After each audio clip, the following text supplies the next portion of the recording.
Today, we have another masterpiece for you all. A young man from the 21st century suddenly transmigrates to a mystical world, where he makes a living as a fortune teller. His reputation spreads far and wide. One day, while he is telling fortunes as usual, the most beautiful and powerful female demon in the world seeks him out. Even more unexpectedly, Jiang Ju divines that she will become a mother in the future, and the father of the child is none other than him. Upon hearing his divination, the female demon flies into a rage, wanting to eliminate him to prevent the prophecy from coming true. Fortunately, Jiang Ju has a protective charm on him, allowing him to temporarily escape. However, the female demon does not give up and orders a thorough search for him. How will things turn out? Let us dive into the story together. The story takes place in an ancient era when humans still lived in walled cities, men wore long hair, and everyone wore traditional clothing. This is the eastern district of Qiang City in Luzhou, Qin Kingdom. Our male protagonist, Jiang Ju, was originally an outstanding youth. This system allows him to see the past and future of others, but it requires consuming integral points. He needs to find great treasures everywhere to offer to it. However, he can only tell fortunes for others and even change their fate, but he can't tell fortunes for himself. Moreover, even though he understands this, he still feels that there is something wrong with the system, so he keeps sighing incessantly. While he is pondering, a voice makes him aware, "Hey, can fortune-telling tell about romance?" He quickly replies, 10 coins. The customer is a bald uncle with a protruding belly carrying something on his shoulder. Seeing his ordinary appearance, he thinks dejectedly. Is he immortal? Probably does not have any treasures for me to give to the system. The man sits down, looking somewhat annoyed. Is it accurate? It is so expensive. Of course, he has not become rich enough to cheat others. If my fortune-telling is not accurate, you can just smash my stall. On the small table covered with a circular cloth containing the yin-yang symbol and some coins, the usual tools of a fortune-teller, he hands over a piece of paper and a pen, telling the man to write a character or draw something. Somehow, this burly man draws a turtle that looks extremely silly. Perhaps he is uneducated, so instead of writing a character, he draws a turtle. However, no matter what the shape, it has its use. Holding the paper in his hand, he feels a stream of energy emanating from the drawing. Is it divining the heavenly mandate for Zhao Debao? This divination consumes 1 integral point. Then, the man's life begins to appear clearly in his mind. 0 years old, a baby boy is born in Yoto village. His father, Zhao Ergu, names him Zhao Debao. At just 16 years old, Zhao Debao becomes a perverted scoundrel, instigating his friends to peek at Lu Guofu bathing, and is hung from a tree and beaten by Lu Guofu's lover as punishment. At 30 years old, Zhao Debao's reputation in the village is very bad. No girl in the village is willing to marry him. At 50 years old, Zhao Debao encounters misfortune and dies at the hands of bandits, never marrying or starting a family in his life. Both the past and future of this person appear in his head, but he is hesitating. End simulation. Do I change his fate for him? Changing his fate will consume 10 merit points from Zhao Debao. His current merit points are only 3, but I can choose to consume my own merit points, with my current points being 89,539. And perhaps he is wasting time. He sighs comfortably with a decision. Don't be ridiculous. He is just a passerby. Why should I waste my merit points to change his fate? Host has interfered with the heavenly mandate. You can choose to conceal the heavenly secrets. Rewards include -100 merit points and the tribulation of 3 disasters. You have interfered with the heavenly mandate. If you choose to reveal the heavenly secrets, severely punish 10 merit points, and choose one of the following punishments. 1. Zhao Debao's peeping experience. 2. Zhao Debao's forging skill. 3. Lu Guofu's underpants. Now his face turns green. Not only the decision of whether or not, but after the strange reverberation in his head, he has a bunch of choices to consider. What is so strange? I said this system has problems. Normal fortune-telling means you can't reveal the heavenly secrets, only it forces me to tell the truth. If I tell, I get more merit points and special rewards. If I do not tell, it rewards me with 3 disasters, dying without a burial place. He is racking his brains, thinking until his chin is sore, when the man opposite him urges him impatiently, "Well, how is it?" and he has to open his mouth. Have you ever heard a frog croak? His question successfully makes the other guy ask back, "What are you talking about?" Perhaps he has made a decision. He raises his finger and shakes it back and forth and says, "Gugu," 2 sounds homophonous with lonely. He affirms that it means there is no romance at all. This guy is indeed very eager for a love affair. Hearing him say this, he gets even more mad and acts recklessly. He angrily yells, "Go to hell," and overturns his fortune-telling table. The tools fall scattered. He does not know what to do, no matter how uncomfortable he is. People in this world, why are they so impatient? He only spoke vaguely like that, not revealing everything, yet the virtual system judged that you have revealed the heavenly secrets. Receive punishment. Merit points plus 10 points. Zhao de Bao's forging skill. Fortunately, he received a more useful skill than the other 2. Even so, he is unwilling and waves his hand. Come on, what about the other 2 people? It turns out that in his mind, the system is personified. Noticing his annoyance, it disappears, making him even more tired. Playing dead again, forcing me to tell fortunes for 3 people every day. In his mind, he has to deal with the system acting up, and the people in this world won't let him find others to tell fortunes, but others have to come to him. He realizes that no one will come to tell fortunes in this place after this brawl, so he packs up his things, puts them on his shoulder, and goes to another place. He is also worried about his straightforward mouth. He is afraid that no one will come to him for fortune-telling. He can only go to the West District to try his luck. There are many people there, and there is bound to be someone who can't figure things out and has to go to fortune-telling. Switching the scene to another place where the sun is also shining brightly. There are more houses here, and the houses are also taller, standing close to each other with many layers of tiled roofs, which is very convenient for the movement of a sassy red-haired girl in a dress slit to the thigh. She is Tu Yao Chi Hongdan. With such flaming red hair and eye color, she has a rosy face like a child. I did not expect to easily obtain the treasure of the 10,000 demon kingdom like this. Even more unexpectedly, the heavenly demon Lord Tu Shanlan concealed this secret. It seems she just returned from an adventurous expedition. While she is happy with her achievement, something from the roof caught her eyes. It turns out that she noticed the sentences on the advertisement billboard of our male lead, Jiang Ju. Only speaks of reason, does not speak of trivial matters, and she found this sentence familiar. Immediately she remembered in the past, the elders of the clan personally invited him. At that time, the bamboo basket he was carrying also had these 2 pieces of cloth. I remember he was a fortune-teller. I did not expect to meet him here. I can't waste this opportunity.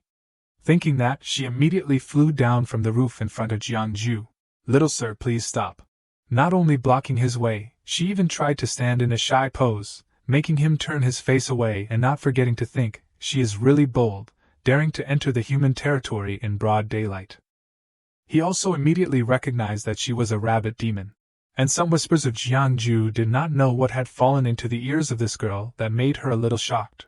This Hongdan thinks that she is the best at suppressing her aura, and thanks to this, she got the treasure of the heavenly demon lord, and he saw it clearly. Really is an expert. She opened her mouth. "Little sir is a fortune-teller. I wonder if you can tell me a fortune. It is very expensive for me to tell you." He is also quite hesitant to accept. This is obviously a demon. If he tells her fortune and says something true, what if she goes crazy?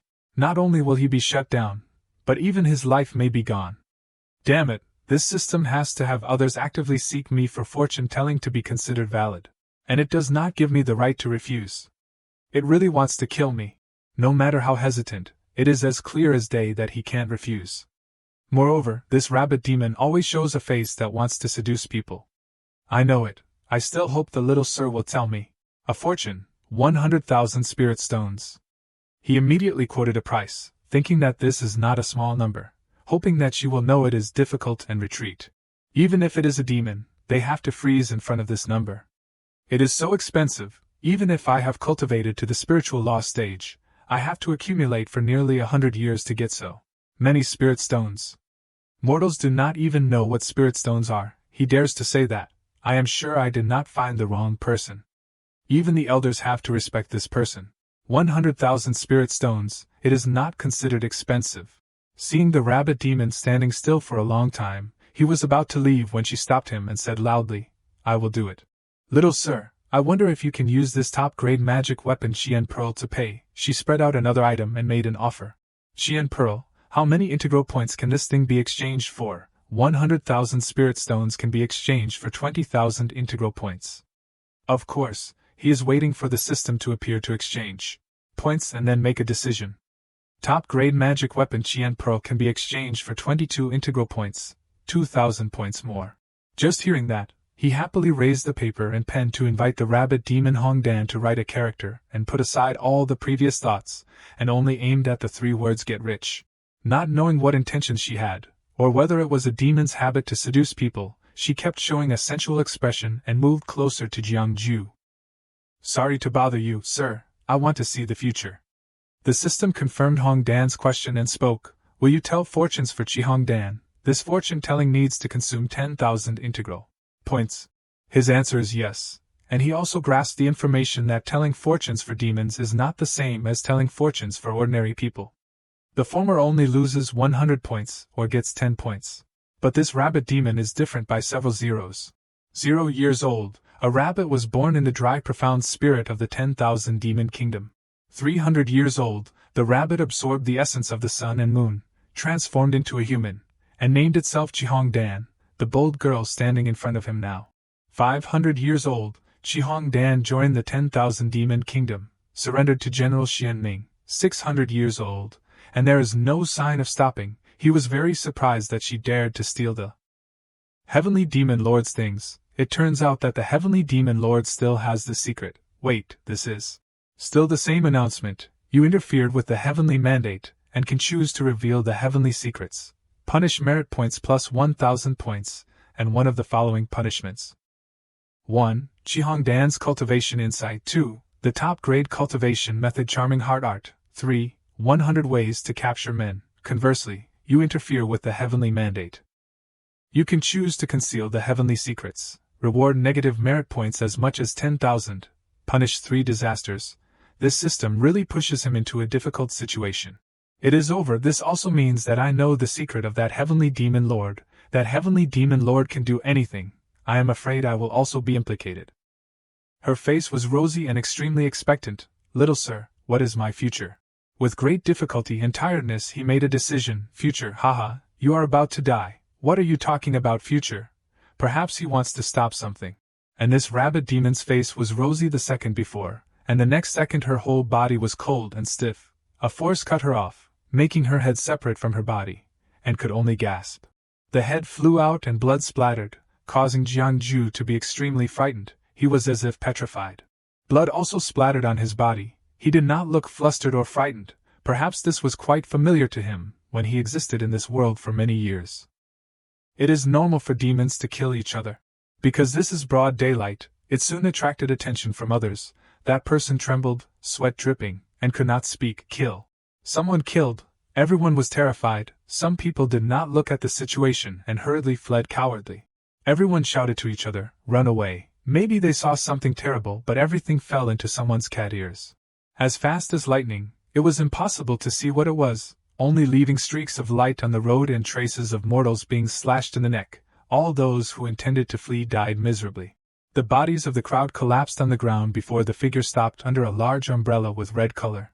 It was a female fox in the form of half-human half-animal with 2 subordinates behind her, the supreme of the 10,000 demon kingdom, the heavenly demon lord of Tu Shanlan. One subordinate quickly cleaned up the corpses at the scene while the other took the red umbrella from the hands of the heavenly demon lord. She was looking at Jiangju and heading towards him. After a while of cleaning up and rummaging, a subordinate offered the red box to the fox. Lord found it. He was helpless and a little sorry for his previous customer. It was really harmed by that rabbit, touching the heavenly demon lord's things and daring to come to me for fortune-telling. Even more tragic is, in front of him now is the heavenly demon lord Tu Shanlan. He could not believe that as soon as he opened his eyes, he saw the fox standing right next to him. If Qihongdan has asked the little sir to see her fate, how about the little sir also tell me a fortune? How is it? Without much thinking, he quickly pulled out the advertisement billboard on his back, immediately smashed it, and pretended to be stupid. See what? I do not understand. I do not understand at all. I am just a passerby. He tried to turn around and run away but looked very miserable. It seems that she came a long time ago. He should not have said those damned words, but if he did not say it, the system would not let him go. Now it is good, he also has to tell her fortune. It is true that he cannot escape. The two subordinates saw him leave a distance, and quickly blocked him. The Lord did not say to let you go. As it was, two swords that had just beheaded those people were blocked in front of him. He was frightened but also said a sentence, "Leave a way for people, it will be easy to talk later." Of course, this fox was not so easy to get along with. She got what she wanted, and was still easy to get along with when responding to him with a calm appearance. She redefined the fool in front of her, "But I am a demon." He had the courage to finish that sentence, and his whole body was drained of energy and trembled. "Ah, right. He still stubbornly reasoned, "Actually, my fortune-telling fee is very expensive," but the heavenly demon Lord Tu Shanlan immediately blocked. "It does not matter, I have money." In fact, revealing the heavenly secrets to others has many taboos, he decided to say to the end so that this fox would not tell fortunes again. But she had decided, and would not be subdued by any reason, and was running out of patience. She gave a warning with a dark face, "Tell me a fortune, or die." Seeing that look, he immediately understood the situation and pulled out the pen, and offered it with both hands to the heavenly demon lord. "Please give a character." "Hayes, let it be, whether it is the heavenly demon lord or the system, I cannot refuse. Life and death can only entrust to the heavens." He thought like this in advance for sure. In the meantime, this girl has scribbled a few strokes of ink as the word kill. The system asked again, "Will you tell fortunes for Tu Shanlan?" This time telling fortunes consumes 100 million integral points. Hearing the end of the announcement, his people also turned to stone. 100 million integral points. He has been here for 5 years and this is the first time telling fortunes for others in it. Takes so many points, and his integral points are not enough to see a corner. Looking at the characters on the paper, his face has turned green. Today he has met two unusual guests. That is right, the higher the target of the system's fortune-telling, the stronger the talent, the more achievements in the future, the higher the difficulty. She is the heavenly demon lord. Cultivation, talent is also the strongest, so it consumes so much integral points. Seeing him silent for a long time, the heavenly demon lord became anxious. Can't tell the fortune. She originally thought that he could clearly say the birth and death of Chihongdan, so he also had some ability. But seeing the word kill and being scared like this, it was useless. As the heavenly demon lord, she quickly made a decision for her subordinates waiting, "Kill him."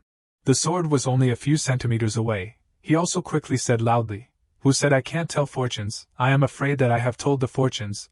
The heavenly demon lord will not listen. Seeing him say that, she also quickly changed her mind, stopping her people. "How much does the little sir want? If the Lord agrees to use the 10,000 demon kingdom to pay me, maybe I..." At this point Jiang Ju was still very brave. The heavenly demon lord may also be free today, so she stood here with him until now. "Liar, kill him for me." Again, he had to wait for the knife to touch his nose before saying, Wait. Although the heavenly demon lord cannot pay me, but I can see a part of the future for you." Does the heavenly demon lord not want to know what they will have after thousands of years? Does she not want to know after thousands of years whether you are still a person or not? Stop. But this fox was also easily swayed. This was the second time she changed her mind. "You saw my things after thousands of years." The truth is that he has not seen it, and he has not answered yes or no to the system, so he can only answer to the heavenly demon lord that he can try. "Let me see how powerful this demon emperor will be after thousands of years." Tu Shanlan insisted on me telling her fortunes, not only because she wanted to know my secrets. Anyway, when I told fortunes for Chihongdan, I already knew that secret. But what should I say? If I say things that should not be said, she will definitely stab me to death. The system announced, "You have chosen to segment to see the fate of Tu Shanlan. You have chosen to see 10 years of fate in 1,000 years. This time it consumes 1 million integral points."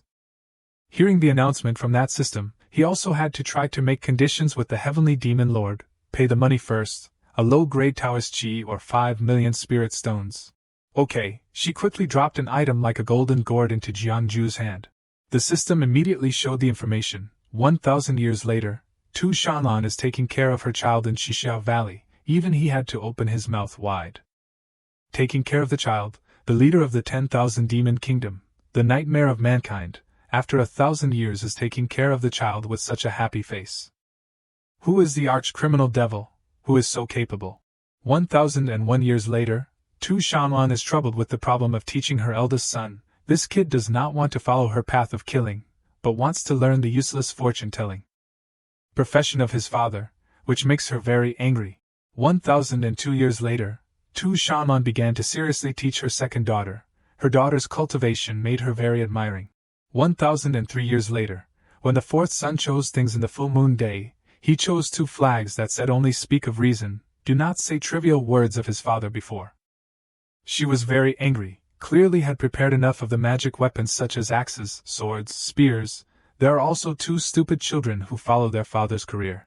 1004 years later, in just 4 years she has given birth to 5 children. The 5th child in Tu Shanlan's womb has not yet shown signs of birth, which makes her very worried. 1005 years later. He heard the system say just now that he frowned all over his face. It seems that something is not right. 1010 years later, Tu Shanlan's husband Jiang Ju finally returned from Huangquan Mansion, which made her very happy. The picture of the 2 of them hugging each other affectionately appeared. But while intimate, she sensitively recognized on her husband's body the smell of other women. Hearing this made the fortune-teller Jiang Ju in the present completely stunned, the husband of Tu Shanlan. He still can't believe what he heard. He is clearly the husband of this heavenly demon lord. No wonder he avoided the 2 sword cuts. As if he has not recognized Jiang Ju as himself, he repeats, the husband of Tu Shanlan, Jiang Ju. And when he was more awake, shocked to regain his spirits, realizing that it was his name, was the future of other people and also his own future, was the child of other people and also his own child. That made him startled and uttered a loud voice. At this time, he changed his attitude from horrified to proud. He was still thinking who has such great ability, can make this arch-criminal heavenly demon lord willing to be a good mother. It turns out to be me, then it is okay. Simulation ends. To change the fate of Tu Shanlan, to see the fortune again from the beginning, to review requires 1 million merits of Tu Shanlan, the current merits of Tu Shanlan. Minus 11,250,000, you can choose to consume your merits to change the fate for Tu Shanlan, the current merits, 89,539. The expression when hearing the secret of this heavenly demon lord is always bewildered, stunned and sweat dripping. He also thought that the future is not good. Can spend a little merit to change her fate so as not to be killed by her, more than 10 million merits. What cruel things has this female demon done? Why not be punished to death by heaven? The merits I have accumulated over the years, not enough to change a part of her life. Did little Sir see the fortune? The heavenly demon lord had been patient just now, and he could only mutter in his head, if I tell the truth, I will definitely be killed by Tu Shanlan's subordinates. You interfere with the heavenly mandate. You can choose to conceal the heavenly secrets. The reward is negative merit points 100,000 points, to be punished by 9 punishments and thunder. Punishments to death. You interfere with the heavenly mandate. You can choose to reveal the heavenly secrets to punish merit points plus 10,000 and choose one of the following punishments. As usual, choose to conceal the heavenly secrets, although punish 3 disasters, but the system did not say that you must die, but this time the system made it clear to me. If you do not say it, you are dead, and the 3 rewards that the system gave are 1. Tu Shanlan's experience in raising children, 2. Miscellaneous book 1000 ways to train the husband. 3. Half a jade pendant. Jiang Ju was very distressed. No way, choose the 3rd one. This ordinary jade pendant does not have any spiritual power. I do not know why it is only half left, infected with the aura of Tu Shanlan, must hide secrets related to this woman. The holder of half of this jade pendant can arbitrarily ask Tu Shanlan to do one thing. With this jade pendant, I am saved. Tu Shanlan turned black again. Her tail moved non-stop. Little sir, why do not you say anything? Are you not lying to me? Thinking and accepting information for a while, Jiang Ju raised his hand in front and repeated 2 times, congratulations to the demon lord. But the heavenly demon lord asked what is worth congratulating. And Jiang Ju replied, 1,000 years later, the demon lord has a good relationship, giving birth to 2 boys and 2 girls, and is also happy in the stomach. He had not finished speaking when the eyes of the heavenly demon lord Fox lit up. I do not know if it was because of anger or not. And Jiang Ju at this time did not pay attention and continued to say, the eldest young master is intelligent since childhood, proficient in gossip and the book of changes. Proficient in yin and yang 5 elements, understands many things from ancient times to the present. The second young lady Tan Xiaoshi is a twin sister, the talent is excellent. Since birth has an amazing power, proficient in killing, arrogant all her life. The 4th son is still young, has never practiced but has the appearance of a saint. The body is clean and without dust. The 5 immortals protect the body. the 5 ghosts open the way. The 5th son, the 5th child is still in the womb but has death energy from within the womb, surrounded by the dragon vein, is the dragon path, is the emperor ordained by heaven. As soon as he finished speaking, he also took a punch from the heavenly demon Lord Shaman. The punch was not ordinary, making him turn green, almost spitting blood. This heavenly demon lord was so angry that she had to give him a blow before scolding him after. With a cold voice of thousands of degrees, she said, "Do you know what price you will have to pay for talking nonsense?" It seems that the punch just now, although painful but did not hurt Jiangju at all, he quickly replied, "If I say wrong I will be punished by heaven." But God really prepared thunder and lightning as if to strike him down any moment he said anything wrong. "If that is the case, why do not sir tell me clearly, what kind of man can make me willing to bear children for him?" The heavenly demon Lord Shaman folded her arms but seemed to be interested and curious, because her tail has been waving. Very happy and without hesitation, our fortune-teller quickly and neatly replied, "It is I." At this time, the heavenly demon lord did not know if she also had long ago intended for Jiangju or not. Her face and ears were all red, and did not immediately object. Only the subordinate beside him was in a posture to cut people shouted loudly, "You are really damned." But the heavenly demon lord turned out to have no intention. She was only simply shy when she was standing in front of the person that she would later bear children for him according to Jiangju. Of course, that was only a temporary emotion when she was gathering strength in her hand and said, gritting her teeth, "Little sir, I am afraid that the viewing is not accurate. Whether it is right or not, it is not up to you to say. I still hope that the demon lord look at this thing. This time I have learned from the previous experiences." Jiangju quickly put up a defense with the half-jade pendant that he had just obtained from the system. As the system said earlier, the heavenly demon lord was stunned looking at it with greedy eyes. "This jade, how did you get it?" "I heard that the person holding this jade pendant can make the heavenly demon lord agree to one thing. Is this true?" Jiangju also gradually took the initiative. "Now the person approaching the other party is him. Even asking to marry me is fine." And the answer was a little forced, but it was yes. Too fast and too easy made Jiangju extremely surprised. Even marry me is fine, after all, what is important and terrible about this jade pendant? It seems that Tu Shanlan wants the jade very much, so she personally approached him, raising her hands to caress Jiangju's face. "Looking carefully, you also look like a strong man. But this fortune of little sir, I am afraid is viewing wrong." "Why is that?" he asked back. "Because I will take you back to the 10,000 demon kingdom to get married. But I only agreed to get married to you. On the wedding night, sir, you should die." She also did not forget to affirm that she would die. "Sir said to see this fortune of yours, right or wrong. Just now I was just holding this jade pendant and asked one question, also not really intending that. I hope that the demon lord return the jade pendant to me so that I can examine it carefully." I was bullied like that. Of course, in his heart he was very frightened. This woman bullied the weak. But the fox is not so easy to compromise. She really wants the jade and has the power, so she has no intention of yielding. Swords, slaves and slaves, bring him back to the 10,000 demon kingdom. Although in this world she has power, but still cannot predict that Jiangju is the main character. At this time Jiangju took out a gold charm on his hand and loudly scolded the heavenly demon lord in front of you, female devil. "Whoever takes you will be unlucky. If I accumulate merits in the future, I will definitely escape this disaster." 2 subordinates rushed over, but Jiangju also managed to finish scolding before saying goodbye and left in the golden power of light. His charm is that of the old dragon. This fortune-teller can get the dragon in the sun and moon lake to draw a protective charm for him. What kind of god is he? That was the surprise on Tu Shanlan's face as soon as she witnessed the scene just now. "Lord, do subordinates need to catch the person back, keep his life, bring him to the 10,000 demon kingdom?" Tu Shanlan did not believe that she could not catch a fortune-teller like Jiangju. While leaving, Tu Shanlan also remembered one thing. Qi Hongdan stole her Xianbing jade tablet bead, must be a subordinate of the old dragon. Who are they after all? While moving, a subordinate still stayed with her to take on the job of covering the umbrella and asked the Lord, want to go back to the 10,000 demon kingdom, or go where? At this time Tu Shanlan said no, go to the sun and moon lake. She may want to confront the dragon. Switching to the place where the mountains and rivers are flowing, that is Weigua Tiananshan Ridge Yuhua River.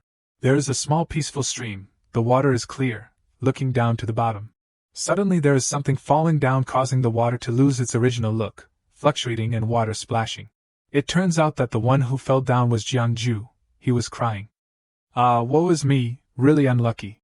Climbing ashore and sitting against the tree, he was absent-minded again. My amulet. I spent half a month in the Sun and Moon Lake to get it from the old dragon.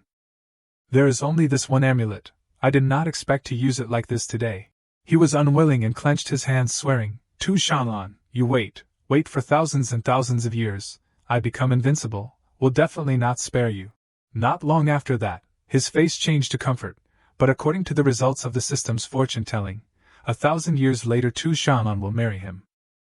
And also give birth to 5 children for him. This way of revenge is not bad.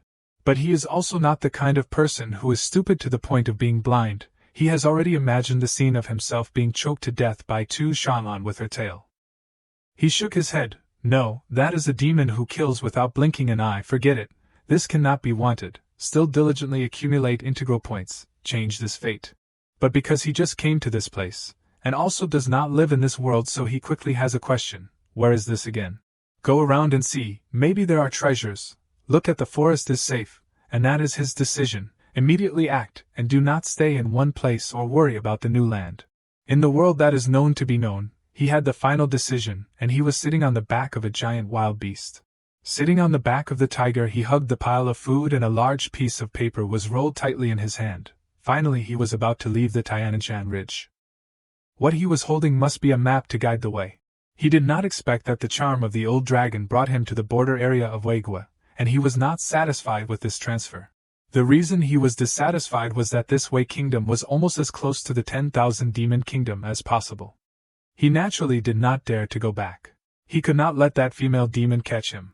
It turned out that this tiger was not entirely an animal. It could communicate and ask Jiangju, or Jiangju had the ability to talk to animals. Where does Sir want to go now? He humbly replied, I should still go to the Qin kingdom. Speaking of this place, he immediately realized that to go to the Qin kingdom he had to cross the Yuhua River. But I do not have a boat, which was obviously not a good thing. But he clapped his hands as if he had a great plan. Sir, do not worry, I have a way to help you cross the river. Luckily for him, this tiger was so powerful. Really, then I have to thank Tiger Brother a lot. Holding in his arms a large package including food and money, he could not help but be happy. This half-month was not in vain. Who knew that there are many demons with Taoist cultivation here? Not only helping him complete the task of telling fortunes for 3 people every day, but also getting so many treasures. But the residents here did not think that they were his saviors, but were very polite, seeing him off. Sir, thank you, sir, for telling fortunes for us this half-month. Let us know that there will be a righteous God here in the future. Everyone wants to see you off. Why do not you agree? He gave a bright smile with the action of waving his hand. Clearly it was beneficial to both sides, and not only he brought blessings to them, it is just a small matter. No need to trouble everyone, not necessary. Waiting until that God appears, as long as you do more good deeds, you will definitely become gods who everyone values. These demons are not stupid. If it was not for him telling the future that a righteous God would appear in Tianan Mountain, these demons would also have a part of the benefits. Finally also enjoy a little incense, then they would not give him face like this. I also do not know who the leader is. This is the heavenly secrets. Heavenly secrets cannot be revealed. I still do not know who this God is, maybe not born yet. Waiting until I escape from the spearhead of Tu Shanlan, I will go back to see. He himself is also very curious about the future of this place. Getting off the back of Tiger Brother, waiting for him to say just come here, go back, they bowed to him. In front of him now is the door of water that is not easy to cross. The river water is dangerous. Even if there is a boat it is difficult to cross, Tiger Brother. Do you really have a way to help me cross the river? Without saying a word, the tiger roared a deafening sound, making him nearby be frightened to cover his ears before the eardrums were broken. And after that roar a vortex of gas was created, piercing through the large water. He was also not an exception to face a splash of water before the super strong vortex. More and more powerful and terrifying, even making the watercolor become more turbid and scary. And the water really receded to reveal the scene of large towering mountains. And there was a huge brown rock full of thorns appeared in the middle of the river. The sky was also black. Witnessing the entire spectacular transformation in the blink of an eye, his pupils widened, expressing extreme surprise. It turns out that the large rock in the middle of the black water is a sea creature that looks like a turtle. It craned its head full of silver hair and beard. Its voice thundered, "Who is disturbing my rest?" It turns out that the black transformation is due to the appearance of this creature. Tiger Brother simply woke it up. Jiangju immediately classified. It knew how to speak human language. Must be a demon with deep Taoist cultivation. I heard that recently there's a sir who is proficient in fortune-telling came here, opening the mind for many small demons in Tianan Mountain. Is it you? That creature, although large and huge, but spoke very politely. It stepped out of the water and approached Jiangju. I do not know how to address sir. My last name is Jiang sir. I do not know what sir is here for. Every movement of that creature caused a loud roar that shook all sides. It turns out that sir wants to cross the river. This is just a small matter, if sir does not mind. I can take you across the river. Even a sea creature has thoughts. Tianan Mountain is difficult to have a high person come. I must befriend sir, if that is the case. I am not polite. After settling on the back of that sea turtle, Jiangju did not forget to turn around and wave goodbye. Tiger brother, see you later. Dark clouds began to relax, many birds flying in the sky, an extremely magnificent scene that not everyone can see. Sitting high enjoying the wind blowing from the cliffs, he answered the question of where to go. He wanted to go to the Qin Kingdom. Every time he mentioned it he remembered again, this Wei Kingdom cannot stay temporarily. The turtle heard the answer and asked back, is sir going to the Qin Kingdom in a hurry? Actually, there is no place I want to go. These years I have always been wandering in all directions.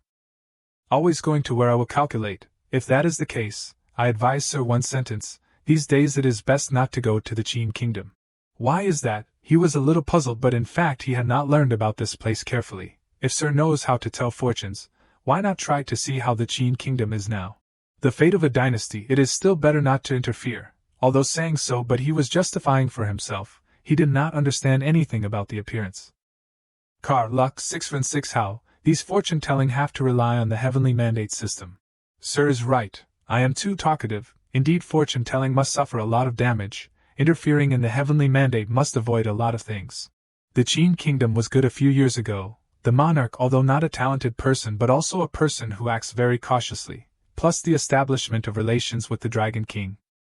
These years the weather is good, the lives of the people are also very good, but 7 years ago, the Qin Kingdom's monarch was bewitched by a demon woman. In order to welcome the demon woman into the palace he abolished his virtuous queen, immersed in alcohol, neglected the court, and collected heavy taxes, exploiting the people. I heard that in the palace there is a forest of meat and wine. It can be compared to a human paradise. In short, the Qin Kingdom is no longer peaceful, chaos everywhere. If sir does not have something urgent it is better not to go. Thank you for pointing out, I will remember. This turtle is also really enthusiastic, both giving me across the river and kindly reminding me, but still have to cross this Yuhua River. After all, going back is Wei Kingdom. This Wei Kingdom borders the 10,000 Demon Kingdom. In case the people of Tu Shanlan are still in Wei Kingdom looking for me, then I certainly have no way out. After that the turtle also asked Jiangju a lot of trivial things, but he felt that it wanted to ask something but it was not convenient to open his mouth. Just went for half an hour already arrived in the middle of the river. While moving on the calm water surface it suddenly vibrated violently, causing him to immediately realize, what is it? Then a crowd of large crabs appeared. They were gray and surrounded the turtle. These are not ordinary creatures, they are all demons with Taoist cultivation, gathering here for what? Sir, do not blame me, these are all my disciples. Just heard the name of what sir did on Tianan Mountain, also want to come to ask sir for advice. If sir does not like, I will tell them to disband. Jiangju was happy because his goal of telling fortunes for 3 people today has not been completed, can only rely on them. There is nothing, meeting his fate, but fate is not as desired. He also did not go around but said this sentence also to partly put a preventive barrier for himself when he sees a future that is not as desired. They are all demons for a long time, also not that they do not understand his intention. If sir has said so, then I brazenly trouble sir to cast a fortune for me. I have said why it is willing to give me across the river, also so polite. After a while finally made a request. He rubbed his chin and was satisfied that he removed the knot in his heart. Anyway, he should say it, and cannot remain silent forever. Sir, do not blame, I know these things are presumptuous, but there is one thing that has disturbed me for more than half a lifetime. If I have met a high person like sir, if I miss this opportunity, one am afraid that I will regret it for a lifetime. But sir, rest assured, I have been in Yuhua River for 1,200 years. What kind of treasures I also have, can completely pay sir. Hearing this, Jiangju also went into the main business. I do not know what is bothering you. After the question from him, the turtle began to tell the story. From when I was conscious to now, I have been practicing for 1,200 years, one life doing good deeds to accumulate virtue. Not doing any bad things. The two sides of the Yuhua River, more or less, also have a temple to me. All are built by the villagers who were helped by me, also considered to have a little incense. But thousands of years, my cultivation has not made any progress. A body of qi and blood has begun to weaken, still does not have the opportunity to transform into a dragon. What I request is only the matter of transforming into a dragon. May I ask, sir, can I transform into a dragon or not, facing the question that cannot determine the time frame? Jiang Ju had some difficulty. Something is wrong. The turtle should be about to reach the realm of transforming into a dragon. At least there will be some characteristics of the dragon, but apart from its size, it does not have any characteristics of the dragon. It is clear that it has not reached the realm where it can transform into a dragon, a bad premonition. With the experience of the past few years, this time the result will not be very good. In case the result he is not satisfied with, this old demon has cultivated for thousands of years. With my strength I certainly cannot beat him. Now I am still on his back. While defending before and after for himself, he said, I see fortune-telling is not too expensive. Sir, just say. At this time he also realized the point, also intended to take it as an excuse, but it seems that it is not successful, because whoever finds him to tell fortunes are all people with a lot of money. The system has also appeared and asked, will you see the fate for Wu Beixiang in Yuhua River? This time it needs to consume 30,000 integral points. In his hand he is holding 300,000 spirit stones, which can be exchanged for 60,000 integral points. But, as long as it is a fortune that I do not want to see, the fee will consume many times over. At this time he is also weighing. I have to say in advance, fate is determined by God. If the fate is not good, this fee will not be refunded. I think you should not see it. The turtle heard him say so and was startled. This viewing fee is indeed very expensive. Although these years I have received a lot of treasures, but also do not have as many spirit stones. But in the end the turtle was still very curious about his fate, and also a lot of money to spend, also to do nothing when he cannot transform into a dragon. So he spat out, and his mouth is a green jade, although small, but the value is great. This jade jasper is a 10,000-year elixir, enough to pay sir or not, collect the item back on his hand, and the system also reported to him, strange object jade jasper can be exchanged for 80,000 integral points. No change compared to previous customers, even if there are difficulties. As long as he collects more integral points he is happy to agree, has reached this point also no way to refuse anymore. Wrapped up the jade quickly and he smiled and said, enough, then, please sir, cast a fortune for me. 0 years old, one turtle was born in Yuhua River, Tianan Mountain. 60 years old turtle swallowed jade jasper, accidentally opened up intelligence, named Wu Beixiang. 200 years old, Wu Beixiang making waves in Yuhua River, drinking human blood, cultivation progress increased rapidly. 500 years old, Wu Beixiang was directed by a high person. Wanted to wash away the demon qi, began to catch the people of two countries Qin, Wei, forced them to build a temple. 800 years old, the small dragon king of Taching River passed by Yuhua River. Discovered the doing of Wu Beixiang, angrily shot. Wu Beixiang was lucky to escape, but the foundation was severely damaged. Since then cultivation is difficult to progress. 1001 years old, Wu Beixiang prayed for a long time but did not have the opportunity to transform into a dragon, plotted to have the imperial throne. Colluded with the demon concubine of Qin Wang, kidnapped the poor refugees, refined pills from human blood. 1204 years old, Wu Beixiang met one fortune teller who wanted him to point him, but received the sentence that he must die. In a fit of anger pushed that person to the bottom of Yuhua River, suppressed for 10,000 years, but was destroyed by a high person, the temple and incense, punished by heaven, and died. Hearing the life of this turtle who thought he was kind but was full of sin, he became powerless. Difficult to guess what happened to him. To cultivate for 1,200 years still did not transform into a dragon. He was not dared to begin with. He always used the temple and incense to cover up the heavenly secrets, avoiding the heavenly tribulation, a body of killing. How can he transform into a dragon?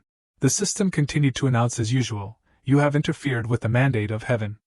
You can choose to conceal the heavenly secrets. The reward is 30,000 negative merit points. And the punishment is 9 karmas. You have interfered with the mandate of heaven. You can choose to reveal the heavenly secrets. The punishment is 3,000 positive merit points. Choose one of the punishments: understanding Wu Beixiang's incense path to becoming a god, or mastering the blood refining pill technique, or becoming proficient in the art of water manipulation. He believed that becoming a god through incense was the righteous path, but Wu Beixiang built temples for cultivation, so his understanding was somewhat vicious. The blood refining pill technique sounded like a heretical practice, so he could only choose to become proficient in the art of water manipulation. After working with this system for so long, he no longer bothered considering concealing the heavenly secrets. Seeing that he had been silent for a long time, the guest spoke up. "Sir, does this old one have a chance to transform into a dragon? Perhaps you underestimate my abilities too much.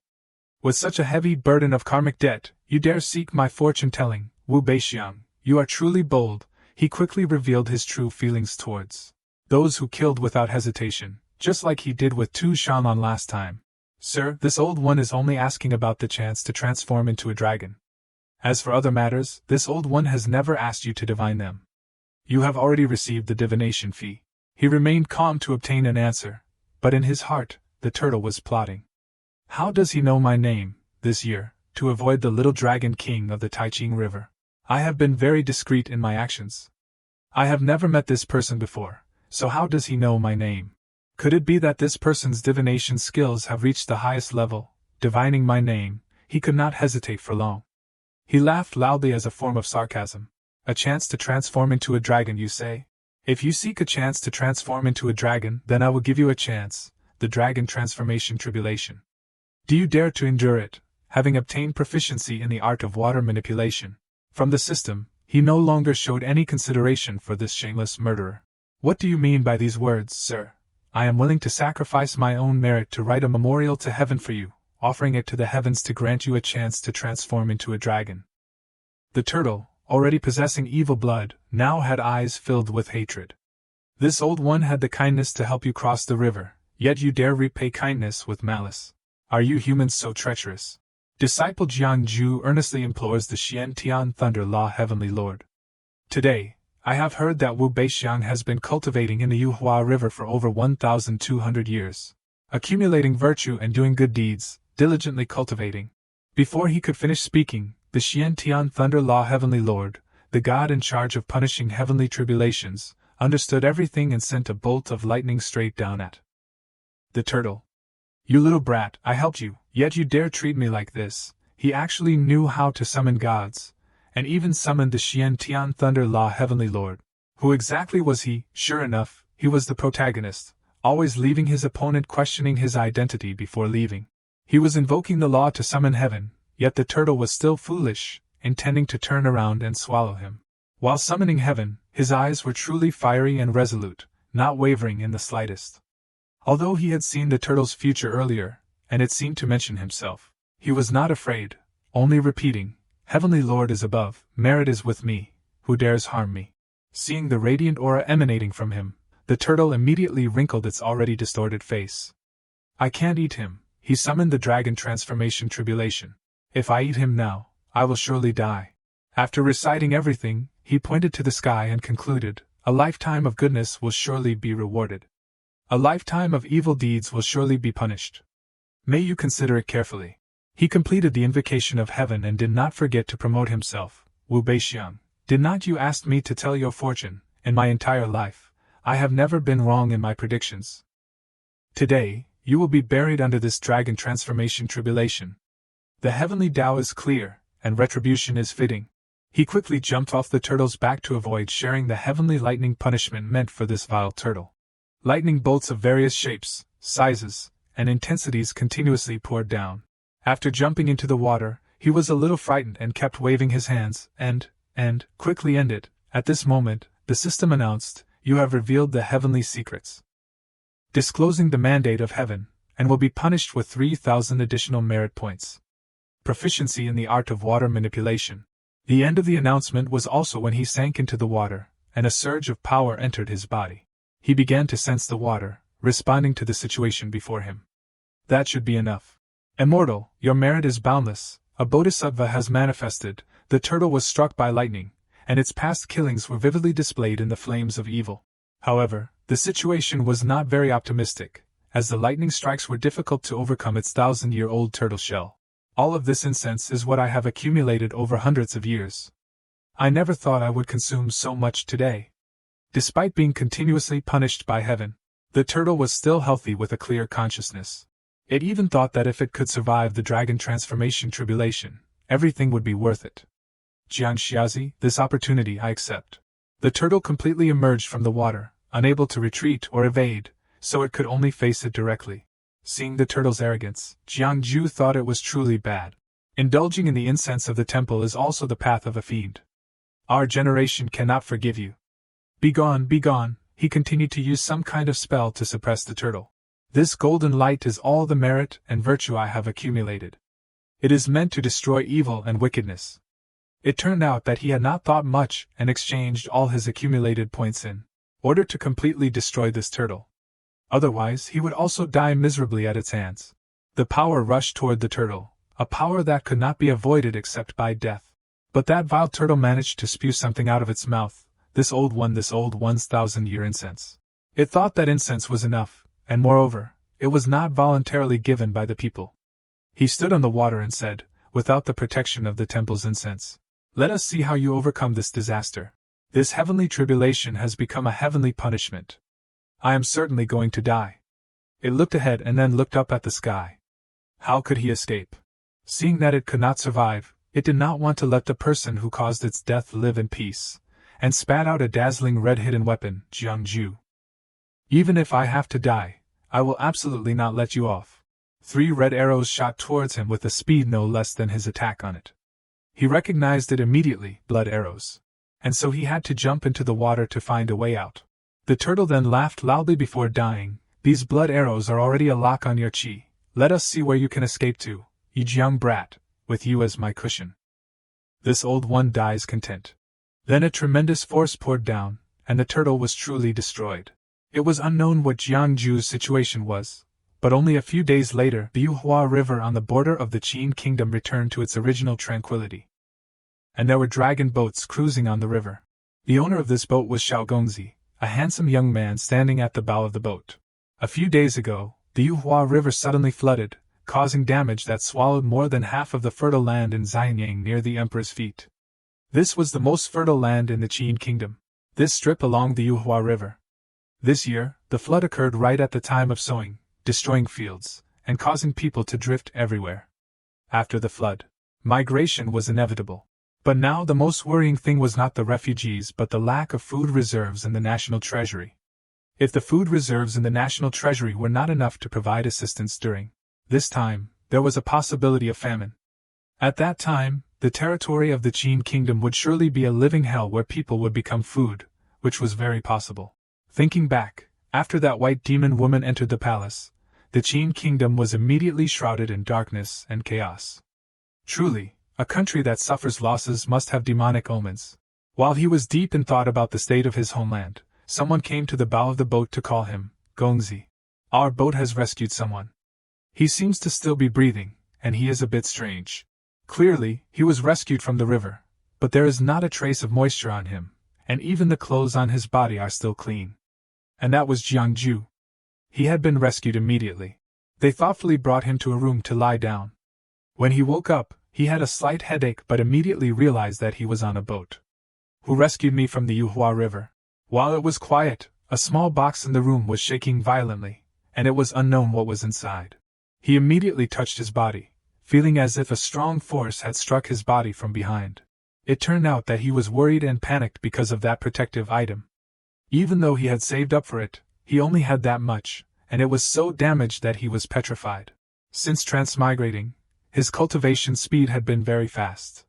Even those disciples cultivated by hidden immortal sects could not compare to his cultivation speed.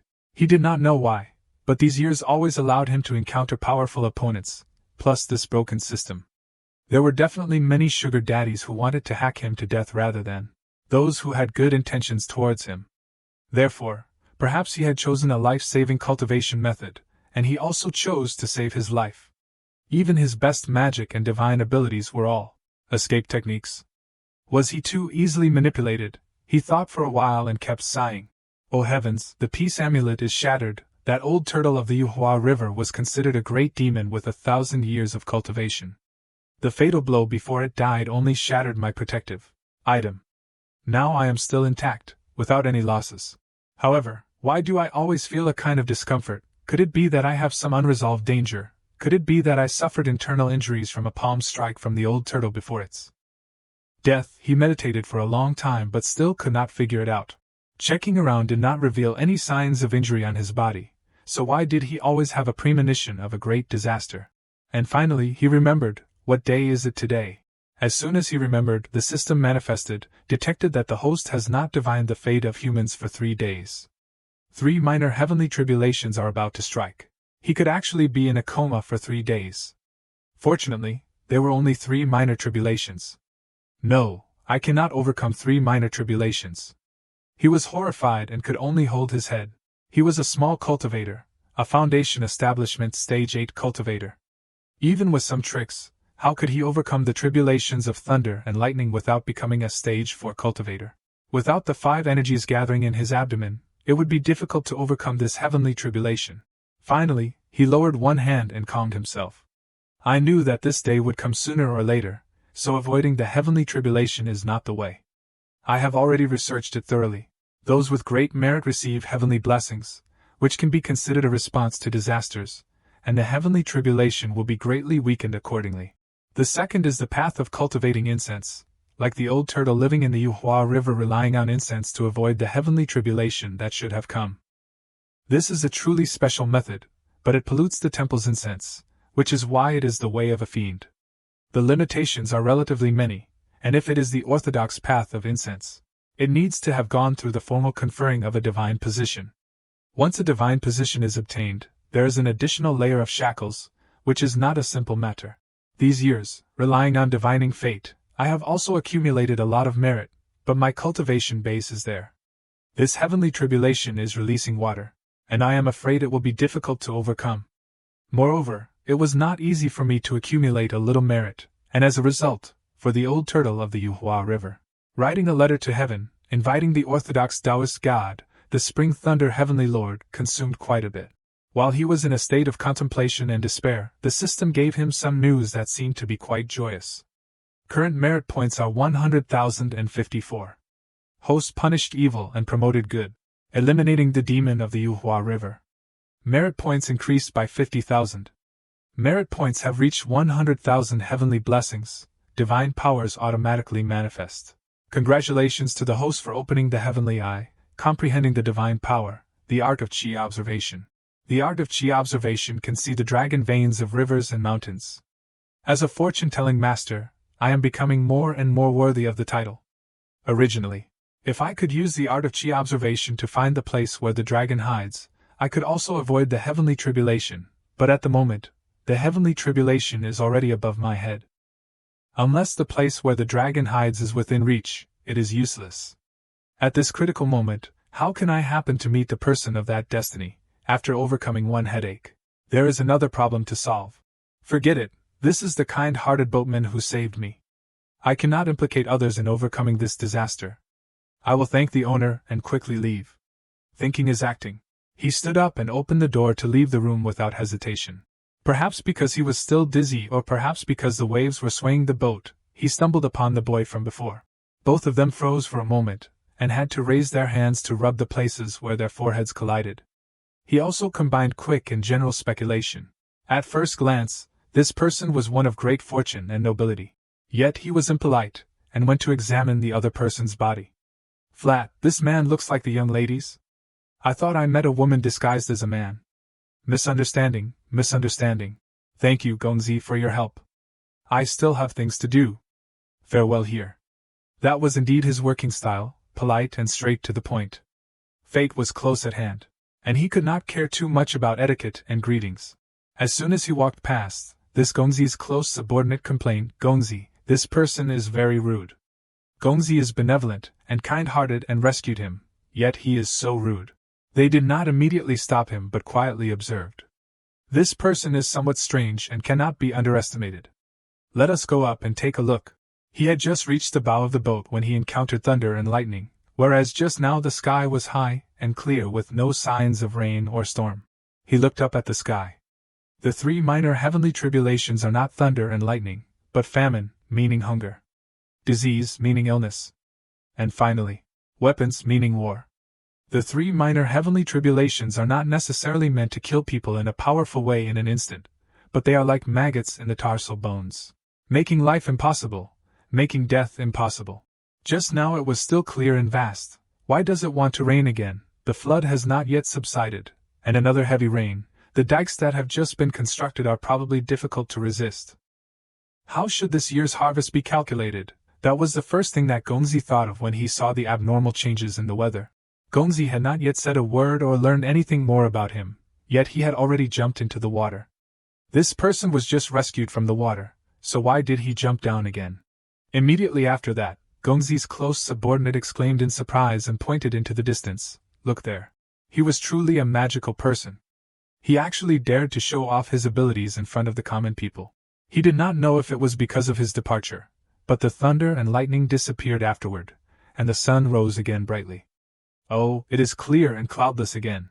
He did not know where he had arrived, but he was surrounded by darkness. After raising both hands in front of him and shouting the command "Heavenly Eye, open," an unusual golden eye appeared on his forehead. It seemed that he wanted to explore some information in this water. He closed his two ordinary eyes to focus on that third eye. This is fate. If I can find the hidden dragon feng shui of this rich land, then I can borrow the hidden dragon feng shui to conceal the heavenly secrets, and avoid these three heavenly tribulations. Oh, this world, there are truly no such coincidences. The place where the dragon hides, how can it be so easy to find? After a while of working his magic, he could only sigh. It is a pity that this place is too far from Sun Moon Lake. I am afraid that my old friend cannot help me. It turned out that he and that dragon had long regarded each other as friends. Although he did not find the place where the dragon hid, he at least found a very good feng shui place to be his burial ground. He really did not understand if this was a good or bad omen for him. He was still alive and well, yet he had found an ideal burial place. Suddenly, there was a bright halo behind him, causing him to sense it even behind him and had to turn his head. His eyes widened, and it seemed to be a yin-yang circle. Truly, it was a rich aura of luck. Returning to the boat from before, it was still gliding smoothly on the water. Gongzi is virtuous and talented. If I can assist and help, or if I can be helpful to you, should I send someone to chase after him and bring him back? Forget it. He is an expert, and it would be bad to make things difficult for others. Although he really wanted to make good use of talent in his heart, Gongzi could not force them and sighed. Yet the iron fence behind them rang with a loud collision, as if someone was trying to climb onto the boat. It was Jiang Ju. He actually seemed to have heard their inner thoughts and turned back. Hearing the sound of an unusual intrusion, the old subordinate, though old, quickly stepped in front of Gongzi. Benefactor, we meet again. He politely knelt on one knee and lowered his body. This time, he was wearing something orange on his hand that looked extremely eye-catching. The boat had been moving steadily on the river all this time without docking. Perhaps this would be a long journey. This strong man, seeing your extraordinary appearance, how about I divine a hexagram for you? It was unclear how the world worked, but now many people were gathered on the bow of the boat. I can calculate your past lives, I can calculate your karmic debts, I can calculate when your mother will be buried. Do you really not want to see a hexagram? It turned out that Jiang Ju was struggling to solicit business, but it seemed that no one wanted to try this kind of service. No need, and no need, we do not choose you. Those were the things he heard and the strong avoidance of everyone when he was soliciting business too enthusiastically. And now the bow of the ship returned to its previous emptiness. The wind blew through, clearly showing him with his hands on his hips, complaining. Haze, a bunch of people who do not know how to judge goods. Jiang Xianxing, if they could hear two good words from your mouth, they would not avoid you like this. Fortunately, someone was able to give him advice on how to solicit business in time. Li Daoren, perhaps that was the name of this person. He respectfully greeted him. Jiang Xianxing has only arrived for a few days, and the people around Gongzi have been offended by Jiang Xianxing. Almost entirely. The hexagram is like this, I am only speaking the truth. This old uncle saw that he was a bit foolish and smiled kindly, saying, Oh, the most difficult words in the world are the words of truth. Xianxing, if you divine a bad hexagram for others, you can also say comforting words. Only speaking of mysteries, not speaking half a sentence of ordinary things, Daoren does not need to persuade. He scratched his head embarrassedly and replied, not forgetting to think in his head, I also want to learn from those Jianghu Taoists to deceive people, speaking of them to the heavens, unable to hear good or bad. But there is no way, I have to speak the truth, otherwise I will be punished by the system that is always monitoring every word I say. Gongzi wants to see you, Xianxing, please go there quickly.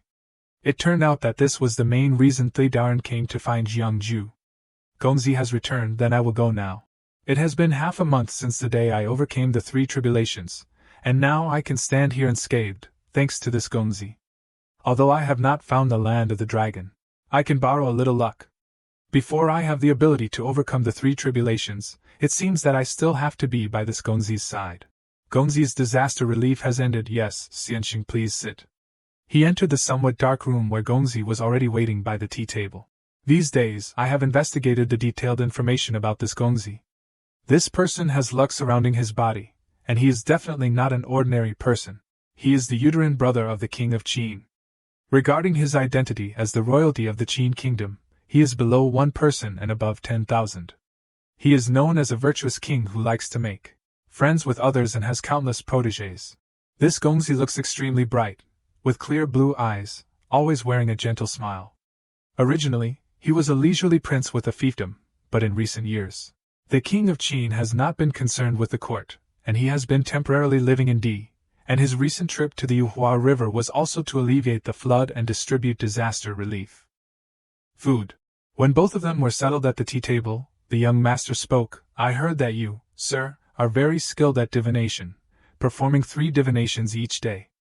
Could you possibly perform one for me today? As he spoke, the young master secretly thought, this person is divinely touched, an otherworldly expert. Perhaps he can divine and help me solve my difficult problem. Hearing this, he was quite hesitant. This young master was actually seeking divination. Most people's luck is like an invisible mist. I can look at the color to predict fortune. This young master has the image of a golden eagle, a golden color, but this eagle is not complete. This luck has weak yang energy. This is clearly the aura of a woman. Is this young master really a woman? But can a woman be a ruler? After all, the person sitting before him could very well be a woman disguised as a man. Indeed, every era has its secrets. Staring intently at the other party made the young master somewhat confused about his actions. Whether out of pity for the truths always buried or pity for something else, his gaze then became strangely sorrowful. Seeing his change, the young master stuttered a few sounds and wondered why. He felt that his gaze held some pity. Returning to normal, I still want to earn a living by your side, young master, and am unwilling to divine. However, if you insist, I can perform a divination for you. In these days, not a few subordinates have complained to me, saying that this Mr. Zhang's divinations for everyone have nothing good to say. Added to that his pitiful gaze just now. Could it be? Since you are unwilling, sir, then so be it. The young master was generous, actually agreeing to his refusal. Actually, I sought you out, sir, with something to inform you. I plan to return to Qingyang for a trip. I do not know if you would be willing to go to Qingyang with me, or if we should part ways here. I heard that you, young master, are recruiting retainers. If you do not mind, I want to earn a living by your side. I still need your luck to help me avoid the heavenly tribulation. How can I leave at this time? That was his plan. Of course, I do not mind. This was perhaps the only good news recently. I wanted to ask before, but when I entered the door, I felt that your eyebrows were full of worry, young master. I do not know what troubles you have in your heart. The young master then spoke, regarding the disaster relief, the imperial court's disbursement of silver and food has exceeded my expectations. I know that transporting food from afar requires people and horses to eat and drink along the way, which will cause losses, but the silver is not enough. The imperial court disbursed 100,000 taels of silver, but less than 30,000 or 40,000 taels reached my hands. Where did the rest of the silver go, this time, returning to Qingyang? I must question the court to the death. The Qin kingdom indeed has problems. It seems even more serious than I imagined. The Qin king is an incompetent ruler, and the officials in the court are unlikely to be clean. This disaster relief shows how serious the corruption is.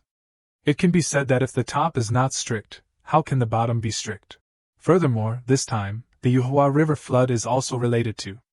If I do nothing, the suffering of the people this time will inevitably be partly attributed to me.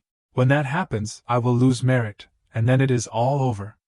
I am relying on that merit to survive the tribulation. He calmly asked if the young master knew the cause of the flood. Seeing his confident expression, the young master guessed immediately. Do you know, sir? Please sit down, young master, and listen to me slowly. Beside the Manhwa fragrance, he began his story. This Yuhua River has an old turtle, named Wu Beixiang. This old demon is truly hateful. No wonder people near the river in the Qin kingdom have been disappearing in recent years. It turns out that evil is behind it. Hearing this, the young master was extremely annoyed, clenching his fist. This kind of evil actually fantasizes about transforming into a dragon with a human form. Huh, how did she avoid that Qin kingdom demoness not saying? He sipped his tea but did not forget to wonder, inwardly. How do you know these things, sir? That old turtle once carried me across the river, and I happened to learn about it. So that is how it is. What a coincidence. Beyond those few simple words, the young master's heart held more. Is it really such a coincidence that Wu Beixiang is a 1,000-year-old demon with extreme malice? How could he possibly talk to him? The first time he met Jiang Jiao was also when he was rescued from the Yuhua River. Wait, just now he mentioned the old turtle suddenly transcending into a dragon, and before that, he had affirmed that Wu Beixiang would die. It seems the old turtle's death in this tribulation will be related to Mr. Jiang. As expected of a great power senior, the young master's concern is nothing more than money and food. I will contribute a part of my strength to help you, young master. How can I let you spend your own money, sir? The young master was somewhat polite when he heard that Jiang Jiao wanted to sacrifice his own wealth. Haha, I have nothing on my person. If you want me to take out silver, young master, I lack the strength to fulfill that wish. Then what do you mean, sir? For so many years, the old turtle has kidnapped many people from the Wei and Qin countries to cultivate at Tianan Mountain for the purpose of providing incense in the temple. There is accumulated food for many years, enough to meet your urgent needs, young master. Not only did he reveal more information, but he also obtained real objects. What a bargain. In that dim room, only 2 pairs of green eyes lit up. After the old turtle is punished by the heavens, the underwater cave will have no owner. In the cave are only 1,000-year-old treasures that can be converted into money, enough to buy food from wealthy families along the river for you to use for disaster relief. This method is very good. You are righteous, sir, recording your merits for eternity, recording your merits for all seasons. I do not know if this method can be used, whether it can catch your eye, young master. Those food and treasures are all that I saw throughout the life of that old turtle when I divined for it. I did not expect it to be used at this time. Indeed, you must always make full use of your abilities to succeed. I thank you on behalf of the Qin people. If so, the people are saved. The young master's expression changed completely, becoming extremely friendly. Flowers bloomed around like his mood. There can be no delay. We will set off immediately. At this time, Shan Lan had also arrived at the place she wanted to go. Master, below is Ryu Lake. This seat is here. Old Dragon King, come out and meet me. Immediately, a huge golden dragon coiled up from under the water, soaring into the high sky. So it is the heavenly demon lord who has arrived. This old dragon is honored.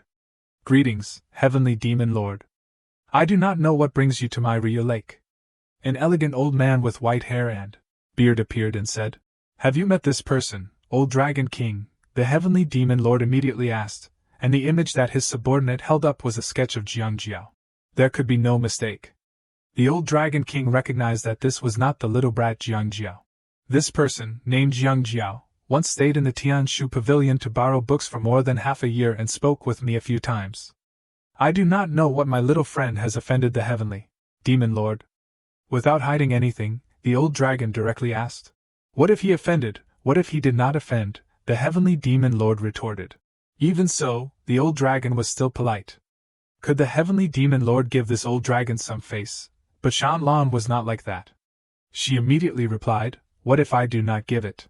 If the heavenly demon lord has his mindset, then that little friend's fate should be like that. However, if the heavenly demon lord wants to deal with him, I am afraid it won't be easy. The old dragon smiled confidently about his friend Jiang Jiao. Of course, that angered Shan Lan, who darkened her face and said sternly, Are you threatening me? I do not want to protect the little friend, but that little friend of mine is extraordinary. If the heavenly demon lord touches him, I am afraid you will encounter much karma. The old dragon slowly turned away, leaving Shan Lan behind. He is a great potential. a potential so great that the world will change. It may not be clear now, but in the future, he is very likely to be an influential figure in the world. That was the old dragon's assessment after a short period of contact with him. A hidden meaning in his words. In recent years, the old dragon has also been immersed in learning divination. It must be a side effect after contact with Jiang Jiao. These words have also become inexplicable. She thinks one way and says another. This is good. An extraordinary person is worthy of being my brother-in-law. Yet, Tu Shanlan was extremely arrogant, even assuming that he was her husband and the old dragon was her brother-in-law.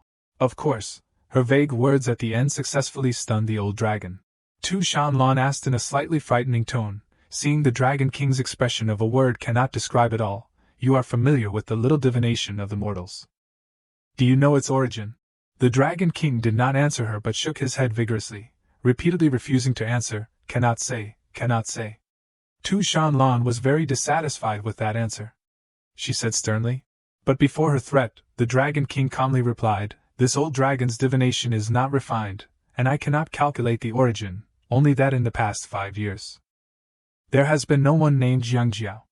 The person following Tu Shanlan whispered into her ear after hearing what the Dragon King said, could this named Jiang Jiao not be an immortal sent down from the heavens? At this moment, the Dragon King continued, perhaps he is outside the 3 realms, not within the 5 elements, which is truly a great expert.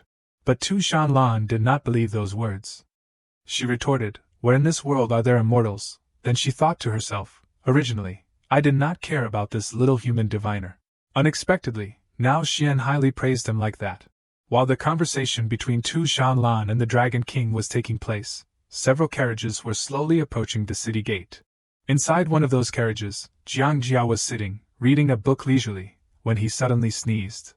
He thought to himself, who is cursing me behind my back? Then he stretched and yawned loudly, saying, forget it, my mouth is open, and countless people curse me behind my back. Just after yawning, the carriage stopped, and a voice came from outside. It was the coachman. He said, Mr. Jiang, ahead is Hanyang City? Jiang Jiao lifted the curtain and said, it can be considered that we have arrived. Sitting in the carriage for 4 or 5 days. My buttocks are about to fall off. Lifting the curtain and looking at the scenery outside, Jiang Jiao found it very strange. Strange, in broad daylight, on the main road of a country, how come there is not even a single carriage? Logically speaking, under the feet of the emperor is the most prosperous place, so there should be many carriages coming and going. This is not right. Realizing that the situation was not as usual, Jiang Jiao immediately used his power. Heavenly eye open, I want to see what the luck of this Qin kingdom capital is like. Then, the scene before his eyes shocked him greatly. This really is. The image reflected in his eyes was a terrifying blood-red color. It was the image of a huge dragon, with a blood-red color, with a fierce and eerie look. That giant dragon, with its powerful aura, enveloped the entire large city. While Jiang Jiao was intently looking at it, its eyes seemed to be looking towards him as well. Jiang Jiao wondered in his heart, is it looking at me? Impossible. Even if the Qin kingdom is weak, there are no shortage of more powerful cultivators than me in the country. Thinking this, Jiang Jiao closed his eyes. It must be my senses that are wrong. I am not even a Qin citizen. How could I be noticed by the national fortune? Jiang Jiao closed his heavenly eye and sighed softly. He secretly pondered, then should I enter this Hanyang city or not? The national fortune of the Qin kingdom has weakened to the extreme, and I am afraid it will collapse immediately. I heard that there is a demoness harming the country and the palace. If I enter Hanyang city and stay with the young master as a guest, I am afraid I will be dragged into this matter. If I sneak away, what about the heavenly tribulation? I can't find someone with luck to help me at this time.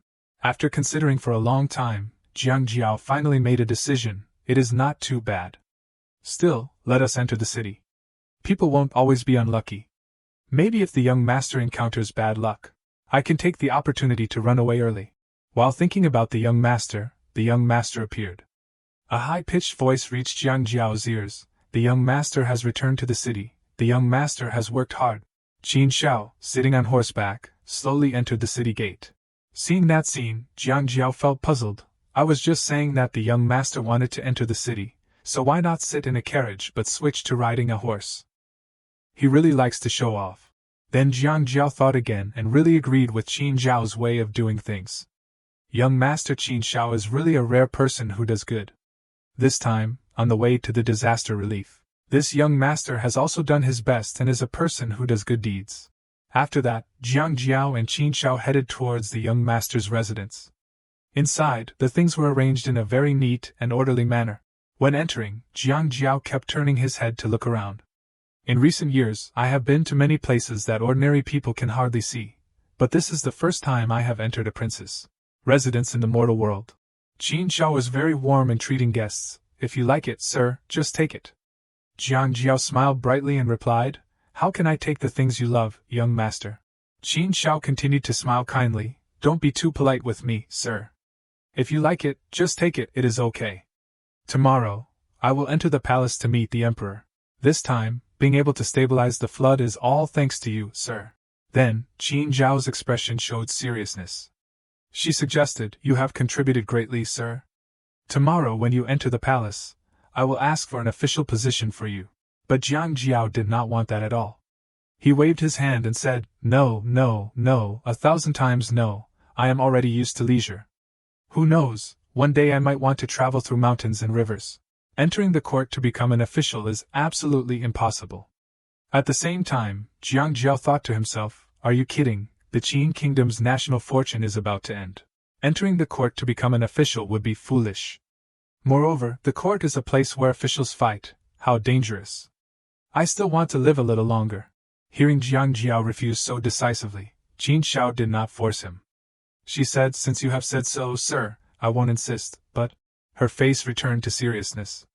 Tomorrow when I enter the palace, I want to ask a question. In the court, open the hearts of all the civil and military officials and see how many people are clean, and how many are not clean.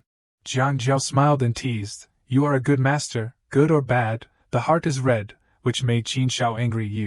Qin Shao seriously said, No matter how the matters will progress, if not for you, this time, our Qin country will have difficulty in passing over these 5 years. Because of this, the corruption this time let me see clearly, and will be seriously investigated. I will find Grand Tutor for assistance on this. While Qin Shao was talking, Jiang Jiao was not paying attention to him and concentrated on his own thoughts. After passing heavenly tribulation, I must be faster to leave. While thinking, Qin Shao has asked his opinion, What do you think? And make him shock and immediately respond, Master Qin Shao is very correct. Looking at Jiang Jiao's attitude, Qin Shao sighed. It can be seen Jiang Jiao doesn't like court business matters. I have forced Mr. Jiao. I would prepare a reception party later in the day, and hope Mr. Jiao would attend. Jiang Jiao smiled embarrassingly and joined his hand as respect, and thanked Qin Shao. Just when Jiang Jiao left Qin Yao's room, Taoist Choi went in. Just when he went in, Taoist Choi joined his hand to ask, I have met Master Qin Shao. May I ask how is Mr. Jiang Jiao reply? Qin Shao was drinking, and answering, Seems Jiao has no intention to work in court, and Taoist Choi follow up, Master Qin Shao, Jiao is an extraordinary individual. It is just the person besides Qin Shao is not showing his abilities, and I do not understand who he really is, hoping that Qin Shao would be careful and aware. Qin Shao took a look outside and said, I understand. Finally night falls, and flowers are blooming around the garden, and make night sky prettier. Dinner party that Qin Shao mentioned earlier has organized. Qin Shao stood at the main position and talk, Everyone, let us enjoy ourselves, thank you for helping me. Without sitting in front of the people far away, Jiang Jiao start judging, how is there a lot of people? Here, has 3,500 people, does that mean all of them is the under Master Shao?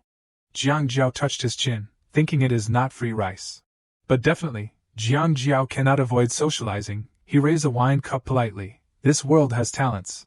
And the people across him replied, Master Shao has 3,000 guests. They are in their territory. And Jiang Jiao was thinking, and just following around Qin Shao and enjoying benefits. While enjoying his wine, Jiang Jiao secretly being happy. Lots of people is good. Because then I would depend on Qin Shao and go past the heaven, but I have to finish everyday task. It is enough. And after drinking and eating happily, Jiang Jiao sleeps soundly on bed. In between, a blood-red color aura, entering closely to Jiang Jiao. The small aura, go close to Jiang Jiao and infiltrate him. At the moment, Jiang Jiao heard a call, Little Immortal. He start opening his eyes slowly. But currently he is not on bed anymore. Looking at surrounding and cloths make him confusing. Am I dreaming? Or woken? Suddenly there is a weird object make him shock and ask who. When he saw clearly at the dragon and start that he saw when he entered. The dragon thought to itself, this person is called Jiangju. His cultivation level is unknown, but he must have escaped from the hands of the heavenly demon lord. At the same time, Jiangju was also thinking, so it really did have its eye on me back then. It was not just my feeling. Now it has entered my dream to find me. The dragon had no malice and calmly said to him, Sir, please do not be alarmed. I am the national fortune of the Qin kingdom transformed, not an evil spirit. Jiangju was not panicked either.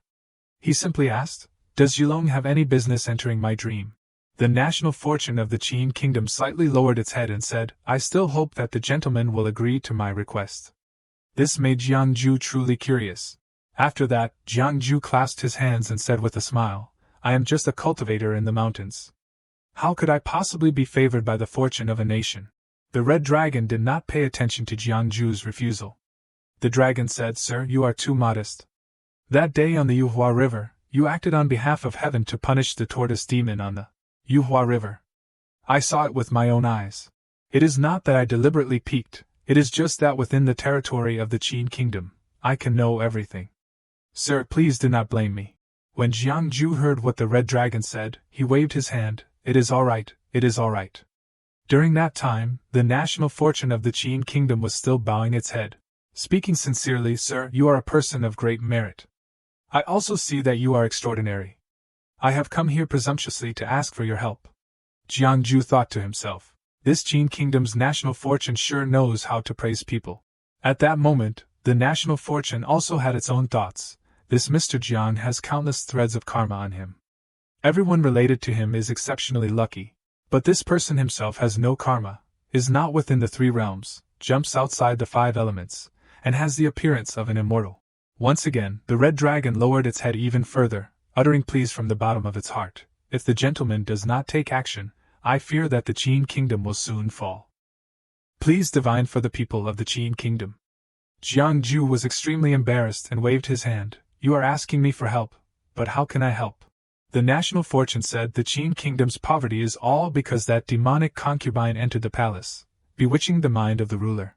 Jiangju asked, What is the origin of that demonic concubine that she can shake the foundation of a nation like this? That demonic concubine comes from the 10,000 demon kingdom, and is a jade stone that has become an elf. Jiangju was quite surprised. The 10,000 demon kingdom, and damn it, my future child with the heavenly demon lord Tu Shanlan, is probably looking for me everywhere now. Forget it, I won't think about that anymore.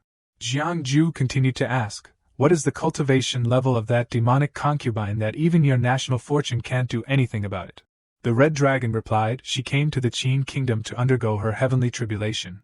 Speaking of this, Jiangju's expression unconsciously became more serious. Cultivation is about defying the heavens, about experiencing all kinds of tribulations. And it is even harder for demon clans to cultivate than ordinary people. They have to undergo 2 heavenly tribulations, the earthly fiend and the heavenly gang.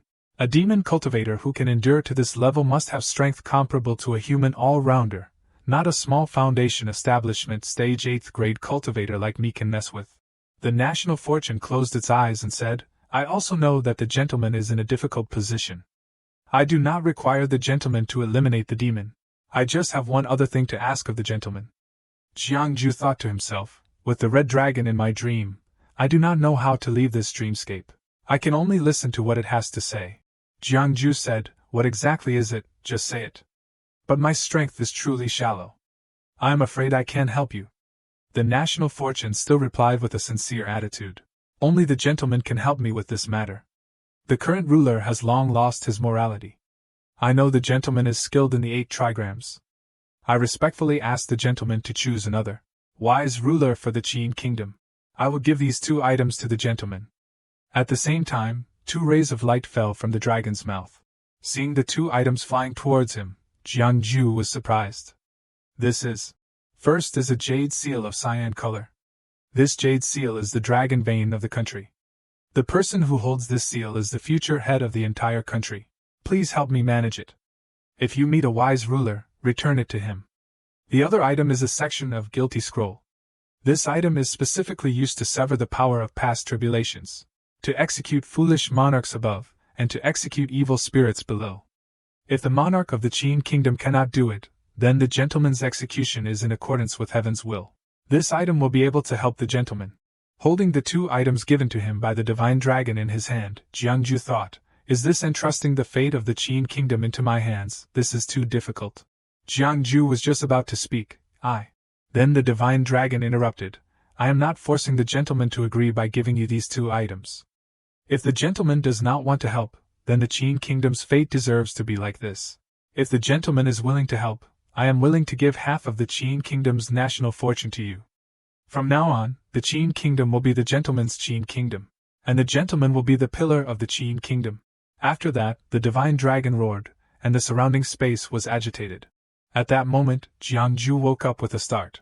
Taking a look at his surrounding, he realized that he had escaped from the illusionary space created by the dragon. Jiangju placed his hand on his forehead, rubbing his temples. Just as he was wondering whether what had just happened was real or not, the 2 items beside him confirmed his thoughts. Sitting and looking at the 2 items that had just been given to him, Jiangju thought to himself, I am just an 8th grade cultivator, not even a citizen of the Qin kingdom. Why would the Qin kingdom's national fortune give me these 2 things? It is too unreasonable. Is it because I punished the old turtle on the Yuhua River, or because I am good at divination? What exactly did that red dragon see in me that made it make this desperate decision? Jiangju ruffled the hair on his head. The words the red dragon had just said repeated in Jiangju's head, give half of the national fortune to the gentleman. From now on, the Qin kingdom will be the gentleman's Qin kingdom, and the gentleman will be the pillar of the Qin kingdom. I just wanted to borrow the young master to avoid the tribulation of the other woman, so why did I have to encounter something like this?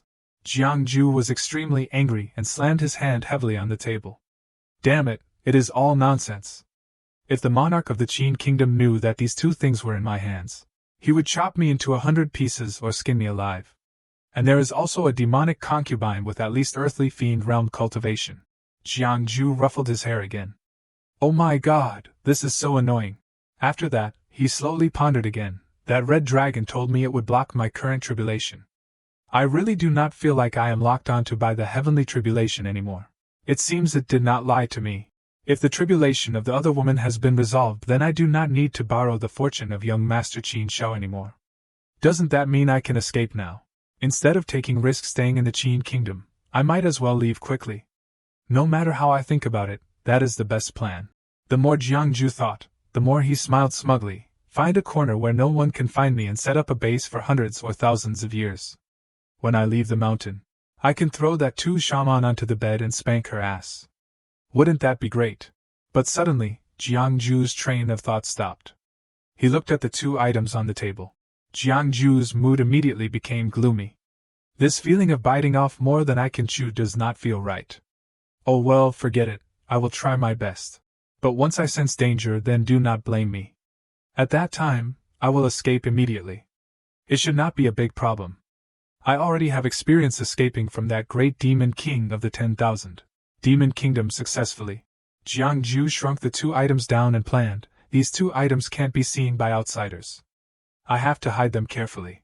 If I want to complete the National Fortunes mission for the Qin kingdom, I need to meet a member of the Qin kingdom's royal family. But with my current status, I am afraid that even if I go to the door to request an audience, no one will be willing to meet me. I will just let fate decide. Jiangju stayed in Qin Zhao's residence. Time slowly passed, and finally, half a month later, the day arrived. In a magnificent and splendid palace, a man in noble attire with a plump figure was lying on a chair. Around him were maids serving him respectfully. The man with the plump figure lying on the chair was the monarch of the Qin kingdom, Qin Yujun, Qinin. Qinin had just opened his mouth to curse, damn it. A woman with a beautiful face and a fiery figure appeared. She was the 10,000 demon kingdom's jade stone spirit, Su Yuxian. She moved closer to King Qinin and said in a coquettish voice, "Who has made the great king so angry?" Qinin replied, "Who else could it be? It is that good younger brother of mine. That Qin Shao actually joined forces with the Grand Tutor to make things difficult for me in court, not allowing me to build a palace for the leopards." Qinin revealed an angry and murderous expression. "Who exactly is the monarch of the Qin kingdom, them or me?" Qinin slammed his arm on the table. "Do I have to look at their faces to do what I want? It is really too disrespectful." Su Yuxian used her coquettish voice to say, "Great king, do not worry. This concubine was just joking around. If we do not build it, we do not build it. Why make things difficult for the great king?" Hearing what Su Yuxian said, Jinan immediately smiled, and said with affection, "With a sensible consort like you, even if I die, I won't regret it." Suddenly, a maid came forward to report, "Great king, outside the palace, there is a person who wants to request an audience with the consort, and has brought a token." Jinan spoke, "Quickly bring it up if there is anything." When she saw the item, Su Yoshuan's expression immediately changed, becoming terrified, which made Jinan immediately ask, "My consort, what is wrong with you?" It was a command medallion. Immediately after, Su Yuxian regained her usual expression and said to Jinan, "Great king, my mother's family has arrived. This concubine will be back in a while." Jinan waved his hand happily, "Oh, hurry up." After that, Su Yuxian returned. When she saw the person standing in front of her, she immediately knelt down respectfully and said, "Su Yushi greets Sword Xianjun, my lord." That Sword Xianjun repeated softly, "Sword Xianjun, it has been a long time since I have heard that title. There is no Sword Xianjun in this world anymore, only the close guard under the command of the Heavenly Demon Lord, Qin Jiannu." Su Yuxian still replied respectfully, "My lord, although you lost to the Heavenly Demon Lord, the Heavenly Demon Lord is an unbeatable figure. Although my lord failed, your glory and prestige are still evident. This concubine has long admired you. Today, meeting you has made me feel flustered. I just do not know why my lord is looking for this concubine." Jiannu said, "Since ancient times, the two demon clans have taken the Jinsha River as the boundary and signed a treaty of non-aggression. Now that I have entered the Qin kingdom, I have violated the treaty. I fear that the Heavenly Demon Lord will order me to return. If that happens, I will not be reconciled. Now that I have reached the tribulation of earthly fiend, only absorbing the fortune of this dragon vein is a shortcut to overcome the tribulation. Otherwise, I will definitely die. I cannot leave."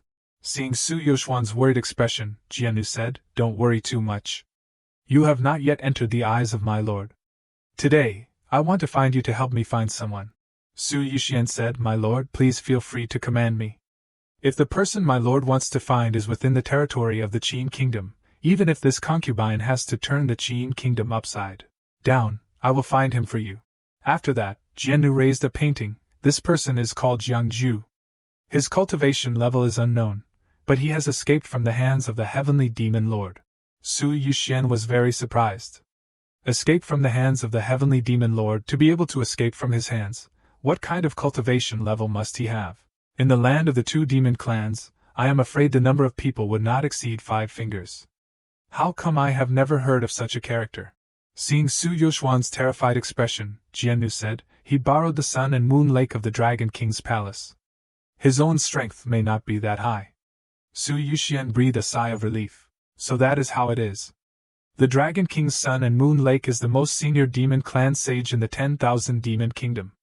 People often compare him to the Heavenly Demon Lord. It is just that it is impossible to compare who is stronger and who is weaker. Anyway, he does not compete for power and profit. This Jiangju can have his blessing. His relationship with that old dragon must be good. How weak can someone who can associate with such a character be? Although this person's cultivation level is not clear, he has some tricks and supernatural powers. This painting may not necessarily be accurate. Perhaps he knows how to disguise himself. It is very normal to travel in the world.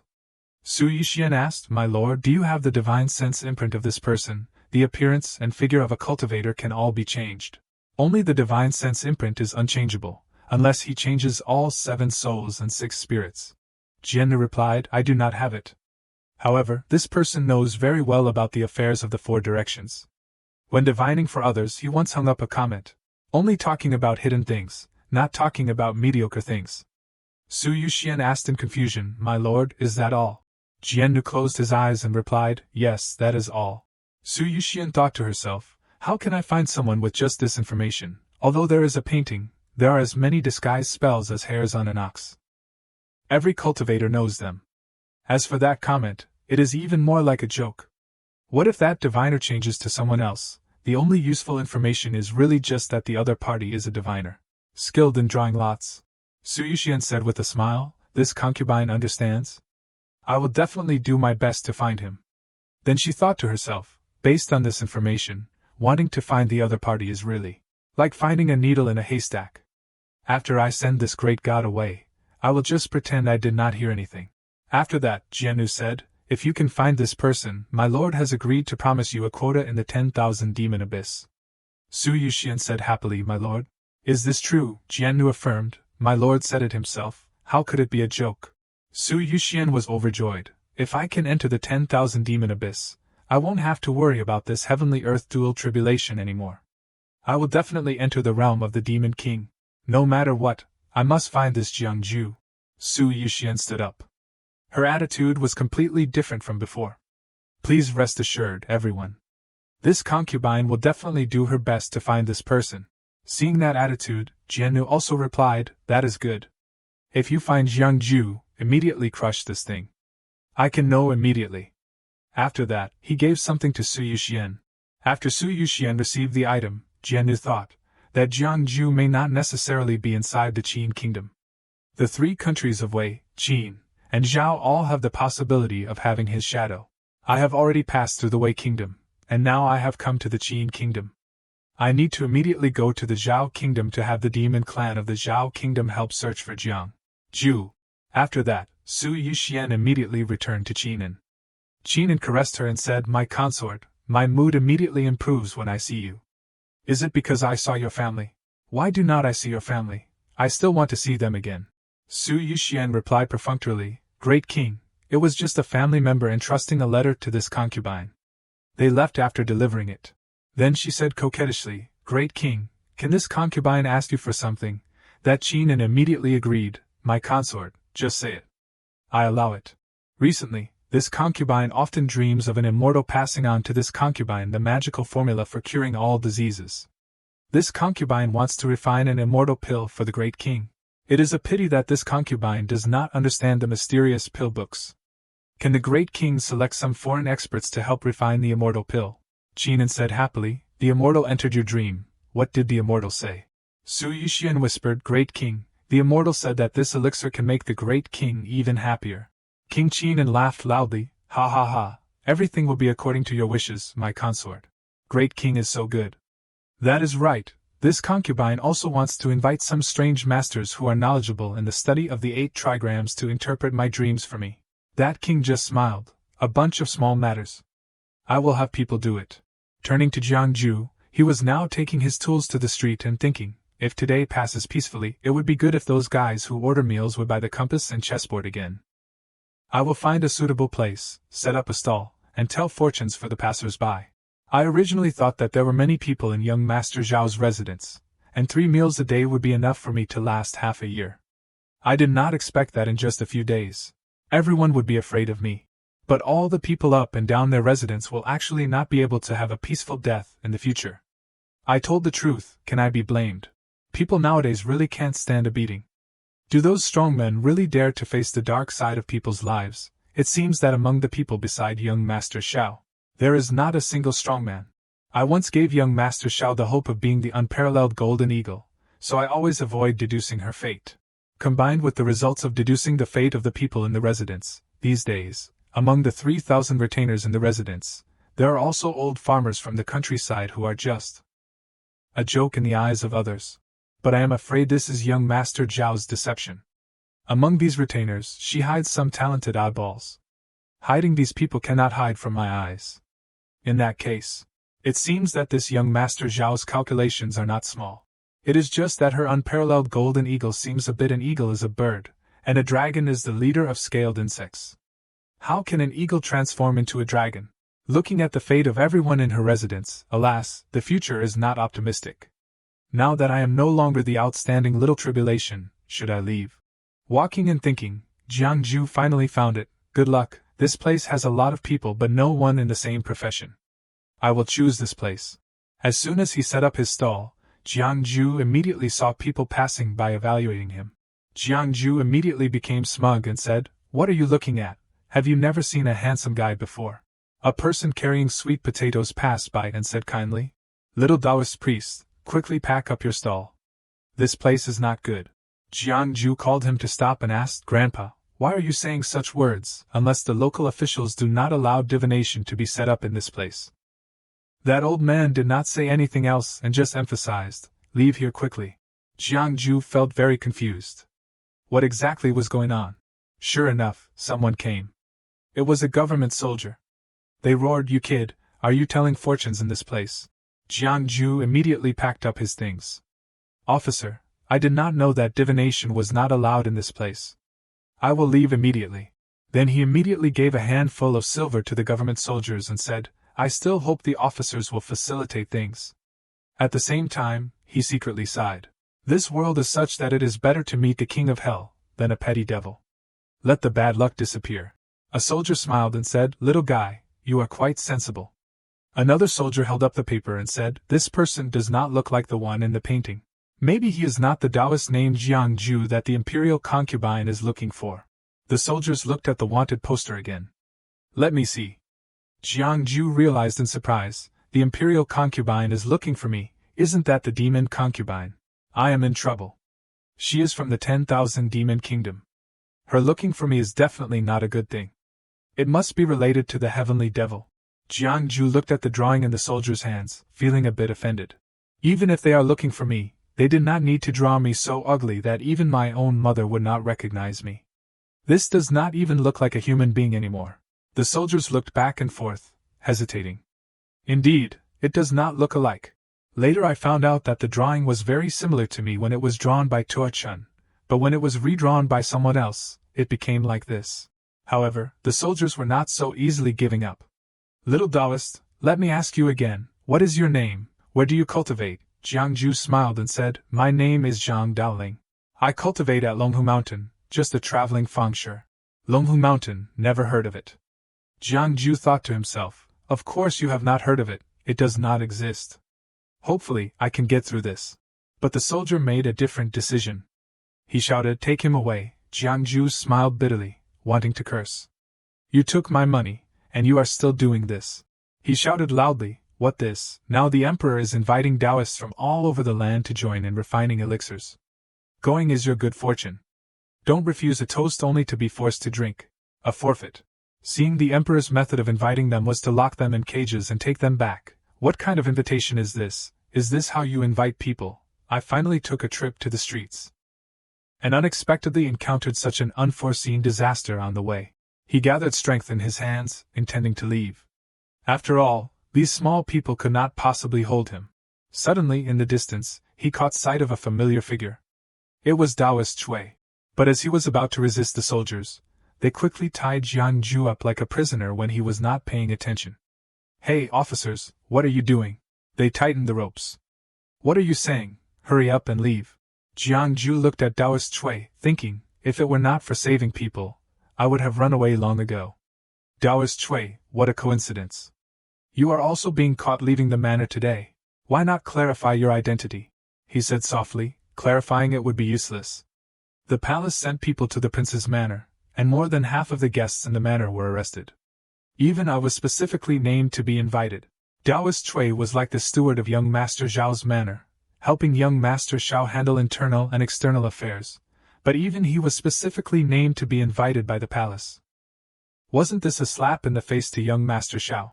This time the Emperor's elixir refining seems extremely absurd, but I am afraid it is not Lord Wu's intention.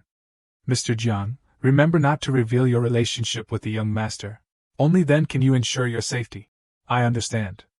It is just that the demon concubine sent people to Hanyang City to force Taoists to enter the palace to refine elixirs, specifically naming Jiang Ju, deliberately using this matter to barge into the prince's manor. Could it be that she knows I am in young Master Zhao's manor? Or is it just a coincidence? Which one is Taoist Chui of Prince An's manor? Her ladyship invites you. Taoist Chui stepped forward. That is me. Before leaving with the soldier, Taoist Chui intentionally winked, you must not reveal your identity. I know. A maid nearby came to announce, but Liang has ordered, inviting all Taoists to enter the palace to help refine the immortal elixir, and to follow orders in the newly arrived back garden. Upon arriving, they immediately untied everyone. Jiang Ju thought to himself, this female official is a demon, her cultivation is still low, even I can see it. The officials in the court must have high-level experts, how could they not see it? Or maybe they see it but do not dare to say it. It seems that the demon concubine is indeed covering the sky with one hand. The entrance to the cave gradually emerged from the shadows.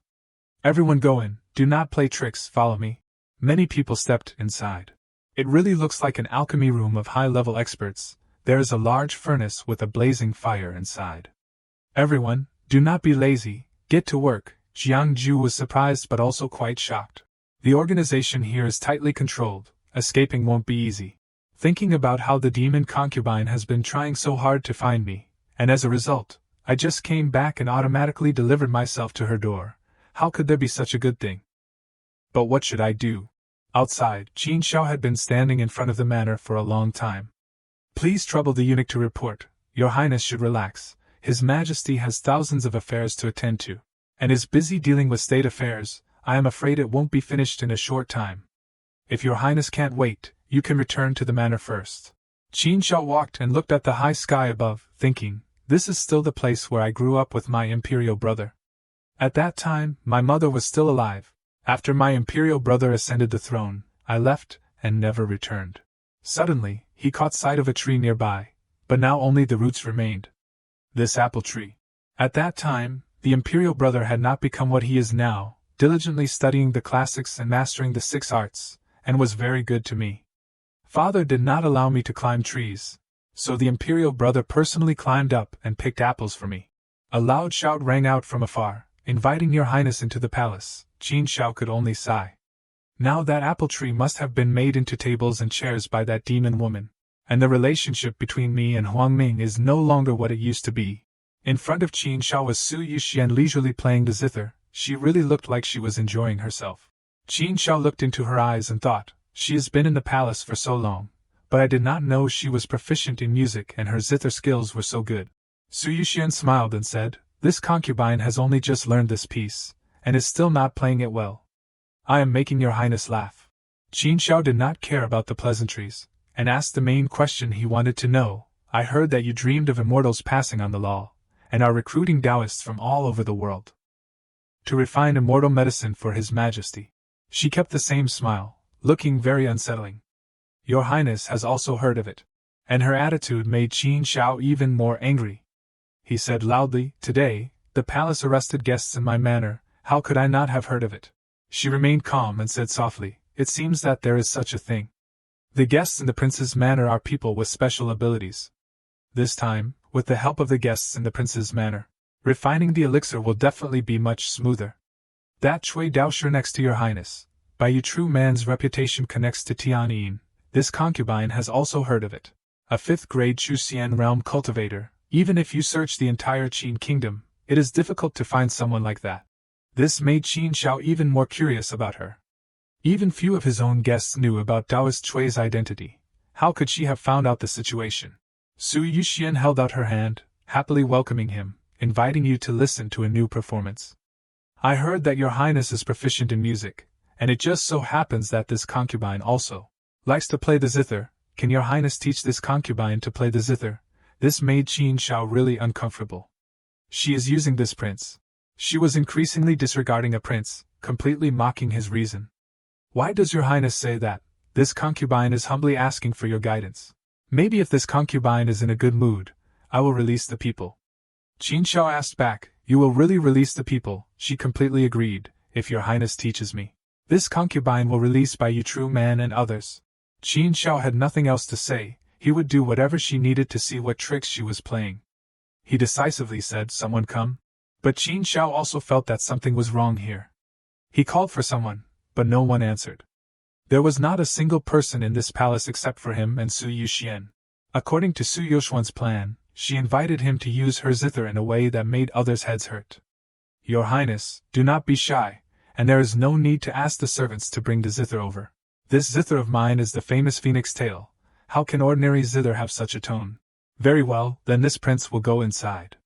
He pretended to be very eager. What was she trying to do with this expression? But there was nothing to be afraid of. On the other hand, Su Yuxian thought, he easily fell for it. Is he really upright or has he long been moved by me? Hoping for this, Qin Shao sat down at the zither table, and Su Yuxian did not hesitate to touch him from behind. She put the sheet music around his neck. Here's the score. But Qin Shao had long felt that she had a problem, and pushed her away forcefully. You Qin Shao suddenly saw 3 Su Yuxuans in front of him. It seemed that she had done something to him. He collapsed on the table, and Su Yuxuan's face revealed her scheming. She lifted Qin Zhao's chin. The virtuous prince does not need a little seductress like you. If this concubine did not prepare, how could I lure you over here? There is also amorous incense in this incense. Burner, I am not afraid that you won't be moved. So she just wanted to conquer the prince who never approached women. She looked at Qin Zhao's face for a while. Really handsome. It is just a pity that you have made things difficult for me everywhere. I will whisper in your brother's ear. He won't be willing to kill you. This time let me help him. Su Yuxian lifted Qin Shao up, suddenly realizing that he was a little light. Why is he so light? Just like a woman. She put Qin Shao on the bed, wanting to touch his body. I heard that the virtuous prince does not get close to women, then is not this my chance? When she opened his clothes, the truth unexpectedly hit Su Yuxian in the face. She widened her eyes. Damn it, he is actually a woman. How can it be a woman? I originally wanted to seduce him, and even if I did not succeed, I could frame him, and when the opportunity comes, I will have consort Qin Wu kill him. But what to do now? Qin Wu definitely knows he is a woman. I can't use the current method to frame him. But how can I give up? Su Yuxian looked at Qin Shao on the bed. Don't think that I can't deal with you like this. Someone come. A maid slowly stepped out and bowed. What are your orders, your ladyship? The uglier, the more disgusting, the better. Yes, your ladyship. Perhaps her intention was to find a disgusting old man to humiliate Qin Shao. Jiang Ju in the prison thought. According to what Taoist Cui said, this time many guests from the prince's manor must have been arrested. But I did not meet many of them on the way here. It seems that they are not in prison here. But the demon concubine wants to find me, these guests, and I do not have much interaction. If they recognize me, they might betray me. But if the demon woman finds me, there will definitely be no good things. I must not be careless. He immediately thought of a perfect plan. Find a good friend to exchange clothes. This Taoist, would you mind exchanging clothes with me? The other Taoist thought. How could there be such a good thing? His clothes are all silk. Exchanging them will definitely get me a lot of silver. After changing clothes, Jiang Ju ran out to meet the guard. I want to go to the toilet. But the guards were not as strict as other places. The soldier let Jiang Ju handle it himself. Go quickly. After entering the prison toilet, there was definitely nothing good. Just entering it felt like it was a place to torture people second only to the execution ground. I can't take it anymore. Jiang Ju took out the jade pearl from his sleeve and put it in his mouth. What exactly was the effect of the jade pearl? After swallowing it, Jiang Ju's face changed again, different from the handsome appearance just now, becoming a scarred old man looking really disgusting. But he did not know how coincidental it would be to use this face later. But life, even if it is a little busy, a little smelly, you have to keep this life. Scarface Jiang Ju walked around the prison with his face worth 1,000 gold, looking around to assess the situation. Even if young Master Shao is here now, he would not recognize me, let alone those guests who have only met me a few times. He felt very confident and sure of winning. But he failed as soon as he stepped out. The palace maid who had just been ordered by Su Yuxian to find a beggar, indeed caught sight of someone with this beggar's face. He was caught but in a different way. The maid spoke. You stop, come over here. Jiang Ju was startled, turning his head around. I should not have been discovered, right? I will just act first, haha. Little miss is calling me. She covered her nose with the smelly body. Shut up, follow me. In Jiang Ju's heart, he was apprehensive. I should not have been exposed, right? If I had been, she would have called someone to arrest me long ago. Haha, little miss. Where are we going? She felt uncomfortable. Don't ask. Whatever happens, it is a good thing. Jiang Ju felt confused. What was she trying to do by looking for evidence like this? It definitely does not have good intentions. Never mind. I will find a chance to run. After arriving at the manor, she reminded Jiang Ju to stop. You wait here. Jiang Ju also felt that something was strange. It was as if he had been discovered and was being plotted against. This place did not even have a guard. I must leave. Suddenly the door opened. Inside there seemed to be something that shocked Jiang Ju. That aura. Only people in the industry could feel the pressure from this great ambition. Sweat was all over Jiang Ju's face. What a strong field. My body is like it is being tied up. A voice came from inside. The person you found is the right one. Quickly bring him in. Jiang Ju also recognized the person who emitted such a heaven-shattering field. It could only be the demon concubine. This aura is very strong. Fortunately she did not recognize me. The maid came out and told Jiangju, "Follow me." Arriving at a residence, where the gate had been opened, only waiting for the right person to step in.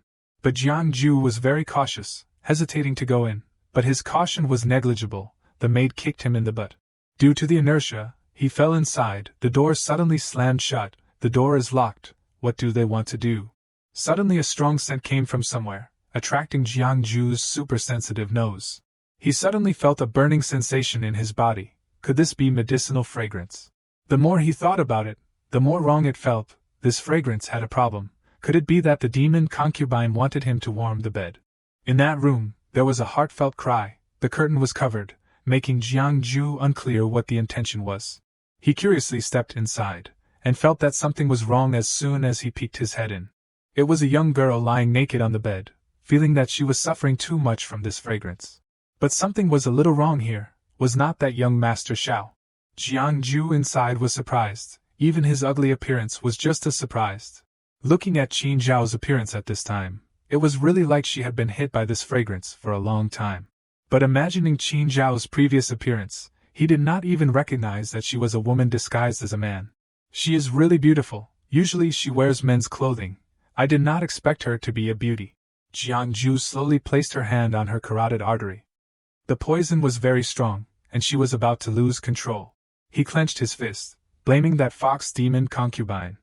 She was truly vicious, not only using aphrodisiacs but also deliberately finding a filthy beggar to ruin her purity. He immediately bowed his head in apology, hoping she could endure it. "What I am about to do is to save you." Jiangju gently lifted Qin Xiao. Fortunately, he had a life-saving treasure that could deal with this situation. But first, he had to take off all her clothes and draw a drop of heart's blood from her finger. While removing the chest wrap, he sighed, "Why is this wrap so tight?"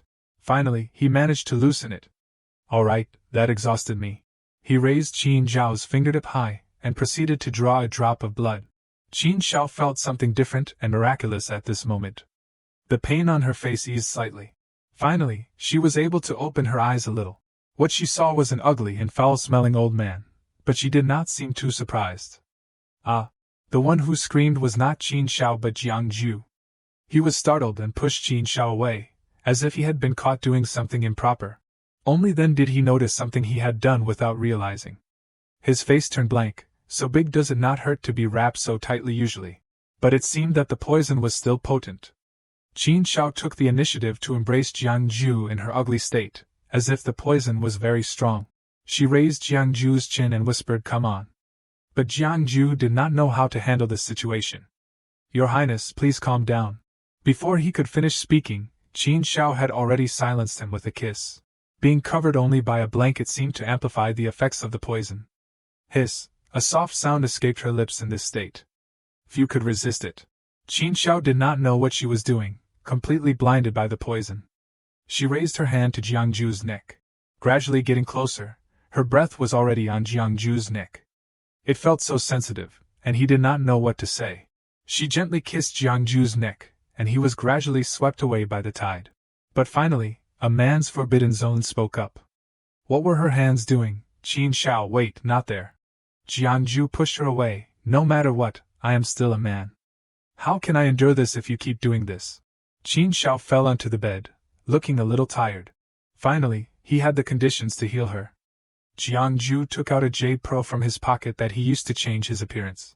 He put on a mysterious expression, even though Qin Xiao probably could not hear him. Your Highness, this is goo poison Miao Jiang, given to me by a good friend. It grows in the border palace, so its toxicity is very strong. It cannot be resolved by anyone below a 4th grade Qianquan realm expert. But when the goo is still young, it can absorb all poisons in the world. I will use this goo poison to resolve your love poison. Jiangju lifted her up again. Using this goo requires a drop of your blood so that it can enter your body without harming you. Forgive me. Then, a stream of energy flowed into Qin Zhao's body, followed by the goo poison Miao Jiang. Suddenly, Qin Xiao jolted awake, as if waking from a nightmare. She looked like she did not know what had happened. Her mind was still wandering somewhere around here. Wasn't I teaching the demon concubine to play the zither? My head hurts.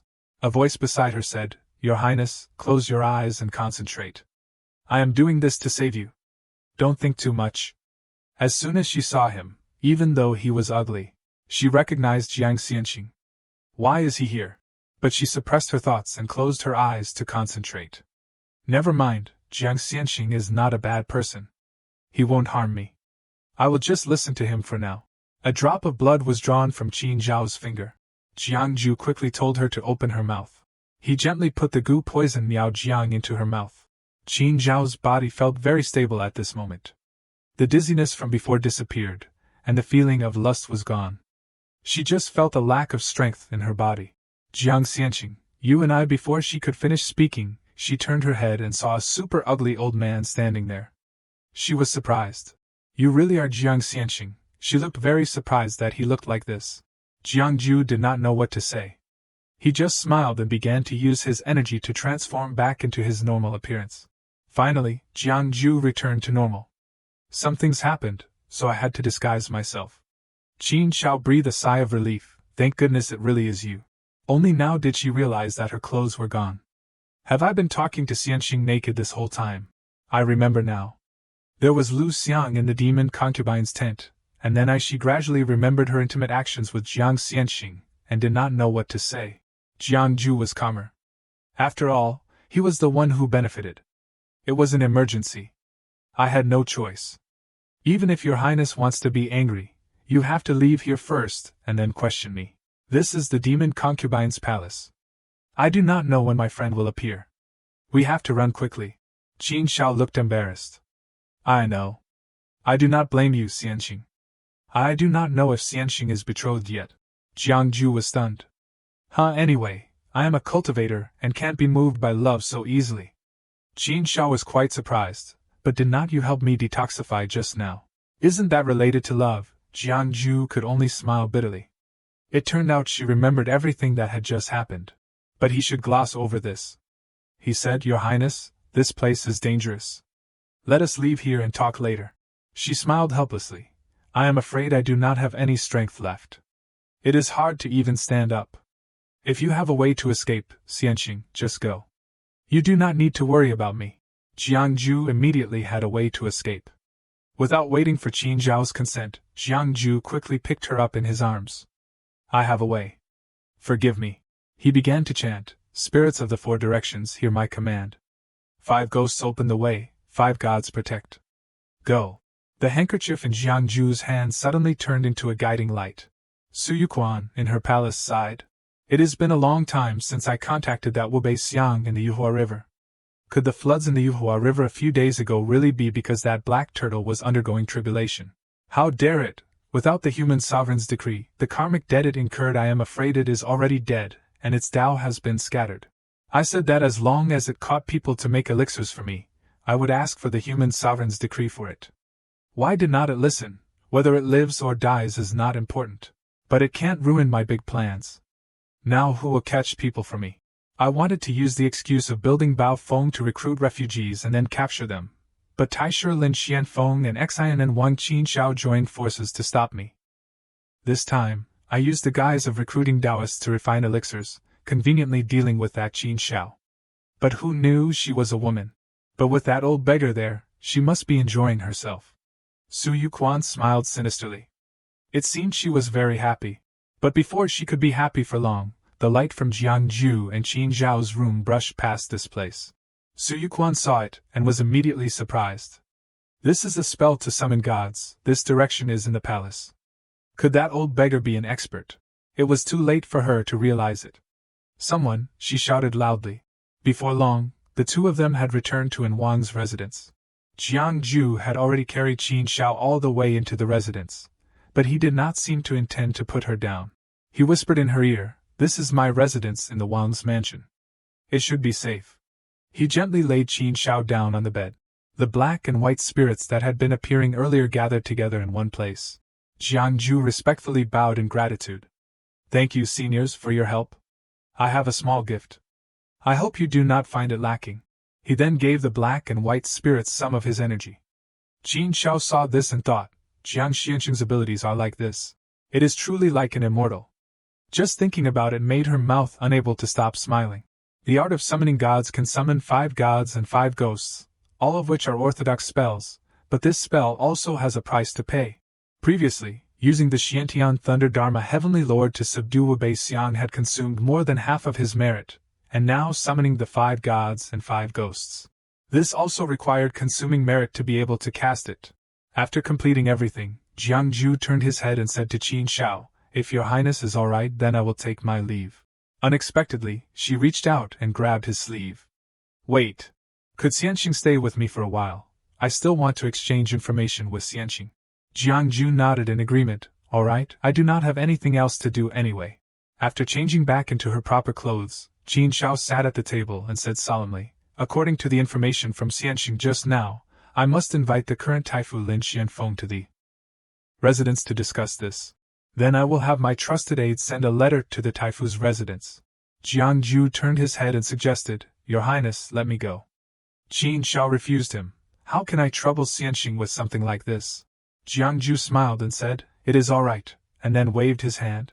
A gust of wind appeared in their room, taking the letter before Qin Zhao's surprise. She was stunned. That Jiangju slowly said, "Your Highness, rest assured, the letter is now in the Taifu's hands."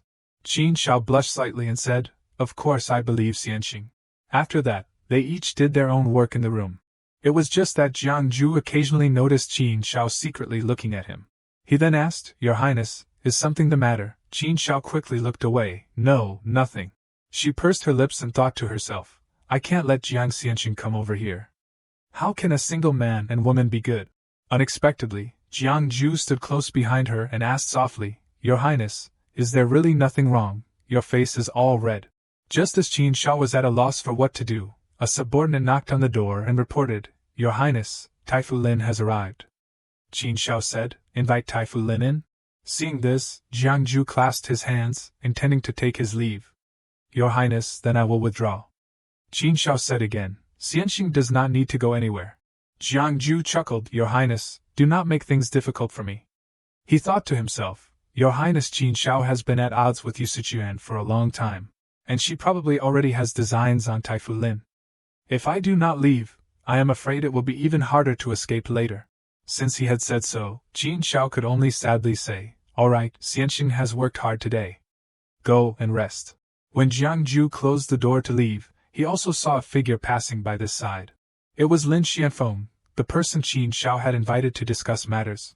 Jiangju clasped his hands and greeted him, and Xianfeng also nodded in response. Not knowing what he saw, when he passed by, a light flashed in Jiangju's eyes. He sighed and muttered, "So he is also a short-lived person." That night, at the Suoxing Palace, Youchuan's residence, she frowned and asked the servant, "You said the person who found that old beggar was in the prison?"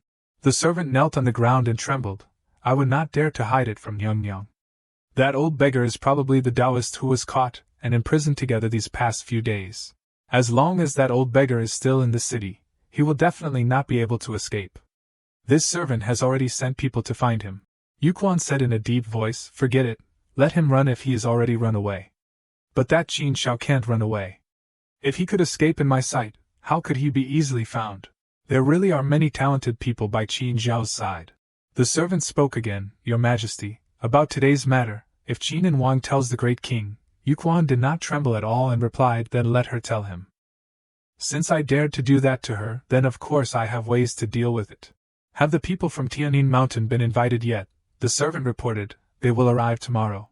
Yuquan asked again, "Is there any news about Jiangju, who the heavenly demon lord is looking for?" The servant replied, "This servant was just about to report this matter to Yang. Since the incident on the Yuhua River, there has been an additional guest in the Qin and Wang's residence. Very few people know the specific identity of this person, but people in the residence all call him Jiang Xianxing. It is said that this Jiang Xianxing also knows how to tell fortunes." Hearing this, Yuquan was a little excited and thought to herself, "Could that be the person that the heavenly demon lord is looking for, by Qin Zhao's side?" The next morning, at the Anwang residence, the gatekeeper saw Jiang Jiao coming out and cupped his fist in salute. "Greetings, Mr. Yu." Jiang Jiao smiled and replied, "I am visiting a friend. I will be back when I am done." The gatekeeper was very puzzled. Visiting a friend, he also saw Jiang Jiao carrying large and small bags. He thought to himself, guests who return from the palace are often frightened, packing their things and leaving in the middle of the night. Could it be that he also wants to leave? But the Wangye has ordered that Jiang Xianxing must not be troubled. So he could only cup his fist in farewell. Then, mister, please take care on your journey. Jiang Jiao also waved his hand. Okay, goodbye, young brother. The gatekeeper watched his figure disappear into the distance, feeling regret in his heart. Jiang Xianxing was favored by the Wangye. Is even he abandoning the Wangye? Jiang Jiao walked alone up a high mountain, looking into the distance and thinking to himself, since transmigrating to this world, I have always acted very cautiously. If not for that caution, I would have died long ago. But a virtuous person like Gongzi Xiao, and his fate. I can't sit idly by any more. Thinking this, he took out a knife, cut off a lock of his hair, and then began to cast a spell. For 3 days I take the knife as my master. In myriad dharmas, I take incense as the head. Today, I take 3 sticks of merit incense. I earnestly pray to the spirits of the 4 directions, the wandering souls of the 6 directions, to transmit the order to the immortals of Tianan Mountain. Enter Xianyang of the Qin dynasty. If you agree, please move the incense. The incense sticks were inserted, and the ritual was complete. He smiled, sensing something from behind. It is here. Whether it is a passing monster, a god, or a wandering ghost, please manifest. A cloud of smoke gathered in front of the altar. It seems that a little ghost has been summoned. Jiang Jiao raised his voice and asked the wandering soul, listen up, help me deliver this message to Tianan Mountain. This incense offering will be yours. The little ghost was overjoyed, greedily absorbing the incense smoke. Seeing its rapid consumption, Jiang Jiao praised, this little wandering soul may not have any magical power, but it is quite good at running errands. Good kid, no need to thank me. Don't forget the instructions from your gidge. Then may your journey be smooth. The little wandering soul flew away following Jiang Jiao's instructions. Switching the scene back to the Anwang residence, the gatekeeper cupped his fist and reporting to your highness, Jiang Xianxing left the residence early this morning, saying that he was going out of the city to meet an old friend. Qin Xiao, with his hands clasped behind his back, said, Jiang Xianxing was someone I rescued from the Yuhe River. It is his first time in the Qin dynasty. Where would he have friends? The gatekeeper hesitated and said this humble one saw that he had large and small bags. Qin Xiao was silent for a moment, then turned his head and said, I understand. Step back. After his subordinate left, Qin Xiao silently looked into the distance and thought, it is no wonder he is leaving. That Yao Fei is always targeting me, implicating even the guests in my residence. Is he running away? Even Grand Tutor Lin Xianfeng is helpless, only instructing me to be patient. Everyone can see that I have no way out anymore. She looked at Jiang Jiao's place, mumbling, Jiang Xianxing does not like others serving him. He has been cleaning this place all along. These fish are not expensive ornamental fish, just ordinary carp. His taste is always so peculiar. Xianxing, are even you abandoning me? Unknowingly, her face was already covered in tears. Unexpectedly, at this moment, a familiar voice rang out behind her, Gongzi. Are you looking for me? Jiang Jiao appeared behind her, asking with a smile. Qin Xiao was extremely excited and rushed over to ask him, Xianxing, why are you still here? Jiang Jiao asked in surprise, what are you saying, Gongzi? Isn't my being here arranged by you? Could it be that you do not want me to stay anymore?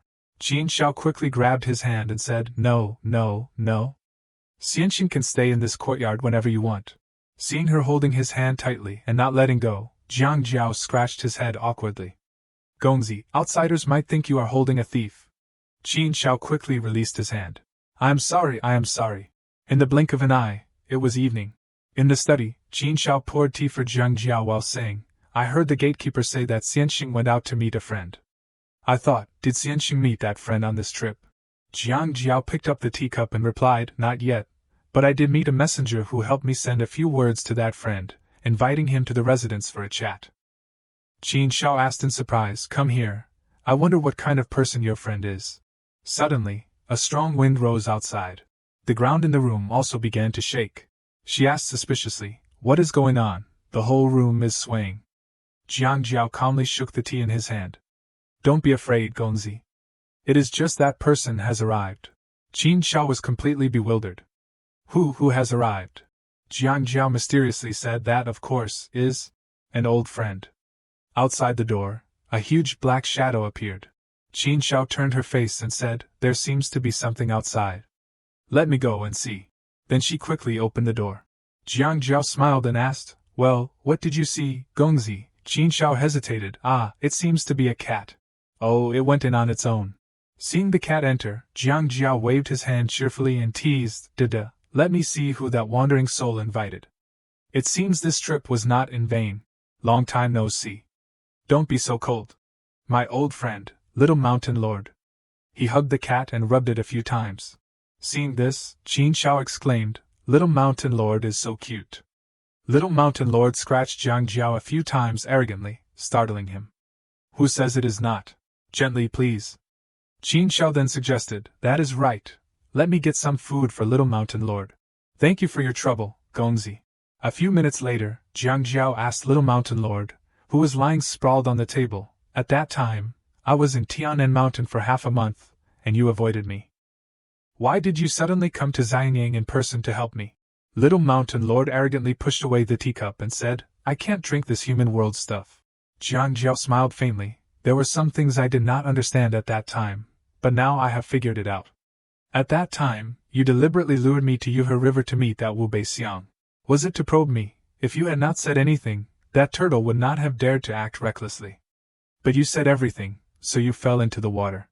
You can't blame the seat. This seat is born with different colored pupils. The left eye sees the good and evil in people's hearts, and the right eye peeks at the karma of fate, but still can't see through you. So even probing a little is not too much to ask, right? You have looked at the fates of many creatures in Tianan Mountain, and you can be considered to have done a favor for Tianan Mountain. Now you ask that little wandering soul to Tianan Mountain for help. I will help you with all my strength. At this moment, many other creatures appeared outside the door. Jiang Jiao stood up in slight surprise and said, I did not expect so many friends to come. Jiang Mao has troubled everyone. Please stay here for a while. They said in unison. We obey. Then they gradually dispersed in all directions. Switching the scene to this side, Yu Xian had just finished soaking in the bathtub. She asked her subordinate in a deep voice, Have you found where that Jiang Jiao is staying? The maid reported, reporting to Nyang Yang. It has been confirmed that there is a Jiang Xianxing in the Anfu residence, but this servant has explored several times and cannot enter the courtyard of that Jiang Xianxing. Yu Xian asked in surprise, Your cultivation is already at the 6th grade, but you can't even see what he looks like. The maid replied, There are many great demons protecting him there. Their strength is much higher than this servant's. This servant really has no way. Yu Xian thought to herself, It seems that this Jiang Xianxing is the person that the heavenly demon master wants to find. It is just that the other party's cultivation is unfathomable. It does not matter. It is still 3 days before Feng Jiannu arrives in the Qin kingdom. At that time, she will deal with that Jiang Xianxing herself. She asked again, How is Bai Yuzhenren? The maid replied, He has been subdued and is listening to Nyang Yang's orders. Yu Xian sneered, That is good. It is time to leave a big gift for His Highness and Wang. The next day, at the imperial palace, a Baiguan bowed his head and reported to the emperor, Your Majesty, recently, the smell of medicine has permeated Xianyang city. The withered trees have all sprouted new buds, and all kinds of flowers are blooming out of season, which is very abnormal. I am afraid. Before he could finish speaking, the eunuch in the back shouted loudly, Nyang Yang has arrived. Yu Xian solemnly stepped into the main gate. Qin Shao looked at her suspiciously, wondering, What is she doing here? At this time, Yu Xian cupped her fist and said to Qinin, I have a celestial pill to offer to the great king. As soon as Qinin saw her arrive, he revealed a delighted expression, calling her Ai Fei. Quickly, dispense with the formalities. Yu Xian cupped her fist and continued, I wish the great king longevity. Great king, please take the medicine. Then she opened the box in her hand, revealing a crimson pill. Qinin, infatuated with her beauty, happily accepted it, saying, Whatever Ai Fei gives, even if it is poison, this Wang would willingly drink it. Then, without needing anyone to test it for poison, he put the pill into his mouth. Then he showed a change in expression, shaking unsteadily. This is. Qin Shao worriedly stepped forward and called out, Huangxiong. Qinin, trembling all over at this moment, still called out, Ai Fei. The scene in the palace became more chaotic than ever with shouts of Great King, someone come here. Qin Shao then turned towards Yu Xian and accused, How dare you poison the monarch? Immediately bring that Yao Fei out here. Suddenly, Qinin raised his hand and said, Wait, Ai Fei. Yu Xian quickly stepped forward to support her hand, smiling sweetly and asking, Great King, how is the effect of the divine medicine? Qinin replied, I feel My mind is clear and refreshed, and my spirit is greatly invigorated. He quickly became refreshed again, standing up healthily, surprising everyone. The great king looked as if he had become 10 years younger. Nyang Nyang actually possesses such abilities, truly a celestial being. The officials all bowed their heads, shouting, a harbinger of national prosperity, long live the emperor. Qin Shao watched this scene, sighing inwardly, so Su Yuxuan's power is growing stronger and stronger. Jinan was overjoyed and said, this is all thanks to Ifei. What reward does Ifei want? Yu Xian pretended to be embarrassed and said, the great king is too kind. This concubine would never dare. It is just that this concubine has a word of advice. Recently, every night this concubine prays for the Qin kingdom and sees the Ziwei in the north, confirming the Ziwei's guidance of the great emperor. The prosperity of our Qin kingdom has arrived. The great king is sending General Cui to lead troops north to attack the Wei kingdom. Borrowing this auspicious omen, our Qin army must use overwhelming force to conquer the Wei kingdom. And the great Qin will surely expand throughout the world. Qin Shao immediately spoke out in opposition, all nonsense. Huangxiong, the army's expedition requires a lot of rations, but in recent years, there have been continuous disasters. The common people are poor and hungry. And the construction of the harem has cost a lot. The national treasury is already empty. Given the current worries, you still want the soldiers to go to battle on empty stomachs. If the army loses heart, even the foundation of the Qin kingdom will be shaken.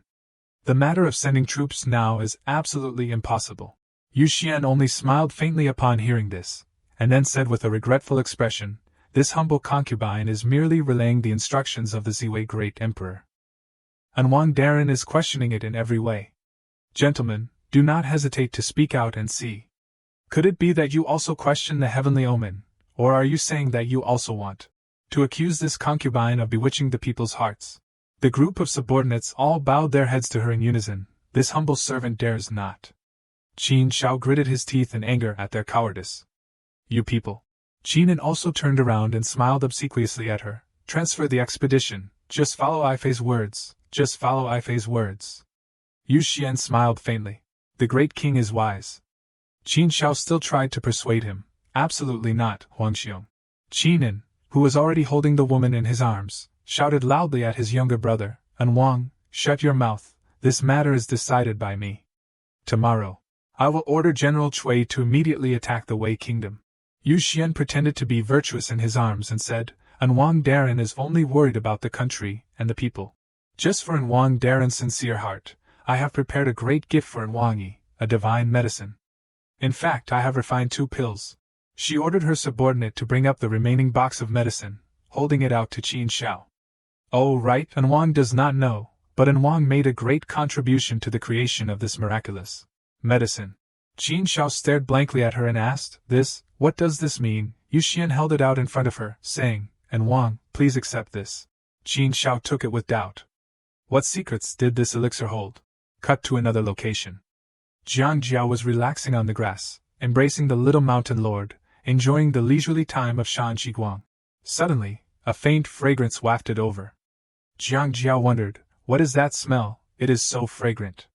The little mountain lord perked up, assessing, the smell of blood, heavy killing intent. Jiang Jiao, surprised, sat up. Isn't this a medicinal fragrance? Why does the little mountain lord say it is blood and killing intent? The little mountain lord replied. Use your eyes to see for yourself.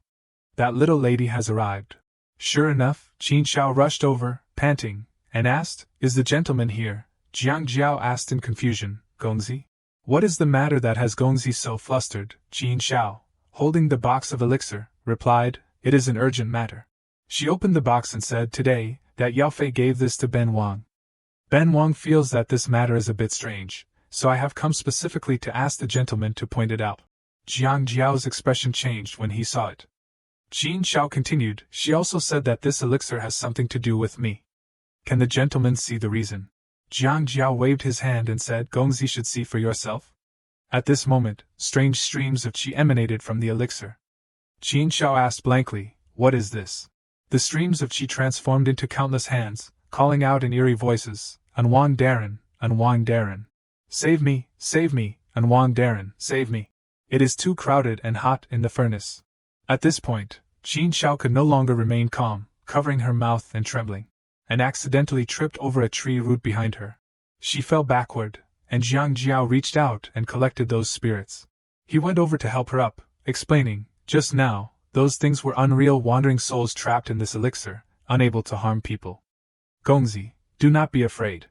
Ordinary people who drink this elixir can improve blood circulation, increase lifespan, and be free from illness and misfortune from now on.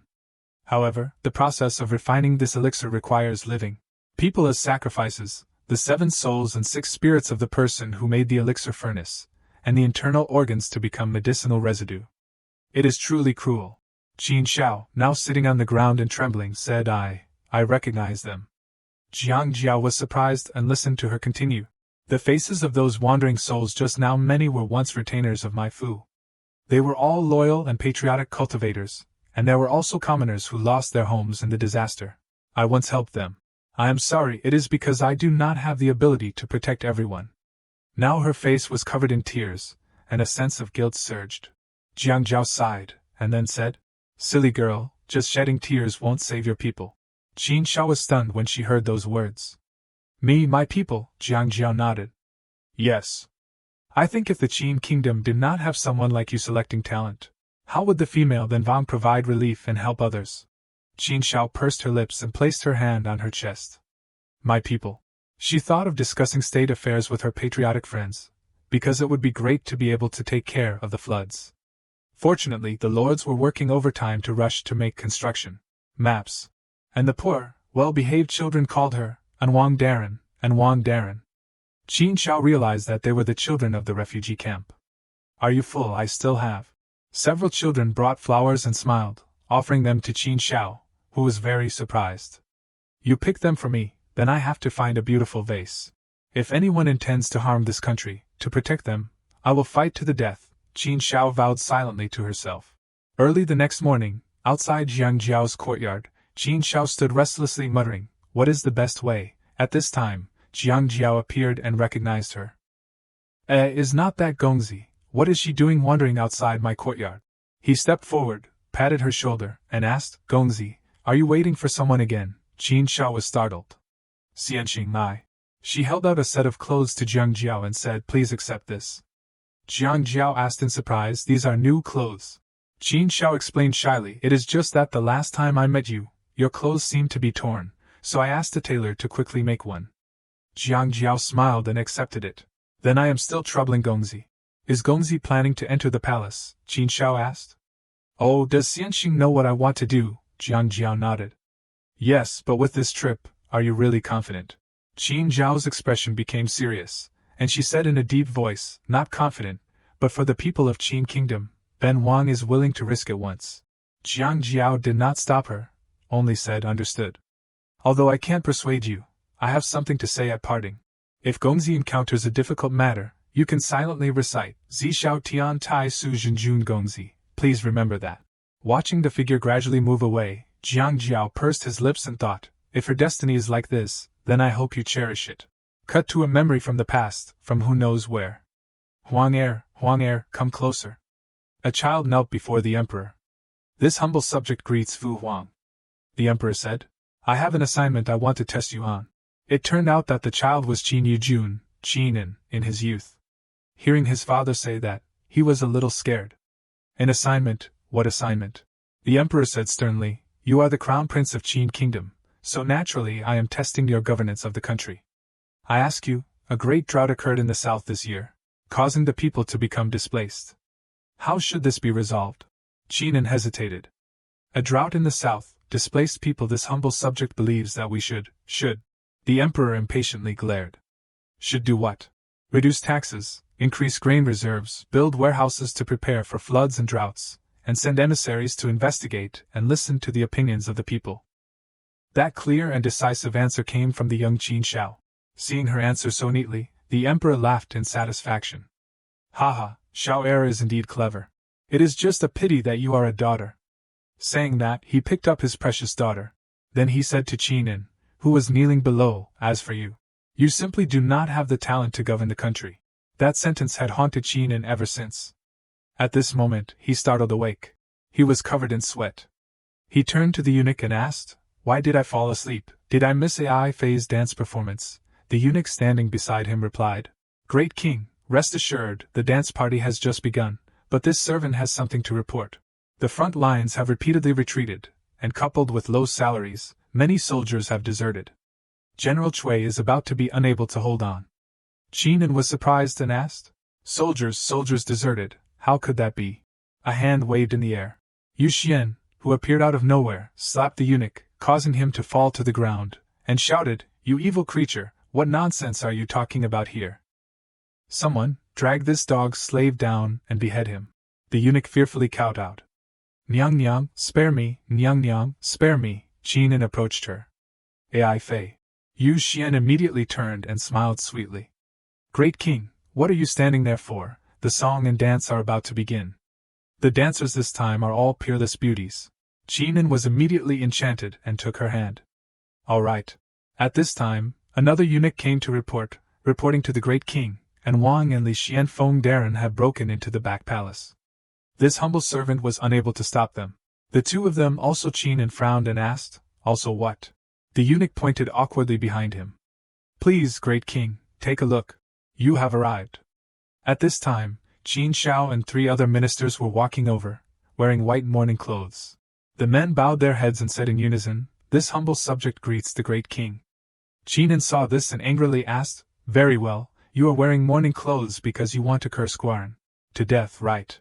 Qin Shao spoke with great integrity. "This subject wears mourning clothes for the common people of Qin Kingdom who died unjustly, mourning for a country about to be destroyed."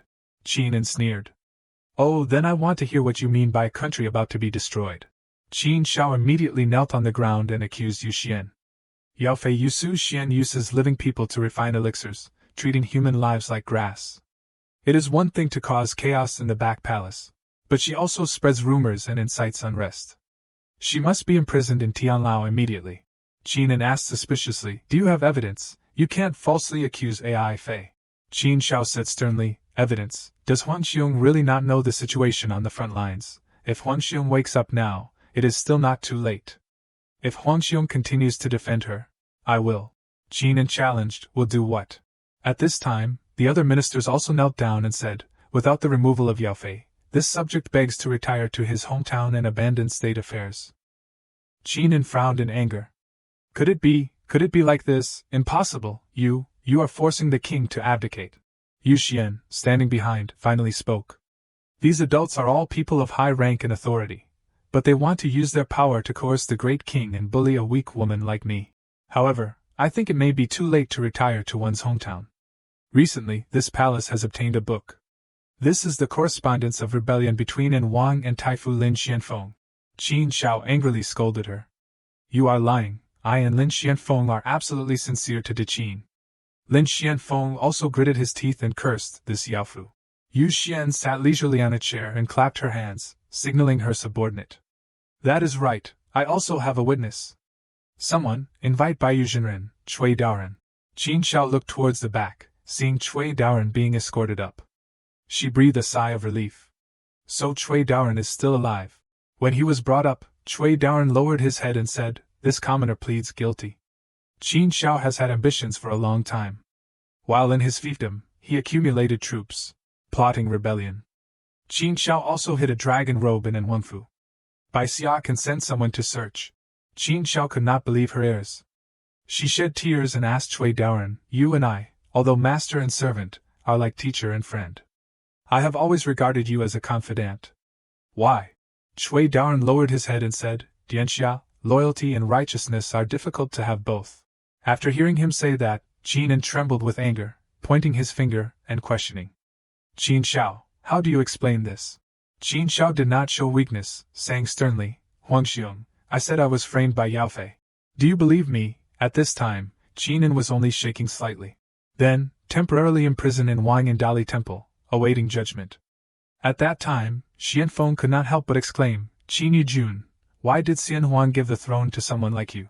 Yu Xian immediately seized the opportunity and shouted, "Rebellion, why are not you arresting these people?" Qin Shao looked worriedly at Xianfeng being surrounded. Lin Darren. But Xianfeng still said without fear, This old minister is an elder of the 3 dynasties of Qin. You dare to treat me like this, the hearts of the people and the army are lost." Qin Kingdom is about to die in your hands. Qin Shao stepped in front of Xianfeng, and said another sentence to Qin En, Huangxiong. You simply do not have the talent to govern the country. Qin En's eyes immediately flashed with a hint of resentment. He turned his head to avoid it. Forget it, Guaran is tired. Ai Fei, take care of all these things. Qin Shao reached out to stop him. Huangxiong, you can't just leave like that. Qin En continued walking as if he did not hear the call. The soldiers also used spears to hold Qin Shao back. Yu Xian triumphantly pretended. Oh dear, the great king is entrusting such important matters to a woman like me to handle. What should I do, then? Issue a death warrant tomorrow. She ordered with an evil smile. Her time had come. Xianfeng angrily stepped forward in front of Qin Shao and shouted, How can there be such a reason, Yaofu? Today, if you dare to touch An Wang, this old slave will fight you to the death. A spear came forward, and Qin Shao exclaimed in horror, Lin Darren. So he sacrificed himself, bravely taking that spear, stabbing into his abdomen. A minister has left forever. Yu Xian coldly laughed and ordered, All right, arrest them. She went to Qin Shao, who was subdued, and ridiculed, An Wang Darren, are you satisfied with the great gift that this palace gave you? Qin Shao, tired, covered her face and asked herself, What should I do, Xianxing? That night, thousands of guards in the palace rushed into An Wangfu. Screams and cries for help rang out incessantly. 2 maids wearing veils came to knock on the door of the room Jiang Jiao once stayed in. Jiang Xianxing, are you there? Our Nyang has an invitation. After waiting a few seconds, the maid suggested, Open the door and go in. In the empty room, they frowned. Oh, is it too late? Go back and report to Nyang. The master runs away when the master is in trouble. What can someone Tian and Zhu found expect? This Jiang turned out to be just like that. The next morning, information was circulating on the bustling streets. Have you heard, today, An Wang will be beheaded at Wumen. How could that be? The great king is not so foolish. Isn't it because of that one? Hurry, let us go see. They went to ask the guards what was going on with the officials, whether the rumors were true. The guards pushed them away with their spears, telling them to move aside and not block the way. After a while, many waiting citizens noticed that the city gate was opening. A lonely and desolate figure appeared behind the crack in the gate. The person's footsteps were unsteady and constantly trembling, their feet bleeding incessantly. It was the tortured prisoner. No, it can't be. It was Lorden, and she was in a terrible state. Can mortals really defy fate? At this moment, Jiangju had transformed into a huge spirit animal form, standing next to Jiangju by a lake. Jiangju looked up, lost in thought, wondering what destiny really was. He remembered when he was in An Wang's residence, he had offered to Qin Shao Gongzi, Would you like me to cast a divination for you? Qin Shao was a little surprised but still offered her hand. Well then, I will have to trouble you, Mr. Jiangju then received a notification from the system, consuming 1,000 points. He wondered, so few points could it be? After agreeing, information about Qin Shao appeared. Qin Yuan calendar, year 49, Qin Wangfei gave birth to a daughter named Xiao. At 8 years old, Qin Shao was proficient in classics, music, and rituals, and knew the 6 arts of a gentleman. None of the princes or princesses could compare. She was close to her elder brother, the crown prince. At 12 years old, Qin Shao entered the imperial study, approving memorials for her father with a methodical approach. At 14, before her father passed away, he ordered Qin Shao to assist the crown prince in governing the country, bestowing upon her the title of An Wang, the first female prince of Qin. When Qin Shao supervised the country, she was impartial, valued talent, and was loved by the people. At 18, the new Emperor Qin Yu granted Qin Shao the land of Fongnanyang. Qin Shao left Xianyang. At 23 years old, a treacherous concubine harmed the country. Qin Shao returned to Xianyang and encountered Jiangju on the way, managing floods and saving commoners. At 23 years old, she was accused of treason by the treacherous concubine and sentenced to be cut in half at the waist. At this, Jiangju could only sigh helplessly. He told her directly, without concealing anything, even though Gongzi is highly talented, you will soon be charged with treason and can only die. Qin Shao was silent for a few seconds and then said, I understand. It is just that if no one seeks justice, it will forever be buried in the earth. For the sake of the people of Qin, I am willing to die. Even if that is Tianming Heaven's will. Jiangju was very surprised to hear this. At this time, Xiao Shanjun behind Jiangju asked in a deep voice, I say, knowing you are going to die, but still wanting to go. Are there really such fools in this world? Jiangju replied, because in her heart is a great righteousness, something more important than her own life. Xiao Shanjun asked again, does Mr. also have great righteousness in his heart? Jiangju smiled faintly and replied, I am just a common man. Ah, then let us stay here. This is indeed a place with beautiful scenery. Let us prepare a sacrifice to Tianming for you here. My king. At this time, Qin Shao, hair disheveled after a night of torment, sat on the platform awaiting execution. Qinin, on the other hand, was unconscious in bed, unaware of the situation. Yu Xian stood by the side, shedding tears of worry, whether feigned or not. A subordinate was surprised to see this. Nyang, are you crying? Yu Xian quickly composed herself and said, No, I am fine. Hurry to the execution ground. Is there still no news from Feng Jiannu, my lord? The servant replied, No, but that Jiang fellow has not appeared either. Arriving at the execution ground, Yu Xian frowned and asked, Why is it so noisy? A palace maid replied, reporting to Nyang, there are many commoners at the execution ground. The people below the platform were extremely angry. How could this be? And Wang is plotting rebellion. How is that possible? She must have been framed. Even Grand Tutor Lin had to suffer this scheme. The Qin kingdom is about to collapse. In recent years, the court has levied very heavy taxes on food. If it were not for Wang's intercession, the common people would have all died. The people of Xianyang have watched Wang grow up since she was a child. She is not only the daughter of the late emperor, but also the daughter of this entire country. A monk passing by the crowd muttered, Just beheading, what is so interesting to watch? The little monk next to him asked curiously, But Shifu, I hear the hearts of the people. They all say the person being beheaded is a daughter. Shifu, in this world, good people do not have good endings. Why should we cultivate good dharma? The monk said to the child, You are still young, let us go quickly. At this time, the people kept shouting, Release Wang. Soldiers angrily stopped them. What are you doing? What are you doing? If you want to obstruct official business again, we will not be polite. Yu Xian frowned and asked, Is it not time yet? I am very uncomfortable. The palace maid next to her suggested, How about I go order the immediate execution? The people below kept pushing, wanting to advance to the execution ground. Release her. Yu Xian clicked her tongue and thought, No, if we let them riot. So she loudly ordered, Don't wait any longer, execute.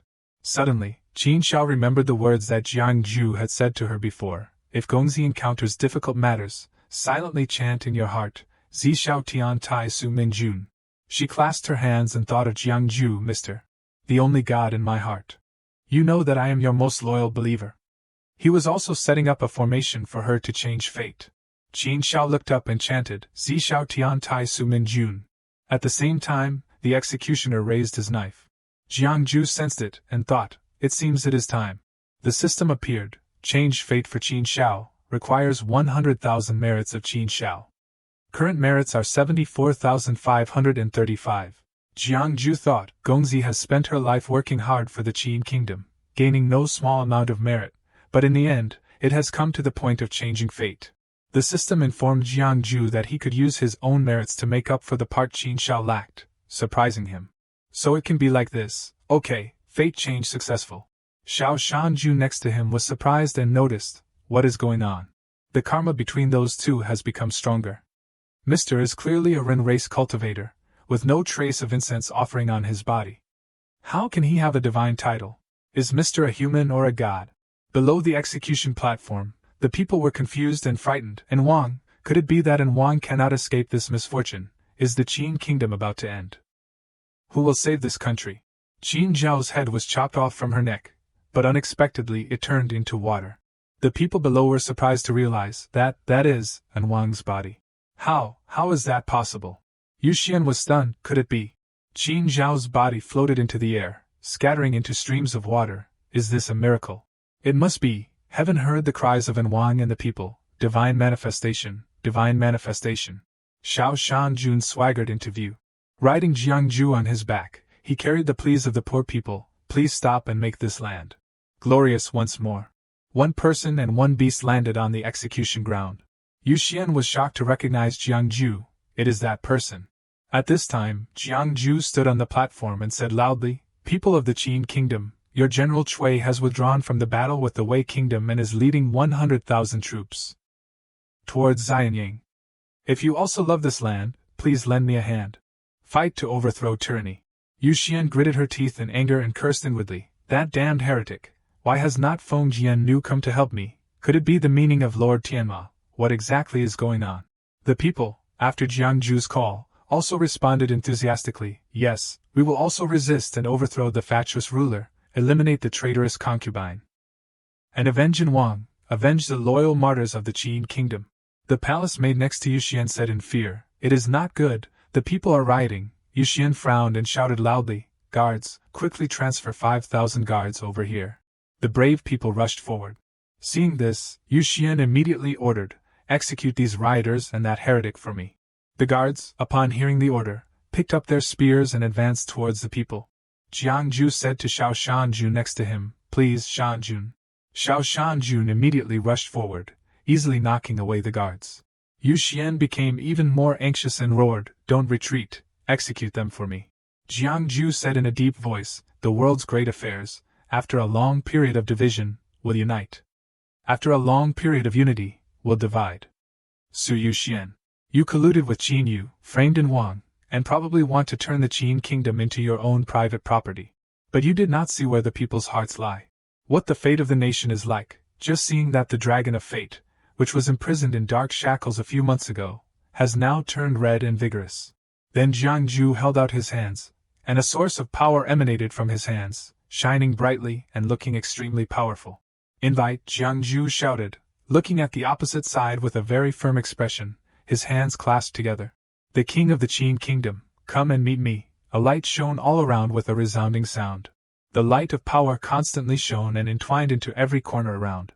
Inside the house, Qinin with a panic-stricken expression discovered the sound and leaned forward and shouted, Who is calling me?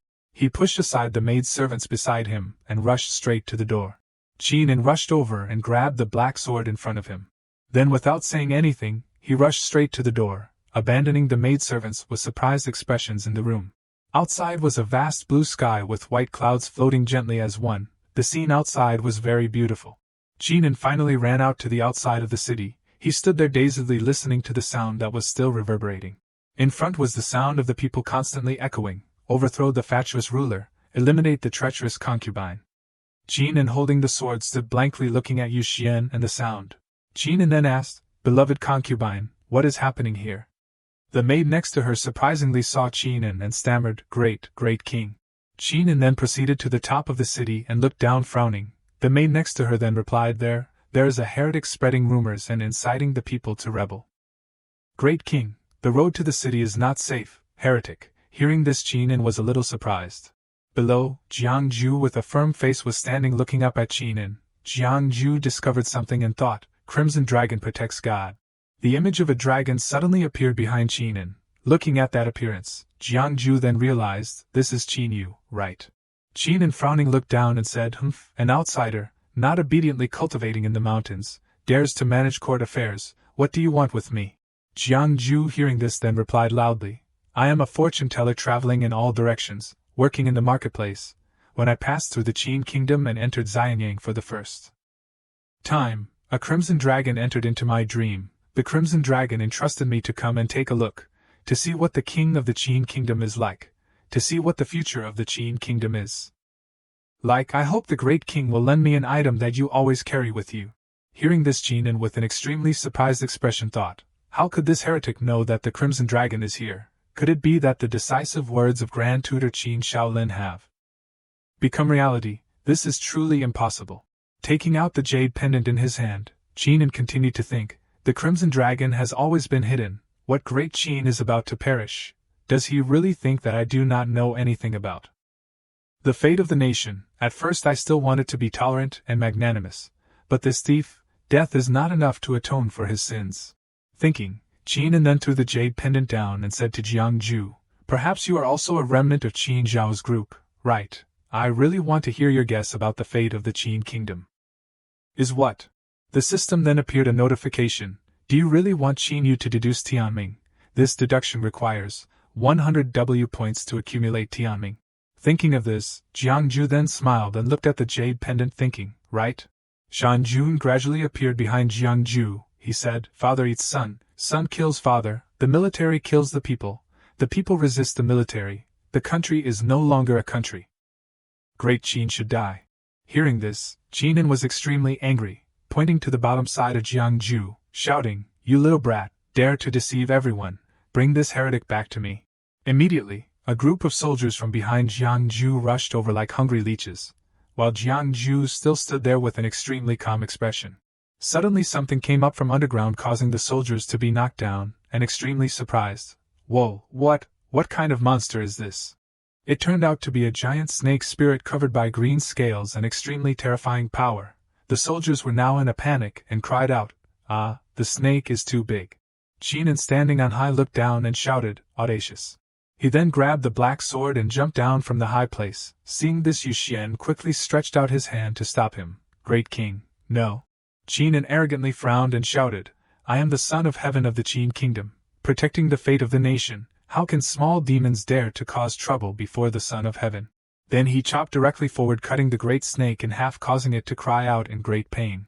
The great snake was defeated and fell freely to the ground in front of Jiangju. Immediately Qinin swung his sword straight to Jiangju, shouting, "Heretic, suffer the punishment." Looking at that appearance of Qinin, Jiangju thought, "This is the power of Crimson Dragon Bodyguard," as expected. Immediately Jiangju only used 2 fingers to gently raise and catch Qinin's sword blade. This sword block caused Qinin to be extremely surprised, his eyes widened blankly looking at Jiangju, panicking, thinking, How can it be? What kind of divine saint is this person after all?" Regardless of the power of the Crimson Dragon, the situation had now completely changed. Jiangju then said slowly, "Fu, this is the sword with the breath of the dragon of the Emperor." Then, Jiangju showed a smile with confident eyes looking towards Qinin and said, not able to withstand a single blow, saying Jiangju only slightly moved his hand. The sword in Qinin's hand then broke into pieces. Now the Crimson Dragon also seemed to lose its power. Qinin and the Crimson Dragon all cried out, "Ah!" Seeing the dangerous situation, Yu Xian cried out in panic, "Great King!"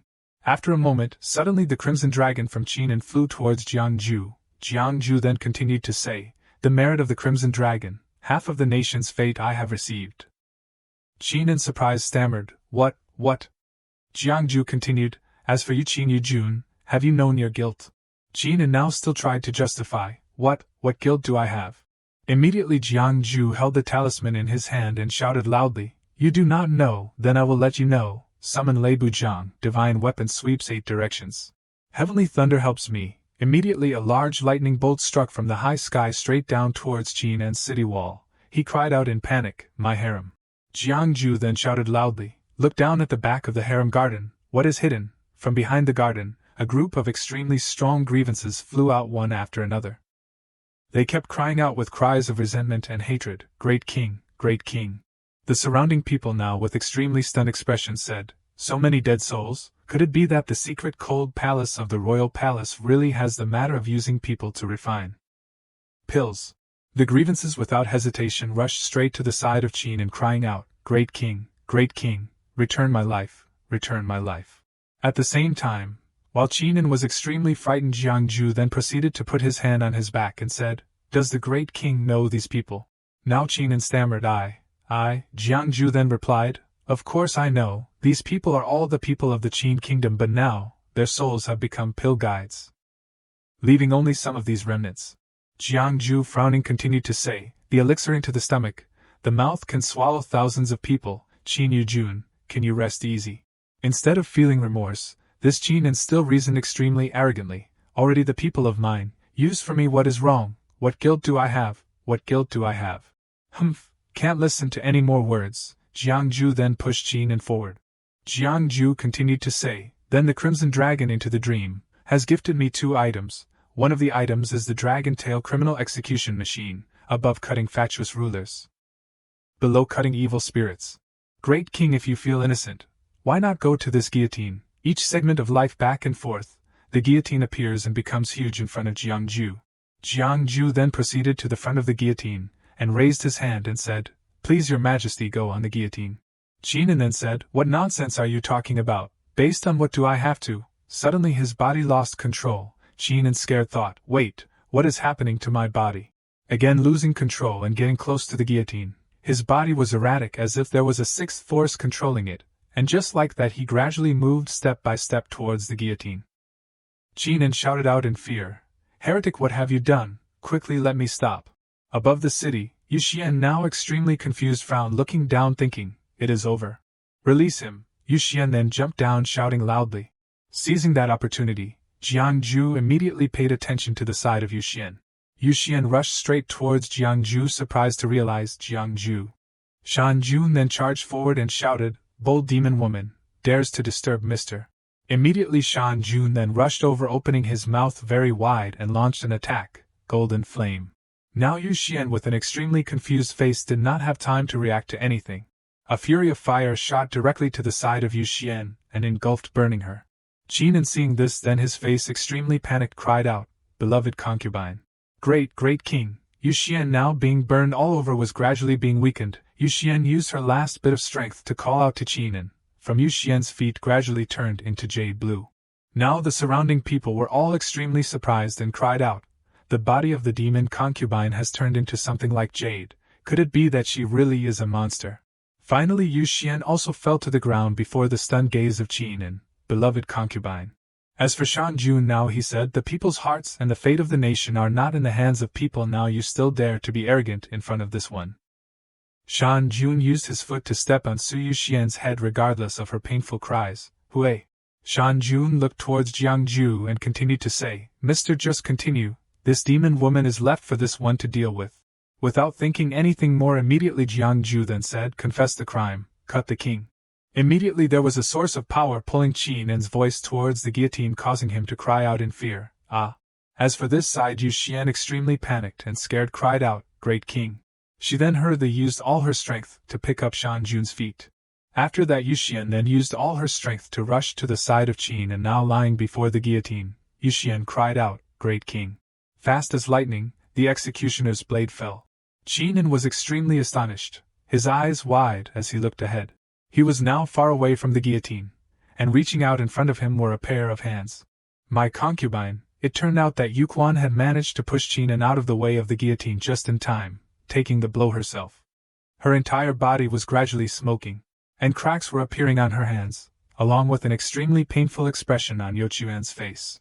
At that moment, Jiangju frowned slightly in surprise, thinking, could it be that she really moved? She actually used her demon power to withstand it completely. Without any further hesitation, Jiangju shouted loudly, "Chop!" The executioner used all his strength to deliver another strike, causing Yu Quan to widen her eyes in extreme pain. Qin was stunned, wondering in surprise why would she do this. A desperate cry of "Chop!" rang out once again, and Su Yu Quan finally exhausted all of her strength. "My concubine!" Qin rushed towards Yu Quan, who was lying motionless in front of the guillotine. Qin helped Yu Quan up and wept.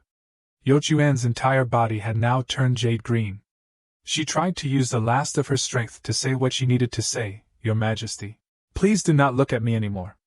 I must look terribly ugly in this form." The common people below were all astonished, saying, "She really is a demon, no wonder His Majesty was bewitched by her." Not allowing that scene to continue for long, Jiangju stepped forward and said, "Qin, you plotted to seize the fate of the entire Qin kingdom in order to survive the heavenly tribulation, and slaughtered countless innocent people of the entire nation.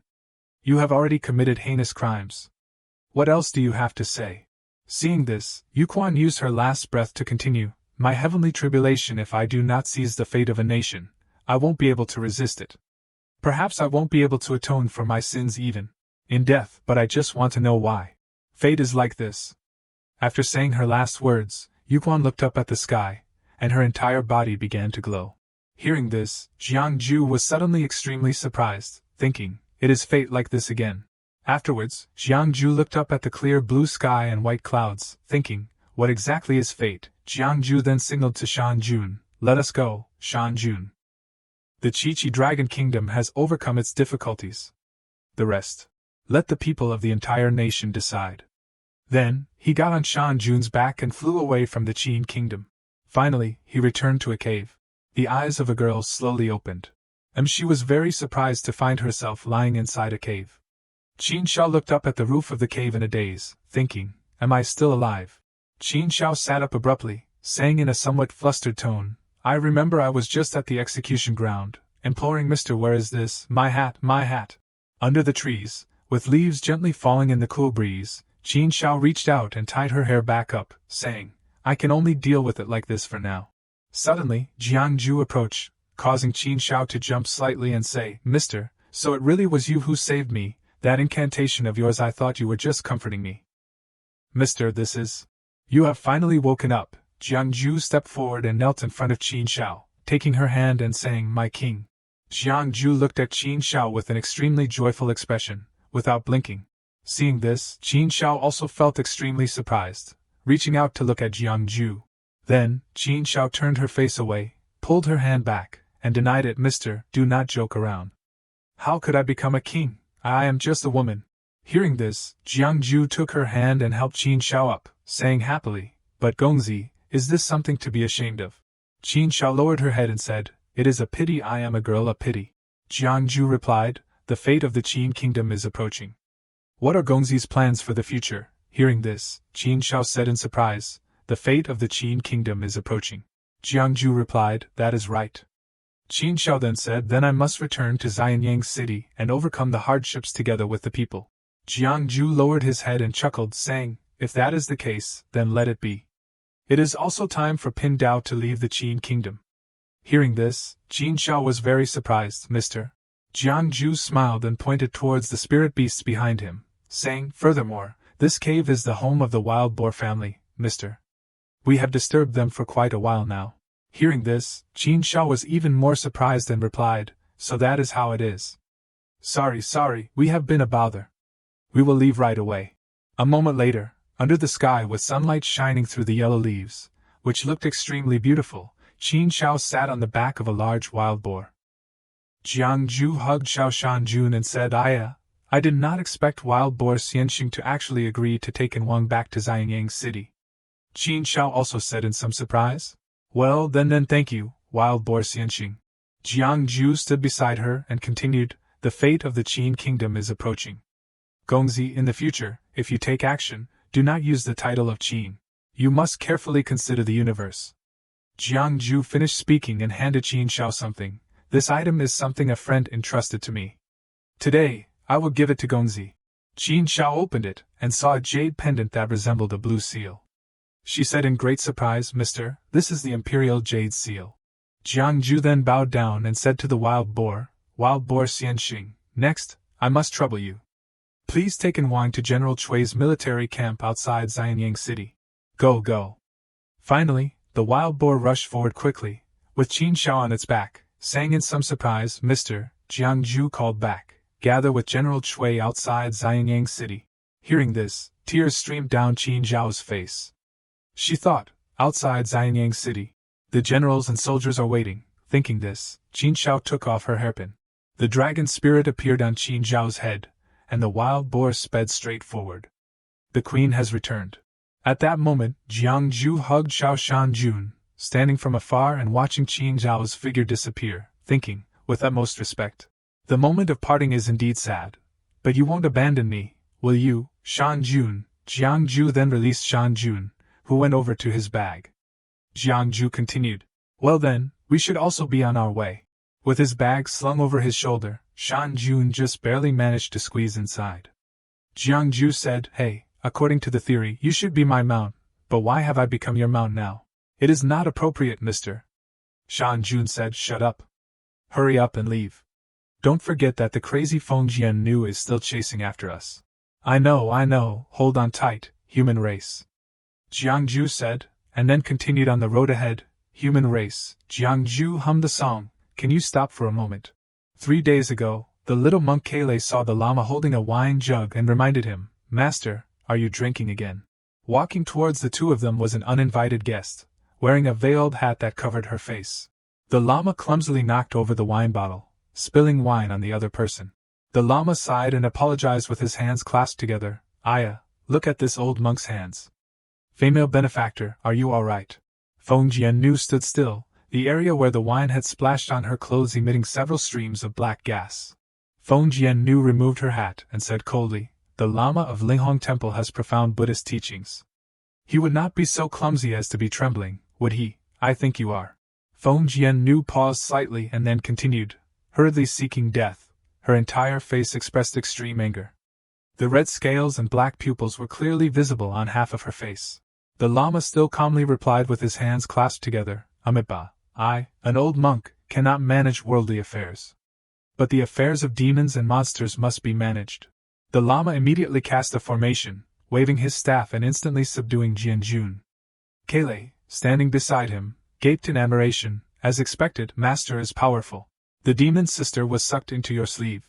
The Lama denied it and considered further. No, this time, the demon we encountered is not someone easy to deal with.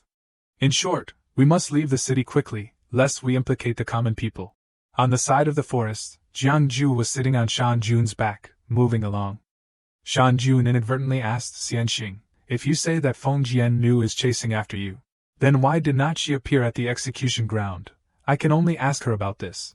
After hesitating for a while, Shanjun asked, actually, I have always wanted to ask one thing. Why did Xianxing get involved with a great demon like Feng Jiannu? Jiangju was stunned. What, is she strong? Shanjun began to explain clearly. Let me put it this way. Feng Jiannu also has another name, Xianjianjun. When Xianjianjun's reputation spread far and wide, I was still drinking milk. Later, that woman became a servant of the heavenly demon lord, Tu Shanlan. With such a powerful master behind her, this Xianjianjun is really not easy to deal with.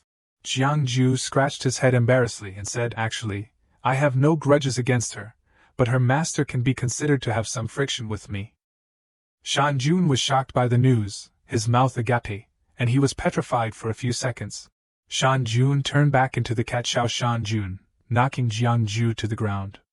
Jiangju complained immediately, we were running so fast, why did you suddenly stop? That is very dangerous, Shan Un was even angrier, firing off a long string of words. I think we should just commit suicide. You offend whoever you want, but you get involved with someone so terrifying. Save my cat life. The crazy cat is killing its owner. We must share the misfortune. A cat must have some loyalty. Jiangju cried out as Xiao Shanjun continuously taught him a lesson with his claws.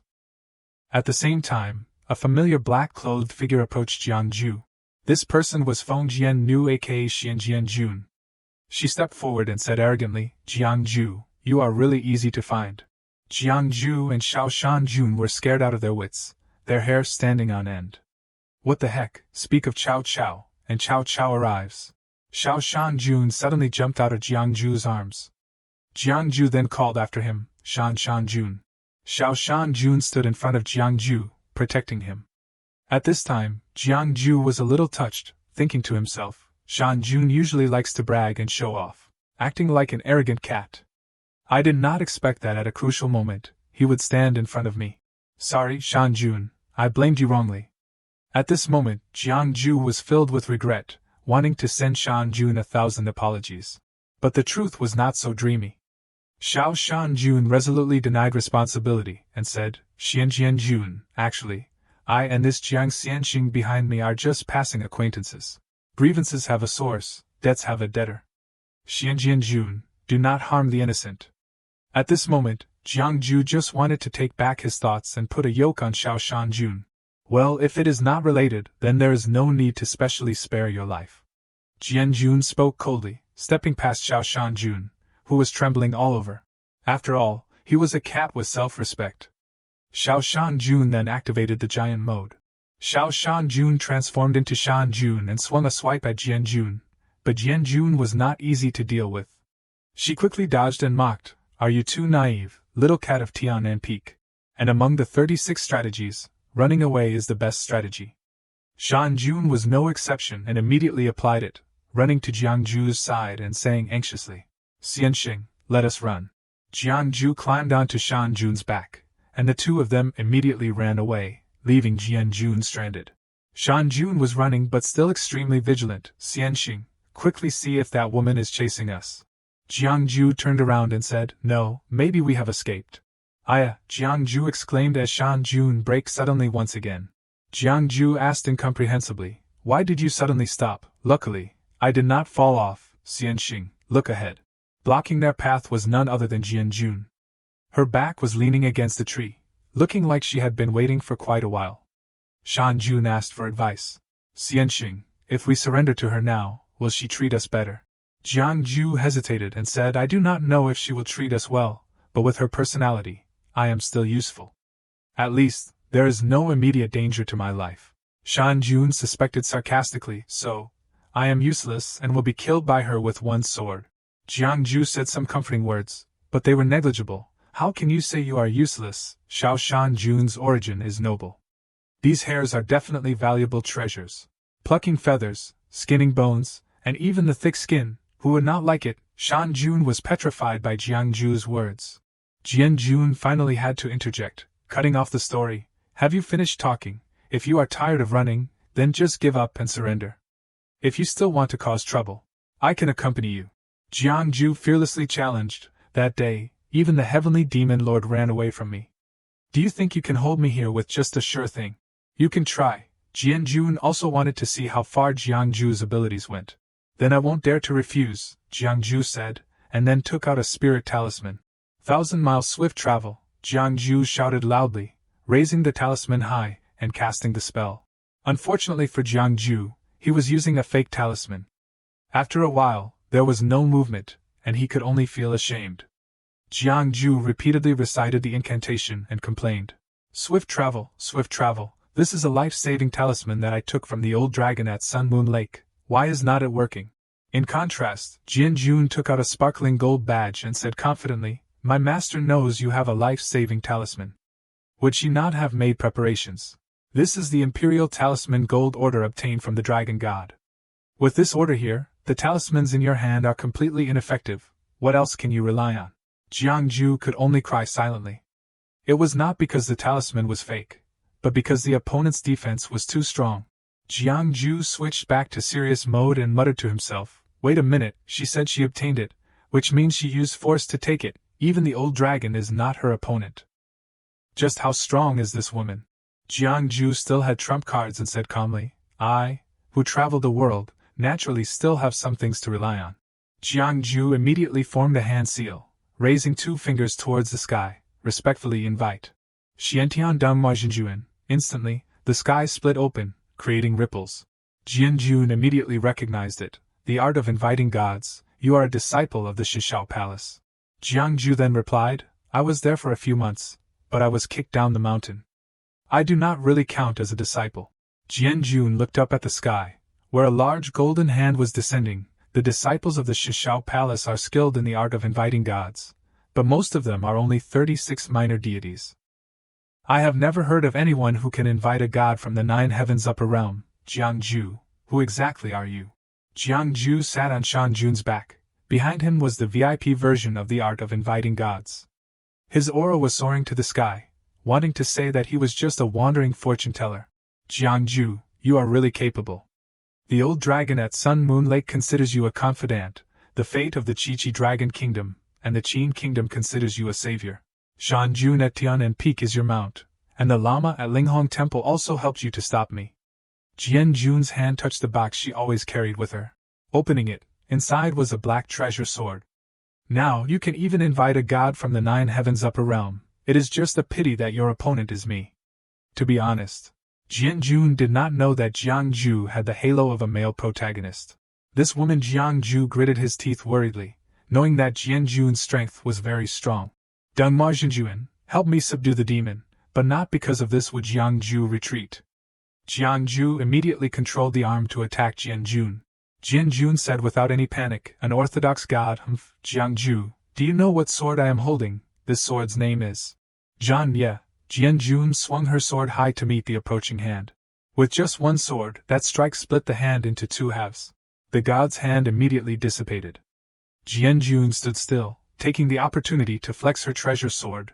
This sword kills people without accumulating karmic debt, and eliminates enemies without incurring karmic retribution. Even if my hands are covered in blood, they are still completely clean. What can a god do to me? Now, you can't escape me no matter what you do. Do you have any way out? Jian Jun looked at Jiang Ju with a murderous gaze. Jiang Ju was momentarily stunned, thinking, clearly, she is just a maidservant. Why is she so strong? Although confused, Jiang Ju still had to appear calm, crossing his arms and saying, Aha, a way out, of course there is, that is. Run. Shan Jun understood perfectly, cooperating to turn around and run away. Indeed, Among the 36 strategies, running away from a strong enemy is still the best strategy. Jian Jun was not unfamiliar with this trick and immediately chased after them. Jiang Ju clapped his hands together and chanted a spell, respectfully invite the extreme gale heavenly imperial wind true lord, swift travel true lord. Immediately, a surge of power enveloped Jiang Ju and Shan Jun. Protected by the gods, Shan Jun's speed became even faster, escaping Jian Jun's pursuit in an instant. Jian Jun stood looking and cursed, damn it, that damn Jiang Ju can still run. On the way to escape, Shan Jun reasoned, Xianxing, the world is vast, but which way is the way to live? At this time, Jiang Ju was thinking and analyzing. Feng Jian Nu has not insignificant injuries on her body. It seems that the old Lama gave them to her. The plan now is that as long as we can stop her, maybe we can still be saved. To Linghong Temple, Jiang Ju immediately told Shan Jun to turn towards it. At Linghong Temple, inside, Kailei was kneeling beside the Lama, crying, Master, Hovu, Master. The Lama patted the little monk's back to comfort him. I am just meditating to treat my injuries. I am not dead yet. But Master, you are bleeding a lot. Kailei looked at the corners of the Lama's mouth and the hem of his robe, which were stained with fresh blood, and could not help but worry. The Lama laughed to reassure him. Haha, it is okay. I will kill an old hen to replenish my qi and blood. What time is it? And you are still joking. The Buddhist sect is a pure place. Where would there be an old hen? Kailei was extremely flustered with his master. But immediately afterwards, the Lama continued to cover his mouth and cough up a mouthful of blood. Kailei worriedly called out repeatedly, Master. The Lama said in a deep voice, that day, Feng Jian Nu appeared in Xianyang City to search for someone.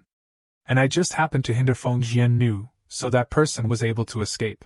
Whether it was intentional or by chance, I and that person are destined to be entangled in cause and effect with each other. Let me see who is at the end of this causal thread.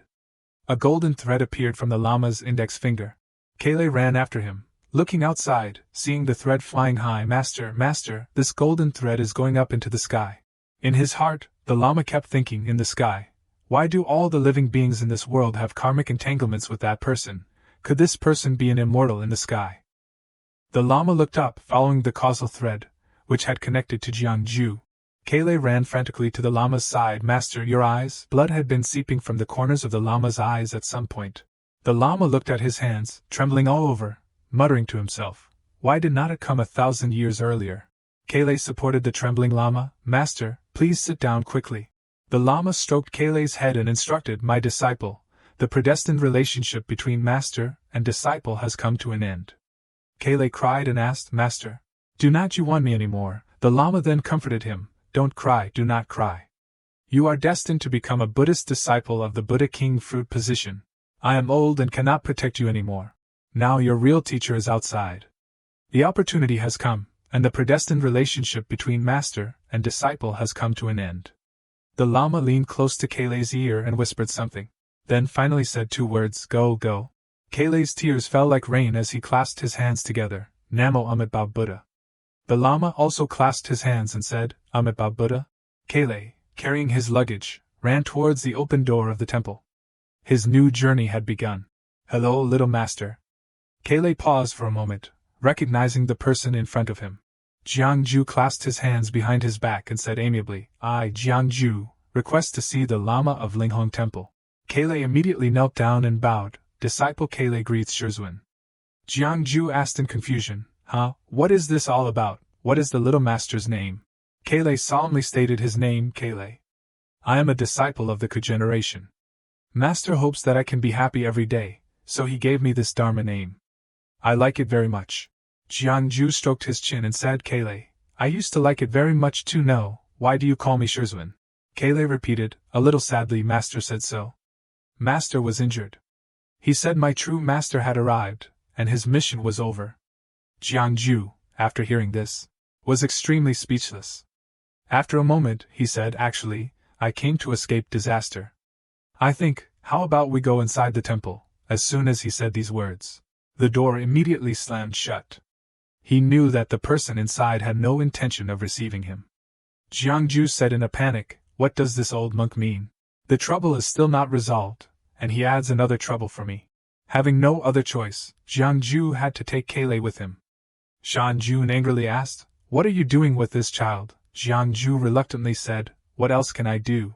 The person has already become a disciple, so I will just bring this child and run away. Where are you going now, Xianxin? Let us go to Nanjiang. I still have some friends there who can probably protect our lives. Shan Jun said fearfully, it is just that Nanjiang is tens of thousands of miles away from here. Your 2 divine talismans might not be able to withstand it. After walking for a while, Shan Jun suddenly stopped and landed below. Jiangju asked in confusion, why did Shan Jun stop? Shan Jun replied, my divine talisman and the wind control spell have been exhausted. But ahead is Jinsha River. In front of them was a sparkling golden river. Jiangju asked hesitantly, the Jinsha River is the border between the lands of the human race and the demon race, but that is not right. Nanjiang is in the southwest, and the myriad demons' kingdom is in the southeast. Why have we come here? Shan Jun glanced at him and judged, it is all Xianxing's fault. On the way to exile, you were addicted to fortune-telling, insisting on taking detours to the residences of the human race to see a few hexagrams for people. Going around and around. You said I was mistaken. Shan Jun asked, what should we do now? Should we turn around? Jiangju rubbed his chin and calculated, that is not good. Jianjun is chasing closely from behind. If we accidentally run into her, I am afraid that before we even get to Nanjiang, we will already be on our way to the yellow springs of the 9 hells. Or should we cross the river directly?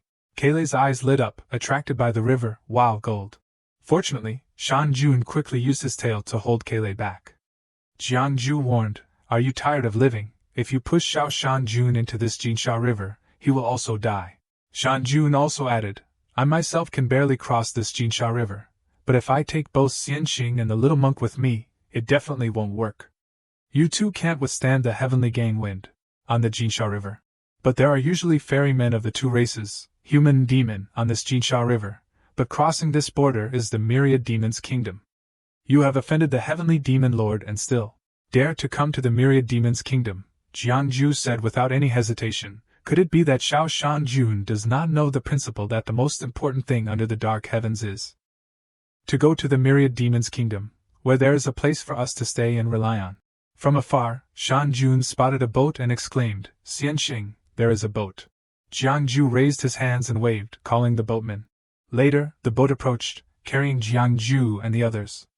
Shan Jun said with satisfaction, indeed, the heavens never seal off all avenues. Xianxin, let us quickly get on the boat.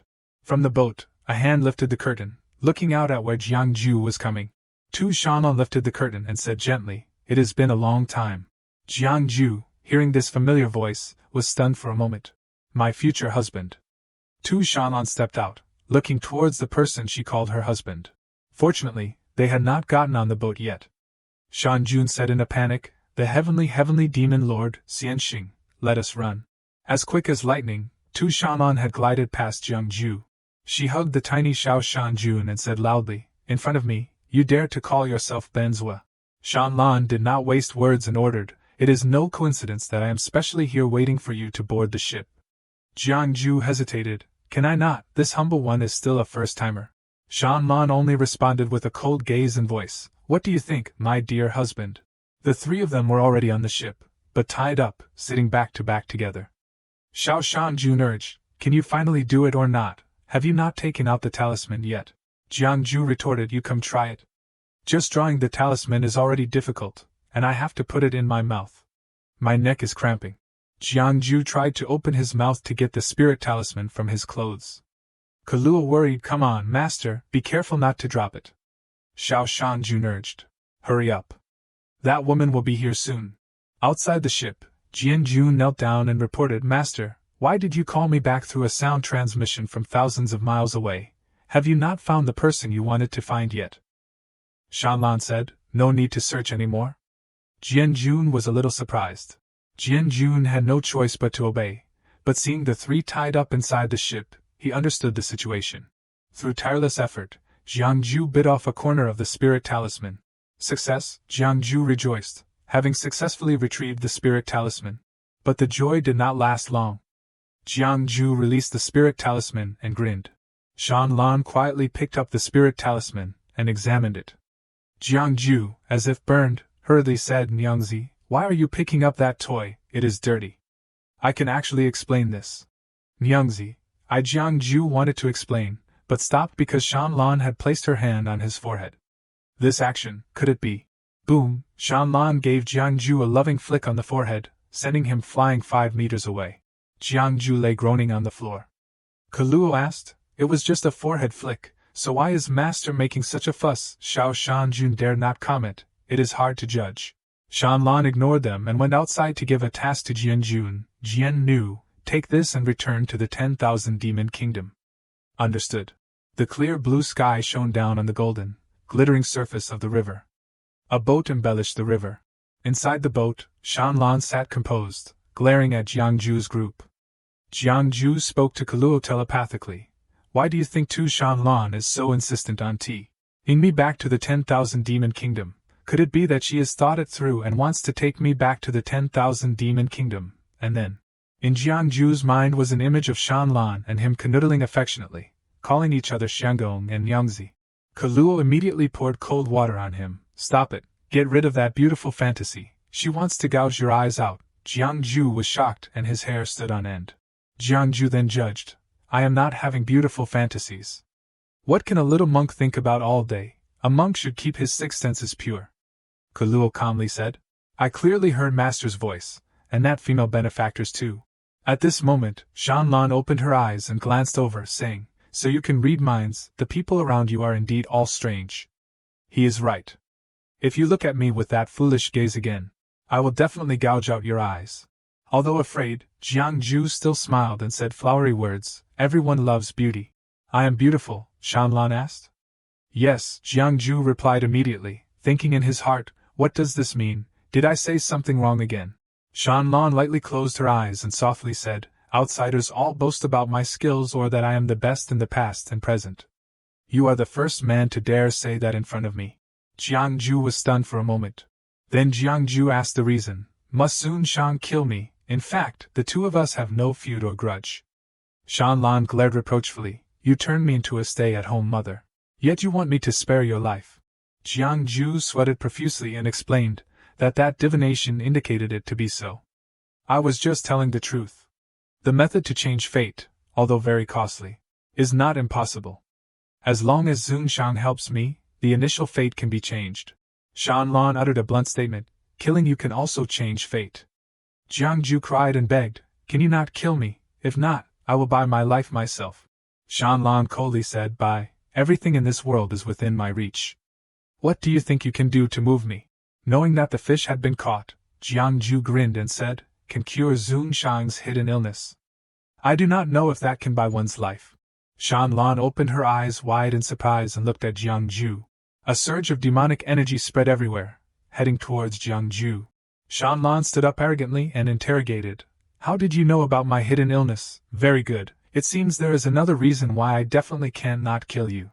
Jiangju panicked and said, wait a minute, is this the way to solve the problem? This humble one can cure Zunshang's illness, and Zunshang does not care at all." Shanlan asked indifferently, "Why?" Jiangju hurriedly said, "In 36 days, there is a type of heavenly medicine, Liuli Wangjinjuan, that can cure Zunshang's illness. However, I have to make a trip to Shinshao Palace." Hearing this, the demonic energy around Shanlan gradually dissipated. "I heard Jian Nu mention that you can command the ancient Shangshan Jiuxiao. Apart from you, I have not heard of a second person. Could it be that your reputation in Shinshao Palace is also very great?" Jiangju smiled bitterly and said, "Great reputation, haha. If my notoriety were fame, that would be great. What did you do? Change someone or forgot about it? What is it? Did you find another Nyangzi at Shinshao Palace?" Jiangju was a little surprised and had to say, "If that is the case, that would be great. The goddesses in Shinshao Palace all possess unparalleled beauty. Although I can invite Shangshan Jiuxiao, the Liuli overlord happened to have some misunderstandings with me. I can only go to Shinshao Palace myself." Shanlan coldly asked, "Misunderstandings? Is this Liuli overlord a woman?" Jiangju asked in confusion, "But what does it matter whether this Liuli overlord is male or female? Is that very important?" "It is really not important. But I am not so stupid as to let you go to Shinshao Palace. Who knows if you can come back or not?" Jiangju said without thinking, "Okay, I will hand these two over to you." Shanlan calmly said, "A little monk you just met for a day and a spirit beast. Jiang Ju's face was solemn and serious as he said, I, Jiang Murin, am definitely not the kind of person who abandons disciples and friends to run away alone. Shan Lan asked extremely vigilantly, Little monk, is he lying? A monk does not lie. If you deceive me, you can hear what I am thinking in my heart. Jiang Ju begged Kaluo with tears in his eyes. Kaluo stammered and could not say a word. He is lying again. Don't eat me, I am not tasty. Kaluo said the truth with tears streaming down his face. At this moment, Jiang Ju only wished he could crawl away from this place a little. Shan Lan was right behind him, questioning, Do you still want to explain or not? Jiang Ju turned on cowardly mode and begged, This humble one's body is just a mortal. Please be gentle. The entire boat was filled with Jiang Ju's screams, echoing in all directions. Kaluo asked anxiously, Master, are you okay? Are you still alive? Jiang Ju, with tears streaming down his face, leaned on Kaluo and thanked him, Good disciple. Master went to find reinforcements, but still, thank you for being filial. The boat continued to sail downstream on the Jinsha River. Why is half of this jade on Jiang Ju's body? Shan Lan held the 2 pieces of broken jade and pieced them together. Shan Lan wondered to herself, what is his background after all? A voice called from behind, Master. This sky seems to have something wrong. Jian Jun pointed to the sky with a strange phenomenon. Shan Lan immediately recognized, it is tribulation clouds. Jian Jun said in confusion, How could this be? Could it be that someone dares to cross tribulation on this Jinsha River, afraid that their own thunder tribulation is not strong enough? Shan Lan also said sarcastically, Humph, what a man. These tribulation clouds, why do they actually appear above our heads like this? At this moment, Jiang Ju poked his head out and said, To tell you the truth, these tribulation clouds are coming for me. What? Shan Lan glared at Jiang Ju. Jiang Ju was dragged out by Jian Jun and thrown in front of Shan Lan, who interrogated, Coming for you, your cultivation is only at the 8th level, and you have merit on your body. Why would there be such a heavenly tribulation? Jiang Ju began to explain, I once swore to calculate the fate of 3 people every day. If I can't do it, a heavenly tribulation will befall me. Shan Lan frowned in disbelief, You want to make fun of me again? Jiang Ju said seriously, Zun Shang, please raise your head and look. The tribulation clouds are pressing down. How would I dare to lie and deceive people? I still have 1 hour to complete today's task. Otherwise, 1 hour later, the tribulation clouds will condense into form, and the thunder tribulation will descend on this small boat. In a space filled with an enchanting aura of demonic energy, Shan Lan stood before Jiang Ju and asked, So what do you want to do? Jiang Ju replied without hesitation. Actually, besides me on this boat, there are 4 others. Kele and Shan Jun are willing to help me complete the task. Also, could I invite Xian Jian Jun to take a look at a divination? Shan Lan frowned and said, No way, I only allowed you to read for Qi Hong Dan so you would not uncover my secrets, especially regarding my close servant, the sword maid. Do you really think I would agree? Hearing this, Jiang Ju tilted his head back and frowned at Shan Lan. If you do not trust me, then let me off the boat. Dying in the Golden Sand River during a heavenly tribulation is no different. Shan Lan turned away and replied, You can only read for the living. Jiang Ju said, As long as there is a spark of spiritual essence, it will do. Upon hearing this, Shan Lan raised a hand to tie back her hair and said, The Golden Sand River has buried many people. Finding a few corpses with lingering spiritual essence should not be too hard. Jiang Ju looked quite surprised at this. After tying her hair, Shan Lan turned back to Jiang Ju and said, Wait for me here. Oh my, she is really going for it. Shan Lan jumped into the water, and Jiang Ju thought, jumping straight into the Golden Sand River, this too Shan Lan is quite the fierce one. After a long while, Jiang Ju sat on the boat with Qin Shao sighing, Has the Lord not returned yet? Qin Shao replied, Shut up. Just as he finished speaking, ripples began to form on the water's surface. In an instant, Shan Lan soared up into the sky. Back again, Shan Lan stepped onto the boat. She then laid out a row of 6 skeletons in front of Jiang Ju. Shan Lan coldly stated, Now there are no issues, right? These 6 corpses should be enough to get you to the demon nation. From here on out, you can leave the rest to us. No need for you to consult any fortune tellers. As soon as she finished speaking, the 2 turned to leave, but Jiang Ju shouted, Wait, at least, my lord, you should untie me first. After being untied, the next day, sitting on the boat and looking at the pile of bones, Jiang Ju said, Thank goodness for these corpses. They helped me complete my daily mission. I truly appreciate your help, esteemed predecessors. Now Jiangju found himself sitting in front of a skeleton, holding one of its hands, and said, "So your name is Tseng Yuzi." Suddenly, a series of notifications popped up from the system, asking if he wanted to simulate the ending and change the fate of this individual. To restart from the beginning would cost 100 million effort points of Tseng Yuzi.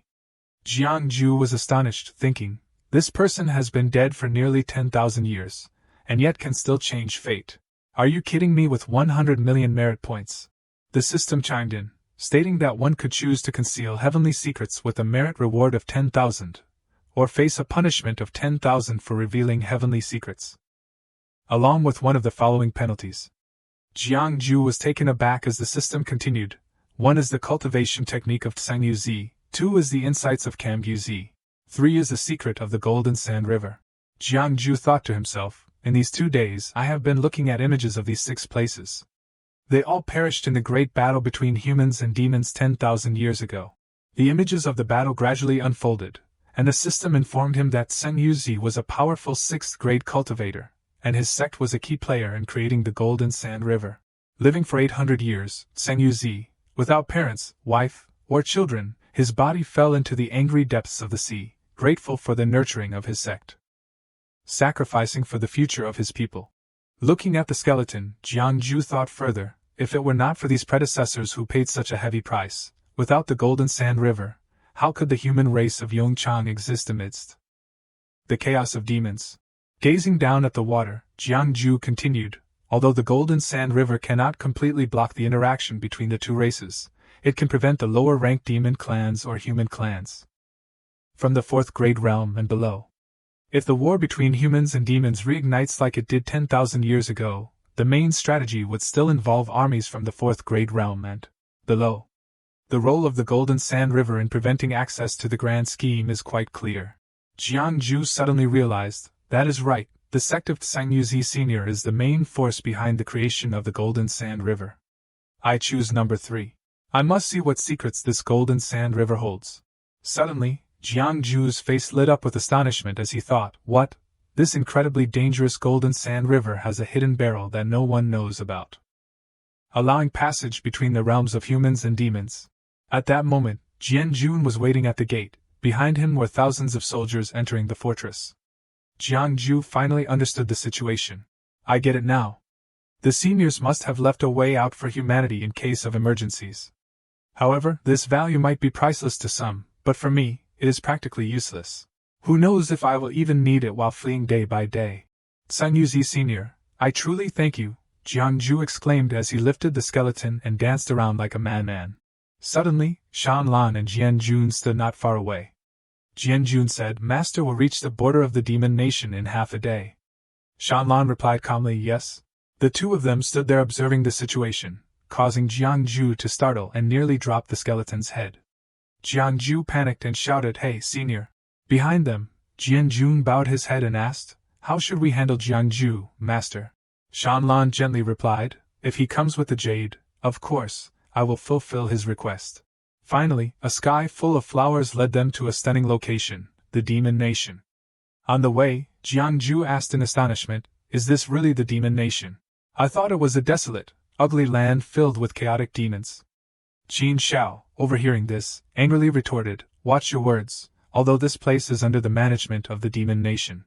Its true name is Tu San. From a distance, a gigantic turtle approached joyfully, saying, Welcome back, master. A little demon girl also cheerfully chimed in, The Demon Lord has returned.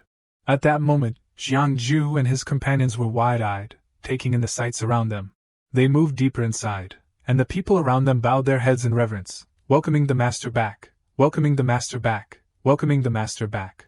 Along the way, they encountered stunning fox maidens lining the path. Jiangju, holding Xiao Tu-san in his arms, cheerfully said, Tu-san, do not you have any male foxes? Who will take care of the little fox sisters? We need to find someone to have babies. Xiao Tu-san, hearing this, turned around and snapped, Mind your own business first. They finally arrived at the main hall, where a servant approached to greet Shanlan. Master, Shanlan said, take them below and arrange everything properly. Upon hearing this, the fox replied yes. As Jiangju and his entourage followed Shanlan, they were suddenly intercepted by Shi Huanu. Shi Huanu cheerfully smiled and said, "Little mister, please follow me." In that moment, Jiangju could not help but think, "Big sister is truly warm and adorable." Jiangju happily replied, "Sorry for the trouble, sorry for the trouble." Finally, they arrived at a room. Shanlan suddenly grabbed Xiao Tu-san from behind and lifted him up, leaving him a bit confused. Meow. Immediately, Shanlan began to stroke Xiao Tu-san's fur and exclaimed in surprise, "Is this really the fur of a pure spirit beast? The texture is quite nice." Xiao Tu-san, frightened, let out a loud cry that echoed throughout the mansion. After that, Shanlan looked at Xiao Tu-san and asked, "Has Jiangju ever read your fortune?" At that moment, Xiao Tu-san bowed his head and stammered, I do not dare to ask the master to read my fate." "Why not?" Shanlan asked, sitting on a chair. Xiao Tu-san trembled as he replied, "Others who read fortunes might know 2 or 3 things but only say 1. The master knows 10 and says all 10. Anyone who has experienced the master's skills feels quite terrified." Xiao Tu-san continued, the image of Jiangju and the divine dragon appearing under the moonlight. "I think those whose fates the master has read have all met their end. If I do not ask, perhaps my fate has not been decided yet." Upon hearing this, Shanlan's expression turned astonished as she exclaimed, "What, are you saying that a person's fate can change according to the fortune reading?" Jiangju then asked in surprise, "Does he really have such abilities?" Xiao Tu-san replied, "To this day, the master has read countless fortunes. Perhaps he truly is a celestial being incarnated in this world." At that moment, Shanlan thought, "It seems my future husband is indeed not an ordinary person." Suddenly, a bright light flew in accompanied by a booming voice. "What?" Xiao Tu-san looked over in surprise. "Who is that? Is it the next demon lord?" Tu-san Nin, a little fox spirit, appeared and stood beside Shanlan. Tu-san Nin joyfully asked, big sister, were not you supposed to bring back your husband? Where is he? Where is he?" At this point, Shanlan froze for a moment, looking a bit dazed. The little fox spirit's eyes lit up at the mention of husband, and she exclaimed, "The one you cherish must be a modern-day handsome guy with 3 legs, 4 arms, and 8 eyes. Ninni really wants to see him." Tu-san Nin climbed up and said to Shanlan, "Only someone like that would be worthy of you, big sister. Where is he? Show me, show me." Shanlan was feeling a bit of a headache with her 2 younger sisters, so she ordered Xiao Qin, the servant, to take Shan Ning down. Upon seeing this, Tu-san Ning cried out, "Hoo-hoo, big sister, let me see my brother-in-law, everyone is so curious." In the end, Shanlan could not be persuaded, and Tu-san Ning had to leave in disappointment. On the way into the cave, suddenly, in the dark alley, glowing eyes appeared along with some excited voices. So, did you meet him yet?" Tu-san Ning sadly replied, "Big sister kicked me out, so I did not get to see him." "Ha ha, Shan Ning, you must be joking." The other foxes approached Tu-san Ning, saying, "You probably did not dare to go take a peek and just turn back, ha ha. You must have gotten your bottom smacked by the master again." Hearing this, Tu-san Ning exclaimed, "That is nonsense, big sister is very nice to me. She would not smack my bottom. Just wait, I will definitely bring my sister's husband for you all to see," Tu-san Ning declared as she dashed out of the cave. Back with Jiangju, Shi Huanu led him to a place resembling a beautiful pavilion and cheerfully said, "Here we are, the little gentleman will stay here, and there will be someone to bring meals 3 times a day. If you have any other requests, you can tell the guard here." Ke, standing right behind Jiangju, could not help but exclaim, "Wow, this is amazing, so it is not a love prison." As they walked, Shi Huanu continued, "But I must give a warning. I still need to remind the gentleman clearly." Shi Huanu frowned, wearing a somewhat scary smile as she turned to Jiangju and said, "I hope the gentleman won't step outside this courtyard. If not, I can't guarantee what might happen." Upon hearing this, Jiangju's face turned pale, and with a frightened smile, he replied, I understand." Ke, standing beside him, was a bit puzzled and asked, "Sir, why can you smile and respond when you dislike someone?" Jiangju replied, "You will understand when you grow up." The 2 of them finally entered the house, where Shi Huanu stood by the dining table, happily gesturing for Jiangju to come over and eat. The table was laid out with an array of beautifully presented dishes. Jiangju curiously remarked, "Although it is very abundant, why is it all fruits and vegetables? There is not a bit of meat." Upon hearing this, Shi Huanu realized and said, "Oh, so the gentleman wants to eat meat, but everyone here in Tucson is a fox. Which of your kin do you wish to feast upon?" Hearing her tone and seeing her gaze, both Jiangju and Kulu could not help but respond in fear. No, no, not at all. Jiangju quickly stuffed the fruit into his mouth and reminded Kulu to do the same, saying that both of them loved eating fruits and vegetables, which made the child so happy. Seeing this, Shi Huannu happily replied, "That is really great. I won't disturb you two during your meal anymore." Just as Shi Huannu stepped out of the room, Jiangju suddenly remembered something and rushed over, excitedly saying, "Oh right, I may not be talented, but I know a bit about fortune-telling. Could this little sister let me read your fortune?"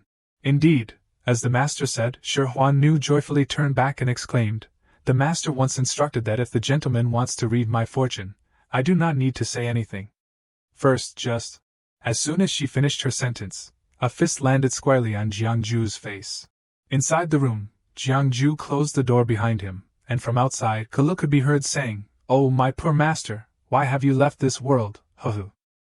"Stop, stop, I am still alive," Jiangju replied, while Shi Huannu left, saying, "Huannu will take her leave now." Inside the room, Jiangju, with a face all puffed up from Shi Huannu's punch, clenched his fist in frustration and muttered, "That annoying Tu Shanlan, sooner or later. I will leave this cursed place." Kulu chimed in from behind, "Master, I want to eat chicken legs." Hearing this, Jiangju was a bit surprised and said, "No way, you just got out and you want to eat chicken legs."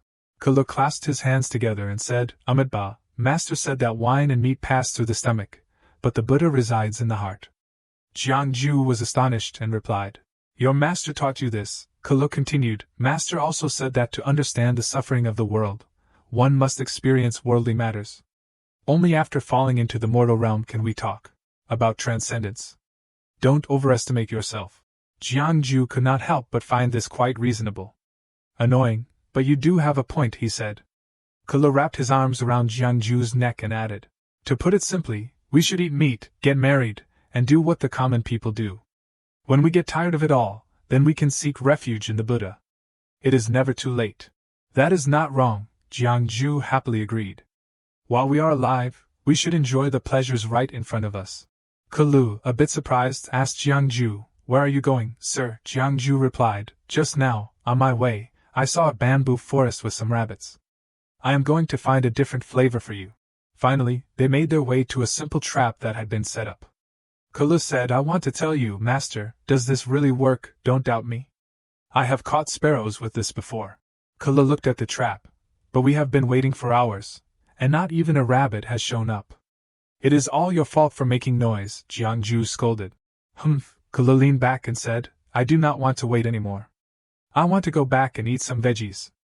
Jiangju replied, "Oh come on, you are being so annoying that the rabbits won't dare to come out." Kulu glanced at Jiangju and said, "Master, do you even understand? There are no lowly rabbits here for you." Just as the words left her mouth, a creature stumbled into the trap. Jiangju jumped up in excitement, shouting, "Ha ha, I told you this afternoon would be fruitful. We caught something," Kulu exclaimed. "This is ridiculous, everyone." Jiangju and Kulu rushed to the trap. Jiangju said, "I just saw a bunch of white things run by. It must be rabbits, let us wait to feast." Kulu replied, "I am really curious about what this dim-witted rabbit looks like." Jiangju opened the trap and was astonished. "Huh, what is this?" Inside was Tu San Nin, munching on a carrot with a frightened look, saying, "Who dares to ambush me?" Jiangju exclaimed, "A fox that can speak human language? Looks like you have some skills." Kulu asked, "Can the little fox eat?" Tu San Nin jumped back and shouted, "How dare you set such a lowly trap to ambush a lady? And you want to eat me, lady?" Jiangju was surprised. "May I ask who you are?" Tu San Nin proudly declared, "Indeed, I am Tu San Nin, in the quiet." "Who are you two?" Jiangju thought for a moment. "Tu San, could it be that you are of the pure-blooded lineage of the Tu San fox spirits?" Jiangju stood up politely and introduced himself. "I am surnamed Jiang, with the given name Ju. You can call me Sir Jiang." Upon hearing this, Tu San Nin was a bit surprised and said, "Sir, are you a teacher?" Jiangju cheerfully held up a token and said, "I am a fortune-teller." Tu San Nin replied, "Ah, I see. You are the swindler of the martial world. My sister says all fortune-telling is a scam." "Ha ha ha!" Jiangju laughed heartily and said, "Your sister's understanding is quite peculiar, but I have not asked, what is your sister's name?" "Humph," Tu San Nin declared loudly, "listen closely, my sister is the master of Tu San, the leader of the demon nation. Demon Lord Tu Shanlan, Tu San Nin shouted with great authority. Kula gasped in shock and said, "Wow, no way," Jiangju replied, "Indeed." Tu San Nin continued, not hiding anything, saying that as you pass through this place, I am also on a quest to find my wealthy husband, who is also the husband of my sister. I never expected to be caught in a despicable trap by the two of you. If you answer my questions truthfully, I will generously let you go. Kala then chimed in. Is not it just because you are hungry? Tu San Nin climbed up and grabbed Jiangju by the collar, saying, I saw the room at the end where that stick is. I overheard that my sister's husband is inside. Jiangju replied, uh-huh, and then what? Tu San Nin responded, I just passed by there to investigate, and there was no one inside. I asked if anyone had seen a tall man come out of there recently. Jiangju cheerfully replied, uh-huh, could it be that man? Hearing this, Tu San Nin was extremely surprised. What? Jiangju continued, it seems I am the person you are talking about. The husband of the demon lord. Upon hearing this, Tu San Nin lifted her legs to pinch Jiangju's cheeks, analyzing him with her eyes and nose. Jiangju, confused, asked, if not, then what? Tu San Nin jumped down, startling Jiangju, who exclaimed, be careful. Tu San Nin said, it can't be. Tu San Nin shouted angrily, the person my sister wants to marry, the person my sister wants to marry, at least has to have a green face, golden fangs, and 3 heads with 6 arms. Jiangju scratched his head and said, actually, I think it would be better if you advise your sister to cancel the engagement. Tu San Nin turned away and said, you must be lying to me. I have to go back and ask my sister. Oh, wait, Jiangju said. Tu San Nin ran off, saying, I should just go back. Jiangju thought to himself, it seems the days ahead won't be peaceful. Oh, Jiangju smiled and said, since you are here, you might as well stay. Jiangju stood atop the mountain and shouted, the heavenly eye opens. He looked around and said, the energy of this place is surprisingly calm. Looking far away, he saw a surge of power emanating and exclaimed, oh, that valley, the dark energy and fiery death there is a place of extreme danger. The mountains and rivers here are in perfect harmony. Such a place of extreme danger cannot naturally occur. Could it be created by humans? Jiangju speculated, could it be the place where Tu Shanlan secluded herself when she fell ill? When she was sick, her demonic energy erupted chaotically, but her energy was so strong that even when it dispersed, it could not dissipate completely, gradually forming this dangerous area. After finishing his thoughts, Jiangju murmured, although this is a possibility, it is not absolute. Whether or not this is a rare dangerous area, it is enough for me to set up a feng shui formation. This formation will be my self-protection tactic for the future. Just as he was speaking, a flying ship passed overhead, and he thought, this is. Jiangju stared intently, pondering the heavy aura of malevolence.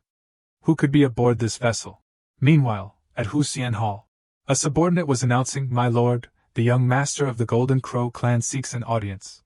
Hearing this, Jianjun, standing nearby, remarked, the master of the ancient Golden Crow clan has always been rebellious, never mingling with ordinary demon clans. Their arrival here might not bode well. Should I? Shanlan, who had been listening, suddenly interjected, I sent a letter to the Golden Crow clan, inviting them. Upon hearing Shanlan, Jianjun questioned, the Golden Crow clan is an ancient lineage formed by monstrous beasts. Since the Lord's reign over the demon nation, they have maintained a high degree of autonomy, and have never submitted to the Lord's control. What could be the purpose of summoning them to Tu San? Shanlan replied. The ancient divine beast clan. Bring the Jade Qilin here. Jianjun understood the command and bowed his head, saying, as you command. Shanlan then ordered, convey the order for the Golden Crow clan to enter Huxian Hall. Shortly after, the young master Dihao and elder Shi entered. They stepped inside. Dihao raised his hand in salute, saying, Demon Lord I am. But Shanlan interrupted, how dare you? Shanlan unleashed a suppressive force while continuing, who allowed you to meet me without kneeling? Dihao was forced to kneel, exclaiming, ah. Dihao looked up, gritting his teeth, and said, you? Shanlan calmly asked, what is the matter? Do you have an opinion? At this moment, Elder Shi spoke up to ease the tension. Ahem, is it so wrong for the Holy Sun to pay respects to the Demon Lord? I wonder where the Qilin Holy Sun mentioned by the Demon Lord is. Unfortunately, our holy clan is busy training and cannot send anyone in person, so we could only send myself and the young master of the Golden Crow to welcome you. Shan Lan turned to his subordinate, instructing, "Bring it here and hand it over to them." Upon hearing this, Jian Jun picked up Xiao Shan Jun, who exclaimed, "Where are you taking me? I really do not need this. I am doing just fine in Tucson, also," who informed Sir Jiang.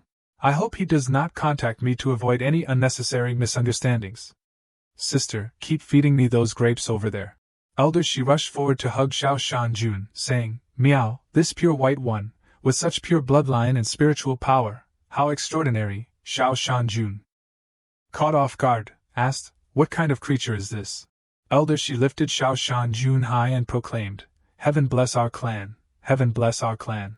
Afterward, Shan Lan stood up to leave, saying, "I have entrusted the jade Qilin to you. When you return, remind the wildlings of our agreement. Don't forget what you promised me."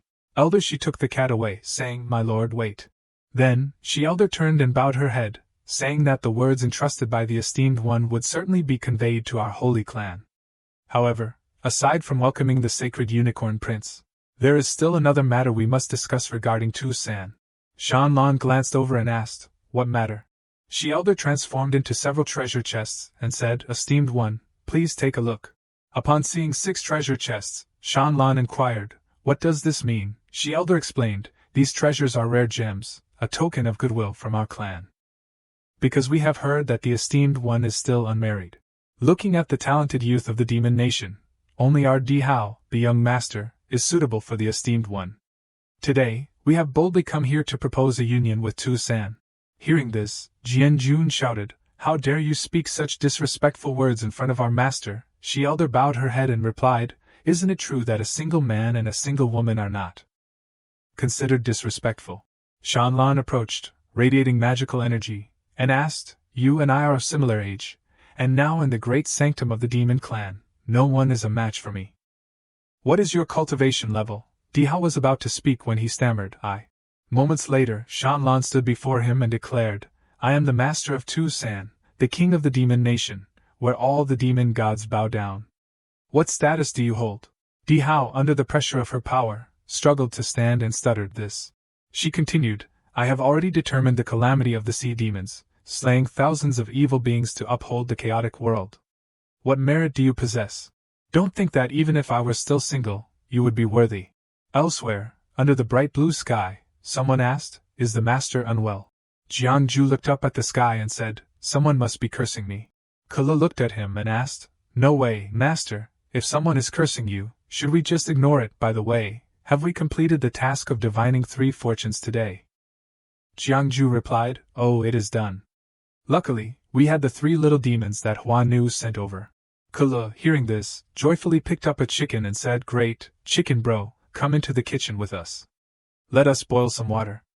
We have an extra dish today." Jiang Ju shouted, "Stop, stop." He tapped Kala on the head and said, "Please, this chicken has gained sentience. It is not food. Killing it could bring about karmic retribution." Kala, after being hit, hugged his head and cried, "I got it already." He said, "All right, sit down.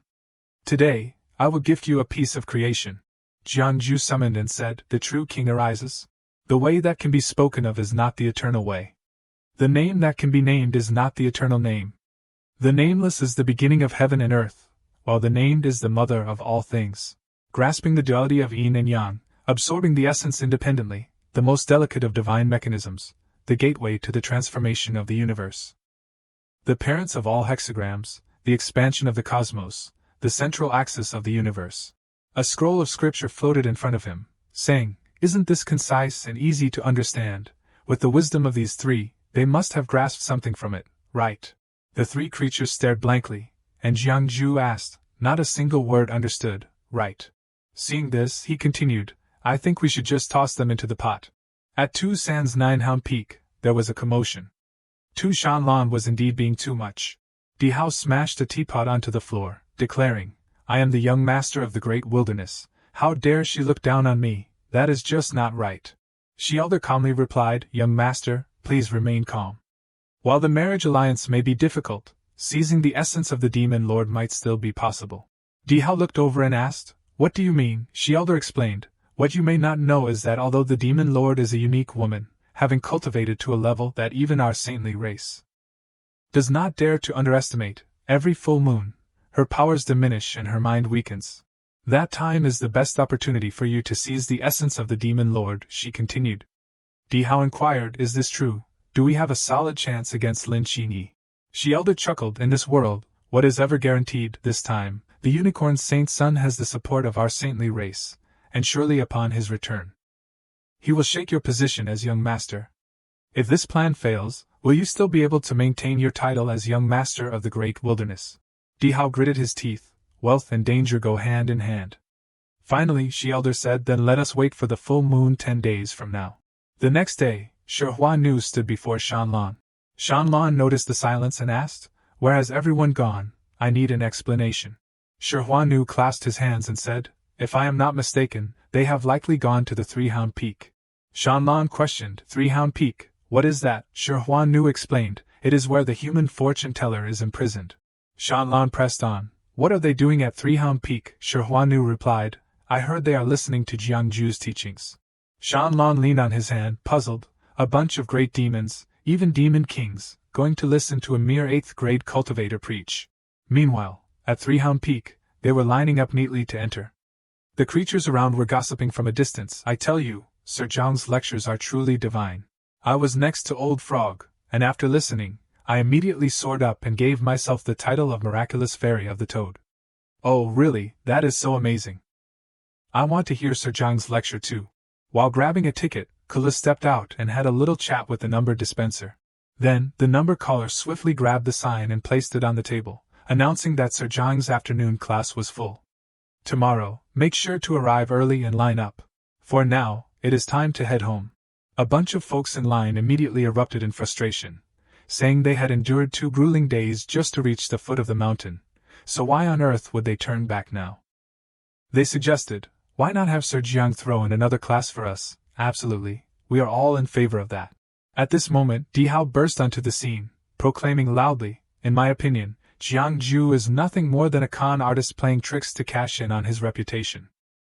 Most of the folks here just want to butter up this future royal consort. It is all just a bunch of ass-kissers. A creature standing nearby chimed in, that is not right. Do you even know that Sir Jiang managed to get 3 9th-tier little demons to chat in just 1 day? Di Hao, still skeptical, shot back, no way. Other creatures chimed in, of course, Sir Jiang was no ordinary mortal. How else could he have caught the eye of the esteemed deity? It made perfect sense. Those who captured the attention of the divine were certainly not your run-of-the-mill characters. Suddenly, a sound approached, causing the creature in front of Di Hao to freeze, prompting him to turn and look back. Then, Shanlan and Huan Nu made their grand entrance. Hey, the little pig is still busy packing stuff into the chest without looking up, saying, today's list is all set. If you want to catch Sir Zhang's sermon, make sure to show up early tomorrow. Shanlan replied, oh, is that so? Hey, little pig, hearing that familiar sound quickly kneels down, stammering, Your Highness, Your Highness, Your Highness. Shanlan turned and said, take the supreme deity to meet Jiangju, and then I will decide your fate later. On the other side, the system is preaching the divine decree. You can choose to conceal the heavenly secrets, for a reward of 30,000 fiery punishment points. Or you can opt to reveal the heavenly secrets, facing a penalty of 3,000 along with one of the following choices. A profound insight from the underworld commander. A top-tier spiritual treasure blueprint for refining the fiery guardian. Or a detailed map of Tucson, complete with forbidden areas. Suddenly, the door in front of me burst open with a dramatic flare. Shanlan strides in with arms crossed. She strolled over to where he said, clear the stage for me, sending all the critters into a wild frenzy. Shanlan plopped down and said, I have heard you are quite the preacher. Why not share some of that wisdom with me? Jiangju scratched his head and chuckled, saying it was all too flattering. Shanlan interrupted, saying if he was not willing to lecture, then he did not need to lecture at all. He suddenly remarked, when did you become so easy to talk to? But right after that, she pointed at him and said, Huan Nu, pull out his tongue. He recoiled in fear, like a character in a thrilling scene. Then Jiangju quickly climbed up the rock, settled in, and declared, let the show begin. Jiangju began to raise his hand to his forehead. Then summoned. He started to lecture. The revered one is the great saint of the demon clan who opened his own path of cultivation. The profound heart techniques are usually useless. I will talk about the side paths. The creation of heaven and earth is the supreme cauldron. The name of the husband of the mysterious void is unknown, but this word is the way. Shan Lan widened her eyes in surprise and exclaimed, "Oh." She propped her hands and asked him, "Are not you afraid to take out the innate treasure of the divine flower scripture from the divine mist palace? What if I snatch it away?" Jiangju waved his hand and said, "The essence of this technique has merged with the divine way of heaven, becoming a void object. I am merely using the technique to summon a projection. How could it be snatched away? Torturing me or soul-searching would be useless. Although I can look at the innate flower scripture any time, I can't remember all the content on it." Shan Lan asked. "Why not?" he replied. "It records 3,000 great paths, but none of them are the way of self-cultivation and destiny that Jiangju learns. So what is the point of looking at it?" he thought to himself. "If I can predict others' destinies with my cultivation techniques, why should I waste effort training? If I have a golden hand and do not utilize it, would not that make me a fool?" At this moment, Shan Lan stood up and stared, saying, "If I kill someone, would not the Divine Mist Palace mobilize all their forces since they have not appeared in the world until now?" He said, "Then why not?" Just as he was speaking, she interrupted, "But it is fine, the Divine Mist Palace won't chase me to Tucson. No one in this world can make me yield. After today, no one will disturb you anymore. The sword servant will guard at Sanya Peak. If you have any issues, you can find her." Hearing this, Jiangju felt angry, thinking, "This annoying girl must be teasing me." Seeing the two of them leave, he spat. After a while, Jiangju went into the room and took out a treasure chest. Looking into the treasure chest, he thought, "After much effort to obtain the treasures from that big demon, they are all necessary for arranging the feng shui layout. I originally had a few more to prepare, but I did not expect that annoying woman to be so vigilant. Now Feng Jian Nu guarding several great demons has promised me. It is not going to be that bad anymore. How annoying, the map of Tucson is almost in my hands, yet I lost." While he was pondering, there was a knock at the door. He opened it to find Shan Ning greeting him. "Hi, you trickster of the martial world." Seeing Shan Ning, he immediately closed the door. Shan Ning yelled loudly, "You scoundrel! How dare you leave your lady outside?" Jiangju turned back in and said, "You go away, sister, you can't let me talk to other women." Suddenly Shan Ning realized, so that is how jealous big sister is. But wait, does not that include all the other women, including me? Later, when he had Shan Ning sitting in front of him, he asked, "Future brother-in-law, can I ask you for a favor?" He inquired, "What is it?" Shan Ning replied, "I have heard everything about you these past few days at Tucson. My clan really wants to meet you, but it is tough for us to get out. I told them I met you, but they did not believe me and called me a fraud." Jiangju, upon hearing this, asked, "So you want me to go preach to them?" Shan Ning extended her hand and said, "Don't worry, if you help me, I won't let you down. With me backing you up, no one in Tucson will dare to touch you." Jiangju shook her hand and replied, "But even if I agree now, your big sister just arrived here." Shan Ning responded, "I know, I have been hiding in the shadows watching." Then he said, "You should hurry. If Feng Jian Nu arrives, it might be hard for you to leave the mountain." Shan Ning confidently patted her chest and declared, "The sword servants won't find me. In all of Tucson, if I want to hide, even my big sister won't be able to find me." After saying that, she suddenly vanished, leaving him astonished. She disappeared. Just as he was puzzled, he was suddenly struck from behind. Jiangju raised his hand to his forehead and shouted, "Heavenly Eye, activate." Then Jiangju looked around the room and asked, "Gone?" Suddenly, Shan Ning appeared, proudly asking, "Still here? How about that?" Jiangju asked, "How did you do that?" Shan Ning replied, "Big sister is worried something might happen to me, so she gave me a protective treasure passed down from our ancestors." Jiangju continued, "What kind of treasure is so powerful?" Shan Ning answered, "Of course, it is." But as she was about to answer, she suddenly stopped and shouted, "How could I tell you? Do you think Shan Ning is a foolish fox?" He looked away and said, "You are just bragging. If your big sister is that powerful, how could she not find you?" Shan Ning immediately retorted, "Shan Ning is not bragging. I have sneaked into my big sister's chamber several times, and she never noticed me." Jiangju sat down on the floor, frowning. "It is not impossible for me to go preach to you, but your sister's temper is fiery. If she finds out I left this place without permission, my fate will be quite tragic. However, if you help me with a small task, then I might risk your sister's punishment and join you on this trip." He then whispered into her ear. That night, Shan Ning took a small bag of goodies and left. After that, she jumped and vanished into the night. Meanwhile, he finished drawing the formation. Drawing the 8 fierce killing formation, he looked at it and smiled. "Now this feels much safer. Under the full moon, the cicadas chirped incessantly, creating a symphony of sounds. But in the blink of an eye, everything froze. Beneath the moonlight, Hu Xian Hall exhaled a breath of green mist. Tu Shanlan's tail and ears peeked out, as she struggled to contain herself, soft whimpers escaping her lips. Hua Nu anxiously called out to her master, while Xian Jianjun understood the gravity of the situation, realizing that the fateful day had come again. Tu Shanlan walked barefoot on the ground, each step she took freezing the earth beneath her. She instructed the two of them to follow her, and they both replied affirmatively before departing together. Under the moonlight, the trio walked along the stone-paved path. Suddenly, Shanlan sensed something amiss, and cast a quick glance. Xian Jianjun, noticing her reaction, asked, "What is wrong, master?" In the distance, a shadow flitted away without leaving a trace. After observing for a moment, Shanlan thought to herself that something felt off, but ultimately saw nothing and reassured them that it was nothing. She chalked it up to her overactive imagination and channeled her energy to open the portal before her. As the portal swung open, Shanlan stepped through, reminding the two to guard her. They both nodded and bowed respectfully. From a distance, Jiangju watched Huan Nu and Xian Jianjun sitting on the ground, guarding Shanlan.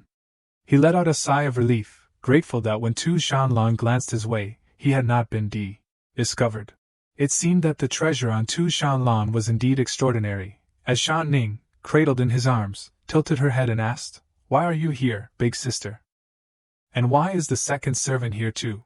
Then the little girl shot him a sideways glance and asked, "What are you up to, you trickster?"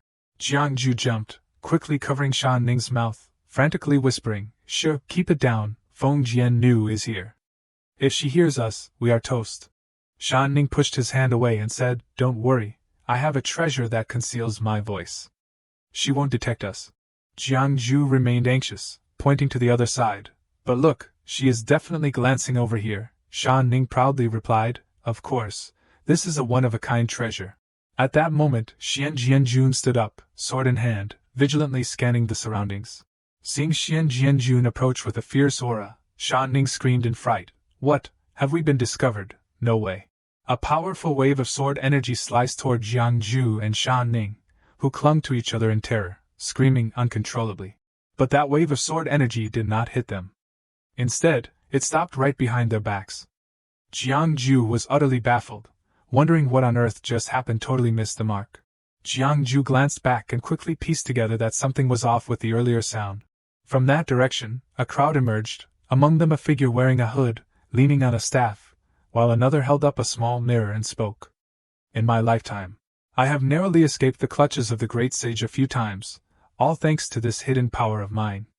Never did I imagine that today I would be seen through so easily. Xian Jianjun's skills are no joke." Shan Ning was hiding on one side with Jiangju when she spotted a group of people and could not help but exclaim in annoyance, "These guys are like ghosts that just won't go away."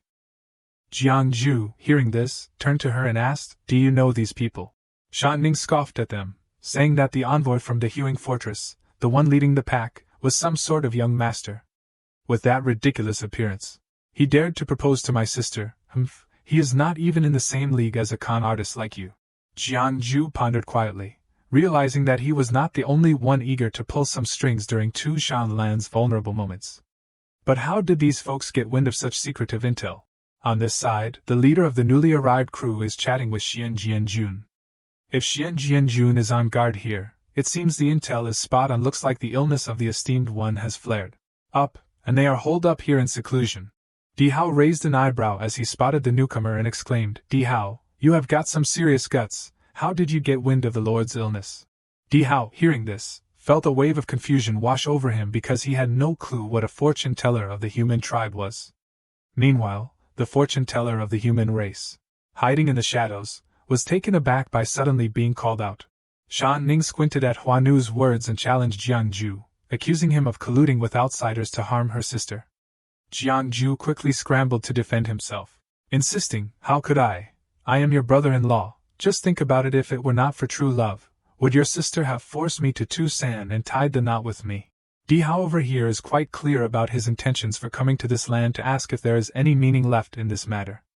Just wait until I snatch away the essence of the demon lord and take command of Tucson, then we can leisurely chat with these two lovely ladies. Huanu scoffed and said to him, "Oh, how clever you think you are.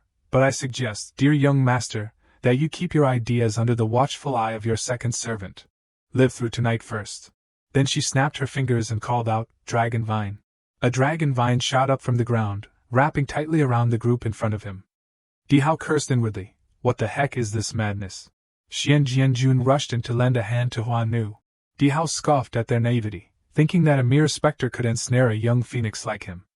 After all, they were just two handmaidens, and with a flick of his wrist, he summoned his mystical energy. Suddenly, he noticed a shadowy figure glide past him. In a flash, Xian Jianjun delivered a swift strike, while she casually remarked, hoping that the esteemed young master would not hold a grudge against Tusan's maid. A bit rough around the edges. Then, a flurry of sword energy shot towards them, and Di Hao harnessed his spiritual power to slice through the oncoming dragon tendrils, dodging just in time. Jiangju stood by, secretly marveling at the strength of it all. With the two servants around, surely nothing could go wrong. Shan Ning was bursting with excitement, cheering on the ultimate sword servant, the best in the realm. Di Hao is struggling to dodge Xian Jianjun. Elder, she swooped down from the sky, declaring, "Lord Xian Jianjun, allow this old one to escort you." He transformed into his true form, a gigantic green serpent with a massive mouth ready to swallow Xian Jianjun whole. Then came a thunderous explosion, and all you could see was the snake diving into the ground, rocks and debris soaring through the air like confetti at a wild party. Di Hao, seeing this, could not help but flash a smug smile, praising Shi Elder for a job well done. Meanwhile, Huan Nu, standing beside her, merely scoffed with a cold, disdainful laugh. I can only see Xian Jianjun flashing a smile and praising the old master for having some serious skills, huh? Shi Elder opened her red eyes, gazing at Xian Jianjun, secretly pondering when exactly this moment would arrive. As the dust settles, everyone can clearly see the scene unfolding. Xian Jianjun is standing atop the massive maw of Shi Elder, casually informing him that she simply wants to be his rival. So please hang in there a little longer, and with that, she leaped into action, sword in hand. A sword through the air, striking the massive green serpent right on its head, causing it to bleed and let out a painful scream. As the words of the executioner echoed through the air, a flurry of sword energy sliced through the serpent, leaving its body marred with wounds and drenched in blood. After a dramatic struggle filled with agony, the snake finally collapsed to the ground.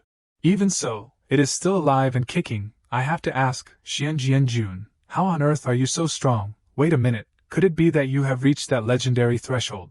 Xian Jianjun did not respond, just shot at a glance.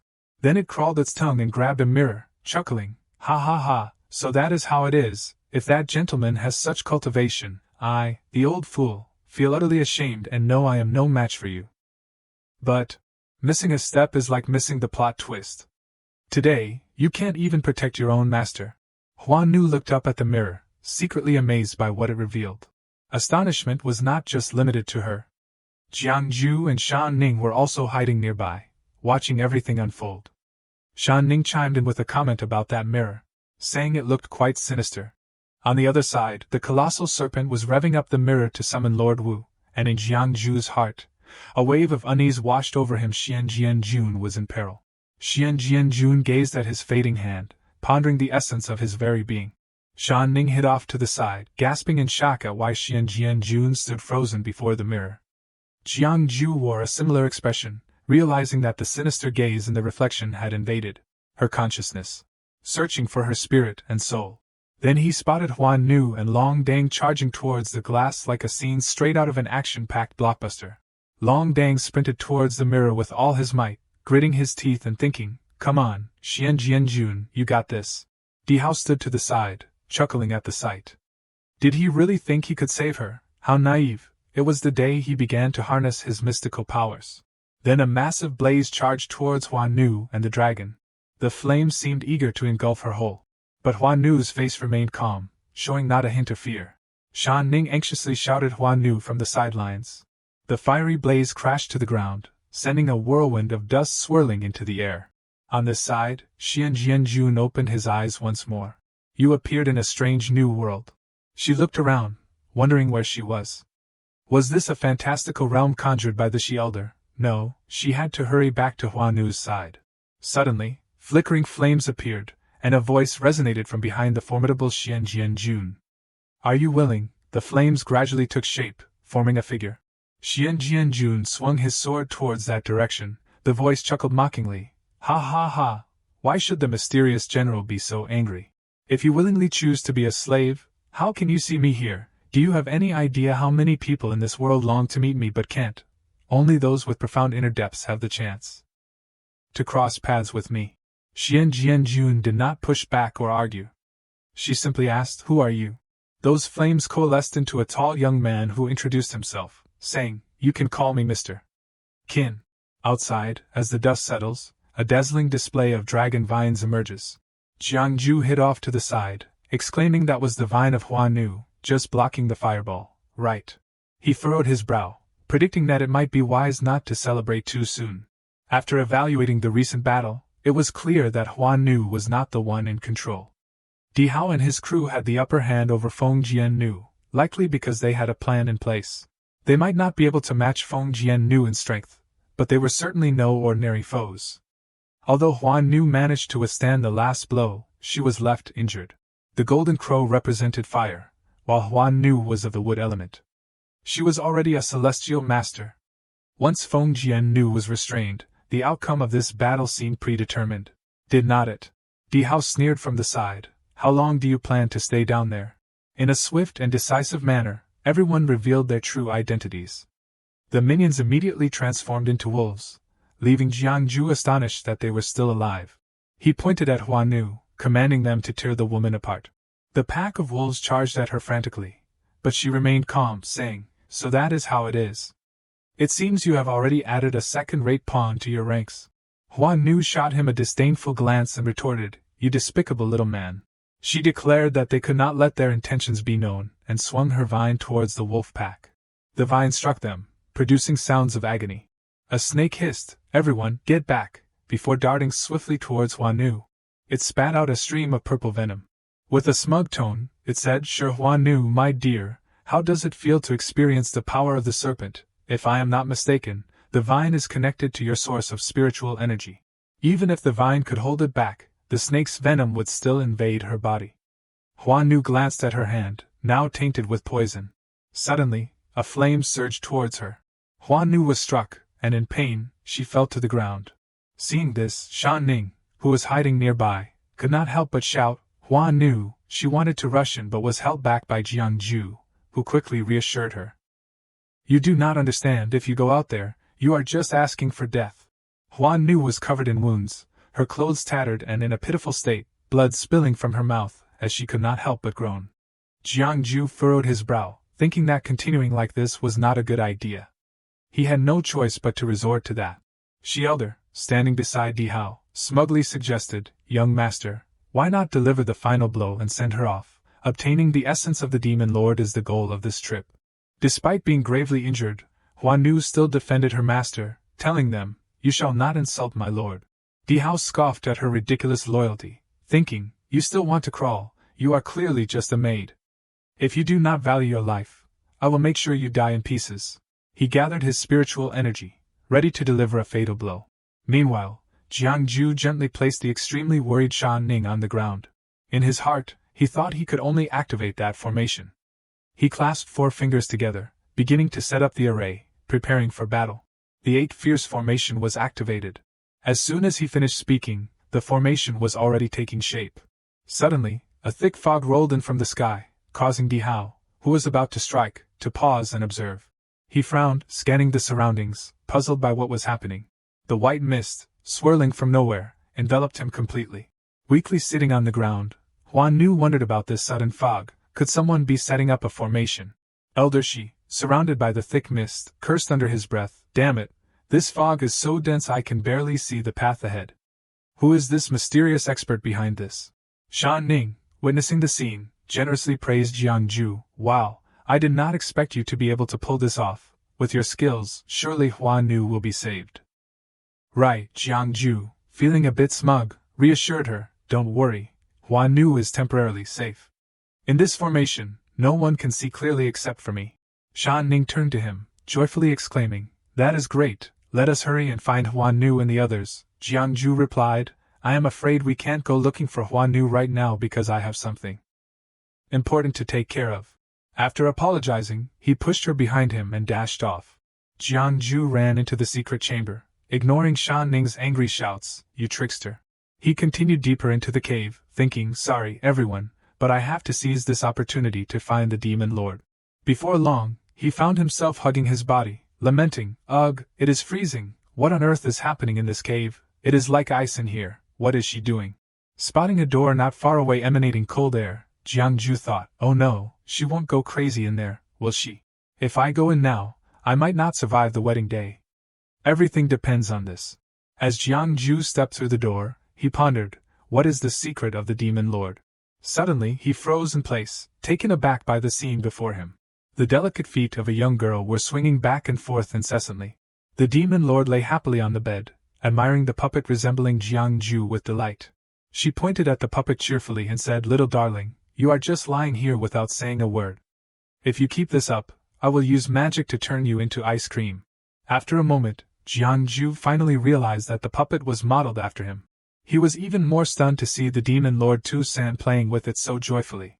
Watching the childlike Shan Lan in front of him made Jiangju blush, feeling that she was acting quite strangely had she lost her mind. Once he regained his composure, Jiangju said to Shan Lan, "Little darling, who is your little darling, and where did you get that ragged a toy?" Suddenly, Jiangju froze as a long, bushy foxtail wrapped around his body. He was yanked forcefully toward Shan Lan, who was waiting with open arms to embrace him. Moments later, to Jiangju's astonishment, he found himself tightly hugged in her embrace. "Little darling, Jiangju, lying here in the mountains," he thought, feeling embarrassed as this situation was anything but normal. He felt her body was quite cold, perhaps due to an illness, as Tu Shanlan would lose her mind for a while, just like a 3 or 4-year-old child. It seemed Chi Hong Dan's thoughts were not unfounded. Tu Shanlan was a dual soul entity, with the primary being the female demon lord Tu Shanlan, while the other soul was the innocent child she resembled now. On the full moon each month, that soul would take control. Suddenly, Shanlan exhaled a chilling breath. As a gifted fortune-teller, Jiangju's instincts told him that the main soul of Tu Shanlan had not completely departed and was about to awaken. The soul merged with the body, and Shanlan let out a sigh of relief. Seeing herself hugging Jiangju, she could not help but feel a mix of anger and embarrassment. As Shanlan raised her hands to strike, Jiangju shrank back, trying to explain, "Wait, you have to hear me out. Hear you out." And just like that, he was sent flying with a slap. He trembled as he got back up, realizing that this woman seemed intent on killing him. Meanwhile, Shanlan slowly approached, her entire being radiating a fierce aura. "Who allowed you to come here?" Jiangju bowed his head in silence, contemplating an escape, but his body felt utterly drained. Was this really how it would end? Just then, the heavens seemed to conspire against him as Shanlan suddenly spun around. A wave of cold energy erupted from her, spreading out in all directions. Moments later, Shanlan seemed to lose all her strength and collapsed to the ground. He realized that the soul from earlier had returned. Shanlan reverted to her childlike demeanor, and upon seeing Jiangju sprawled on the ground, she curiously asked, "Hey, darling, why are you lying on the floor like that?" "It is so cold down here." Shanlan stretched her delicate white arms toward him. "Let us get into bed, shall we?" The situation was a mix of playful teasing and gentle care, leaving Jiangju feeling both physically and mentally twisted. "Oh dear heavens! If I have done something wrong, please let the law punish me." At that moment, Jiangju was adrift in an endless void, wondering what was happening. His body felt both cold and hot. He closed his eyes to focus more intently, sensing two opposing currents of cold and heat swirling within him, as if they were locked in a battle. It seemed like someone was helping him heal from his injuries. Who could this mysterious benefactor be? Jiangju did not dwell on it for long. He had been lightly injured by his wife earlier, and he needed to heal quickly. Whatever these two energies were, he hoped to absorb them. After a while, he slowly opened his eyes. Thankfully, these two energies had protected his life and kept his lungs functioning, allowing him to advance to the 7th level of the Kamli realm. But something felt strange. Jiangju awoke from his daze to find himself sharing a bed with Shanlan, and they were both completely unclothed. Feeling a bit wrong, Jiangju sat up, his voice trembling with sadness. "Why are not you wearing any clothes? What on earth happened? I still have to." Seeing Jiangju feigning modesty by covering his face, Shanlan was filled with question marks in her mind. She rushed over and leaned against him, cheerfully explaining, "Actually, you kept saying you were hot yesterday, so I took my clothes off." My cool body was perfect for helping you cool down. Cool, Jiangju hesitated. Shanlan turned to him with a bright smile. Exactly. If you do not believe me, just touch and see. It was then he realized the coolness he had absorbed was the precious essence of the enchanting Shanlan. Being a straight-laced guy, Jiangju quickly grabbed a robe from the bed and draped it over Shanlan, reminding her not to let her body temperature drop. He pondered the heat from the previous day. The shimmering red crystals sparkled brightly, and he recognized this as the warm jade bed.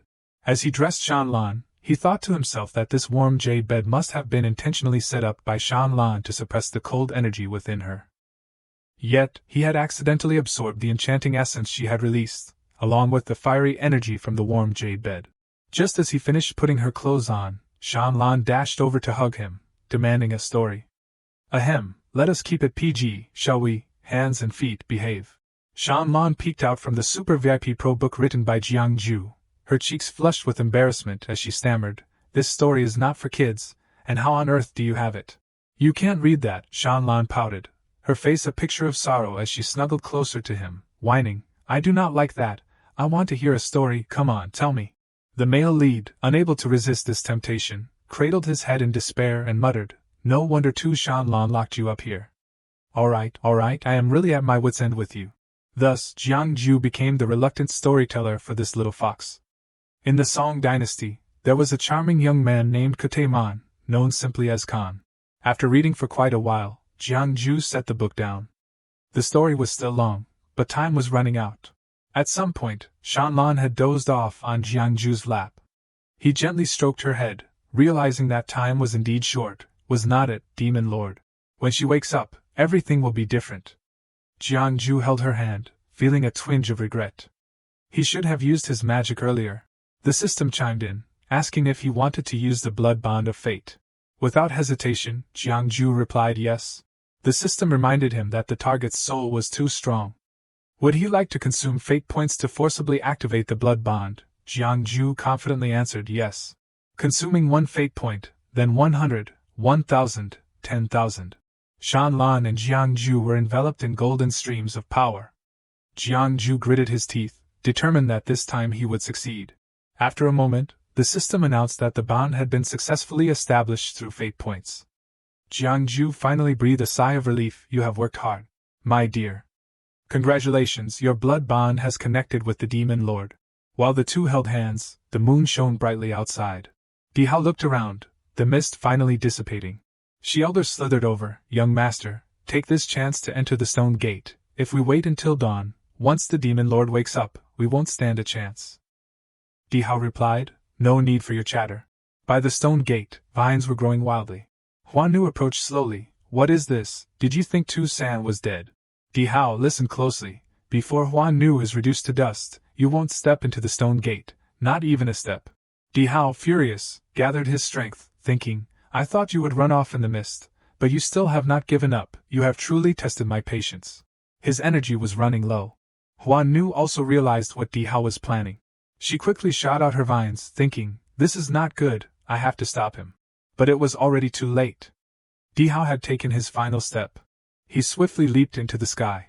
Once transformed, Dihao was caught by Huanu's vines, and he shouted, just a tiny flower spirit daring to be reckless in front of a phoenix. Huanu struggled with all her might, refusing to let go. Dihao roared, underestimating her, You should know that just my fiery feet are enough to deal with you. With that, the flames ignited Huanu's hands. Her vines were burned to shreds by the flames, allowing Dihao to break free. He scoffed, HMPF, you must know you are no match for me, right? What, do you want to fight to buy time until the Demon Lord wakes up? Such foolish thoughts. He blew fire down and shouted, Surrender. Jiangju slowly emerged from the stone gate. Who dares to bully my lady? Jiangju unleashed a powerful formation, creating an earthen wall to block Dihao's attack.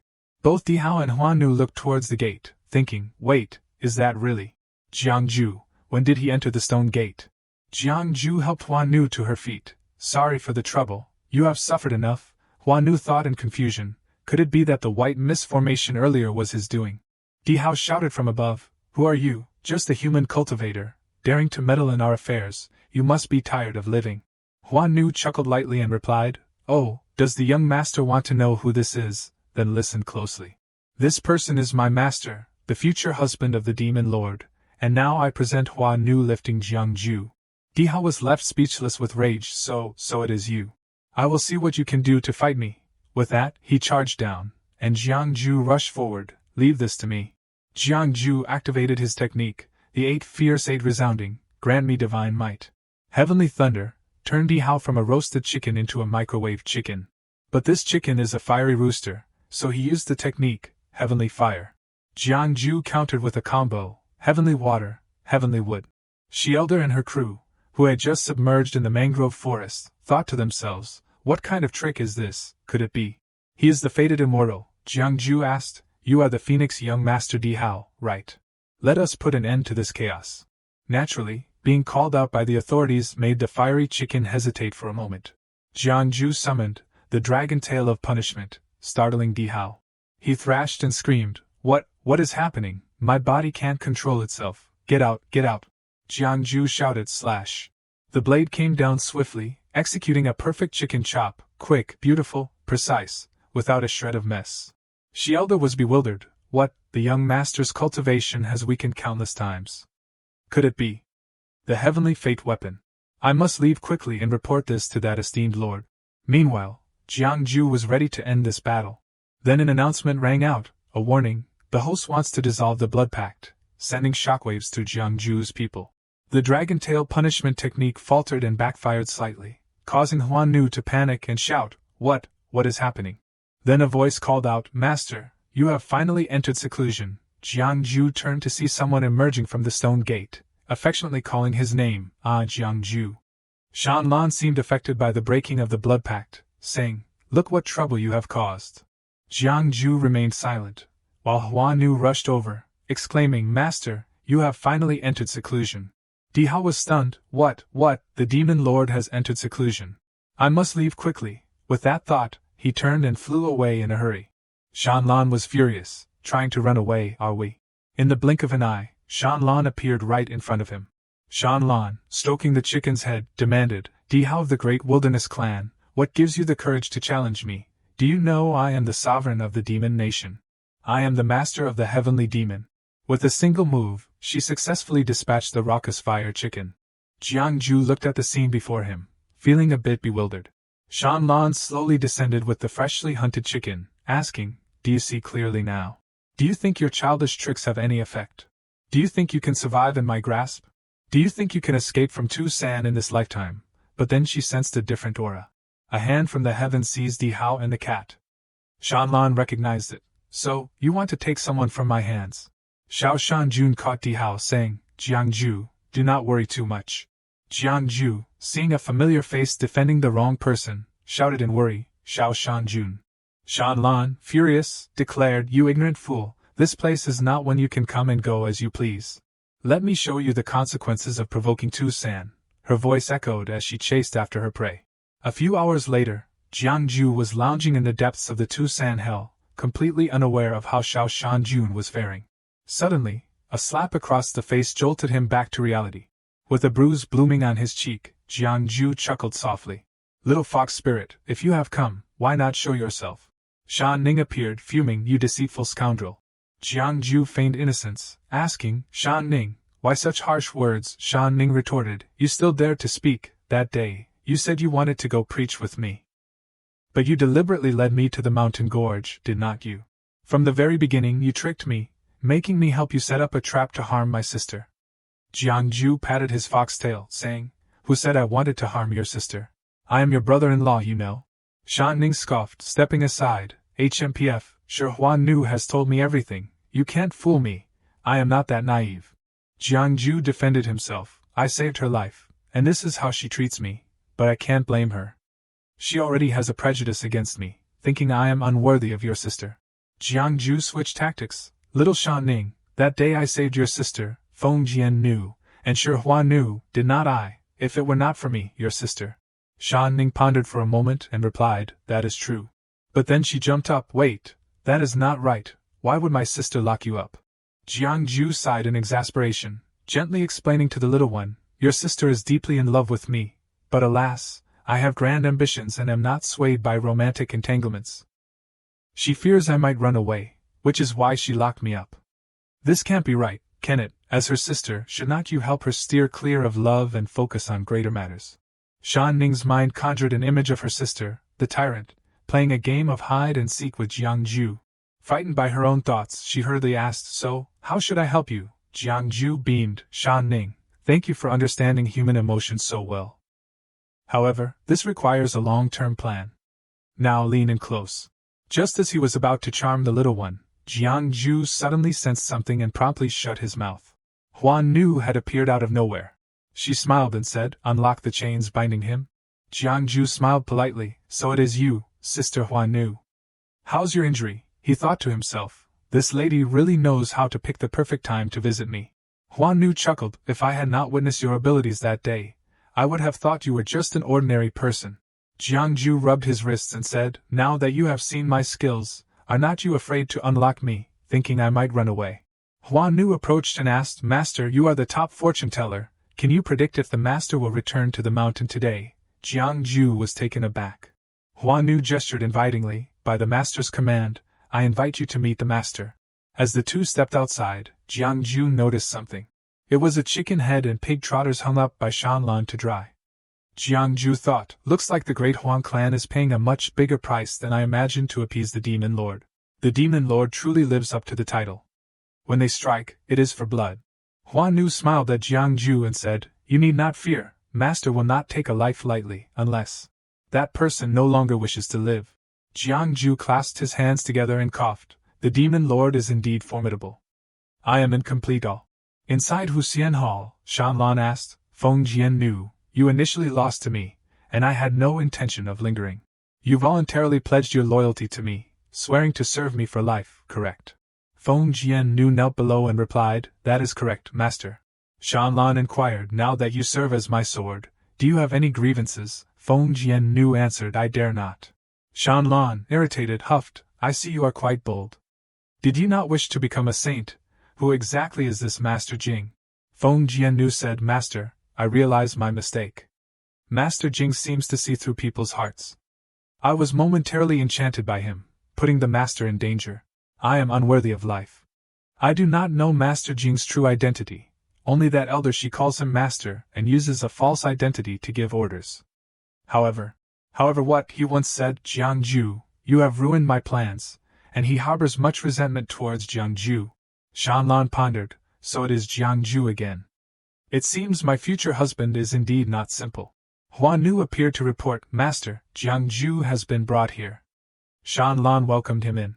Jiang Ju also clasped his hands respectfully and said, "I pay my respects, esteemed one." Shanlan stated, 3 months from now is the wedding. Do you have any close friends you wish to invite?" Jiang Ju grimaced but managed to respond normally, "The wedding will proceed as usual. I wonder who you have made arrangements with, yet you keep your words so well." "It really is not necessary." Shanlan frowned. Tu San does not keep those who are idle. You have just begun to preach. In the future, you may enlighten the Tu San clan, responsible for guiding those demon tribes that have yet to awaken. Jiang Ju helplessly smiled. "Although I am a master, I am not a teacher." Shanlan gently asked if he had any opinions, to which Jiang Ju stubbornly replied, "I dare not." Then she asked, "Do you know Master Jing?" Seeing Jiang Ju's surprised expression, she seemed to know he did. In the void of illusion, she elder knelt, glued to the ground, reporting to her master, "Master, Di Hao has met a tragic end at the hands of Tu Shanlan." The old man from the great wilderness could not stop her. "Although Di Hao is gone, I have absorbed all the essence he cultivated over the years. One day, I will become a second-tier demon king." Mr. Jing chuckled at this. "Ha, you sacrificed your body to escape, and your original spirit is heavily injured. How do you expect to reach the second-tier realm?" He extended his hand, saying, "You should let me handle this." She elder hurriedly pleaded with her master for mercy, begging him. Then, she elder was absorbed into a pill. Mr. Jing remarked, "Something like this is best not to be overfilled. It would be a waste of the arrangements I made for you and Di Hao all this time." Mr. Jing held the swirling energy pill in his hand. He angrily exclaimed, "You scoundrel, Jiang Ju, just wait and see who is better at transcending, you or me." After being freed, Jiang Ju hurried back. "Kulu, Master is back." Kulu emerged from the room, tears streaming down his face. "Master, you finally returned. I was so worried these past few days while you were missing. I did not eat meat or fish, just chanted sutras, hoping for your swift return. Seeing his devoted disciple like this made Jiangju's heart swell with joy. He rushed over to hug him. This child truly understands. Tell me, what sutras have you been chanting for me these days? Kalu replied calmly, the Venerable Sutra. All right, stop crying. Am I not back now? He said while gently patting Kali's bald head. This child had been through so much misfortune following him, even though he was usually invincible. He had been trapped in this demon lair.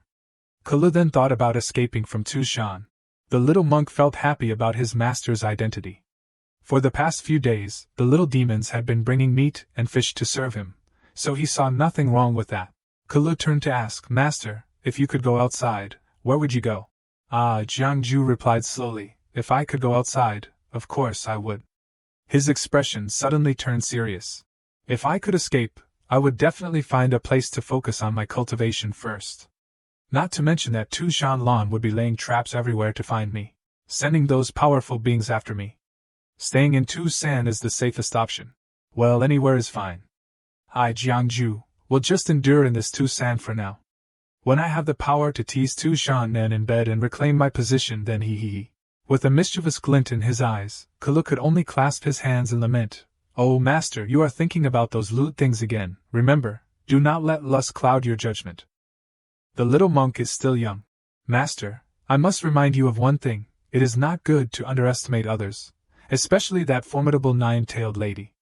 You truly have remarkable abilities.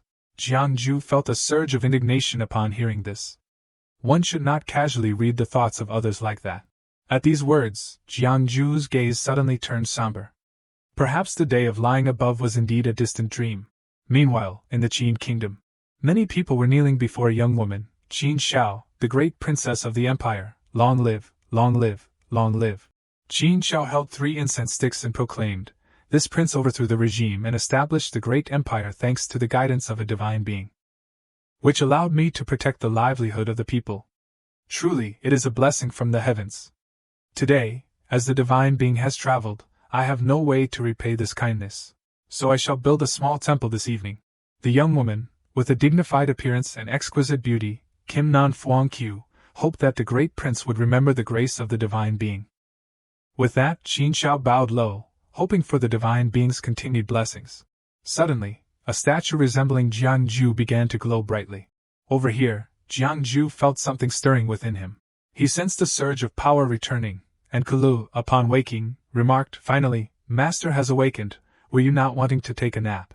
Ignoring that comment, Jiangju raised his hand and noticed a spark of light in his palm, realizing that his merits were continuously increasing. With that thought, Jiangju stood tall. Could it be the incense power?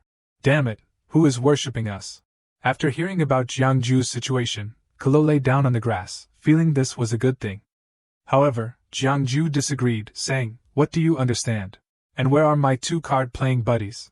Speak of the devil, and there they are. The pig and goat joyfully brought wood over. Jiangju kneaded the branches in hand and felt pleased. Sorry to trouble you too, but are not you here to play cards? Seeing Jiangju so focused on the pile of wood, the pig curiously asked, what do you need this wood for, Sir Jiang? Jiangju remained fixated on the branches, ignoring the pig's question and instead asked, these branches must be at least 100 years old, right, none older. Hearing this, Jiangju replied, if it were 1,000 or 10,000-year-old wood, it would have long since turned into a spirit. How could it be chopped for you? Speaking of which, the beloved general in Taoyuan Cave, the true god, is a universe struck by lightning, turning into a spirit. It is not easy for plants to become spirits. It must take at least 3,000 years, right? So, Jiangju suggested that his good buddies go fetch that thing. Upon hearing this, Goat Pig quickly declined, as it was truly a tough task since either of them was familiar with that charming demon, and besides, they could not possibly defeat him. But his intention was not to lead them into a death trap. All they needed to do was deliver this item to the wood demon general, and he would understand. Ba ba oink oink, the two exchanged relieved glances. Meanwhile, Jiangju bit the tip of his finger, letting fresh blood spurt out. He chanted a spell, invoking the spirits and deities from all directions to come and pay their respects. Under Jiangju's magic, a wooden stick slowly floated up into the air. Boom! The wooden body was torn apart, revealing Jiangju, who had been magically created from wood in an instant. He needed to obtain this wooden statue and could not help but sigh. After all, it was just a 100-year-old tree that could not withstand too much incense and fire. So, I hope you two can deliver this item to the Wood Demon General. I apologize for the trouble. At that moment, in Taoyuan Cave in Tucson, someone spoke in a furious tone. That is right, the Demon General at Sanya Feng is going too far. Another voice chimed in. How dare he come to demand the 3,000-year-old wood heart from the General? This cannot be overlooked. We must report it to the Demon Lord. Hearing this, the Wood Demon General became furious. Shut up. He picked up the wooden figure of Jiangju and exclaimed, what a great opportunity! Who in this world would offer their own incense and fire to another? No wonder he was chosen as a royal consort. What a powerful being! Don't even think about asking me to choose a tiny wood heart. I would give you my entire heart and liver. Just then, Jiangju suddenly sneezed. Who is thinking of me? Below, Pig was overjoyed holding the statue that Jiangju had given him, wondering if it was really a gift for him. Of course, Jiangju replied emphatically. You two have worked hard to obtain the wood heart, so you should accept this item. It is blessed by incense and fire, and the owner can gain merit from it. Upon hearing this, Pig and Goat both knelt down, tears welling up in their eyes. We have cultivated for 1,000 years, yet we are not even half as bright as the gift bestowed upon us today. Your great kindness is like a rebirth for us. No need for such formalities, Jiangju said, extending his hand towards them. However, I still have one more favor to ask of you two. Jiangju's voice took on an unusually cheerful tone. My grand wedding with the Demon Lord is approaching, and to express my sincerity, I want to create merit incense for the beings of Tucson as a gift. Please help me spread the word, and if you wish, you can go to Sanya Feng to collect this divine statue. This statement left both kids wide-eyed in surprise. How could there be such good news in the world? What on earth is this good news? Aya, the wailing cries pierced the air, echoing deep within the human psyche. Shan Ning was held tightly by two people on either side, struggling but unable to break free. Shan Ning was thrown before Shan Lan. Ha, this little one has quite the stubborn mouth. Does she know what her sister wants to ask? Seeing Shan Lan, Shan Ning's tears flowed freely. If I do not go there, I will stay secluded with my brother-in-law, and I won't let my sister-in-law know the terrain of Tucson. Nor will I secretly sneak into the prison to visit my brother-in-law, and all of this is slander. Oh ho, Shan Lan has just realized that this fox truly hides many secrets. She asked Shan Ning if Jiangju had said anything to her. So, Shan Ning quickly replied, my brother-in-law said that you love him deeply, but unripe melons are not sweet. Please let my brother-in-law go. This statement shocked Shan Lan a bit. She asked again to be sure. Did my brother-in-law really say this to you? Yes, Shan Ning replied firmly. My brother-in-law said that you are blindly in love. Unrequited, a lovesick fool, infatuated with handsome men, and it won't end well. Hearing these words, Shan Lan's expression darkened. It seems my sister has learned quite a bit from him recently. Hua Nu, hang her up, bring me a whip. So, Shan Ning was hung up. Despite her struggles, she could not escape, while Shan Lan asked her maid, was there any incident today, as no one was seen? Hua Nu cautiously replied, their master has gone to Tam Na Fong again. What? Shan Lan's face turned serious. Oh, that Jiangju, I must go see what tricks he has left. Hua Nu beside her knew that Jiangju was in for a rough time with his future wife. A little while later, Shan Lan arrived at Tam Na Fong, where she could clearly hear the lively whispers and chatter from outside. This made Shan Lan's temper boil like a pot of mixed flour in anger. Without a word, she pushed the door open. Hearing such a loud noise, Jiangju turned around and scolded, who has no manners here, Demon Lord? Before he could finish his sentence, Jiangju felt a chilling aura enveloping him. Looking at Shan Lan's dark expression, Jiangju shrank back. From behind her, Shan Lan glared at him, skillfully using her authority to suppress others. No way, Jiangju stepped forward, scratching his head and said, Demon Lord, please do not mind me. My cultivation is quite lacking, I am just trying to protect myself. Upon hearing this, Shan Lan immediately ordered her servants to step back. She slowly walked towards the stone table, casually picking up a statue of Jiangju's face. If you do not like me calling you wife, then let us just drop that and move on. Before she could finish, a gaze that could freeze the very air struck Jiangju like a lightning bolt.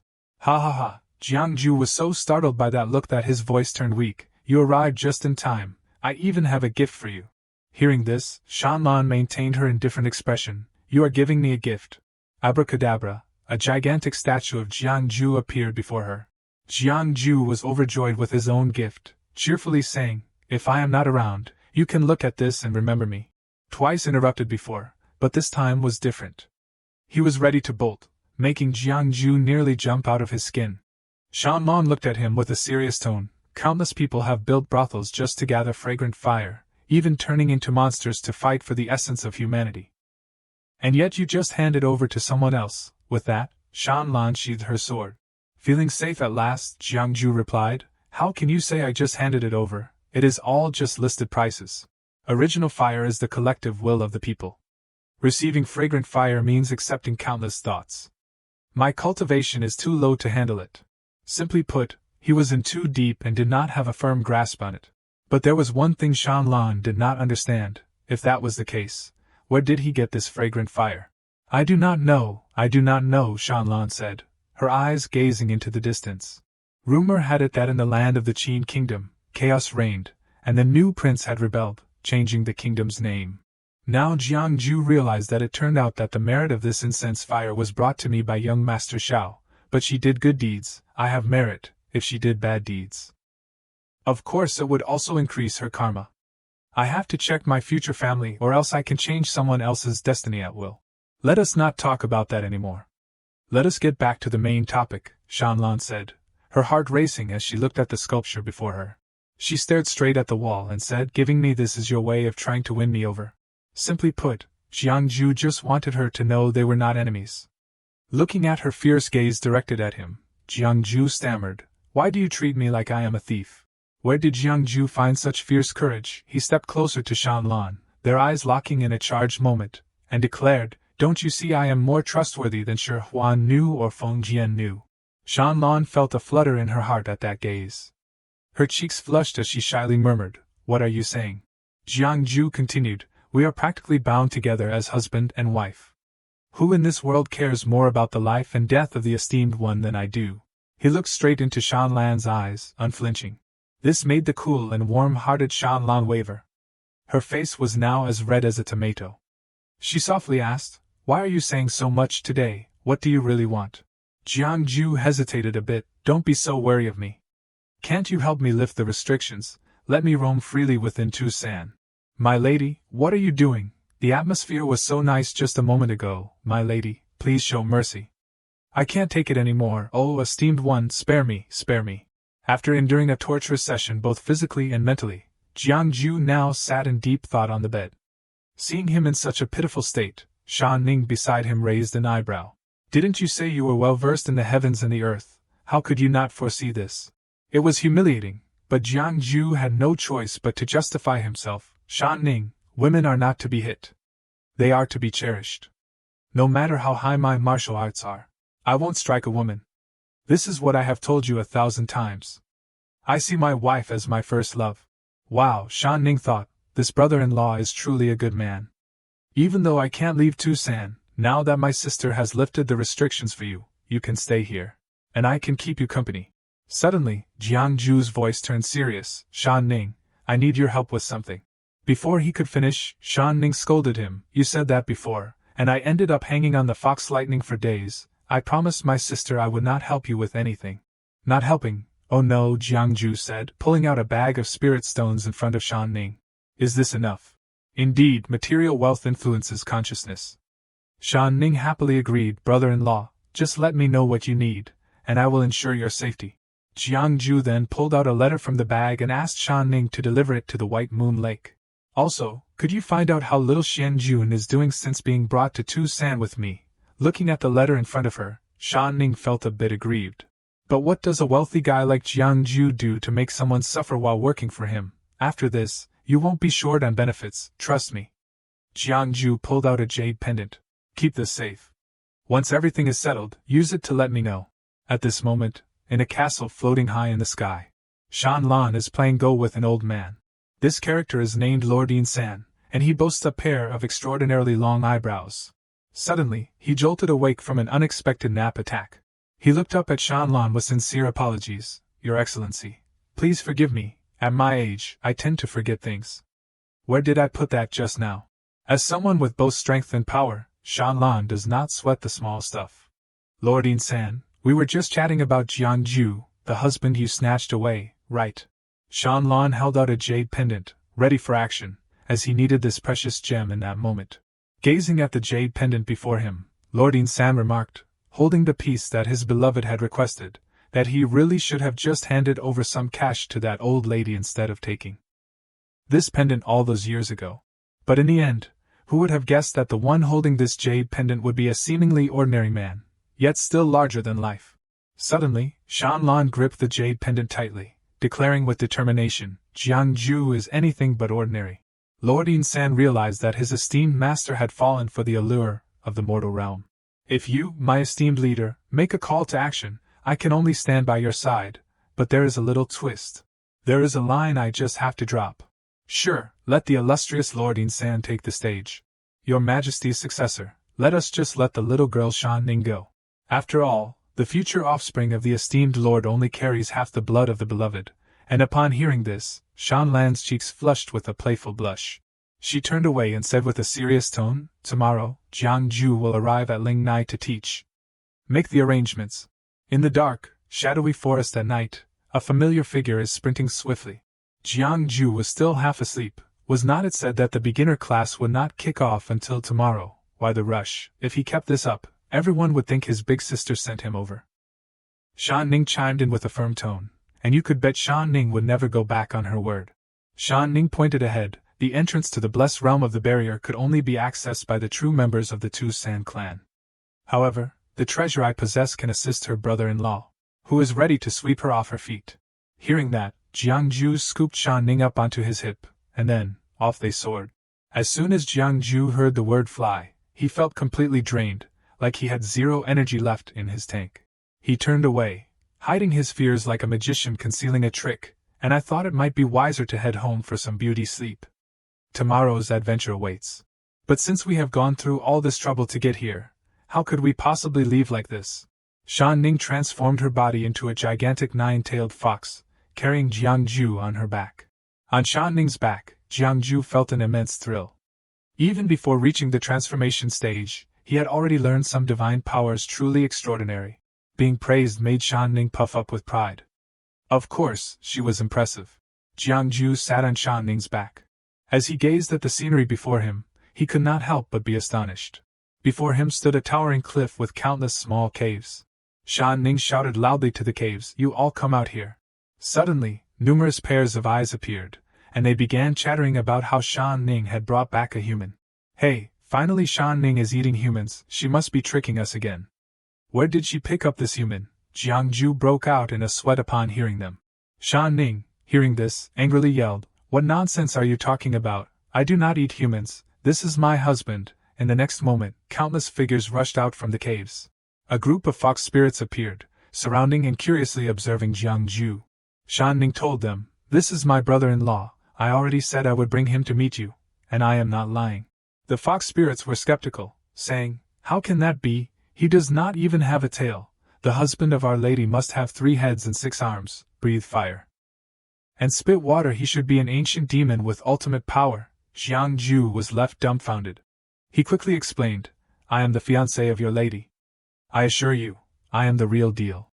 He sat down in front of the fox spirits and asked, "Do you want to know why your lady wants to marry me?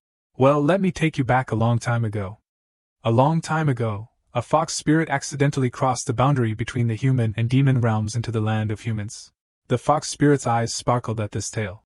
A few days later, Lord San praised Jiangju, saying, "Young master, you truly are remarkable. In just a few days, you have helped over 10 little fox spirits from our clan learn to speak. And some even broke through to the transformation stage, facing the heavenly tribulation." Jiangju politely replied to Lord San, "You flatter me. Even if my teachings are good, without the cultivation methods you provided, it would just be empty theory." Lord San, his face wrinkled with age, smiled and said, "At first, when Our Lady announced she would marry you, some elders in the clan were a bit critical. But now it seems, if they were truly blind, then we old folks are indeed foolish." Speaking of which, the tale we weave today has a bit of a backstory involving the young lady. Upon hearing this, Jiangju said, "Lord San, please continue." Lord San bowed his head, lifted his teacup, and spoke of the human rebellion, mentioning that Yusu Shi was also involved. We have dispatched powerful figures to the Qin kingdom. Jiang Ju, intrigued, questioned Yusu Quan, is Yusu Shi so audacious as to disturb the mortal realm, causing chaos among the people? Do they think there are no humans left? Lord San replied, young scholar, you are mistaken. The Yusu Shi clan is a major clan within the demon nation, with strength rivaling our Tu San clan, though they lack a figure like our esteemed ancestor. Moreover, this time they have been invited by the Qin kingdom's ruler and blessed with protection. If powerful human beings join in, it may be difficult to discern the outcome. Suddenly, Shan Ning appeared out of nowhere, calling out brother-in-law, startling Jiang Ju. Jiang Ju pointed to the lecture hall and said to Shan Ning, in the lecture hall, you must call me teacher. Come on, brother-in-law, follow me. I will take you to see the excitement. Shan Ning, unfazed, tugged at Jiang Ju's sleeve, pulling him along, prompting Jiang Ju to exclaim, Hey, slow down, my clothes are about to be torn. He bid farewell to Lord San. Adding, this afternoon, I will return brother-in-law. Lord San sighed behind them, wondering when this little girl Shan Ning would ever be a bit more like her elder sister. Truly, handing the demon nation over to Shan Ning in the future is quite the thought. Inside a wooden cage, a person was being held captive. This was a human, and she was a girl. Jiang Ju, hiding to the side, asked Shan Ning, why does the demon nation have so many different races? Shan Ning replied, I heard the elders say that in the past, many great demons in the demon nation raised humans. Our Tu San clan did too, but after my sister became the demon lord, she drove these races out of Tu San. Jiang Ju inquired, what do they raise humans for? Shan Ning replied earnestly, brother-in-law, do not look at me like that. Our Tu San clan has been quite kind to humans. My sister has never allowed us to eat humans. Jiang Ju pondered, resting his chin on his hand, thinking that if these races were treated like livestock in the demon nation, their situation would not be too good. However, the girl at the front seemed to have an extraordinary background. The guard watching over the prisoner saluted Xian Jianjun, the mysterious sword master, saying, the prisoner has been brought. Xian Jianjun glanced at the girl inside the wooden cage and asked, who is this young lady? The guard replied, this young lady is the only daughter of the leader of the immortal sect, Lin Qi, a fourth-grade cultivator of the universe. The mysterious sword master has suffered severe losses this time due to the immortal sect's ambush in the heavenly demon realm.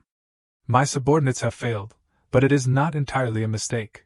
After speaking, the guard respectfully presented a sword. Aside from finding this young lady, my subordinates also have a few items. I hope the esteemed one can present them to the master for review. Xian Jianjun lowered his head to glance at the sword, and simply exclaimed, oh. Jiang Ju was happily making his way back to his quarters, when suddenly, he realized someone was coming to find him, causing him to panic and stutter, Your Excellency. Tu Shanlan, observing his startled expression, asked, Are you that surprised to see me? Jiang Ju explained, Isn't the master usually busy? Why are you free to come here and relax today? Tu Shanlan, feeling a bit shy, scratched her face and said, Tonight is the full moon. Upon hearing this, Jiang Ju immediately reassured her, Rest assured, I absolutely won't cause any trouble tonight. Tu Shanlan blushed slightly and said to him, Later you should come with me to the secluded place. Jiang Ju stared at her in disbelief, thinking to himself, Why does the great demon king seem a bit adorable right now? Out loud, he said, If there is still time. Would the master like to stay here for a meal? The sky was blue and the clouds were white, making it a wonderfully beautiful day when suddenly a voice rang out, The chicken soup is here. Jiang Ju picked up a plate of food and then spoke to the others already seated at the dining table. Seeing Kula munching on a pork leg, Tu Shanlan could not help but ask, Even the monk eats meat. Jiang Ju chuckled and pointed at the little one, saying, He is a fake monk. Kula, hearing this, held the pork leg in one hand while pretending to chant, Amitabha Buddha. Jiang Ju pointed at the leg in his hand and said, A real monk does not eat meat. So why do not you put that chicken leg down? Kulu, in response, took a big bite of the leg and said, Then the little monk won't be a real monk anymore. Tu Shanlan, sitting nearby, also took a sip of soup. The very next moment, when Jiang Ju asked her how she found his cooking skills, she spat it all out. After wiping her mouth, she replied, Not great at all. Jiang Ju, undeterred, enthusiastically introduced another dish. Well, master, you should try this seasonal vegetable. It is incredibly fresh. Tu Shanlan coldly shot back, I do not like that dish. After finishing their meal, The two got down to business. Tu Shanlong looked at the sword placed on the table and said to Jiang Ju, "This is something we retrieved from the rebel forces of the D. Tianming. You should be able to see if there is anything unusual about it." Before the Golden Sand River formed, the great demons had a habit of keeping the populace as servants. Since I took this position, I intended to find a place for them to restore their vitality, but they instead established the D. Tianming, using the rescue of the common people to amplify their power, frequently attacking the territories of the great clans. Hearing this, Jiang Ju picked up the sword, admiring it while saying, "This celestial sword looks like it has not been forged for more than 100 years, but where did those folks from the strange immortal sect get it?" Tu Shanlong told him she did not know, only that this kind of magical weapon was contributed by each member of the strange immortal sect, and there was a seal engraved on the hilt. Tu Shanlan's expression turned serious as she said to Jiang Ju, "The Divine Arrow Pavilion has to go around the Golden Sand River." Jiang Ju asked her directly, "Are we going straight through the Demon Nation?" He quickly explained, "I was kicked out of the Divine Arrow Pavilion after a few months and I am not even considered a disciple. I am really not close to them. You, being from the tribe and knowing how to read fortunes, tomorrow." Tu Shanlan looked at him and said, "You should go to the dungeon and meet those rebel soldiers. See if you can divine where this magical weapon came from." Jiang Ju replied, "My esteemed lord, I teach the members of your tribe every day, and I have to gather intelligence for you. Is there any pay for this?" Tu Shanlan stared at him. The next day, Jiang Ju went to the dungeon to investigate. The jailer was a pig spirit leading the way for him. The prisoner was the green-haired girl from before, Lin Qingyi, her cold gaze fixed on the newcomer. Jiang Ju stood outside, arms crossed, asking the person inside, "Can you understand what I am saying?" Lin Qingyi scoffed, and called him a hunting dog. Jiang Ju waved his hand, saying, "As long as we can communicate, that is good. The general is waiting outside, right? Help her get these chains off." The jailer replied, "Only Sir Jiang is here, and I really can't dare to release this one. She is incredibly powerful. She is already at the cosmic realm." Jiang Ju interrupted the jailer. "Wait, you said she is at the cosmic realm, then forget what I just said. Keep her tied up." The jailer clasped his hands and replied, "Understood." Once the jailer left, Jiang Ju turned to the green-haired girl, saying, "First, you can't reach my position, so do not waste your breath. Second, I am just a wandering sorcerer who got caught. My situation in Tucson is not much better than yours. Third, I am here to help you. Besides that." Lin Qingyi suddenly realized something. This was, the divine General Xian could make the celestial maiden listen to what I say, right? Just as he thought this, two armored celestial generals appeared behind him. Seeing this, Lin Qingyi became excited and asked him, "So you know the art of commanding generals? Which disciple of the divine arrow's 36 heavens are you? And why are you in Tucson?" Jiang Ju stroked his chin, pondering how this woman could recognize his body modification techniques, even knowing that the so-called divine needle of the 36 heavens was nothing but a facade. Lin Qingyi gasped in surprise, exclaiming that without the 36 heavens technique, one could still understand the mysterious art of commanding soldiers. Jiang Ju was indeed the little grandmaster before her, the little grandmaster whose father was a disciple of the 36 heavens, the crimson bright heaven. Feng Qingyi Lam Nok Sun, who had saved the little grandmaster. Jiang Ju stroked his chin and asked her if she meant the master of the crimson bright heaven, the true man of extreme yang. Lin Qingyi quickly replied that he was her father's mentor. In his heart, Jiang Ju thought that she was indeed from the Divine Needle sect, but outwardly he asked her how long her father had been in the Demon Nation. Lin Qingyi honestly replied that he had been there since she was born, but only her father knew the exact duration. Upon hearing this, Jiang Ju immediately concluded that it was impossible. He pointed out that he had been at the Divine Needle Palace for no more than 5 years, so how could her father know of his existence? Lin Qingyi then mentioned that a few days ago, a fellow disciple of her father had come to the strange immortal sect, and it was through that person that the news of the little grandmaster had reached them. She was surprised to find him in Tucson. Jiang Ju, with a bright smile, said that this story was quite lengthy, and asked if the little grandmaster should read her fortune. He then unlocked her handcuffs. She was a bit taken aback and asked, The little grandmaster knows how to read fortunes, but you still need a pen and paper for that." As he held the paper, Jiang Ju replied that he knew a little, but at that moment, the system reminded him that reading Lin Qingyi's fate would cost him 10 million heavenly points. In his heart, he silently screamed, "Oh my goodness, That is so expensive, a typical 4th grade cultivator would never need to spend that much. It seemed that Lin Qingyi's fate was extraordinary, and he could only analyze it in segments. Outwardly, he asked her when her father's fellow disciple had mentioned the information about their contact with the strange immortal sect. Lin Qingyi rubbed her wrist and replied that it was roughly a month ago. At this moment, the system reminded him again that he had chosen to read the heavenly fate of Lin Qingyi from a month ago until now, and this time it would only cost him 10,000 heavenly points. A month ago, a mysterious person arrived at the strange immortal sect, bringing countless divine weapons, magical tools, and miraculous elixirs. My father, Lamnok's son, went to meet that person alone. My father summoned me and his subordinates, asking us to go to the demon nation to find a senior named Jiangju, whom he referred to as the Little Grand Master, and said he was the junior brother of the Master of the Divine Needle sect of the Purple Needle Heaven. After interacting with that mysterious figure, my father began to feel anxious, having encountered several strange individuals, and he vaguely sensed a demonic aura surrounding them. The father summoned the generals under his command to discuss the attack on the demon lord's territory in the heavenly demon realm. I was forced to obey orders and endure a brutal and devastating war, ultimately ending up here. Jiangju, upon hearing this, said, I see, your main base is at Sun and Moon Lake, right? Lin Qingyi, astonished, exclaimed, Master, what kind of divine power do you possess? Jiangju bowed his head and asked her curiously, with your cultivation and your father's, you could cross the Golden Sand River on your own, so why are you still in the demon nation? She slightly lowered her head and replied, if I leave, what will happen to my fellow countrymen still in the demon nation? Jiangju waved his hand and said, Noble of you, but if you bring your fellow countrymen along, how can you reach the territory of your people? Do you want to stay here for eternity? Lin Qingyi, filled with hope, asked Jiangju, is it possible to return? We just need a large ship. He simply stated the truth. How big of a ship do you need to fit hundreds of thousands of people? Moreover, with the cultivation level of most of them, they would not even make it across. Lin Qingyi, not giving up, continued, we do not have to cross the Golden Sand River. We can go from the far north through the ice plains, following the ocean currents to avoid the river and enter the human territory. Jiangju countered, first of all, let us not talk about creating a ship under the watchful eyes of the demon nation. The journey is fraught with dangers from the sea tribes, and there are places so cold that they could claim countless lives. Lin Qingyi remained steadfast, believing it was better than being humiliated for eternity in the demon nation.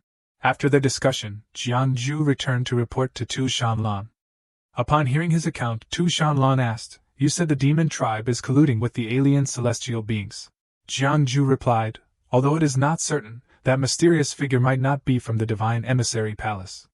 They could have given the alien celestial beings artifacts with the divine emissaries, sealed to incite them to attack the demon nation. It is very possible they are plotting something sinister to frame the divine emissary palace.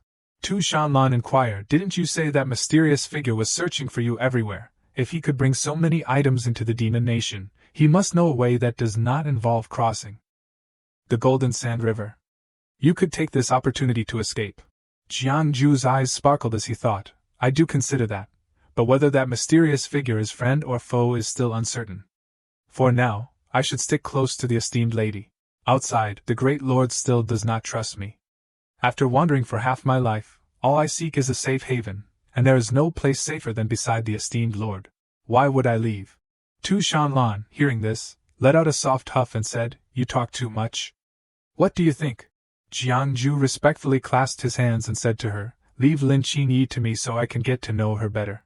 Let us see who is pulling the strings behind the scenes, and as he said this, his expression turned serious. Tu Shanlan, noticing this, teased him, mentioning that Lin Qingyi is also a beauty, which made Jiangju jump in surprise.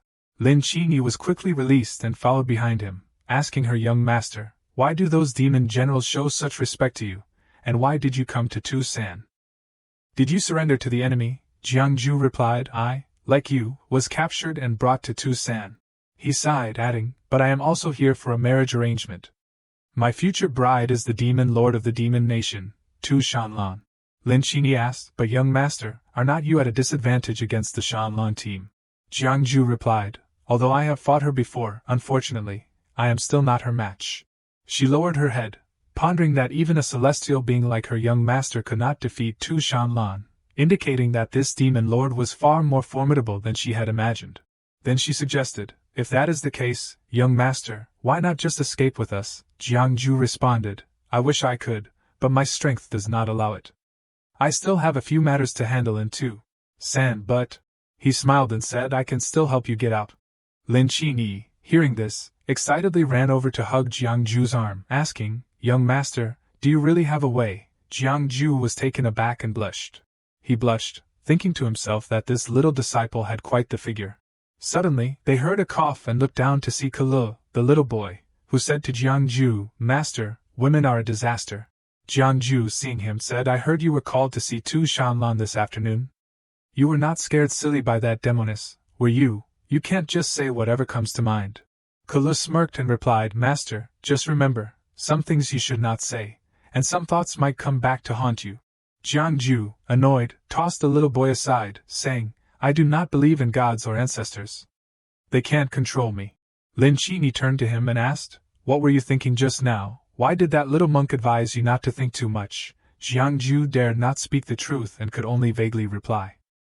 Oh, just some sentimental matters, nothing serious. Meanwhile, in another corner, Kelu lamented, Master, I do not want to betray you, but that supermodel really gave me too much chicken leg. Sitting under the cherry blossom tree, Jiangju called out, Little Lin.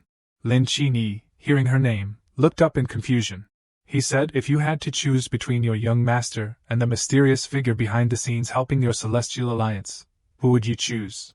Lin Qinyi asked again, Why does the young master say that? Although according to our ranks, you can call me young master without any issue, I have long since severed ties with the Divine Arrow sect. There are many who wish to kill me within the sect, and your secret assistance to them does not seem to bode well for me either. After hearing this, Lin Qinyi hesitated and replied, This matter might disappoint the young master, my father.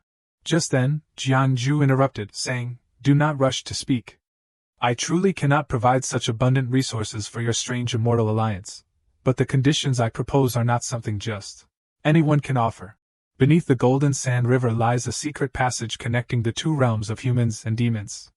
My condition is to take you all back home. Upon hearing this, Lin Qinyi immediately jumped up and asked, Young master, is this true? Jiangju crossed his arms and replied, Whether it is true or not, you just need to relay the message to your father. Lin Qinyi continued, So we won't need to build a ship to navigate through the frigid northern regions. He responded, Do not celebrate just yet. That passage is located in the western demon territory. If you want to use it, you will have to traverse the entire demon territory, filled with countless demon soldiers. How could the strange immortal alliance possibly break through? The demon territory is managed by Tu Shanlan. As long as there are sufficient benefits, this matter might not be impossible. Lin Qinyi still doubted, but young master, you were captured and brought here. Jiangju walked over to Lin Qinyi with a sly smile and said, I know that mere words lack credibility. Come to my room tonight at the second watch. Hearing this, Lin Qinyi blushed, thinking, What does the young master mean by inviting me to his room? That night in his room, Shan Ning came in calling, Is my brother-in-law home? Not receiving a reply, Shan Ning looked around and said, Where is my brother-in-law? Then it walked inside and suddenly in the dark, Shan Ning shouted, Brother-in-law, why is your chest so big? Along with that sound, Lin Qinyi also exclaimed, Young master, why do you have so much body hair? Then Jiangju lit a candle with a spark. Looking over, he saw the two of them groping each other. The two of them, upon seeing him standing there, looked at each other and screamed, Ah! Jiangju, bewildered, asked, I just went to pour some tea, what are you two doing on my bed? Shan Ning jumped onto the table and said, Well done, brother-in-law, you have got a big chest hidden in your room, I have to tell my sister. Jiangju picked it up and said, Turn back, my sister will know. Shan Ning waved its hands at him, saying, You are hiding a treasure and not keeping the brother-in-law path. How could my sister know and not intervene? She is the most petty person. Jiangju leaned down close to her ear and whispered, Shan Ning, do not forget the reason I called you here. Don't you want to make some money anymore? Then he introduced, This is Tu San, the younger sister of Tu Shanlan. Today, I will take you to a place where she has been summoned to help. Lin Qinyi blushed and looked at him, asking, Master, where are we going? Shan Ning exclaimed, The woman with the big chest, let me tell you, my brother-in-law is already taken, so do not get any funny ideas. Lin Qinyi shot back, You vixen. Shan Ning lowered her head and asked, Isn't Shan Ning a vixen by nature, what is the matter? That night, under the starry sky, The three of them rode on cranes. They arrived at the place where the bird landed, and he said, "We are here." Lin Qini saw him walking ahead and reached out, calling, "Master." Jiangju turned back and said, "It is fine, you can come here too." Lin Qini stepped in and said, "Master, you can bring someone into the river of golden sand without any harm." He replied, "It has nothing to do with me. This place is just like that." After saying that, he looked at Shan Ning and said, "Shan Ning, do not come here. Stay on the shore and watch over my crane. If not, I won't take you next time when something good happens." Shan Ning asked, "Why not? The woman with the big chest can go, but I can't." Jiangju frowned and said, "She is a person, and you are a spirit. How can they be the same? If you go in, the things down there might not let you out." Hearing that, Shan Ning sighed and said, all right, I understand now." He looked at Lin Qini and asked, "Are you ready?" Lin Qini, confused, asked back, "Ready for what?" But before she could finish her question, something pulled them down below. Both of them fell into the river. As they fell, Lin Qini held Jiangju in her arms. Landing on the ground, he smiled and said, "Ah, thank you. You can let me down now. This position is a bit embarrassing for someone like me." Jiangju looked around the cave. After surveying, he said, "The feng shui here uses the principles of yin and yang to arrange itself. No wonder it can last for thousands of years without losing its effectiveness." Suddenly, a light illuminated the area, and Lin Qini, standing behind him, said, "Master." The statue opened its eyes and spoke, pointing at another statue. But he raised his hand to stop her, saying, "Don't point at these old ancestors. They are the heroes of humanity who sacrificed themselves for the Tao. Besides, these people are still alive and can see." Looking at those statues, he wondered, still alive. Then she hugged his arm and shouted loudly, "Ah, look over there," he replied, "Don't be afraid, this is the technique of fate, borrowing the power of heaven and earth to sustain us." These individuals relied on the essence of heaven and earth, absorbing its brilliance, but unable to endure, they were transformed into stone statues, even if their divine consciousness remains immortal. It is likely just a flicker of instinct. Not only these five, but others too, due to their bodies perishing in the path, probably won't last much longer either. Lin Qini asked, "Why are these old seniors here?" He answered, "Of course, they are here to guard this place, deterring the demon clan. If the great calamity of humans and demons reoccurs, that will be the moment they emerge to slay the demons." After that, Jiangju summoned 3 incense sticks. He then bowed and said, "Respected seniors guarding this place, I, a junior of the human race, admire you greatly. Lighting these 3 incense sticks of merit can help you maintain your divine consciousness for 100 years. I respectfully offer this incense." After speaking, Jiangju planted the incense down, and the 5 statues inhaled the fragrant smoke. The 5 stone statues gradually absorbed it. Then the 2 of them entered, and he asked, "How long will it take you to travel 100,000 miles using your movement technique?" Lin Qini replied, "About a day. I guess." He continued, "With the 2 divine talismans, it should be about the same. So take me there." Hearing this, Lin Qini was puzzled and asked, "Huh?" After that, Lin Qini picked up Jiangju, making him think, "This position is quite humiliating, is not it? But if she does not mind, then whatever." Jiangju took out 2 talismans and read aloud, "I summon the wind god to descend personally." As soon as he finished speaking, both of them were sucked into the next scene. At the Shanlan Immortal Hall, she sat on her throne and said, "This paper is a written message, the heartfelt words of the Master. In the river of gold sand between humans and demons, it can lead to the treasures of the demon realm. Should I even mention this old hag too, San?" After reading it, she angrily clenched the paper, grinding her teeth and said, "That old hag, ha ha ha." Kala quickly waved his hands and said, "Master, sometimes the Master does not even call you that." Hearing this, she became so furious her eyes turned red and asked, "Oh, what else is there?" Kala honestly replied, "The little girl is a domineering female demon head." Shanlan was so enraged that she radiated fury, saying, "Jiangju really has some guts." Kala clasped his hands and said, "Amitabha, Master, please be gentle. The Master is not used to being hit." Shanlan thought to herself, Jiangju is scheming to sway the otherworldly sect to his side. Has he already devised a plan to deal with that mysterious figure? The return of the otherworldly sect to the human realm is not a big deal for Tu San. The key is that I can secretly assist the otherworldly sect in eliminating the aberrant beings within the clans. The trade between the 2 races. Does Jiangju really just want to make money, or is his true intention to help the human slaves of Demon Nation return to their kind? Perhaps he wants to seize this opportunity to aid that individual from Qin Kingdom. Oh, Jiangju, you are about to become my husband, yet you still can't forget your past love. After that, he approached the Shihuanu temple to invite him inside. He clasped his hands and bowed his head, saying, "My lord, I intend to release Lin Qinyi from Tusan." He thought to himself, convincing this arrogant and self-absorbed lady will not be an easy task. Her gaze narrowed as she stared at him, a chill beginning to envelop the air. It sent shivers down his spine, filling him with dread. Shanlan lowered her head and said, "Correct." Hearing this, he was taken aback and asked, "Huh, does that mean you agree, or should I explain to my lord why I am doing this?" She replied loudly, "Shut up," he responded, "All right then." Shanlan stood beside him, cracking her knuckles. "In less than 2 months, it will be the day of our wedding. Remember, if you are to be my husband, having low cultivation will only invite ridicule. Since I have some free time today, I will personally guide you in your training." Jiangju, terrified, quickly waved his hands. "How could I trouble my wife to personally instruct me? I can find." Before he could finish, Shanlan had already begun to take action. After a while, 2 creatures carried Jiangju, who was completely bandaged, out. Lin Qinyi saw this and called out, "Young master."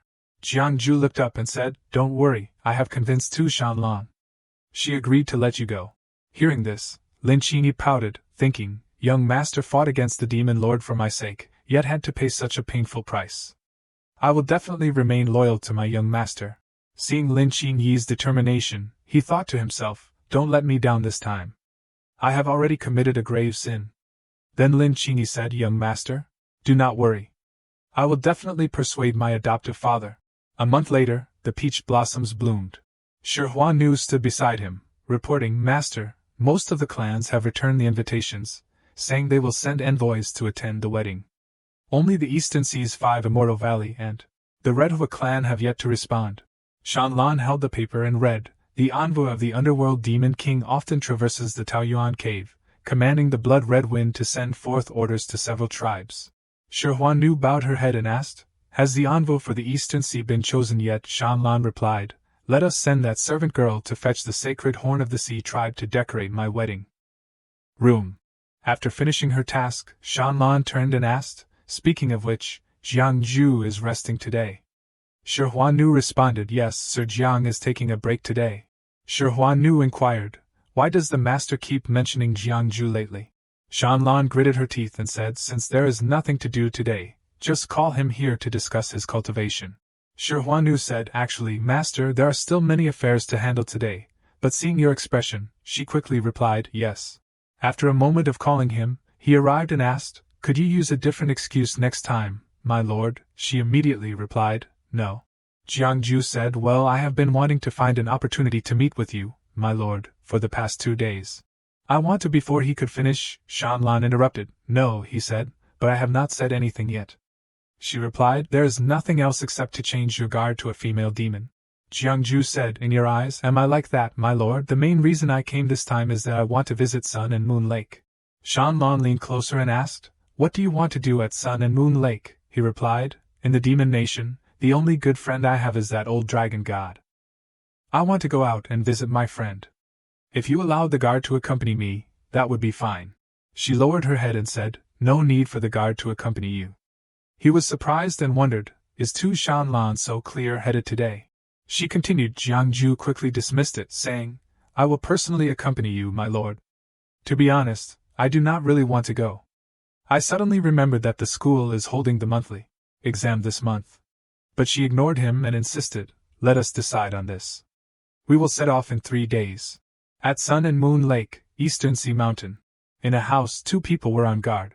Inside there was someone. Upon closer inspection, it turned out to be Lin Qinyi, who was tied up. Suddenly someone entered, causing a few objects to clatter together. At that moment, Lin Qinyi slowly regained consciousness. She woke up, looked up, and asked, "Father, what do you want to do?" Feng Qinyi grinned wickedly.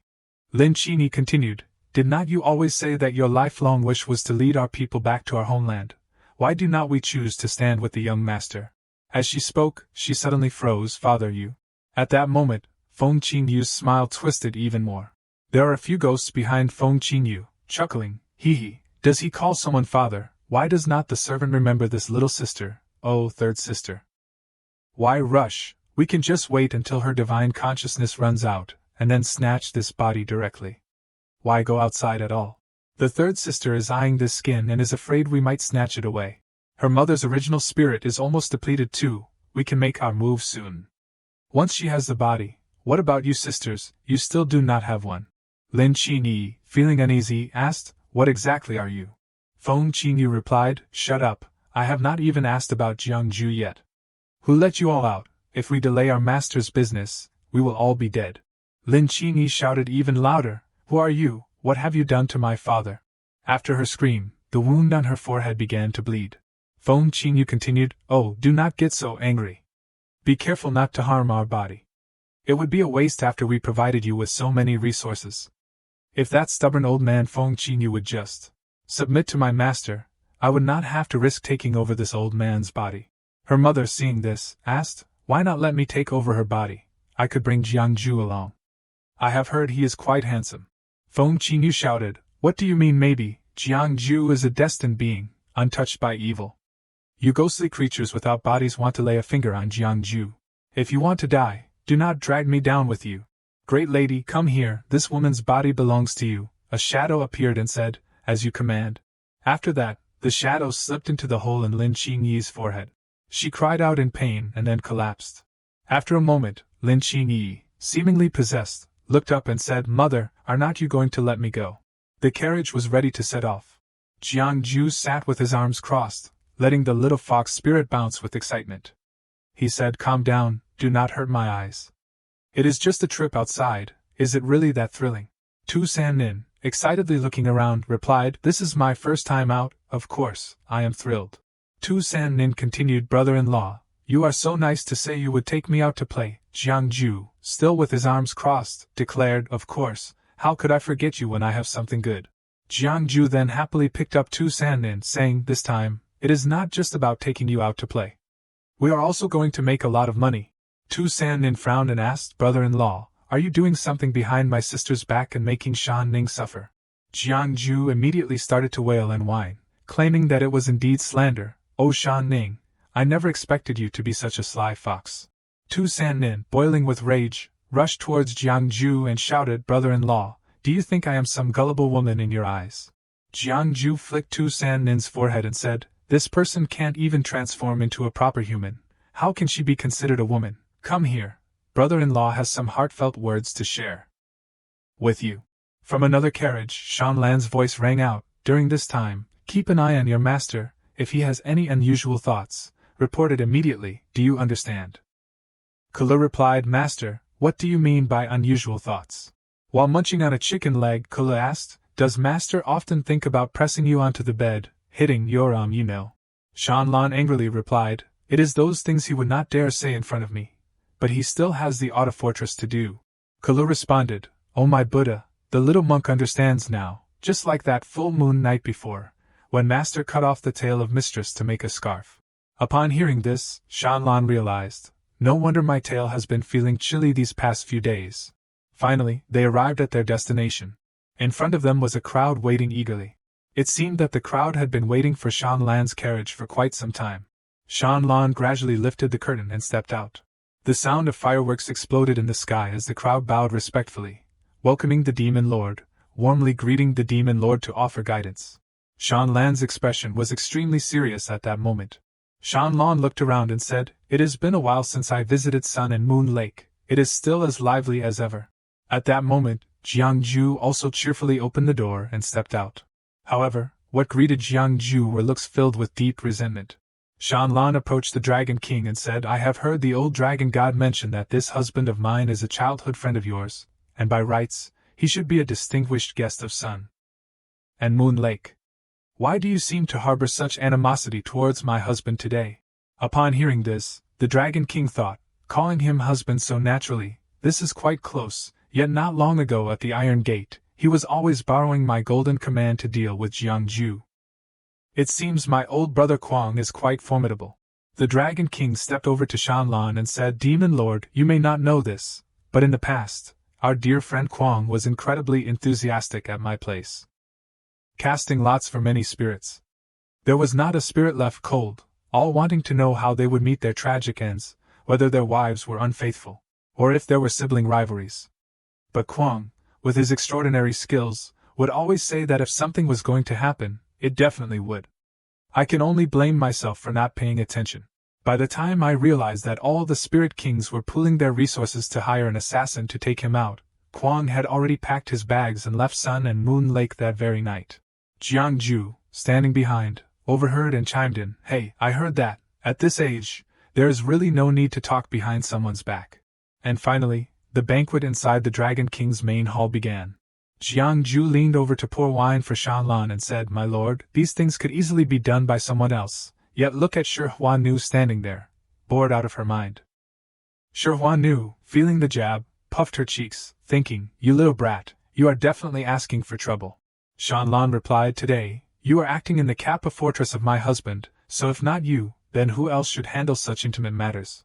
Jiangju, holding the wine jug, retorted, "In a husband and wife relationship, it should be equal, right?" Shanlan shot back, "You should first survive one of my attacks in a day before you bring up equality." Suddenly, Jiangju picked up some food for Shanlan, while Shanlan looked away in surprise and said this. His eyes were glued to the dancers performing on stage, and Jiangju's eyes sparkled with two heart shapes. "Ahem," Shanlan signaled to Jiangju, but Jiangju was completely oblivious, prompting her to slam her hand down on the wine cup. The wine splashed directly into Jiangju's eyes, causing him to yelp in pain. "Ouch, it stings."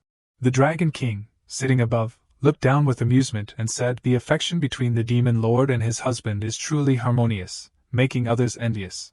Shanlan shot a sharp glance at the Dragon King and said, "If wearing the long dragon attire is not suitable, I can send a few divine doctors to Sun and Moon Lake." The Dragon King replied, "I see that Kwang is quite fond of these dancers. If the Demon Lord does not mind, I could gift him a few." Shanlan responded, "Do you think I would not mind?" Jiangju, overhearing this, felt incredibly delighted and thought, "Is there really such good news?" Jiangju then approached the Dragon King's seat and asked, "Hey, old brother Gale, do you have any cat-eared girls over there?" The Dragon King looked puzzled and asked, "What do you mean by cat-eared girls?" Jiangju explained, "I mean cat spirits, the black ones are the best." On the other side, Shanlan called out, "Pour the wine." Immediately, Jiangju joyfully jumped down to pour wine for Shanlan. The sky today is absolutely stunning, with leaves dancing in the breeze. Shanlan stands outside, and Jiangju follows suit. Jiangju says, "Master Tun, you do not need to think about me. The Dragon God is an old friend of mine. It has been ages since we last met.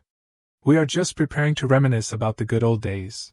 Shanlan quickly turns away and retorts, "Reminisce, more like going to beg for a favor." Shanlan storms off and slams the door shut. After that, Jiangju steps into the room, ready with his magic at hand. He gently touches the forehead of the Dragon King. Jiangju opens the system array from the Dragon King's mind, and the Dragon King exclaims, "Young friend Kwang, what is this?" Jiangju angrily replies, "Your old man, forgetting loyalty for profit, selling friends for glory. I set up this feng shui array for you, and today, I am going to destroy it." Upon hearing this, the Dragon King snaps to attention. He swipes a cup of wine forward with one hand. The wine splashes right onto Jiangju's hand. The Dragon King rushes over to Jiangju, cheerfully saying, Wait, brother Kwang, let us talk this over. I have used a ton of talismans to trade for this feng shui array. You can't just destroy it like that." Jiangju shouts again, "You still have the nerve to say that. If you had not hidden the royal talisman from Shanlan, I would not be in this mess today." The Dragon King, confused, responds, "What mess? Isn't everything great right now? You are the husband of the Demon Lord. That is something you could only dream of for 10 lifetimes. You have found a huge support." Jiangju yells once more, "But my life was almost taken away." Jiangju crosses his arms and says, "Forget it. Talking to you is pointless. In short, I have been completely played by you this time." The Dragon King replies, "I have reached the peak of the holy transformation 9th realm. I am just one step away." Jiangju then realizes, "You are even more formidable than Shanlan." The Dragon King chuckles, "Don't think too much. I have lived this long, relying on my cultivation to extend my life. And your young wife has already reached the holy transformation 9th realm. If we really fought, you would lose, and you could only return to heal. But if she captures you, it is game over." Jiangju presses on, "Why has not your Sun and Moon Lake accepted the immortal sect?" The Dragon King pulls out an object and says, because of this. Jiangju takes the object in his hand and says, the beast skin scroll from the Divine Arrow Pavilion. You want to go to the Divine Arrow Pavilion. Feng Qingyu actually entrusted this to you. Isn't he afraid of his sect coming after him? The Dragon King spoke slowly, saying that ever since his heart had opened, he had encountered countless extraordinary talents over the years. Love and people could surpass the ordinary scenery, and some could even pass through the heavenly gate, transforming into celestial beings, but such instances were exceedingly rare. However, this person, even if they stepped onto the final bridge to the heavens, would eventually return to the mortal realm. Moreover, many would soon grow despondent and perish. Now, there was only one person who had once crossed the bridge to the heavens without dying, and that was the divine Anva and their master. The Dragon King continued, wanting to ask a question. Years ago, when the weapon was forged atop the three flowers, surpassing the first grade realm, guided by the heavenly gate leading to the bridge of the heavens, why did they step onto the bridge only to turn back? What lies beyond the heavenly gate, and what is behind the additional gate? Why did those who had seen it not speak of it to future generations, returning only to die one by one? At that moment, Jiangju thought about how all beings were in disarray, deceiving one another, driven by a bit of greed in the mortal world. Even someone as powerful and ancient as the Dragon King could not escape the day when they would let go, still seeking a source of life for themselves. Humans, you see, if they know how to compete, they can still live. If they do not compete, they truly perish. The Dragon King continued, speaking of the adorable little one who sought to forge weapons. Jiangju had refused 10 times with a sincere heart, just as Liu Bei personally visited Zhuge Liang's grass hut to invite him for help, only managing to meet him on the 3rd attempt. Even when asking someone to teach a magical weapon, they still hesitated, wanting more materials. Little did they know, everything was right here. The Dragon King looked over at Jiangju and said, these things are indeed a waste of heaven's gifts. Jiangju stepped forward and said, we will talk about those later. This time, I have something important to ask for your help. Jiangju bowed his head and said, my benefactor has saved my life. I am willing to charge into the flames alongside you without hesitation. It is not as dangerous as that, Jiangju said, while handing something over to Jiangju. Look at this. Jiangju picked it up and exclaimed in surprise, this item, where did my benefactor obtain it? The Dragon King immediately recognized it as a treasure of fate. Jiangju then said, this item was gifted by the Qin Kingdom's Dragon of Fortune. It was originally a complete piece, but unfortunately it was destroyed, leaving only this blade. The Dragon King replied, so this item is condensed from the will of countless people, akin to a divine being. Only those with great merit can wield it. Young Kuang, what exactly did you do in the Qin Kingdom to acquire such a powerful artifact? Jiangju responded, just a small matter, nothing worth mentioning. Jiangju continued, it can only become a divine weapon if. Jiangju, upon hearing this, looked a bit surprised and said, my benefactor, I fear I may not be able to assist with that. Upon hearing this, Jiangju's expression turned slightly somber as he said, you have no way there, huh? The Dragon King replied, this treasure of fate is connected to the destiny of a nation. To repair it, we need to offer the incense and fire of countless people, enjoying the sacrifices of the populace for an entire dynasty.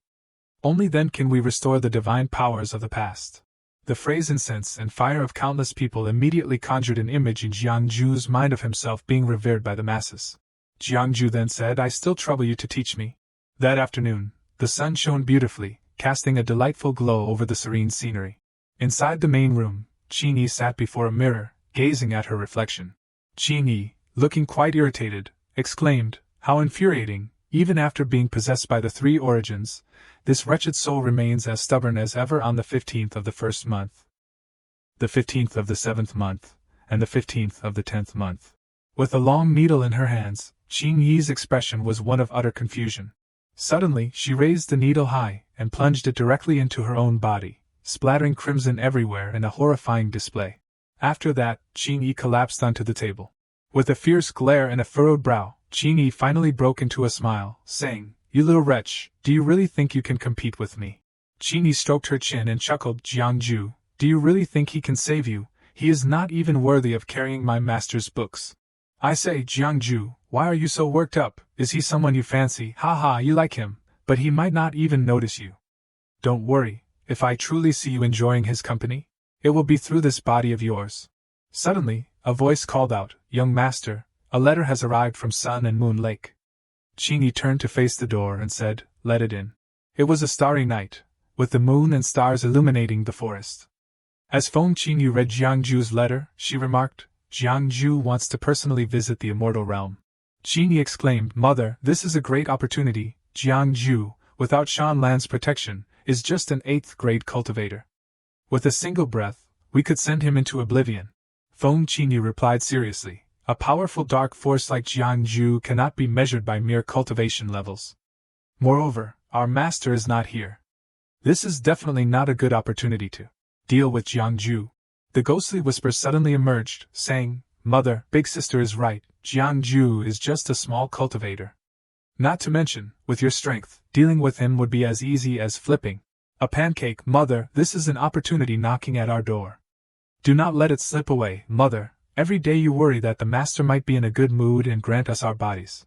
Can't you just let us handle this ourselves?" "Shut your mouths." A sharp shout accompanied by a swift strike sent the 3 spirits into a panic. A bunch of brainless scoundrels. Jiangju is someone even the master has to be cautious of. You bunch of wicked spirits, are you not afraid of his summoning techniques or his golden virtue? As Feng Qingyu spoke, she lashed out with her whip, causing the spirits to wail in pain. "Mother, spare us, we know we were wrong, please, do not hit us too hard, big sister, save us." Qingyi quickly moved closer to Feng Qingyu, saying, "Mother, if I had known Jiangju could summon the celestial deity, I would have prepared better. The summoning ritual requires choosing an auspicious day, bathing, changing clothes, and preparing for 3 days. Without at least 10 days to half a month of preparation, we can't strategize with our bodies. We should not fear his golden virtue. Right now, the entire immortal realm is in our hands. When the time comes, we could just stomp him out." Feng Qingyu propped her chin on her hand and said, "The messenger who came today is a representative of the old dragon god. Their relationship with Jiangju is not trivial. The old dragon of Sun and Moon Lake is someone even the master does not want to provoke." Suddenly, Qingyi leaned in close to Feng Qingyu and whispered something. "Mother, how about this?" Qingyi continued, "If we can kill Jiangju, it would be a tremendous achievement, then the master will reward us for our contributions." Upon hearing this, Feng Qingyu became excited and said, "All right, let us try it your way." Meanwhile, in a hidden chamber, Jiangju was practicing his spells. His expression was one of intense concentration. Suddenly, Jiangju shouted loudly, and a surge of power erupted, leveling up. In an instant, a protective talisman circle enveloped Jiangju. Each talisman began to ignite, and Jiangju proclaimed, "I summon the dragon transformation, heavenly path at the foot of the true Lord." Suddenly, an image of the Divine Lord appeared behind Jiangju. At that moment, they seemed to merge into one, the Divine Lord manifesting both Yang and Yin energies more vividly. Seizing the opportunity, Jiangju shouted, "Lord of the Celestial Void, Heavenly Right, Great Chaos, Heavenly Right, Lord of the Celestial Void, Savior of the Suffering, Ancestor of the Mysterious Path.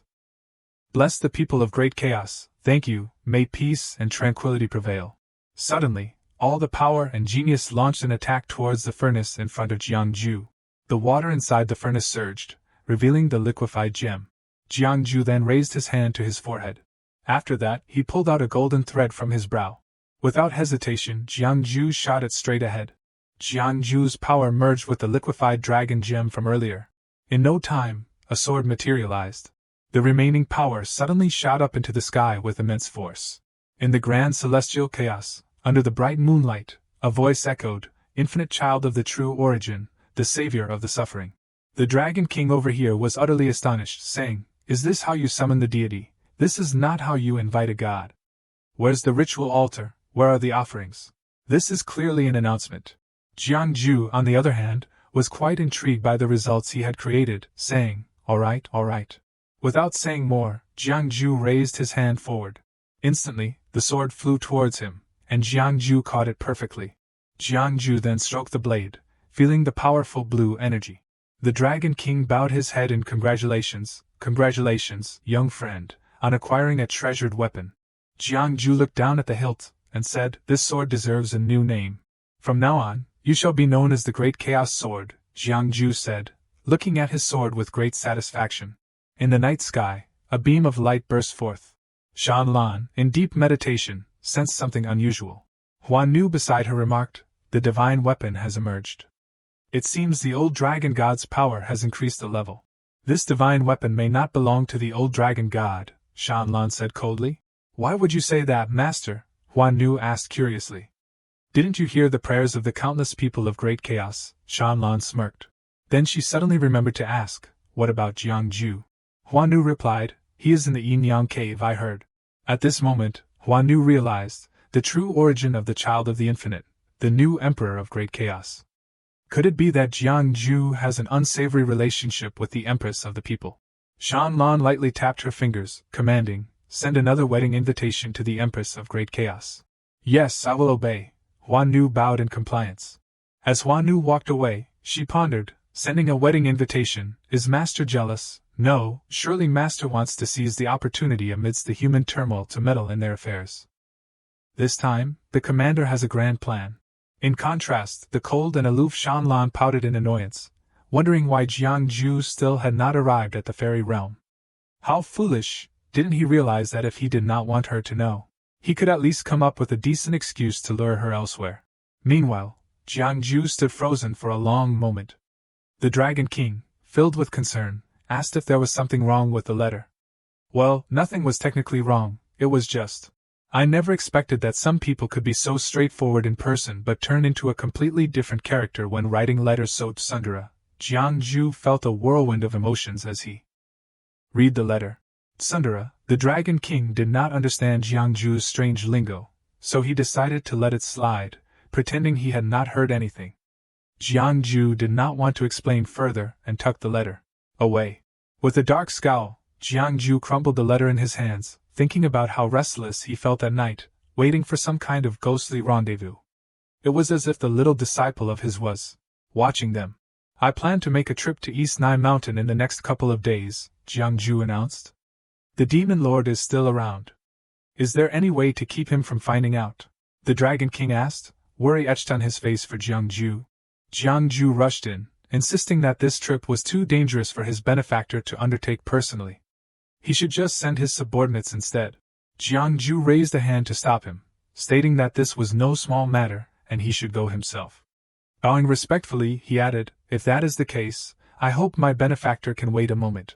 With that, Jiangju clasped his hands together, and began chanting some incantation. Then, with a flourish, Jiangju activated a mechanism that caused treasures to rise from the ground before him. Before his benefactor lay a multitude of precious items. Jiangju looked at the generosity of Jiangju, exclaiming in surprise, "Isn't this a bit over the top?" Jiangju leaned in close, enthusiastically saying, "It is not over the top. My benefactor must be cautious when entering the dragon's den or tiger's lair." Jiangju sighed, wanting to refuse. "This time, when I go to the fairy realm, I have my own plans. Besides, I can always call Jiangju for help whenever I am on Sun and Moon Lake territory." Jiangju scoffed, saying, "My benefactor should understand their own situation." Stung by the truth, Jiangju fell silent, thinking to himself, "Do you even realize how much trouble you can cause? Even in a safe place, calamity seems to follow you." "My benefactor should allow their subordinates to assist you," Jiangju suggested, and with that, Jiangju had to sigh and accept the reality. The next day, at the training grounds, Shanlan was already waiting, having changed into a more comfortable purple outfit. In stark contrast, Jiangju was decked out in armor from head to toe. The two stood on the arena floor, just waiting for the other to make a move. "Hey, the ones munching on melon seeds are Kala and Shan Ning." Shan Ning, worried, exclaimed, oh no, my dear husband is about to get beaten to a pulp by my sister again. His life is truly miserable, even worse than mine." Kala, chewing on candy, sweetly reassured Shan Ning, "This time the master won't let it go that far." Shan Ning immediately crushed Kali's optimism, saying, "You are still just a kid, you do not understand. Besides me, my husband is the only one who gets beaten by my sister and still lives. He has been hit before, and he will probably get hit a few more times." "Oh, it is starting." Shan Ning was instantly captivated by the unfolding battle. Jiangju called out a challenge, "Wife, you better be careful this time." Shanlan just smirked. Without further ado, Shanlan charged in for the attack. Jiangju pulled out a bone fan from his gear. With a flick of the fan, he unleashed a cross slash. Shanlan dashed forward but quickly leaped high to dodge, spinning in mid-air to land right in front of Jiangju. And then, A friendly punch was delivered. It sent Jiang Ju flying back several meters. Jiang Ju, caught off guard, had no choice but to slide across the ground. He groaned in pain. Ouch! He fished out a healing pill and popped it into his mouth. But Shanlan was quicker, grabbing his mouth and forcing him to spit it out. Shanlan turned Jiang Ju's face to meet hers, and he stammered, "Wife, you are being too rough." In response, Shanlan unleashed a flurry of punches and kicks on him. Eventually, Jiang Ju, with a swollen face, waved a white flag. "No more fighting, I surrender, I surrender." Shanlan, hands on her hips, questioned, "Did you come to Sun and Moon Lake to extort money? Cultivation is all about relying on oneself. If you keep depending on external things, it will just become a hassle," Shanlan lectured after a while. Jiang Ju could only scratch his head and say, "Yes, yes, you are absolutely right, my dear wife." Shanlan turned halfway to look at Jiang Ju in silence, and he could not help but blush at her expression. Suddenly, Shanlan asked, "How do I compare to that Empress of the Great Sun, the demon lord of the demon nation?" Jiang Ju's heart skipped a beat, thinking, "Oh no, this is a loaded question." "Do you really want to know?" Jiang Ju leaned in to inquire, and Shanlan huffed, waiting for his answer. Jiang Ju, confused, thought, "What does that huff mean? Does she want to know or not? Women are truly complicated." Putting that aside, Shanlan announced, "There is some movement from the Yusu Shi tribe. I will be heading there tomorrow. Master has been away for a few days," and Jiang Ju inquired if he would return in 2 days. Shanlan replied coolly, saying that this time, Master's departure made her feel a bit reluctant. "If you feel that way, are you going to join him?" Shanlan asked. And what came back was the excitement of Jiang Ju, who was all about early arrivals and smooth sailing. At this moment, Shanlan just wanted to knock some sense into this thick-headed Jiang Ju. Shan Ning sat beside her and asked, "Kulu, how do you know that? Do you read fortunes like a billionaire?" Kulu replied with a touch of swagger, "Of course I do." Kulu hugged her rosy cheeks, her eyes sparkling with thoughts of her master, who daily pondered the idea of pressing his beloved on the bed. Meanwhile, his beloved eagerly awaited news from him, and between them blossomed what everyone often refers to as love. Over here, Jiang Ju has made his way to the gate. Seeing Jiang Ju, the crowd instantly recognized him. A fellow rushed forward to greet. "Sir Jiang invites you to follow. Our young master has been waiting for you for quite some time. Apologies for the inconvenience." Jiang Ju was ushered into a cliffside chamber, where he settled at a tea table, eagerly awaiting his guest. Jiang Ju gently called out, "Shan Ning," while holding a cup of tea. Shan Ning kicked Jiang Ju's hand. He sighed, understanding the situation like a seasoned actor in a dramatic scene.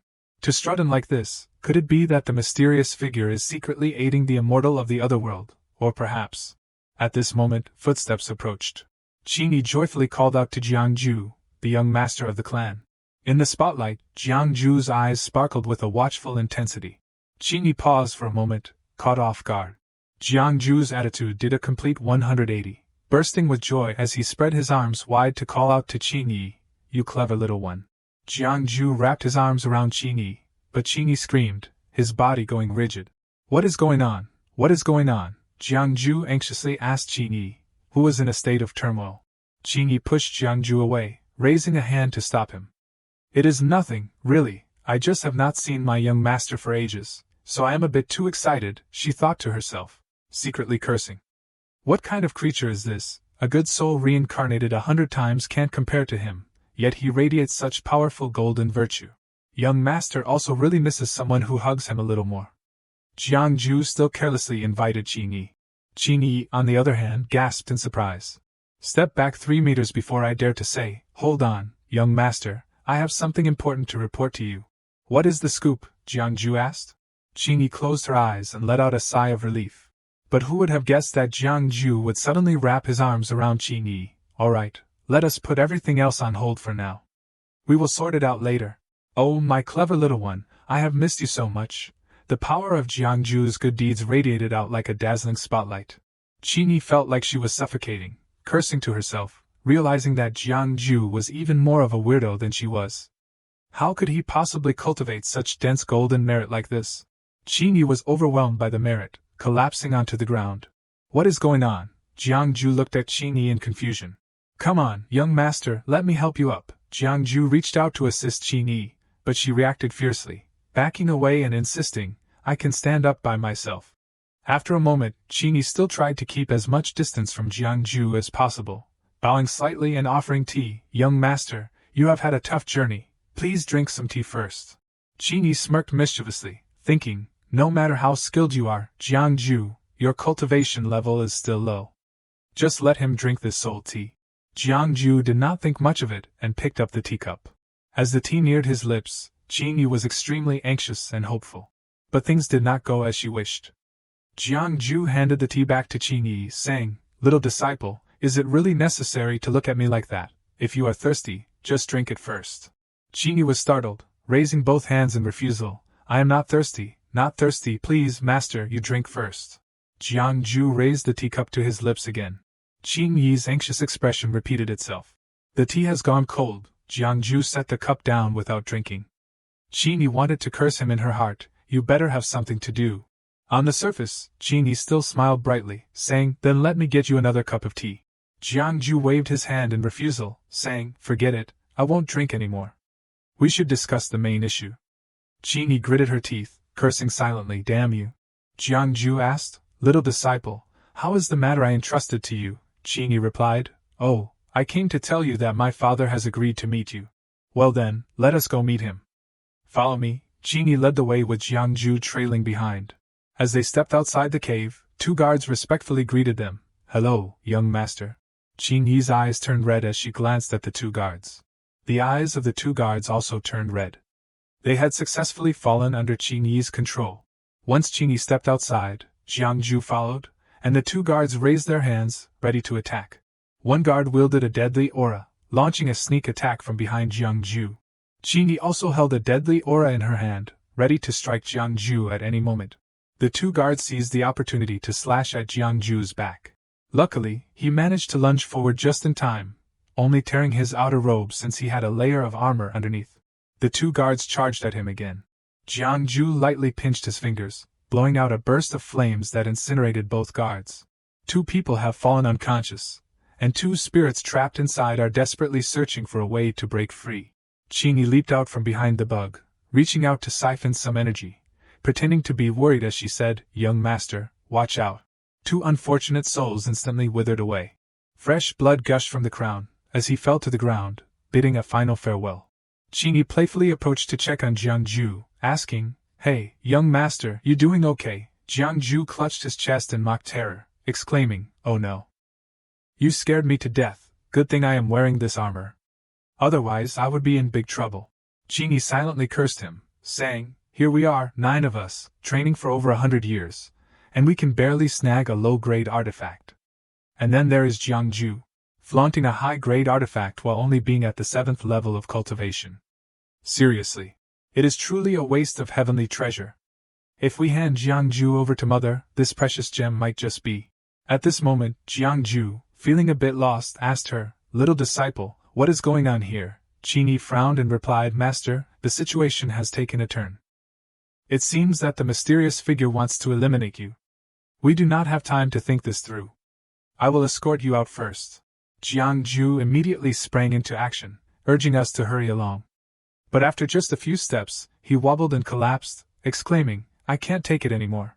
My legs are like jelly, little disciple, you have got to carry me. Qingyi was fuming, ready to explode, yet unable to refuse. Gritting her teeth, she silently cursed Jiangju, that useless little white sword of a nuisance. She thought for a moment, then bit down hard, causing fresh blood to spill forth. Then, using 2 fingers, cast a spell. From a tiny drop of blood, arms and legs sprouted just like a human's. A blood-red figure was summoned, materializing right before Jiangju. He was utterly taken aback and turned to ask, where on earth did you learn this blood magic diagram? Qingyi, feeling a bit lazy to concoct an excuse, quickly replied. Young master, now's not the time to get into that. She took off like a rocket, and the person in red quickly hoisted Jiangju onto their back, sprinting after her. At this moment, the restless spirits were swirling around Qingyu, eagerly asking their mother, Mom, is our big sister making any headway? We should head over there too. If we do not, all the good stuff will be snatched up by her. That is right, Mom, our big sister is the best at draining the humanity out of people. I am worried that this time, Jiangju's very essence will be completely siphoned off by that wild one. No, Qingyu listened to their endless chatter, feeling a headache coming on. She waved her hand, trying to reel them back in. He thought to himself, is Jiangju really someone so easy to deal with?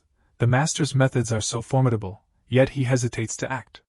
Now I can only hope that Tuang Tong will be a bit more careful with her actions. Suddenly, something within his chest wanted to break free. It was the true soul of Qin Yi, who stretched out and attempted to escape. Qin Yi opened her mouth in fury, shouting, "How dare you, you wretched creature!" Back in this realm, Qin Yi was speeding up alongside a puppet carrying Jiangju as they fled. Jiangju turned to her and asked, "Little disciple, you have been back for a while now. Do you know the name of the Taoists from the Divine Arrow sect? Which sect do they belong to?" Qin Yi shot him a glance, trying to change the subject. "Master, this is not the time for chit-chat." Suddenly, a loud noise echoed through the forest. Jiangju jumped as the figure in red came to an abrupt halt, asking, "What was that sound?" Qin Yi looked alarmed. "Oh no, my mother no, my father knows I am trying to escape with you. The others are probably on their way to catch us." Qin Yi bit her finger again in distress. Then she raised her hands and began to chant a spell. "Divine power, grant me rest, sleep, O mighty spirit. 1. Summon the 4 directions golden spirits. 2. Summon the eastern wood spirit. Sleep, O divine power." She extended her hand, and half of her fingers shot forward like darts. Jiangju, puzzled from behind, asked, "Aren't you skilled in swordsmanship? Why are you using this sleep technique?" Qin Yi lied without batting an eye. "My father is a disciple of the Divine Arrow sect, so of course I know a bit of their magic. Master, please do not distract me. I need to focus on controlling this sleep technique. Who knows, it might lead us to a way out." Jiangju smirked and continued, "But the master of the Crimson Sun Heaven despises blood magic. Where did Feng Qin Yi learn this technique?" This question left the fake Qin Yi momentarily speechless. On the mountaintop, a figure with several foxtails stood there. It was none other than Shanlan, who bit her lip in anger, scolding Jiangju. "Doesn't he know to bring a few backup allies? Is he about to make a move? Isn't he usually quite clever? Why is he being so reckless this time? Has being around me dulled his sense of danger? But if he acts now, he will realize I am watching him. And then that spy will be exposed. So, I will just wait a little longer." Meanwhile, Qin Yi glanced back at Jiangju, wondering, does he suspect something? Jiangju noticed he was stumped, so he chuckled lightly and answered himself. But it was quite normal. Although our sect had the power to attack and could even defeat monsters of a higher level, the time it took to prepare before casting spells was a bit too long. The thrill of using one's own blood to nurture spirits could cut down on the preparation time and also test the results of raising pets. Your father secretly learned a trick or two, and that would not be a problem at all. Qin Yi beamed with joy, exclaiming, "Yes, yes, yes, the young master is absolutely right." At that moment, a group of soldiers armed to the teeth stormed into the forest, shouting loudly, "The Lord has decreed, capture the thief, a reward of 100 high-grade spirit stones and a mid-grade spirit weapon, don't let them escape kill." Qin Yi, looking anxious, pointed the way for Jiangju. "This way, young master." The two approached a gate guarded by 2 sentinels. When they were blocked, Qin Yi shouted, "Are your eyes blind? Do you not see who I am? Get out of my way." One of the guards frowned and pointed at Jiangju, saying, "Young master, are not you making things difficult for us? I would not dare block your path, but this person must stay." Qin Yi raised her voice, "What if I say no?" The 2 guards placed their hands on their swords, ready for action, saying, "Then do not blame us for being rude. After all, you are still the young master, not the lord." Qin Yi did not say much more and extended her hand. She stabbed a needle into the 5-fingered hand of her own, commanding, "Sleep, divine spirit, return at once." Deep within the forest, something was rushing through the trees. The 5 fingers gathered together, listening to the command to return. They quickly made their way back to where Qin Yi stood. From the back of the fingers, flesh and blood swelled up, looking utterly grotesque. It grew larger, dripping fresh blood down. The 5 fingers transformed into 5 red figures, resembling the creature Jiangju was riding. The 2 guards stepped back in fear. "Young master, how do you know this kind of dark magic?" Qin Yi fiercely commanded the 5 blood-red figures, "Kill for me." The 5 red figures charged towards the 2 guards. "Get lost," a voice boomed, and Qin Yi turned in confusion. Jiangju had somehow appeared behind them, slashing at the mount with a smirk. "Little disciple, you actually took in such a vile technique. The summoning of spirits is not meant for you to use." Behind Jiangju, 5 towering divine beings emerged. Qin Yi gasped in shock, realizing it is the mystic warriors commanding the troops. The gods charge towards the red-clad figures, brandishing their blades, daring any wicked creature to act recklessly before their presence prepare to meet your doom. The red figures were swiftly pierced through. They erupted into a splatter of fresh blood, scattering into 1,000 pieces. It reverted back to ordinary fingers. Qingyi gritted her teeth in anger as she watched the fingers return to her hand. She trembled as she looked at Jiangju, stammering you. Jiangju smirked and said, "My dear disciple, hold your horses. The way you are using blood and flesh is a waste of virtue. It won't do you any good. Let me handle this a bit. Don't point at me with your left hand. You have only got one middle finger left, and I feel like you are cursing me." The gods quickly dealt with the remaining red figures. Qingyi, feeling defeated, clutched her arm and cursed Jiangju. Jiangju leaped into the air, brandishing his sword, saying, "Tsk, being too hot-headed is not suitable for a mount." He forcefully pierced the chest of the last creature. Then he jumped and lunged towards Qingyi. Before she could react, the sword had pierced through her head. The soul escaped from Qingyi's body, furiously shouting, "Jiangju, you knew all along, did not you?" Qingyi retorted sharply, "Foolish one, did not your master tell you not to play with the divine arts in front of me?" The soul screamed, "You can't kill me, you can't kill me. The 3 origins of Lin Qingyi have been shattered. I replaced her fire of 3 origins. If you kill me, she will die instantly." Jiangju's blade halted before the soul. He glanced at Qingyi, noting that part of the soul still clung to her body. Without a word, he cradled the unconscious Qingyi in his arms. Suddenly, he shot a glance at the 2 gatekeepers.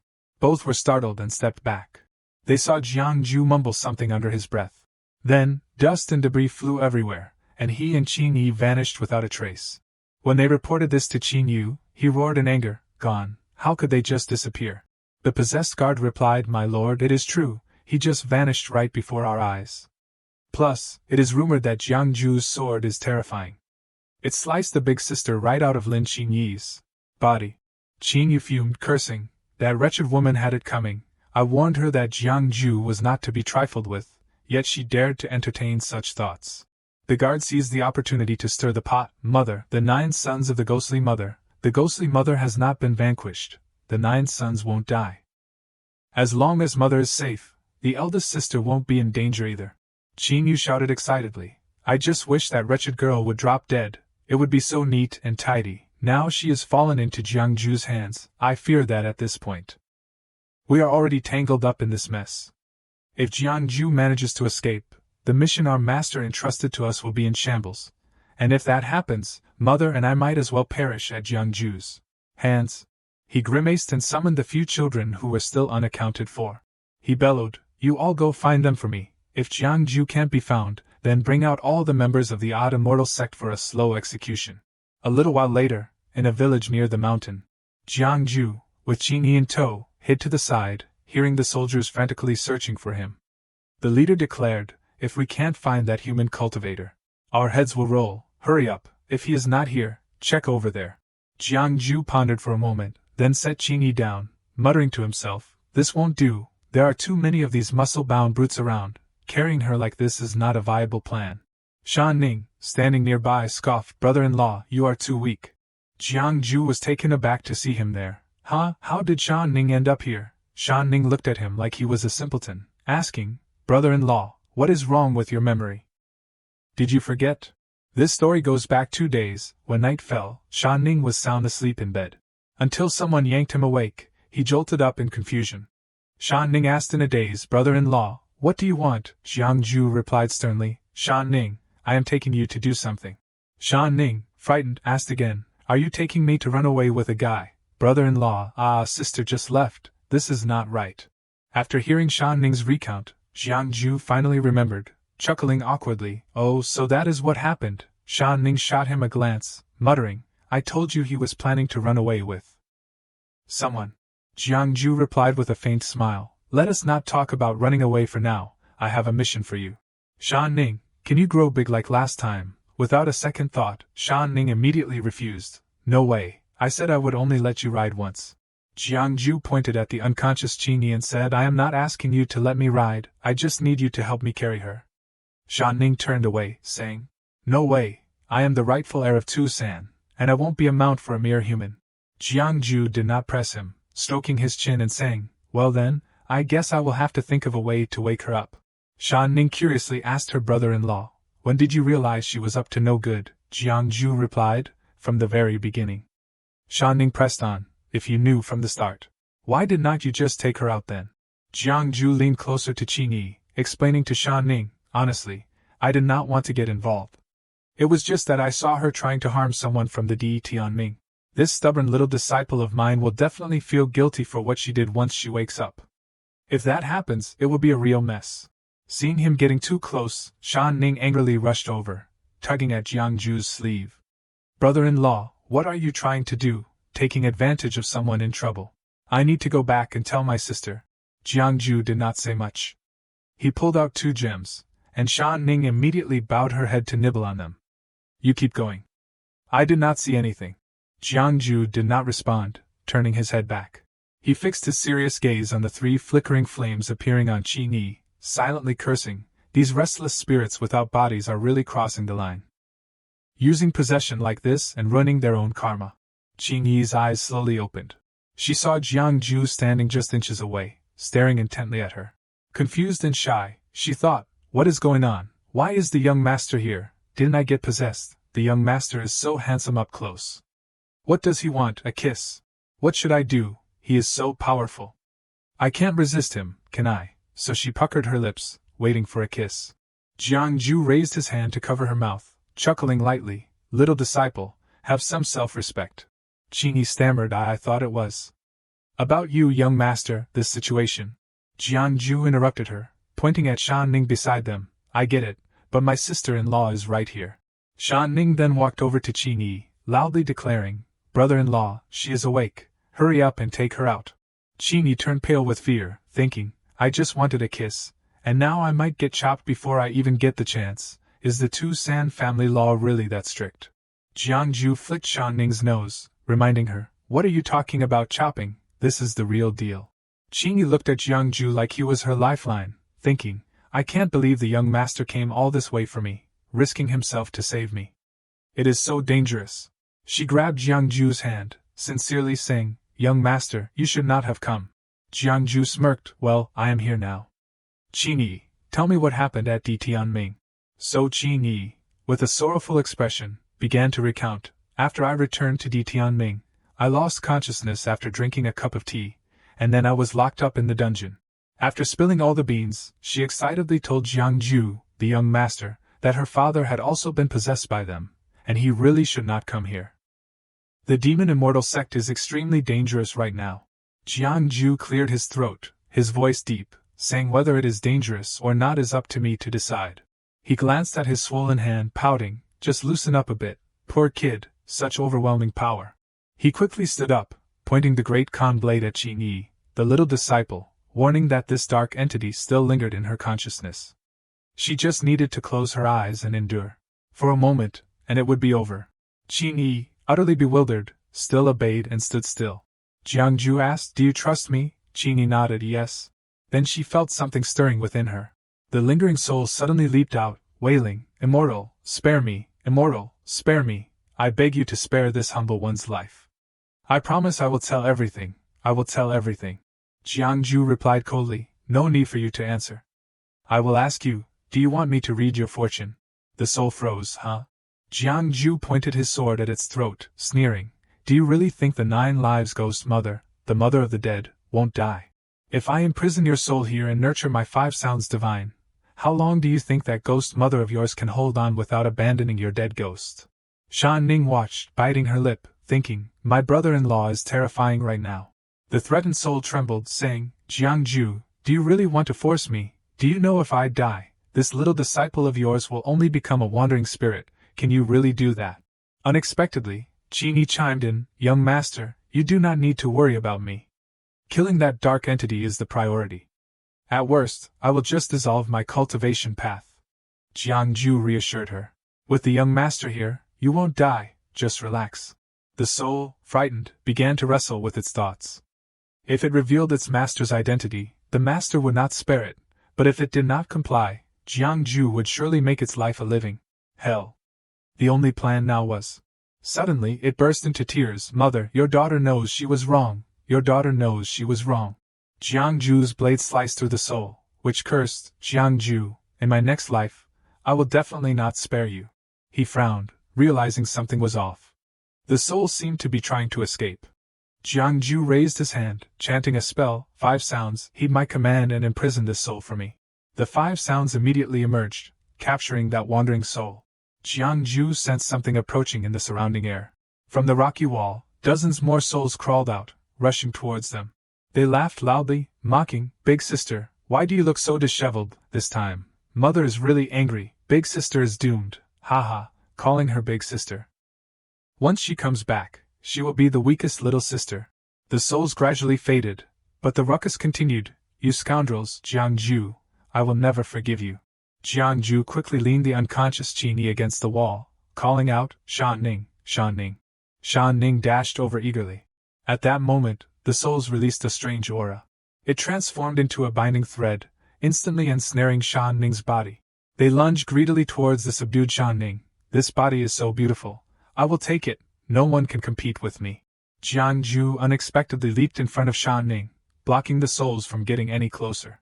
He raised his hand and commanded, 5 sounds, 5 deities heed my call. The 5 deities appeared, launching an attack on the souls. Shan Ning lay weakly on the ground, calling out, brother-in-law, as Jiangju waved his hand to dissolve the binding threads. He comforted her, it is okay, do not be afraid. Suddenly, the ground shook violently. A massive, grumbling monster charged in, angrily declaring, Jiangju, you killed my daughter. The vengeful spirit mother had come looking for him, furious, Jiangju, you killed my daughter. Countless souls surged from the monster. A multitude of hands reached out towards Jiangju. But as they got closer, they realized Jiangju had vanished without a trace. Qin Yu stared in disbelief. How did he disappear? How could he just vanish? Find him. Immediately find Jiangju for me, she shouted in rage. Meanwhile, having reached a hidden cave, Shan Ning asked, brother-in-law, why do not you just wipe out those ghosts, use the powerful stuff you set up for Big Sister's retreat? That powerful stuff, Jiangju replied, the feng shui arrangement is not easy to set up, that is a borrowed formation. The feng shui in this mountain cave is not special, I can't set it up, Shan Ning inquired again. So what should we do? Should we go back and call Big Sister to subdue them? We can sneak out. Are not you afraid of being tied up and beaten by Big Sister? Jiangju hesitated, not afraid. Shan Ning pouted, you are not scared, but I am, Jiangju replied. Alright, no need to worry, we have backup. Shan Ning, in a hurry, exclaimed, then what are we waiting for? Call the backup. Little did she know, Jiangju refused, now is not the time. Qin Yi, who had been unconscious, finally stirred, trembling as she let out a sound, as if she were facing something in a dream. Jiangju raised 2 fingers to his chest. He then focused his energy, and transmitted it to Qin Yi. 2 nails were pulled out by his force. Qin Yi coughed violently, spitting out a mouthful of fresh blood. Jiangju immediately took out a talisman and pressed it onto her forehead. Jiangju told Shan Ning, her 3 origins have been disrupted. This calming talisman can only temporarily stabilize her soul. Shan Ning, you should take her back to Sun and Moon Lake. Shan Ning, slightly worried, asked, but what will you do if I leave? Jiangju smirked as he drew his sword. I will just go and enjoy some killing. Back on this side, the group from the demon clan was frantically searching for Jiangju in every nook and cranny. Hurry up, move faster, check over there. One person questioned, what was that earlier, Captain? The captain replied, that was an enemy infiltrating our demon clan, named Jiangju, a master of ghostly techniques. What we just saw was definitely a monster controlled by Jiangju. The other person gasped, so that is it, the captain really knows a lot. The captain shouted to everyone, the urgent matter at hand is to find Jiangju quickly. If he escapes and reveals our base location to the demon lord, our demon clan will surely face disaster. At that moment several people suddenly looked frightened, pointing behind him, Captain. The captain turned around in shock. Jiangju had come to them, holding a jar in his hand, and asked, gentlemen, are you looking for me? The captain shouted, Jiangju, he signaled to the others behind him, what are you waiting for, capture this guy. The captain had actually been possessed. He thought silently, if I fight alone, I definitely can't defeat Jiangju. My big sister has already met her end like this. I have worked hard to take over this body. I absolutely do not want to become a wandering ghost. The group obeyed the captain, drawing their swords and charging at Jiangju.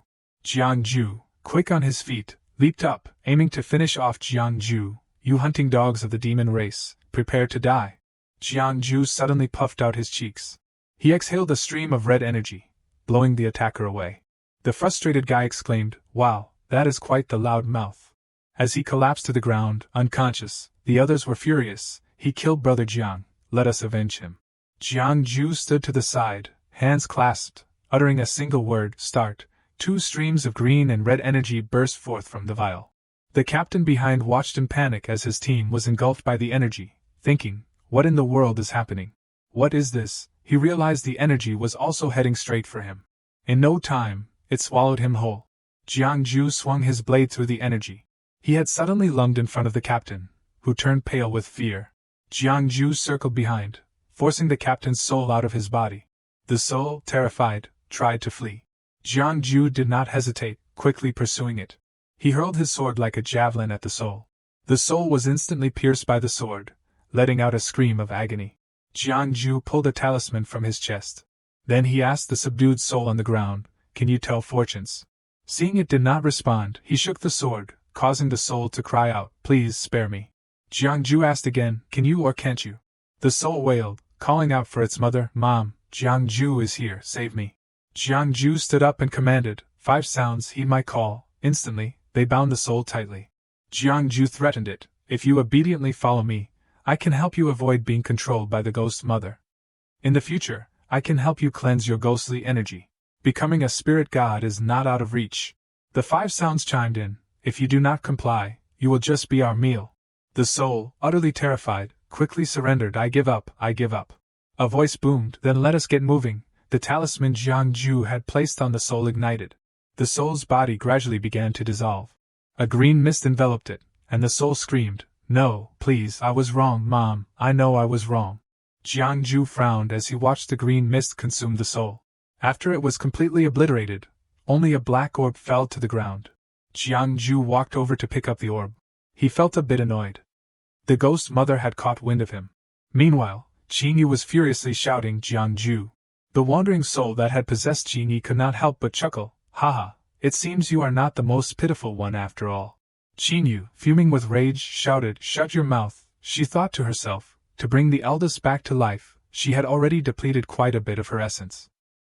And now, reluctantly, she had to kill the second child. It was like suddenly severing a layer of her cultivation. Ironically, she still had not truly faced off against that Jiangju fellow. She swore that this grudge would never be forgiven. The wandering soul beside her said, "Mother, the important thing now is to call the remaining sisters back. Jiangju knows the soul-calling technique. You want to be alone." Qingyu closed her eyes and commanded, "Bring them all back to me." The wandering soul asked anxiously, "But mother, all the sisters are already back. What about Jiangju? If he wants to escape, it seems we have no way to stop him." Qingyu's face darkened as she replied, "He won't be able to escape. Before the master left, he left the teleportation talisman behind. With that treasure, where could he possibly run to?" The wandering soul exclaimed in a panic, "Mother, have you lost your mind? If you activate the teleportation talisman, the master will definitely find out. Do you not want to return to the bone cave?" Qingyu's gaze turned fierce as she declared, "As long as Jiangju is dead, any mistakes will turn into achievements." She instructed her recently returned children, "For now, do not worry about Jiangju. Let the people of the otherworldly immortal sect hold him down while you protect me." The wandering souls responded, "Yes, mother." Meanwhile, Jiangju was still surrounded by soldiers. He spoke in a deep voice, "Gentlemen, please make way." The soldiers stubbornly formed a line, shouting, "Demon cultist, die!" formed the formation. A stream of sword energy appeared, hurtling towards Jiangju. He waved his hand, unleashing a flurry of talismans. The two collided, resulting in a massive explosion that shattered the sword energy. The soldiers in formation simultaneously spat out mouthfuls of blood. They refused to give up, angrily shouting, "Kill him! Protect the sect leader! Protect the otherworldly immortal sect!" Jiangju lightly tapped his head and said to them, "Use your brains, will you?" Just then, Qingyi appeared with Shan Ning, shouting, "Stop, stop right now." The soldiers were taken aback, recognizing her, young master." Qingyi approached Jiangju and called out, "Young master." Shan Ning helplessly explained, "Brother-in-law." She woke up halfway and insisted on coming back. I could not hold her back. The soldier shouted loudly, "Young master, this person is a minion of the demon clan. The sect leader wants us to capture him." Jiangju silently turned his head to look at him.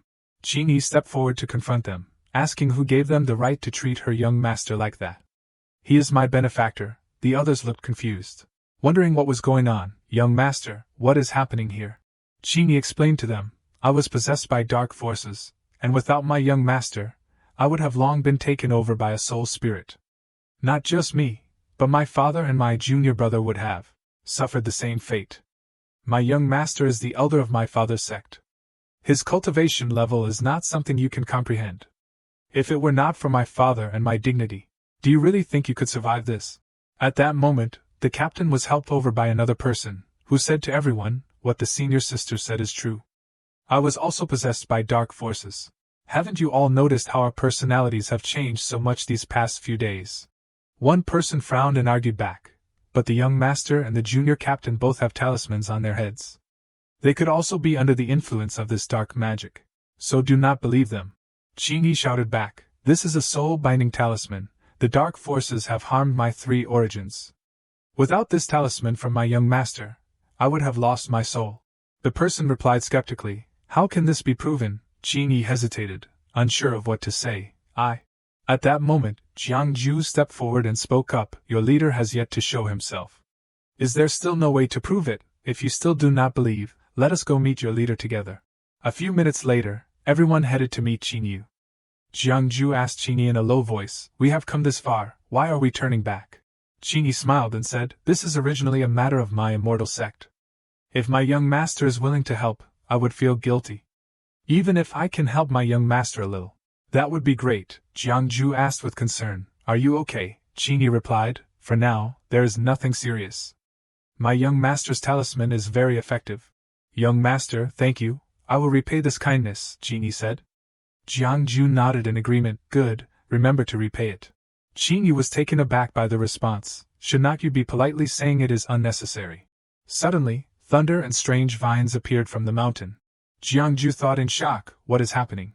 A soldier anxiously said, "Sir, you should go check it out first." Everyone stepped back behind Jiangju, cautiously looking up. It was the monster Jiangju had seen before, and now it was even bigger. A soldier fearfully asked, Is that the leader? Has the leader really been possessed by dark forces?" Jiangju furrowed his brow, silently assessing the situation. What kind of demon was this? Had Min already played his hand? This 9-tailed demoness dared to reveal her true form in front of so many people. What was she planning to do? Qing Yu's head popped out from the creature, her voice booming, "Infinite heaven. Countless souls return from the ages, infinite heaven grants eternal life. The path of immortality, how many can truly attain it? In the heavens, there are matters of the heavens. 36 divine pillars, and the creature was surrounded by a sinister aura. Sensing the situation was spiraling out of control, Jiangju shouted to everyone, "Fall back, everyone, retreat." Qing Yu sneered, calling out to him, "Jiangju? The 36 heavens have their masters. Why is there a deathly bow?" Jiangju gritted his teeth, cursing silently. How did she know about the deathly bow? Who was her master, really? He reached for a talisman, channeling his energy into it. Then he hurled it straight into the sky. A blinding light shone down. Qing Yu coldly asked Jiangju, "Are you calling for backup? All right, you have quite the silver tongue. No matter where you are, there will always be someone to help, but do not rush. Go ahead and call for help. You only know about the divine bow with its innate creation scripture, but there is another treasure. Today, I will broaden your horizons." A massive force gathered. "Does this island in the sky look familiar to you?" A gigantic island appeared from the heavens. Jiangju's eyes widened in disbelief. How could this be happening? Qing Yu laughed triumphantly, "Ha ha, Jiangju, prepare to meet your end." The massive island drew closer and closer. Shan Ning anxiously called out, "Brother-in-law." Qing Yi also wanted to rush forward, "Young master." Suddenly, an unexpected force halted the island in its tracks. The power was immense, even causing the island to explode. Jiangju stared in astonishment. He saw Shan Lan standing before him, raising a hand to the sky. So it was she who had caught the island for him. Shan Ning joyfully ran over, asking, "Brother-in-law, so you invited Big Sister here? Then it is all good. With her here, we have nothing to fear." Little did he know, Jiang Ju was still in shock, questioning, the person I invited was clearly. No, wait, how is Tu Shanlan here? Is she following me? The most shocked of all was Qin Yu, who screamed, how is this possible? How can this be? She cast another spell, calling out, in the outer heavens, there are still the 9 celestial realms, and in the world, there are the 9 heavy chambers. Shanlan frowned and turned her head. She boldly leaps towards the demon queen. The demoness unleashed a few restless spirits and commanded, stop her for me. As soon as they got close, the air around Shanlan froze them in their tracks. She coldly asked the demon queen, do you want to take out Jiang Ju? Qin Yu furiously demanded, who are you, and why are you here? Its muscles began to ripple all over its body. Then a dark, ominous hole opened up in the front, spewing forth a cloud of shadowy gas towards Shanlan. Instantly, that dark mass morphed into a little monster, complete with arms and legs, crawling towards Shanlan. Qin Yu was fuming with rage, refusing to accept her fate as she shouted, I have battled in the White Bone Cave for thousands of years, devouring countless monsters to reach this point. How can I possibly die here? I will fight back. At that moment, countless corpses surged forth. Shanlan simply waved her hand dismissively, so noisy. Immediately, those corpses were scattered. A bit of dust lingered in the air, when she suddenly noticed something. Unexpectedly, a mindless corpse was clinging to her leg. That guy, stuck in a dilemma far away, still blustered, I have not lost yet, I still have a chance, just need to accumulate power again. Seeing the power gradually gathering, he could not help but burst into laughter, ha ha. Suddenly, a pain shot through him, silencing him. Unexpectedly, his monstrous body was being frozen. The icy surface gradually expanded, horrifying him. She drew her bow, wanting to finish him off. But Jiang Ju stopped her, to send down the flowing ghost. He was out of breath from stopping her, panting heavily. Then, using his power, 5 sounds obey my command. Instantly, the 5 sounds enveloped him, causing him to shout in frustration, Jiang Ju. He turned to her, briefly explaining how to deal with the ghost mother. The 9 Suns ghost mother is very difficult to deal with. Even if the main body is destroyed, it can use other nuclei to revive. Only by locking its soul can you cut off its lifeline. Shanlan doubted his abilities. Are you sure you can do it? Jiang Ju knew his own limits and humbly requested her help. This 9 Suns ghost mother is a bit strong. I still beseech your eminence to take action and kill all the other ghosts within its body. Knowing she could not win, the ghost mother took out 5 flags. A surge of power descended from the sky. Feeling it, he immediately knew who it was. It is Master, it is Master. He appeared from the void. But it was only a wisp of his soul. Taking advantage of the opportunity, he complained, Master, save me, Jiang Ju is here, Jiang Ju is here. He did not expect another being to emerge from the void. After hearing the complaint, he attacked him. The aura on his body was gradually sucked away, making him unwilling. Master. He reached out and grabbed his body. Then, with just a bit of force, he completely annihilated him. Before dying, he cried out in resentment, No, Master, no, no, no. He looked down at Jiang Ju from above and sighed, Jiang Ju, you truly are a lucky one. No matter where you are, you receive help. In the human clan, your Shixiang protects you. In the abyss of southern frontier, the divine totem protects you. Even in the myriad demon kingdom, even the heavenly devil lord stands with you. Shanlan did not want to linger with him and attacked first. What are you pretending to be, a god or a ghost? Those sharp ice arrows only brushed past his divine soul. The attack did not cause any damage, puzzling him. He questioned, Who are you? But no matter who you are, you should call me Shizu or Shirshu. You can't be so rude. Hearing those arrogant words, he simply looked down on him. Jiang Ju, you won't be arrogant for long. Just wait. The old ghost can barely protect himself. When the Shishao Palace Lord falls, who else can protect you? Do you know how many immortals covet your life? Tu Shanlan, she is not qualified. Ha! Hearing that declaration, she could not believe she was being looked down upon to this extent. I can't protect Jiang Ju. Jiang Ju quickly noticed something. Your Eminence, he is not really here. It takes time to activate the floating void island. She immediately understood the meaning in his words. He is deliberately stalling. He had heard their conversation, so he quickly attacked. His body then gradually disappeared, not forgetting to curse before leaving. Jiang Ju, you are still a despicable wretch.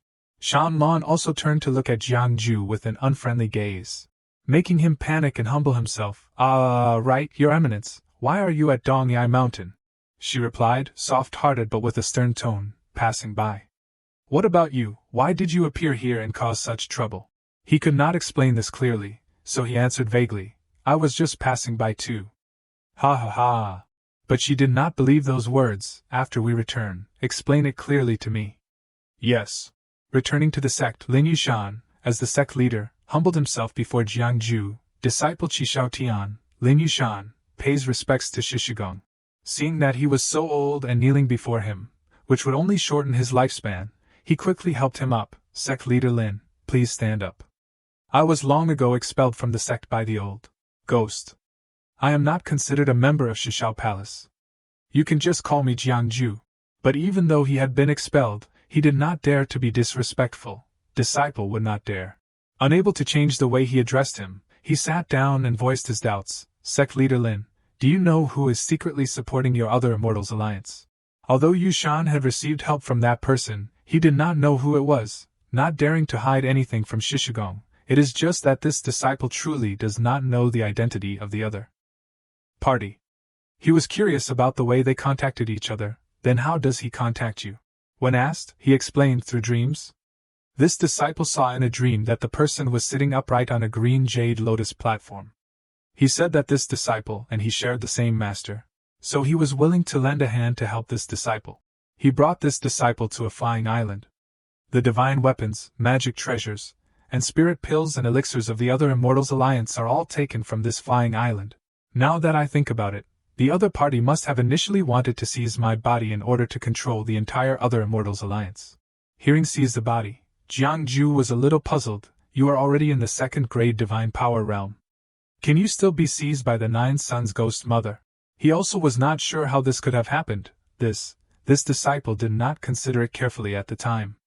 But Shishigong, from the moment this disciple was seized, I vaguely remember that the Nine Sons' ghost mother contacted several great demon clan powerhouses, and the great demon clan powerhouses, like this disciple, were all seized by ghost entities. He was startled and quickly confirmed, are you sure? He was not sure about this either. This disciple's consciousness was blurry, it is just a vague memory. Those words made him ponder. Could it be that the demon clans within the Myriad Demon Kingdom are also secretly controlled by that mysterious person? This person's plot is not small. Suddenly, Yushan knelt down and cowed out again, startling Jiangju. What are you doing? He looked up and expressed a wish of his own. Shishigong, all my life, this disciple has only wished to bring the compatriots wandering in the demon clan lands back to our homeland. Now that a great enemy is before us, this disciple fears that I do not have the ability to command the Immortal Alliance. I respectfully implore Shishigong to have mercy on our brotherhood, and assume the position of Alliance Lord of the other Immortals Alliance. Jiangju was shocked to hear this request. I told you to just tell me what you had to tell me. So you already had this idea, Sect Leader Lin, when you first met me. You did not even understand what kind of person I was. Aren't you afraid that I will lead the other Immortals Alliance down the drain? He did not believe that he would do such a thing. Previously, after hearing Qing Yi's explanation of Shishigong's divine powers, this disciple was still a little apprehensive.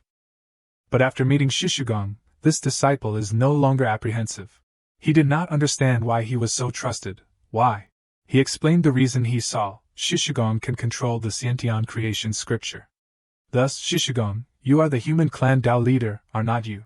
Jiangju was also hearing this title for the first time. Dao leader, what Dao leader? The old ghost never told me anything.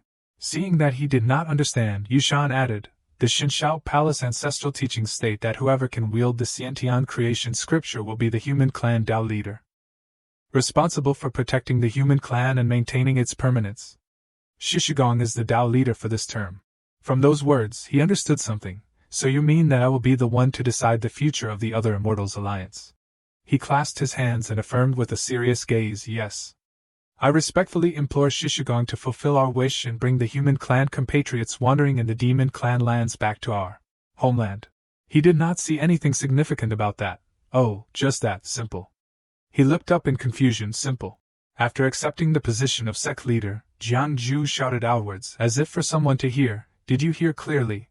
I am in charge of the other Immortals Alliance now. Shanlan also walked in from outside without saying a word. He then introduced her identity to Yushan. Let me introduce you. This is the heavenly devil lord of the myriad demon kingdom, Tu Shanlan. Hearing that name, he was suspicious. Heavenly devil lord, could it be that Shishigong has defected to the enemy, bringing a heavenly devil lord, personally, to the other Immortals Alliance to destroy it? He even added, she is my wife. He paused, not expecting the relationship between the two to be so close. Wife, what does that mean? Is it what I am thinking it is? She slowly sat down, sipped her tea, and added, in the way your human clan says it, you could say he is marrying into my family.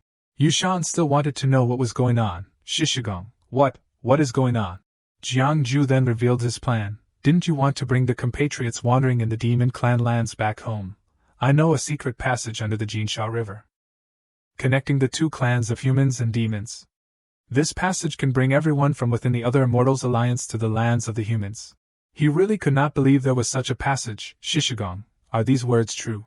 Although he said there was a way, he still had to ask Shanlan for permission, but that passage is within the Heavenly Devil Lord's territory. Although the Heavenly Devil Lord is my wife, we still have to calculate clearly for close brothers.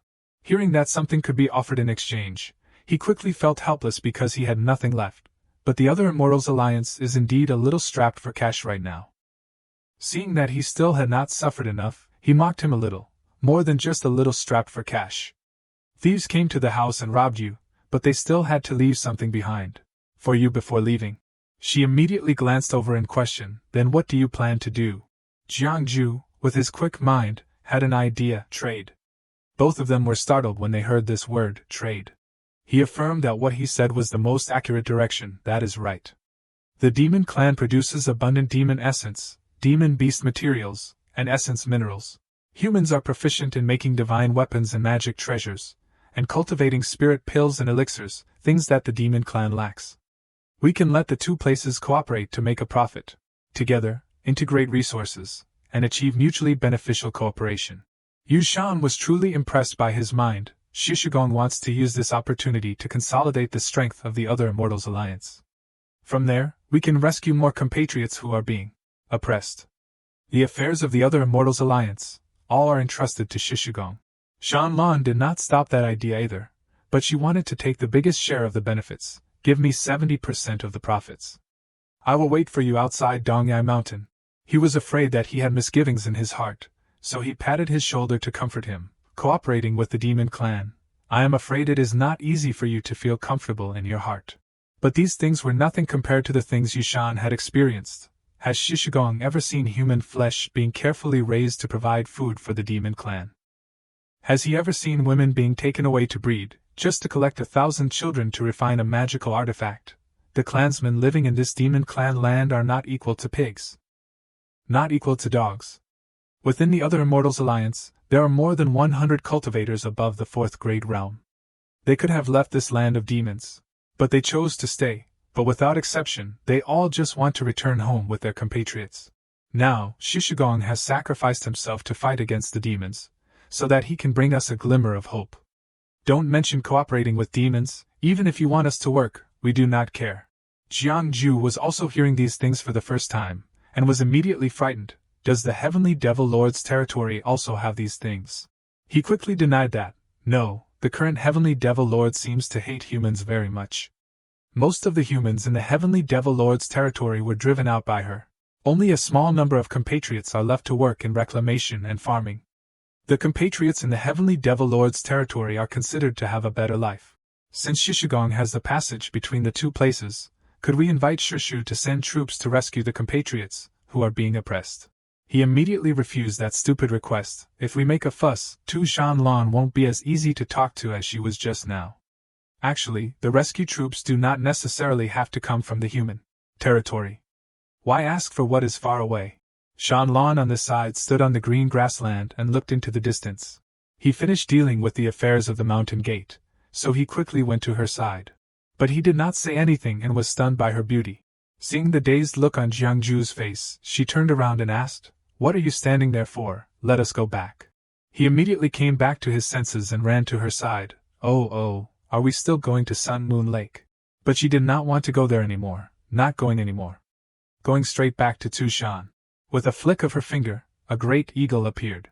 Before they could leave, Qingyi ran over breathlessly. "Little Shizu, wait for me."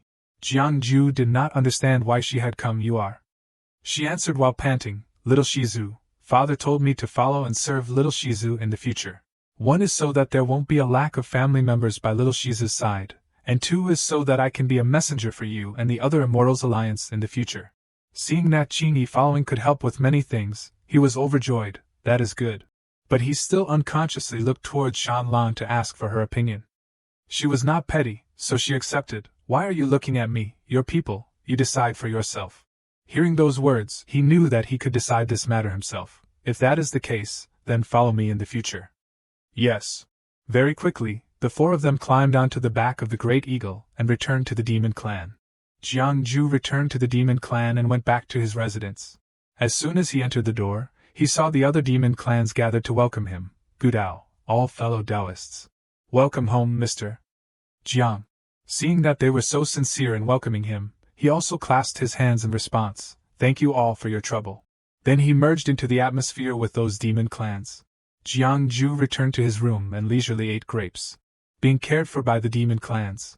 Seeing that he was free, Qingyi voiced her doubts. Little Shizu, they are.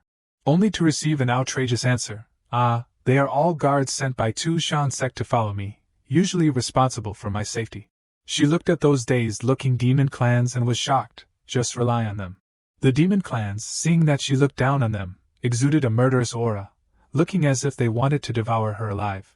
Seeing that the atmosphere between the two sides was stifling, he hurriedly diffused the situation. They just pour tea and water, and help run errands or something. Anyway, it is much more convenient to have them around. Alright, Gudao, everyone, step back first. The Demon Clans quickly received the order and left. Yes, Mr. Jiang. When there were only two people left, Qingyi asked in a low voice, Little Shizu, most of them are only in the 6th grade realm. They can protect you. Could it be that the Heavenly Devil Lord found out about the things you wanted to do, so she sent these demon guards, saying they are protecting you, but in reality they are monitoring you? Hearing the words she said, Jiangju teased, Little grandson, do you know what my cultivation base is? Although she did not know how far his strength had reached, she still thought he was very strong. Little Shizu wields the Zixia heaven, commanding the 9 heavens gods. Even the Grand Headmaster can't do that. How can the cultivation base of Little Shizu be something that a junior like me can guess at random? He did not want to say much and held out his arm, requesting Qingyi to feel it for herself. Why do not you try it yourself? She did not expect that she could touch him, so she hesitated. Can I? He just smiled slightly, as if he was very willing. She received his consent before gently placing her finger on it. As soon as her hand touched it, she felt the meager power flowing through Jiangju's body. Qingyi slowly closed her eyes to feel the most accurately. She was then shocked. Kankli's 7th grade realm, bone age 20. Having already known his strength clearly, she still could not believe it. No way. Why would Little Shizu have to deceive me? You are the shitty of the Grand Headmaster, and your status far exceeds the masters of the 36 heavens. How can you only be 20 years old, and moreover, you can command the 9 heavens gods, inviting gods to kill Buddhas? He seriously affirmed that what she felt was the truth. What if I said that the truth is like this? Qingyi was then confused by that truth, hearing my father say that the Grand Headmaster often seals himself in the ice mountain to prolong his life. Little Shizu, are you also in the hands of a method to revive in another life? Your cultivation base dissipated, reincarnating and cultivating from the beginning. It must be so. No wonder you are at the 7th grade, but you have golden light of merit all over your body and unpredictable shortcuts. After completing her own thinking, she clenched her fist, thinking that he had other intentions. Little Shizu is divine. Juniors like me really can't guess wildly. Being praised like that made his face turn clearly dark. She also grasped his hands tightly and swore reverently, Little Shizu, I will protect you well in the future. Whoever wants to hurt Little Shizu will have to step over my corpse. Jiangju was really frightened by her words and actions. This little grandson has been thinking of something from morning till night. Is there anyone there? Save me. In another place that looked extremely majestic, he grasped the sword tightly in his hand. The eerie calls of someone kept ringing in his ear. Jiangju, Jiangju. His eyes turned cold. Then he sank into another icy space. From the towering ice mountain, a figure appeared. Shitty, am I about to face a tribulation? That dream made him panic. Fortunately, he was awakened by Qingyi. Little Shizu, Little Shizu. Jiangju jumped up from the dream. Oh. She had already prepared hot water early in the morning to wipe his face. Little Shizu, you are awake. You are awake. I saw you sweating a lot. But he was a married man, so he knew how to keep his distance. I will do it myself. While wiping his face, he ordered, Qing-yi, pour a cup of tea. Yes, yes. She quickly poured a cup of tea and brought it over. Little Shizu, did you have a nightmare? Jiangju took the cup of tea and admitted, I guess so. From that dream, he could guess that something big was about to happen in Shishao Palace. I have to quickly go back for a trip. She remembered something and reported back. The Heavenly Devil Lord sent someone to invite you to Xian Lake Palace. Hearing that, he was curious. Tu Shanlan is done with her business. Although he did not know what was going on, he still got up and left. I will be back soon. Wait for me at home. Qingyi refused and followed. I want to go too. He seemed to know that a big event might have happened this time. Shishao Palace's future is uncertain right now. What matter does the Heavenly Devil Lord have to find me?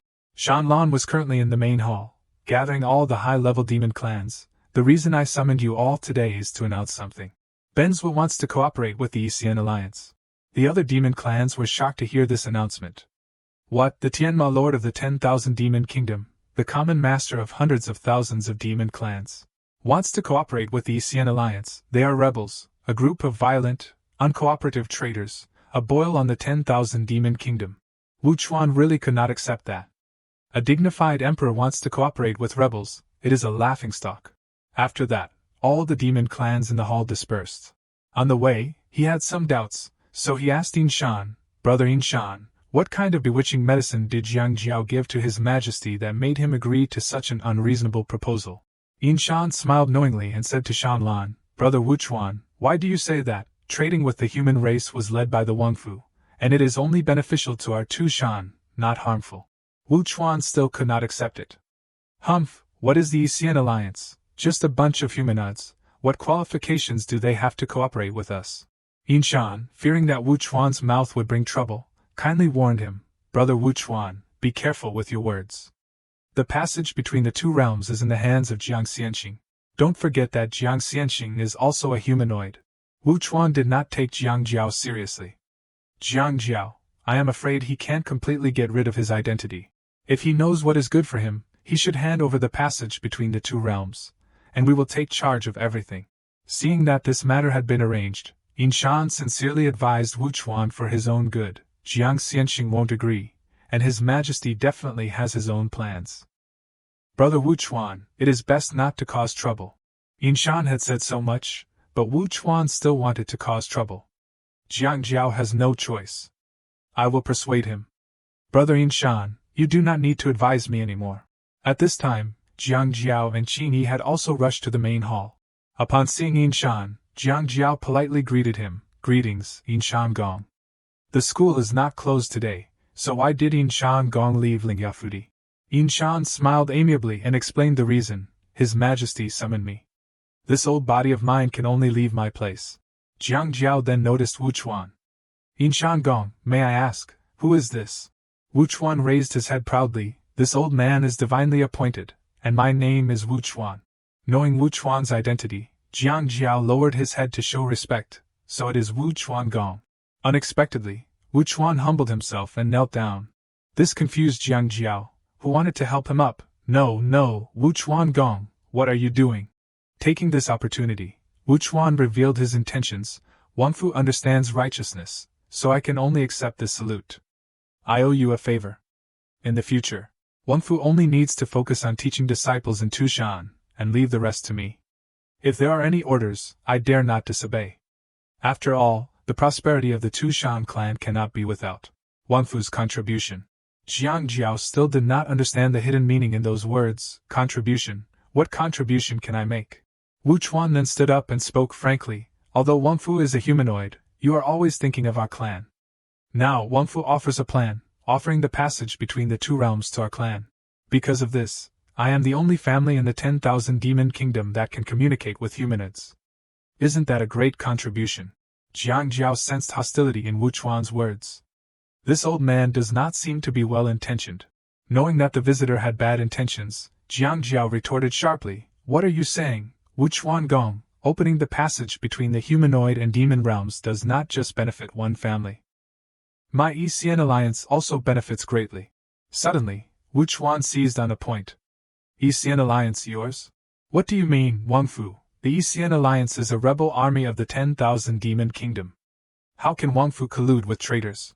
Hearing the contemptuous words for his sect, Jiang Jiao was angry. Is this your opinion, or is it Tu Shanlan's opinion? Wu Chuan did not say whose opinion it was, but instead started to make accusations. This is Tu Shan, the land of the 10,000 demon pilgrimage. Jiang Xianxing needs to know that you are the Wang Fu of the 10,000 demon kingdom, and the rules of Tu Shan must be followed. Many great demons are dissatisfied with your background. What is the ECN alliance? Wang Fu is actually siding with them. They are just a bunch of thieves, people who are treated like livestock. Wu Chuan stopped abruptly after saying that, because he did not know when Jiang Jiao had appeared behind him. Livestock, people who are treated like slaves. Wu Chuan Gong, have you forgotten that I am also a humanoid? Jiang Jiao's actions startled Yin Shan and Qi Ni. The other demon clans, afraid that something big would happen, ran into the main hall to report to Shan Lan. Hurry, report to His Majesty. Qi Ni came to Jiang Jiao's side, wanting to stop him, little martial ancestor, but Jiang Jiao interrupted her and asked a question. Qi Ni, tell them, who controls the ECN alliance now? Qi Ni obediently recounted everything about the ECN alliance. My father has abdicated and handed over his position. Now, all the internal and external affairs of the ECN alliance are solely controlled by little martial ancestor Jiang Jiao. Jiang Jiao continued, Wu Chuan Gong said that I colluded with the ECN alliance, which is true. But I am afraid Wu Chuan Gong does not know that I now control the ECN alliance. Wu Chuan Gong wants to question me. The ECN alliance, a bunch of people treated like livestock. Then do you dare to test whether my humanoid blade is sharp?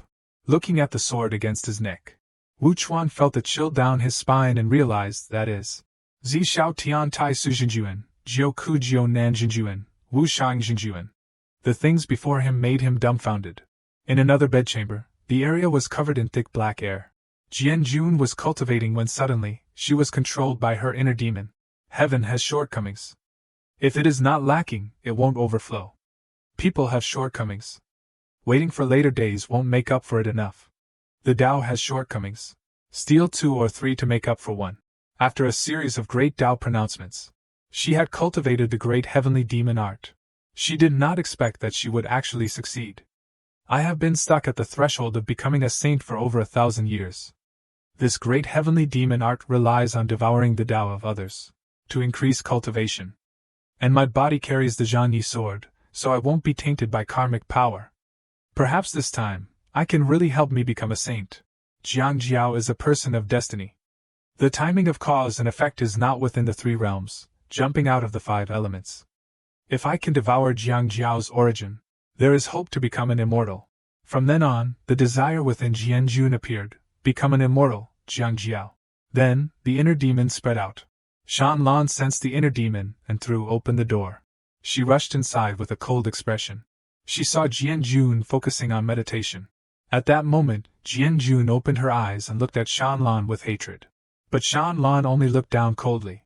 She suppressed both the inner demon and Jian Jun.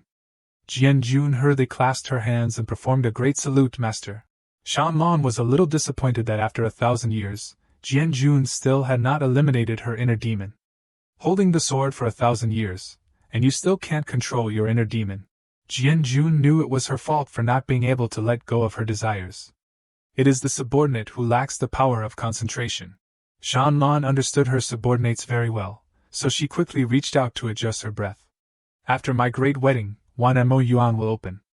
I will give you a quota to help you escape from your inner demon. Jian Jun was grateful for this special grace. Thank you, Your Majesty. After talking about the inner demon, Shan Lan spoke about another more difficult problem, that Jing Xianxing. Perhaps he comes from the Xinshao Palace. Jiang Jiao probably knows his methods well. During this time, you should spend more time in his seat. Perhaps he has a way. Just when Jiang Jiao comes to see me, you and I will go to the front hall. Jian Jun, still wanting to report something, hurriedly stopped Shan Lan. Your Majesty, please stop. There is something that I still want Your Majesty to look at. Hearing this, Shan Lan stopped. Because she recognized the thing in Jian Jun's hand. Because it was the great heavenly demon art. Suddenly, there was a loud crash from within the main hall. This made Jiang Jiao worried. Tu Shan Lan is angry. She is having a big outburst. At this time, Wu Chuan's eyes also became evasive. Everything I have done is for the Tu Shan clan.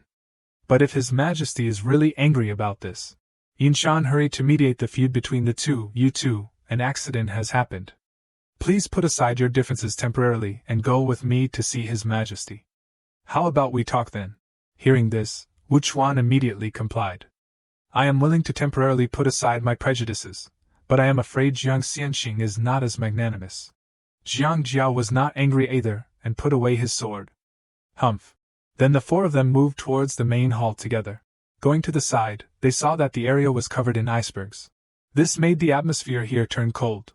Yin Shan immediately clasped his hands and reported in front of the door, Your Majesty, this old man Yin Shan, along with Wu Chuan Gong, comes to pay our respects. But no sound came from inside. This made Yin Shan and Wu Chuan look at each other in confusion. Suddenly, a question from Jian Jun rang out from within, Where is Jiang Jiao? Jiang Jiao, being named, spoke up, Jiang Jiao is here. Then, Jian Jun quickly summoned Jiang Jiao inside. Jiang Jiao, come in here. The others wait outside. Hearing this, Wu Chuan said with a respectful attitude, wanting to go inside, I am Wu Chuan, and I have an important matter to request an audience with His Majesty. Jian Jun did not want to say much, and used Shanlan as an excuse. His Majesty is not receiving guests. Jiang Jiao, come in quickly. Only Jiang Jiao was allowed to enter, so he was very smug.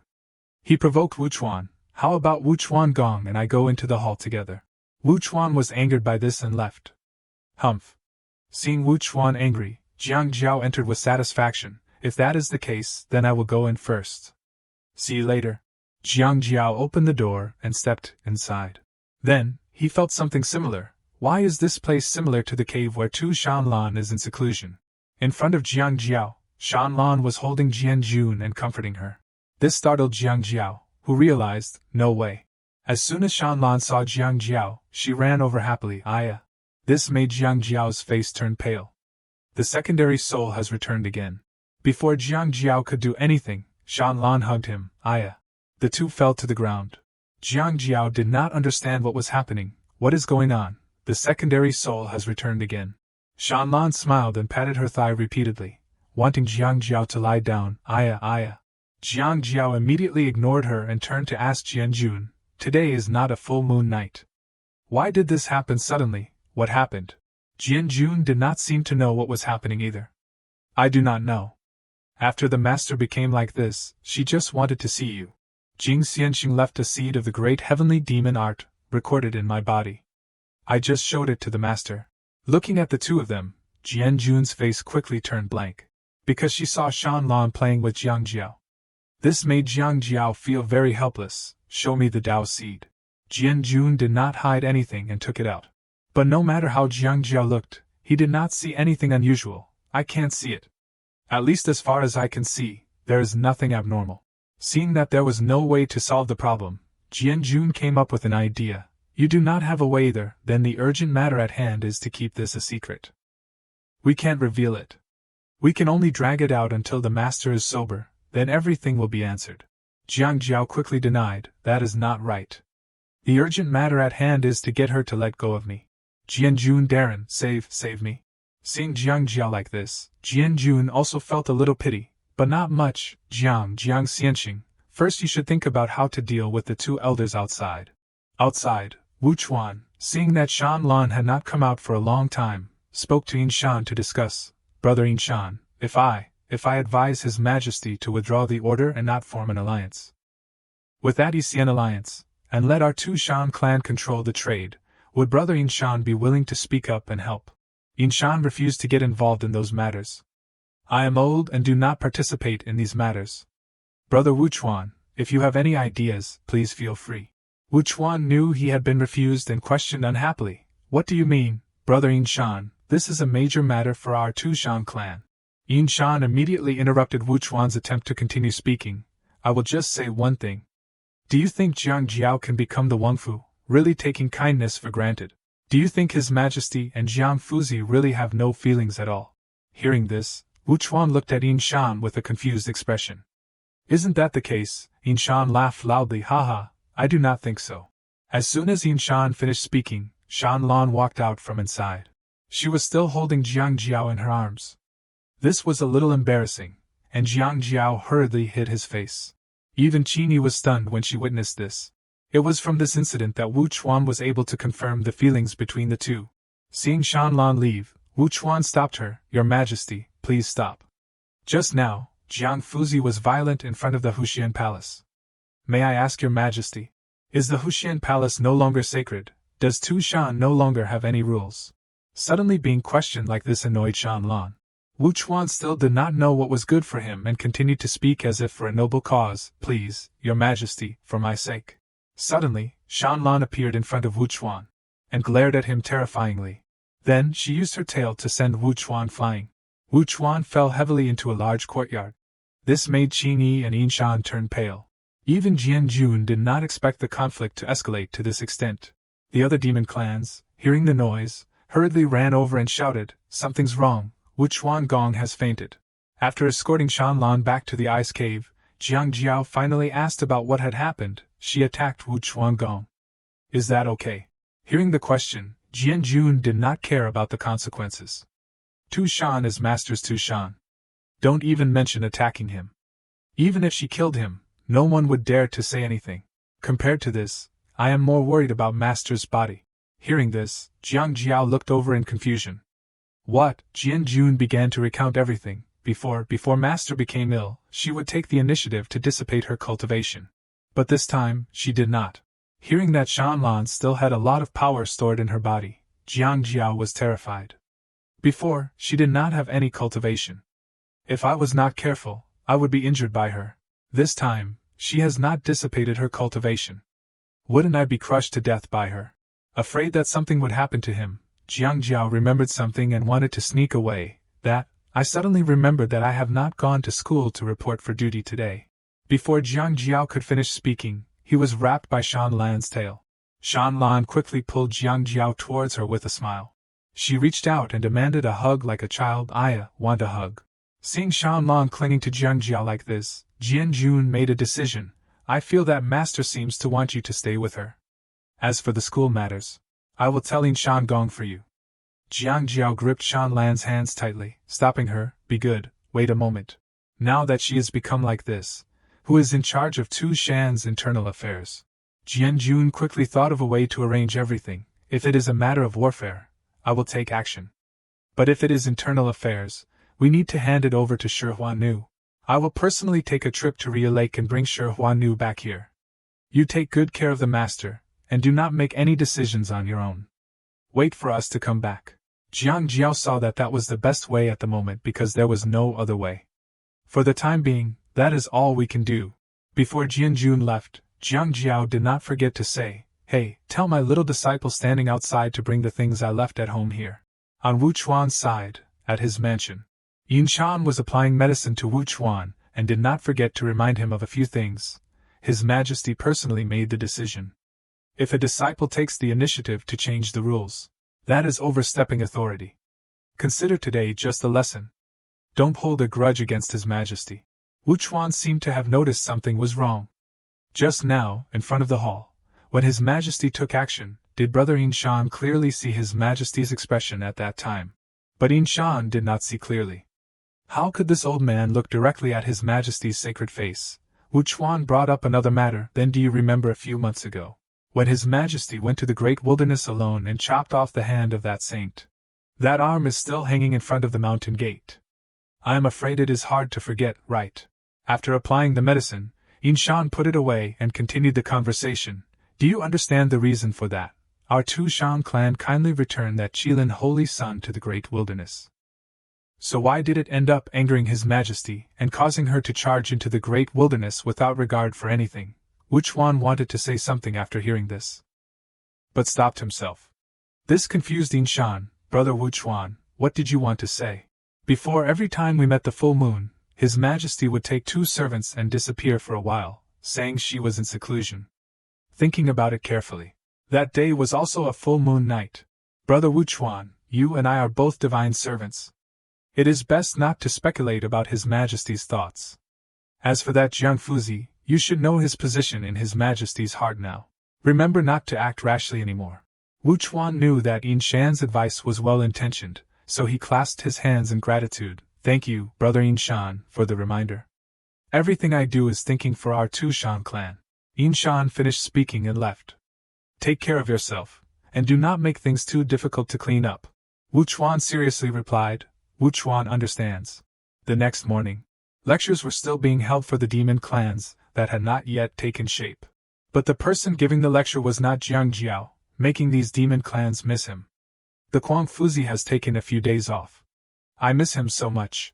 Why is only a Ning sleeping so soundly? While the lecturer was teaching, Wu Chuan suddenly rushed in. Making the lecturer speak in confusion, Wu Chuan Gong, you. Seeing that a Ning was not waking up, a demon clan gently woke her up. A Ning, wake up. Being poked like that made the little girl think it was Jiang Jiao. Brother-in-law, do not tease me. Those unconscious words made the other demon beasts present could not help but laugh. Ha ha. The laughter woke the little girl up, and she vaguely tried to defend herself. Fuzi, I am not sleeping. The demon clans looked at her and laughed even louder. Ha ha. The laughter made a Ning ashamed. The lecturer came in front of the little girl and reported, Young Mistress Ning, the clan elders are looking for you.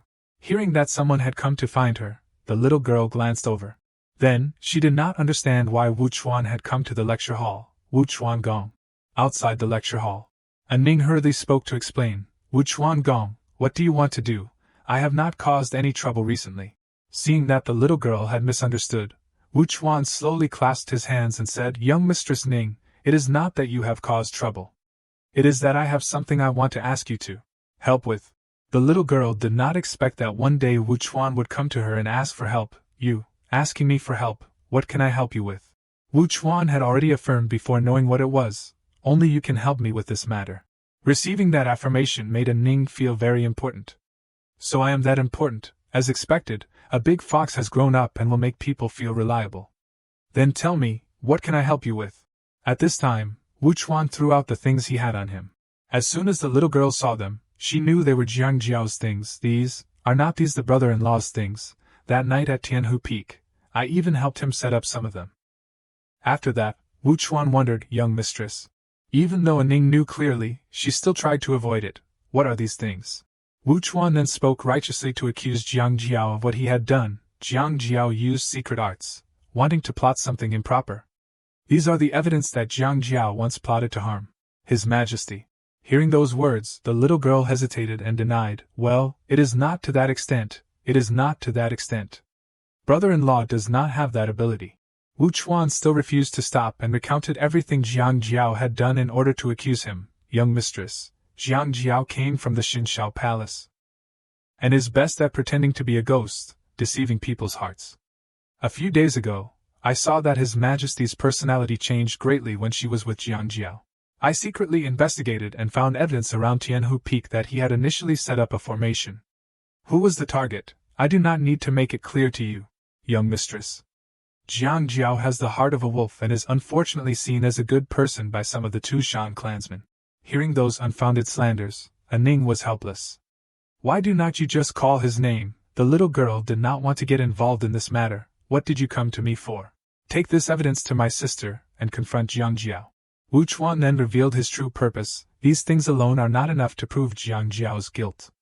A few days ago, Jiang Jiao went to Tianhu Peak with His Majesty again. I want to invite you to scout out the situation of His Majesty. Among the Tushan clan, only you, who have treasures on your body, can shoulder this task. For the safety of the Tushan clan and His Majesty, please lend a hand. Hearing those words, the little girl's mind quickly thought of gaining some benefits. Shouldering the blame for my brother-in-law many times, I have experience in it. Wu Chuan Gong's words sound nice, but unfortunately, I am no longer a little fox who can be coaxed and deceived with a few sweet words. Then the little girl turned around and pretended, You are telling me to do something like this. This is a little difficult to do. Wu Chuan did not expect that the little girl would be so shrewd today. Has Jiang Jiao completely spoiled young Mistress Ning? On Shanlan's side, in the ice cave where she was cultivating, Jiang Jiao was leisurely lying on her lap reading a book to pass the day. Suddenly, a stream of divine sense was transmitted from outside. At the same time, Shanlan poked his cheek with her finger. A talisman flew in from the outside and reported, Lin Qinyi has been waiting outside the cave. I will go to re-elect myself. You must protect the master well. Hearing this, Jiang Jiao quickly went outside. Qin Yi had prepared everything he needed and brought it to him. Little martial ancestor, is little martial ancestor safe? Knowing that she was worried about him, Jiang Jiao patted his chest to reassure her. It is okay. I am the Wangfu of Tushan. No one dares to do anything to me. Have you brought what I need? Qin Yi pulled the box off her shoulder and confirmed, I brought it. Has something happened in Tushan? If it is dangerous, I will sacrifice myself to protect you and leave. Jiang Jiao took the box and admitted, something happened. Of course, something happened. If there is danger to life, you do not need to say it. Little martial ancestor will be the first to run. Qin Yi still wanted to say something, but Jiang Jiao straightforwardly interrupted her. It is always better to be prepared, so there won't be any future troubles. I still have to stay here for a while. In a few days, the little monk and great divine master will be back. Take care of them a little. Yes, little martial ancestor. Jiang Jiao put the box on his back and entered the mountain cave. Just in time to hear a hissing sound beside him. Not understanding why the sound was coming from there, Jiang Jiao looked over. Huh? Seeing that there was nothing there, Jiang Jiao walked towards Shanlan. He lay down on her lap and continued to read the book. Suddenly, another sound appeared. This time, Jiang Jiao could be sure of who it was, a Ning. She is not here. It seems that the sign at the cave entrance that says Tushan Ning, dogs are not allowed to enter is still working well. Being scolded as a dog, a Ning angrily appeared and retorted, that is not true. There is no such sign. Seeing that he had lured a Ning out, Jiang Jiao was happy, The little girl did not understand how he could recognize her. Even my sister can't detect me. How do you detect me? Jiang Jiao did not answer honestly and started teasing her again. This is the rapport between brother-in-law and little sister-in-law. Hearing this, a Ning immediately rejected that useless rapport. I do not need this rapport. Suddenly, Shanlan did not know when, she rushed over and pressed the Ning down, making the little girl scream in fear and beg, Sister, sister, do not hit me. I know I was wrong. Shanlan picked the little girl up and called her treasure in a daze. Then she hugged her tightly in her arms. Sister, hug, hug. Seeing the change in Shanlan's behavior, a Ning turned to accuse Jiang Jiao. When the people beside me said it, I still did not believe it. You brother-in-law are actually that kind of person. With the heart of a wolf, worse than a dog and a pig, a beast in human skin. Jiang Jiao was not inferior and scolded back because he was being scolded wrongly. You heartless thing. I usually treat you pretty well. Why do you scold me for no reason? The little girl's argumentative skills also increased at this time. What do you mean treat me pretty well? I am always the one who helps you shoulder the blame. Being said like that, Jiang Jiao embarrassedly realized that he had been a little excessive. Cough cough, we are all family.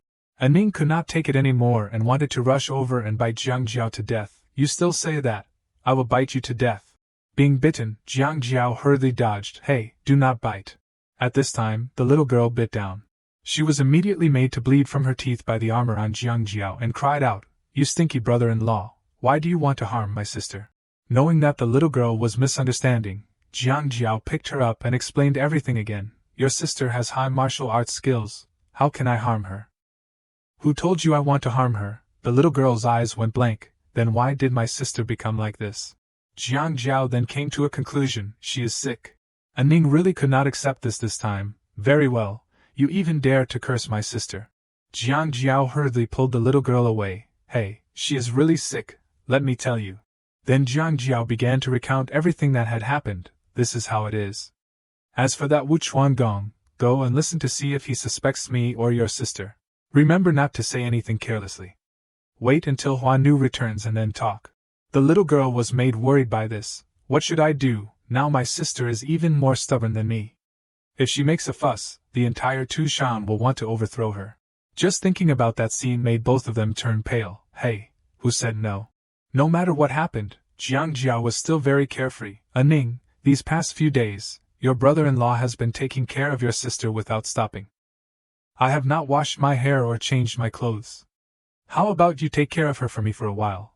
I will go tidy up for a while and come back right away. Hearing this, Ning also felt that way. Brother-in-law, it has really been hard on you these past few days. Thinking that the little girl had agreed, Jiang Jiao stood up, wanting to leave. It is what I should do. It is what I should do. It is for your sister. Then I will go now. Unexpectedly, this time the little girl had shrewdly seen through everything. But brother-in-law, Does a Ning look so easy to deceive? After saying that, a Ning quickly ran away. Bye-bye to you. Outside, the blue sky and clear water were affectionate. The sky was so clear that a group of demon beasts led each other. Have you heard? The emperor could not wait for the day of the grand wedding, so she forced Kuang Xianxing to consummate the marriage. The emperor and Kuang Xianxing fought for 2 days and 2 nights. The scene was very intense. That is right, I heard that Kuang Xianxing has been drained. The little monk, hearing those words, only found them very normal. Please do not mind, Heavenly Image Divine Master. I have read what they are saying in Master's head many times. It is just that he is forcing the mistress. Before the little monk could finish speaking, the image god quickly covered his mouth. Don't look at what is impolite, do not listen to what is impolite, do not say what is impolite. The 2 demon beasts, hearing the conversation just now, were even more interested. Look, even the little monk is saying that. It seems that the emperor and Kuang Xianxing have long been. Kuang Xianxing is really extraordinary, brave. Kuang Xianxing is powerful. On the side of the cave. At this time, Huan Nu, who had returned, pointed at Shanlan and blamed Jiang Jiao. Why did the emperor's unspeakable illness relapse? But clearly, this matter was not caused by Jiang Jiao, so how could he say anything? That matter has nothing to do with me. I do not have that ability. Huan Nu immediately warned. Humph, it better not be. Jian Jun spoke up from the side to explain. It was not him, it was Jing Xianxing. Huan Nu did not know who Jing Xianxing was. But in order to reassure herself, Huan Nu wanted to check. Master, excuse me.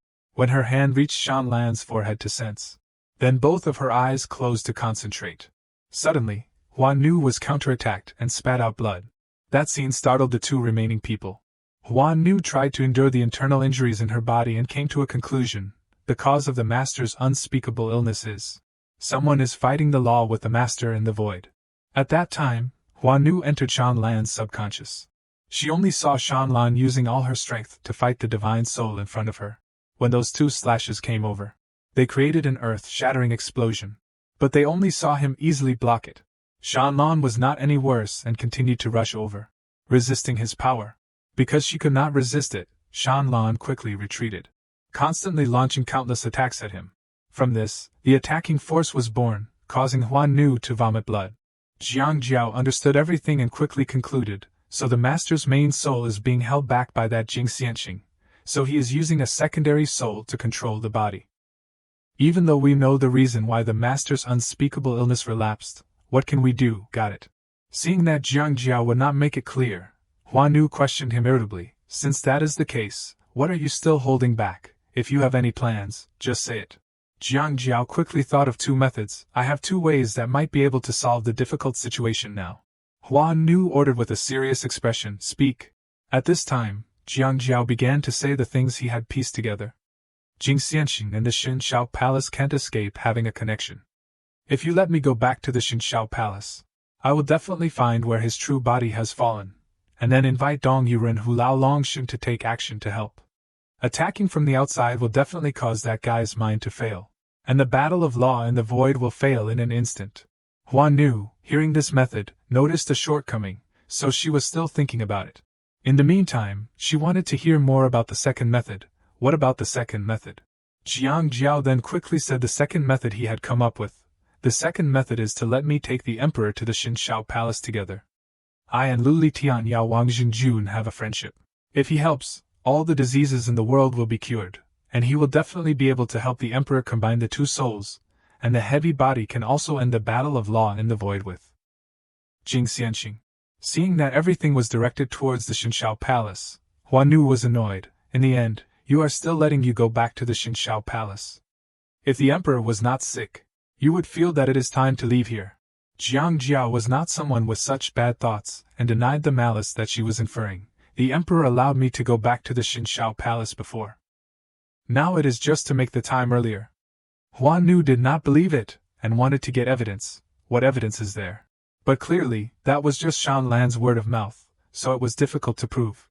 Believe it or not, it is up to you. If you have another way, then we will listen to you.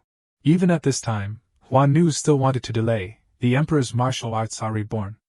Perhaps she will wake up in another day or 2. If the emperor still has not woken up on the day of your wedding, then let us try your method. On this side, Ning was observing the fire jade in her hand in a corner. My brother-in-law took out such a small piece of fire essence warm jade. Shan Gong said it was worth the entire family property. Isn't the warm jade bed in my sister's cave? But thinking about the time when Shan Lan returned to normal made the little girl scared. No way, if my sister wakes up, she will definitely skin me. Even so, the little girl still wanted to steal it. So what, the Tu Shan Wangfu can steal it, why can't I, the Tu Shan young mistress, steal it?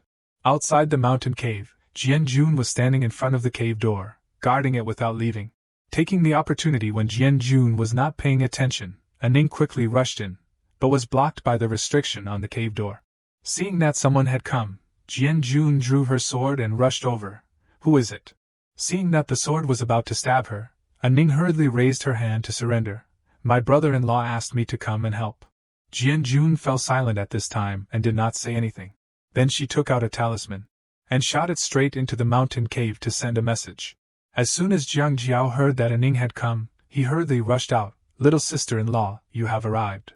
The little girl also happily ran over. Brother-in-law, I have come to see you.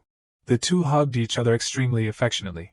As soon as they entered the mountain cave, Ning was picked up by Jiang Jiao like picking up a chicken. Taking this opportunity, Jiang Jiao threw the little girl into the cave. In order to be able to escape from there, go away.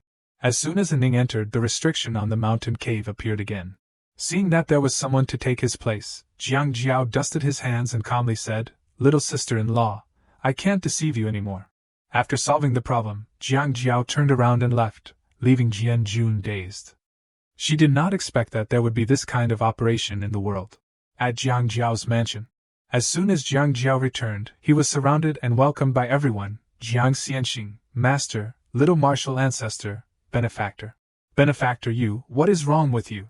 Several things suddenly came to his mind. Benefactor, you look like you have been drained of your yang essence by a female goblin. Could it be? Jiang Jiao, with a haggard face, rubbed his shoulders and said that he was okay. I am okay, I am very good. How is everyone? Seeing everyone's unspeakable expressions made Jiang Jiao panic. What are you all doing? He seemed to understand Jiang Jiao's difficulties. Benefactor, well, these past few days I am afraid you have been working hard. Jiang Jiao also released a sigh of relief and admitted, it has really been hard. He then patted Jiang Jiao on the shoulder to persuade him. The master is, after all, the heavenly demon lord, with a body of heaven reaching cultivation. Although it is embarrassing for men, it is normal that you can't withstand it. You do not need to care too much. Jiang Jiao was not embarrassed and admitted, the difference is too great. He curiously asked a lot more questions, offending to ask, Benefactor, under the heavenly demon lord, how long can you persist? Jiang Jiao then answered in a haggard and innocent manner, let us see how long she wants to play. I can rest until she falls asleep. These words made him exclaim in shock, oh my god. Qin Yi also misunderstood Jiang Jiao's meaning and punched the wall hard. Her face also turned red, and she stopped him, don't do that, in front of, before. She pointed at the little monk as an excuse, don't talk in front of children. These words made Jiang Jiao blank because he did not understand anything. What am I talking about that I can't say in front of children? Jiang Jiao then approached the little monk and asked, what is wrong with her? The little monk then clasped his hands and said as if he did not care about the world. Ba, Lin Shizhu wants to compete with the heavenly demon lord to decide the winner and determine life and death. Inside Jiang Jiao's room, when no one was around, Quang Wai reported the received message. My father sent a message. Jiang Jiao did not understand why it was a message. So, he decided to meet the messenger directly. Bring him to meet me. Then, Tan Shan arrived and knelt down in front of Quang Jiao, performing a great salute. This subordinate, the leader of the Kashui Hall of the Yixian Alliance, Wu Qinshan, pays respects to the alliance leader. Seeing him so respectful, Jiang Jiao hurriedly helped him up. Get up. There are not so many rules here. You look a little familiar. Have we met before? Qin Shan scratched his head and admitted, this subordinate's cultivation is not refined. I was invaded by evil spirits. That day, the alliance leader came to Dongai Mountain. I was fortunate to be saved by the alliance leader. Jiang Jiao finally remembered who he was. Oh. What message did Yushanzi ask you to convey? Qin Feng immediately clasped his hands and relayed everything. And she asked me to inform alliance leader Mu Ming that the first group of people and materials to be sent back to the humanoid territory has been prepared. They can arrive at Tushan in about 7 days. Jiang Jiao did not expect that the speed of the ECN alliance would be so surprisingly fast. So fast. Qin Shan then explained the reason why everything was arranged so quickly. The ECN alliance's wish for tens of thousands of years has been to return to the humanoid territory. Today, the opportunity has come. Everyone is scrambling for it. It is just that Enshi is afraid that the journey is dangerous, so he temporarily has not allowed the elderly, women, and children to sign up. Most of the people who have come this time have cultivation. Enshi's intention is also that if the alliance leader lacks people, he can transfer them. Jiang Jiao's eyes suddenly became serious. The people and materials sent this time are all from the Dongyai mountain lineage. Or, are there other lineages of the ECN alliance? Qin Feng scratched his face and stammered, they are all from the Dongyai mountain lineage. The alliance leader does not need to pay attention. This time, you subdued the 9 Sons' ghost mother, and saved us from boiling water and fire. All the humanids of Dongyai mountain will follow your orders. Today, you set an example for the soldiers. It is so that all the suffering compatriots can return home. Someday, the other humanoids of the ECN alliance will definitely understand your good intentions. But that was not what Jiang Jiao was worried about at this time. I am not worried about that. Qin Shan quickly realized, alliance leader, did something unexpected happen on the Tushan side? This was difficult for Jiang Jiao to explain clearly. For Shanlan's safety, Jiang Jiao decided to conceal her foolishness. There is no accident. Don't worry. This time, we will definitely succeed. Once it flourishes, it will decline again. If it declines too much, and there are only 7 days, there is no guarantee. At this time, Qing Feng's life flashed before his eyes. I was born in the Chihu territory within the 10,000 Demon Kingdom. Although it is not as prosperous as the Great Wilderness or Riha Lake, but compared to the other humanoids in the 10,000 Demon Kingdom, life in the Chihu territory can be said to be the best treatment. However, this place is also the most frightening. Since I began to understand things, I lived in a small town isolated from the world. Beside me were always humanoid children of the same age. We were well fed and clothed, and there was even a demon clan teacher who taught us how to cultivate. We could not leave the small town. Every day, we only cultivated. Once a humanoid living in the small town cultivated to the 7th rank realm, they would be taken away by the people of the Chihu clan. The people who were taken away would never return. No one knew where they went. My aptitude was very good. At the age of 30, I broke through the 7th rank realm. Very quickly, someone came to take me away.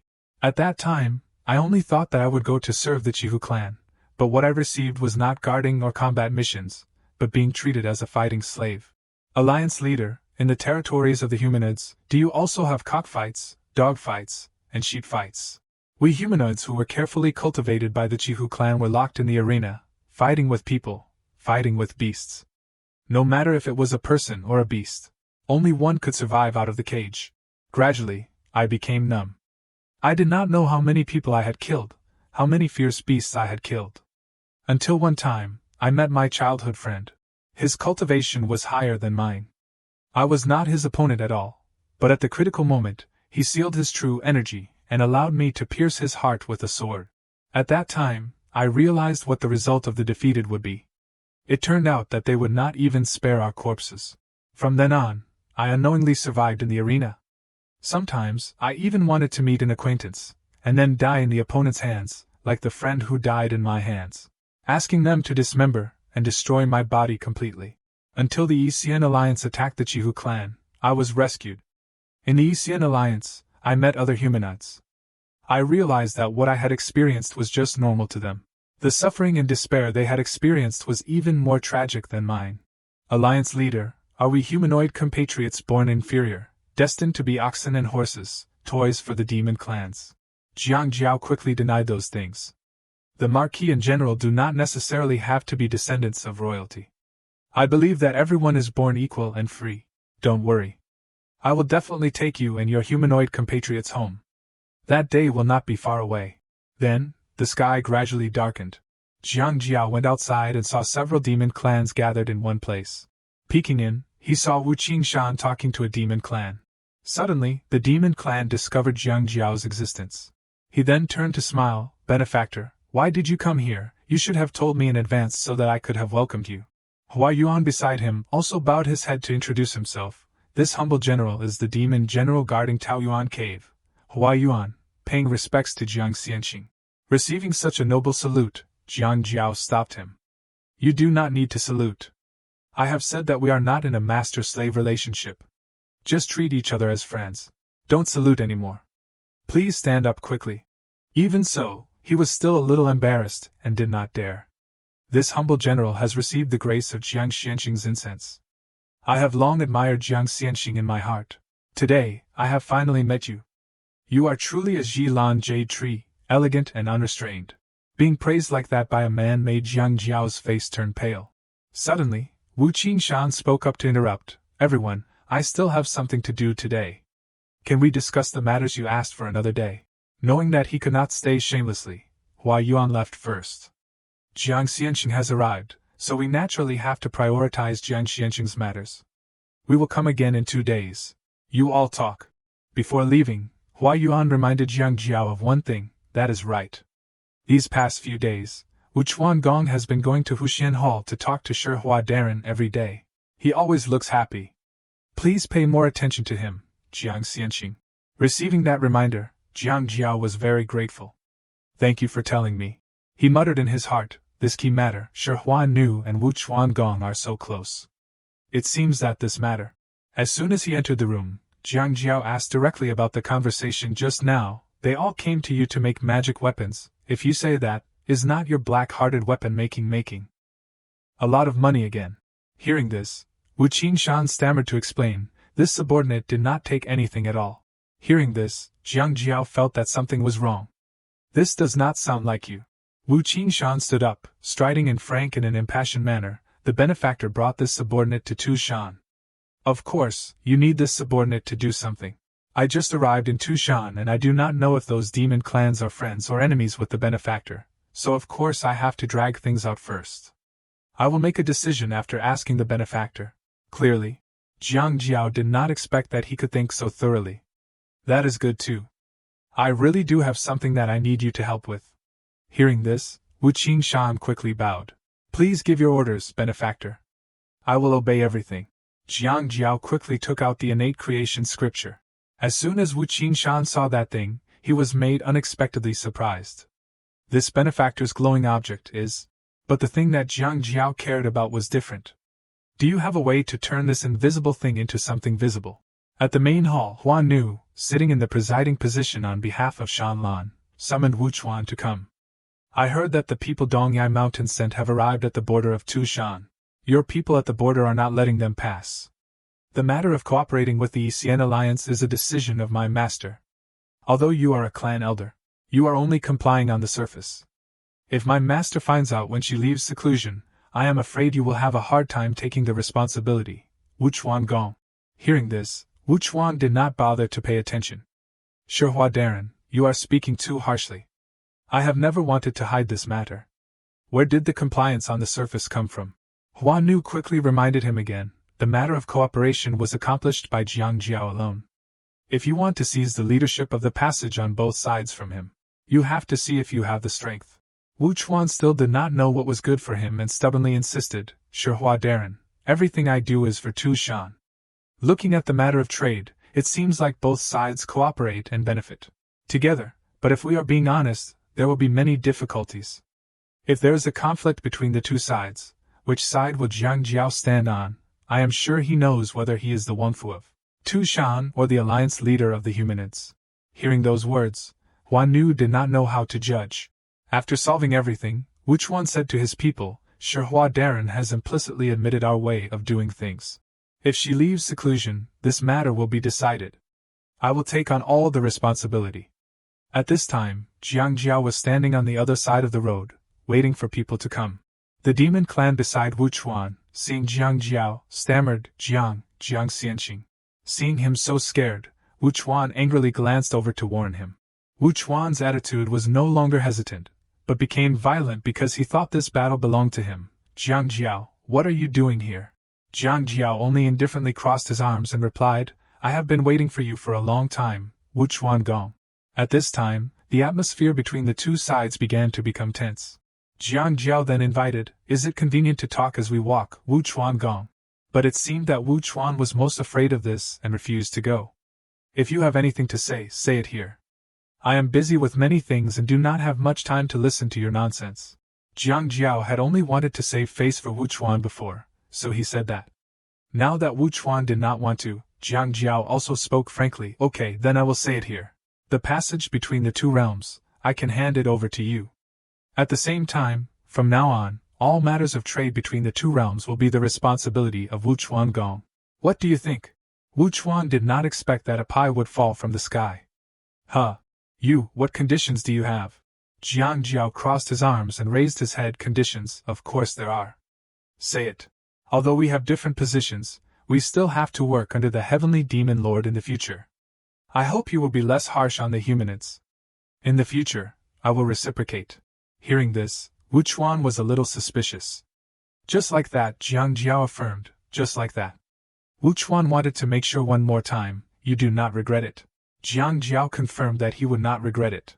Thinking that he had a profit in this case, Wu Chuan was extremely smug. "I thought I knew what Jiang Jiao was capable of. With a few more tricks, you could not wait to beg me."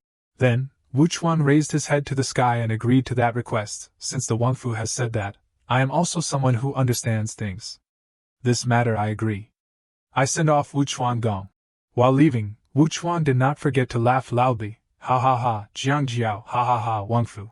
Qingyi waited for Wu Chuan to leave before running over anxiously. "Little martial ancestor, are you really handing over the passage between the two realms to him?" But Jiang Jiao was not too worried about that problem. "There is no need to rush. Sooner or later, this passage between the two realms will fall back into our hands." Qingyi did not understand what Jiang Jiao meant. What does little martial ancestor mean by doing this? Jiang Jiao's eyes quickly became sinister. This Wu Chuan Gong, it is time to give him some suffering. Very quickly, the next day arrived. Jiang Jiao and Qingyi were enjoying the pristine scenery on a boat. "This is a beautiful place. Great Jianjun, you have been following us the whole way. Let us stop here." Jianjun, seeing that she had been discovered, also appeared, landing straight on the side of the boat. Taking this opportunity, Jiang Jiao teased her a few times. "Great Jianjun, you do not need to follow me as soon as I leave. No matter how good or bad you are considered a high-level figure in the 10,000 demon kingdom. If you are not busy with 100 things, you are still considered busy with official duties. Why are you like a free person, observing me all day long?" Being said to be a free person made it difficult for Jianjun to answer. Free, I am only responsible for serving beside the Heavenly Demon Lord, only listening to the Heavenly Demon Lord's orders. To act. The matters beside her have already been handled by the people beside her." Jiang Jiao then wondered about one thing. "Then what do you do when Tu Shanlan does not give orders?" Jianjun quickly answered, "Cultivate."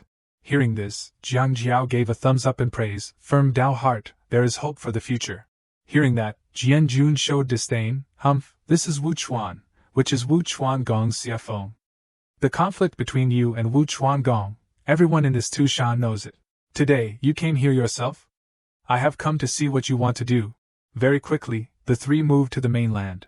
Jiang Jiao went first, telling the other two to follow behind. "Follow me." Very quickly, the three moved to a mountain top. In front of them was an altar. Qingyi, following behind, suddenly stopped with difficulty. "Little martial ancestor. The hostility around here is too heavy. We can't get close to that statue at all." But Jiang Jiao arrived in front of the statue without any obstruction. Jianjun, floating in the air, was curious. "How do you know Wu Chuan Gong's Dharmakaya is here?" Jiang Jiao then saw through everything through his eyes. "I can see it." Countless golden lights radiated from the fox statue. This made Jianjun unexpectedly confused. "He can see, that is right. Jiang Jiao can command the 9 heavens upper god. He can also summon the 36 heavenly divine generals. Here, it is just a demon clan with a Feng Sha. How can he not have the means to deal with it? Not everyone will have the luck of Tu Shanlan, having the Zhangyi sword to wash away her karma for a lifetime. Could it be that in the future, the demon clan will want to Fengjing, and Jiang Jiao needs to nod his head to agree, like this?" With that thought, Jianjun spoke. "Jiang Jiao, if you destroy Wu Chuan Gong's Dharmakaya, causing him to lose the hope of crossing the heaven and earth 2 tribulations. But his cultivation is still there. I am afraid he will definitely not rest until you die."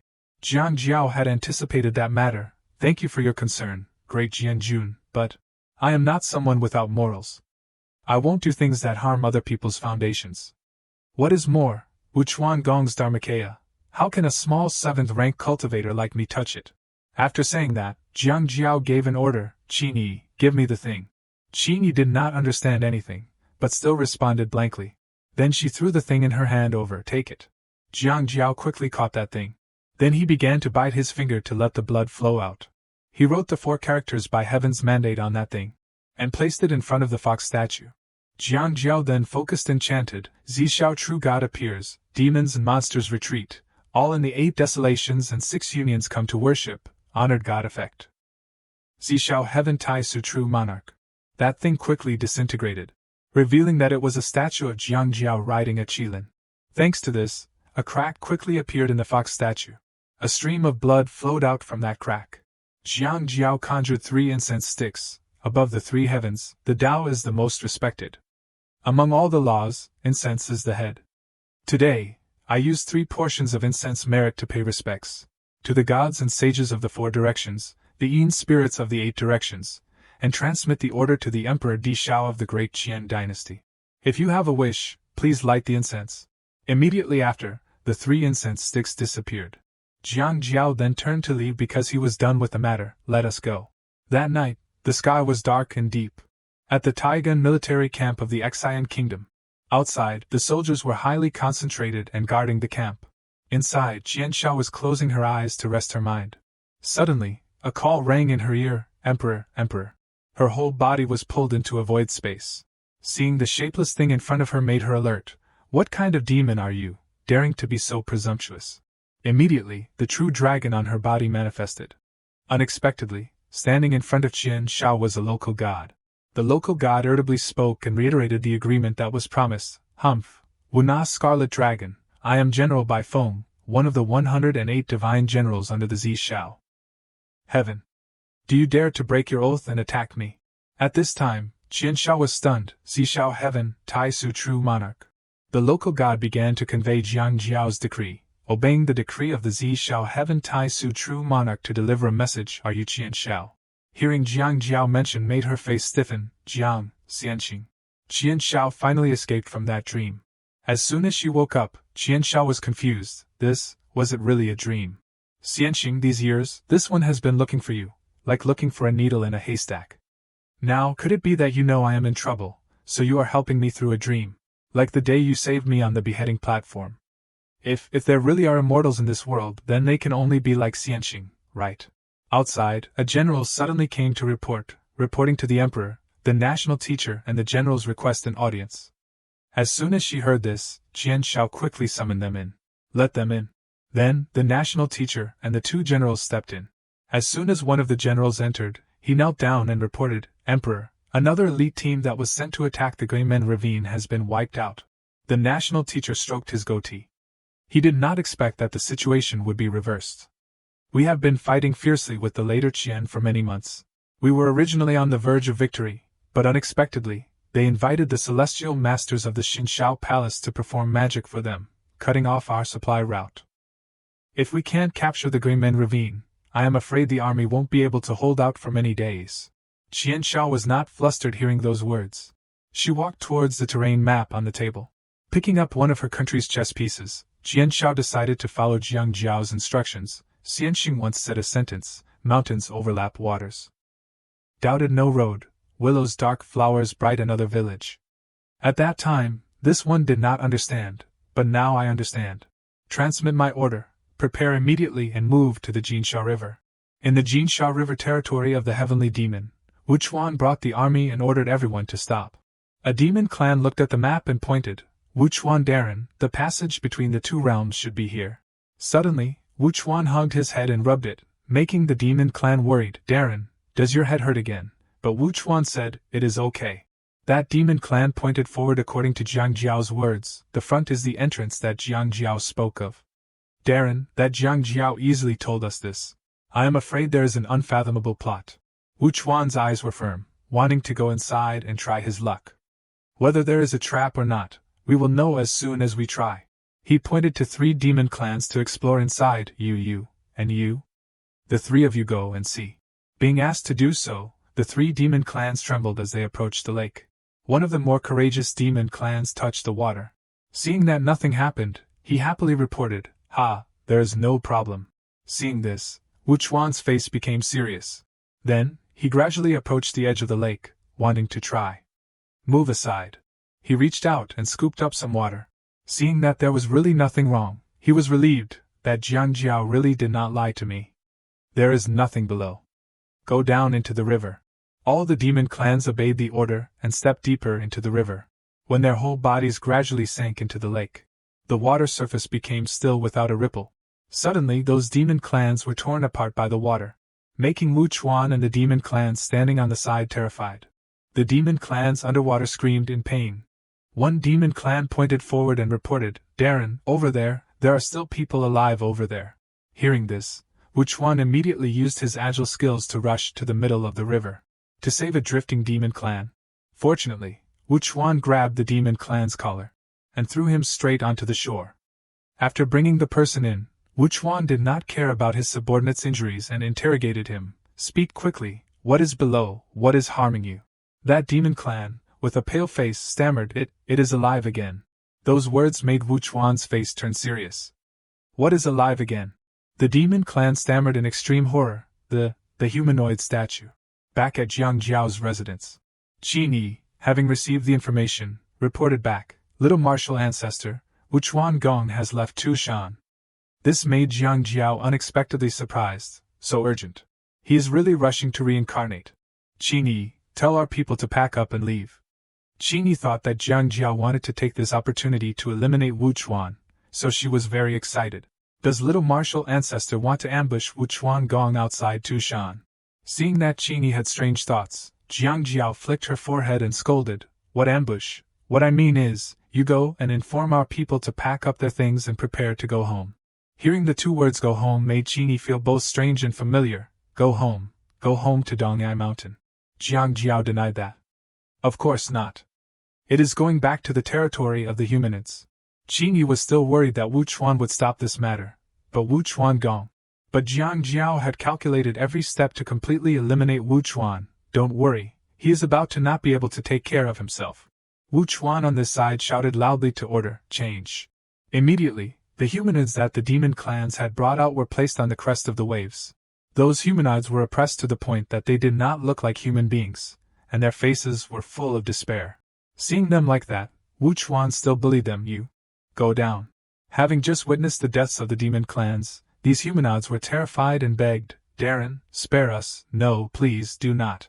A demon clan could not bear it anymore and kicked a humanoid straight down. "You want to be beaten, do not you? Quickly go down for this old man." Then the other demon clans also swung their whips down, making the humanoids fearfully run down into the lake. The lake surface was now calm without a ripple. Wu Chuan, realizing the pattern of the river, was excited. "It seems that this Jiang Jiao really did not lie to me. Only the humanoids can pass through this passage." The demon clan on the side pointed forward worriedly, "Darren, these humanoid slaves are not under the control of the demon soldiers. If they are allowed to pass through the passage between the two realms, will something happen?" Wu Chuan's eyes began to become cruel. What could happen? These humanoid slaves have all eaten the goo worm. If they do not take the antidote within half a month, they will explode and die. There is no need to worry that they won't listen to us. We only need to keep an eye on the entrance and exit of these two realms. Then what could happen? The demon clan began to think about this problem. Our entrance is easy to say, it is just that the exit is probably somewhere on the territory of the humanids. Wu Chuan had calculated everything, so he used the markings on the humanoids who had just gone into the water. "We have marked them. We will know as soon as we go and take a look." Suddenly, a boat appeared from afar, drifting along. On the boat was a person dressed very strangely. On Qianzhao's side she had gathered all her soldiers at the Jinsha River. The national teacher did not understand what she meant, so he wondered, "Your Majesty, why are we waiting here?" But it seemed that Qianzhao did not know either, because she was only following Jiang Jiao's suggestions. "What are we waiting for?" This one does not know either. It is just that this is what Jiang Xianxing instructed. This one must go and do it. A general felt that this was taking too much time, and he did not know what results would occur, so he persuaded, "Your Majesty, We have been here for 3 days. We can't continue waiting any longer. The strength of the army, one drumbeat makes the spirit more vigorous, will eventually decline, and the strength will be exhausted. The morale of the army has already begun to decline. There are even rumors that your majesty is afraid of fighting. If we continue to hesitate, the soldiers will be uneasy. But Qian Shao was still determined to wait. Wait a little longer. The general really could not understand. Wait for what? Even the national teacher began to feel uneasy and wanted her to reveal a little.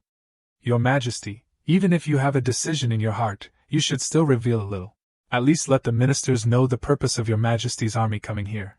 Suddenly, a soldier rushed over in a panic to report, Your Majesty. Suddenly, a group of strangely dressed people of unknown origin appeared in the valley to the east.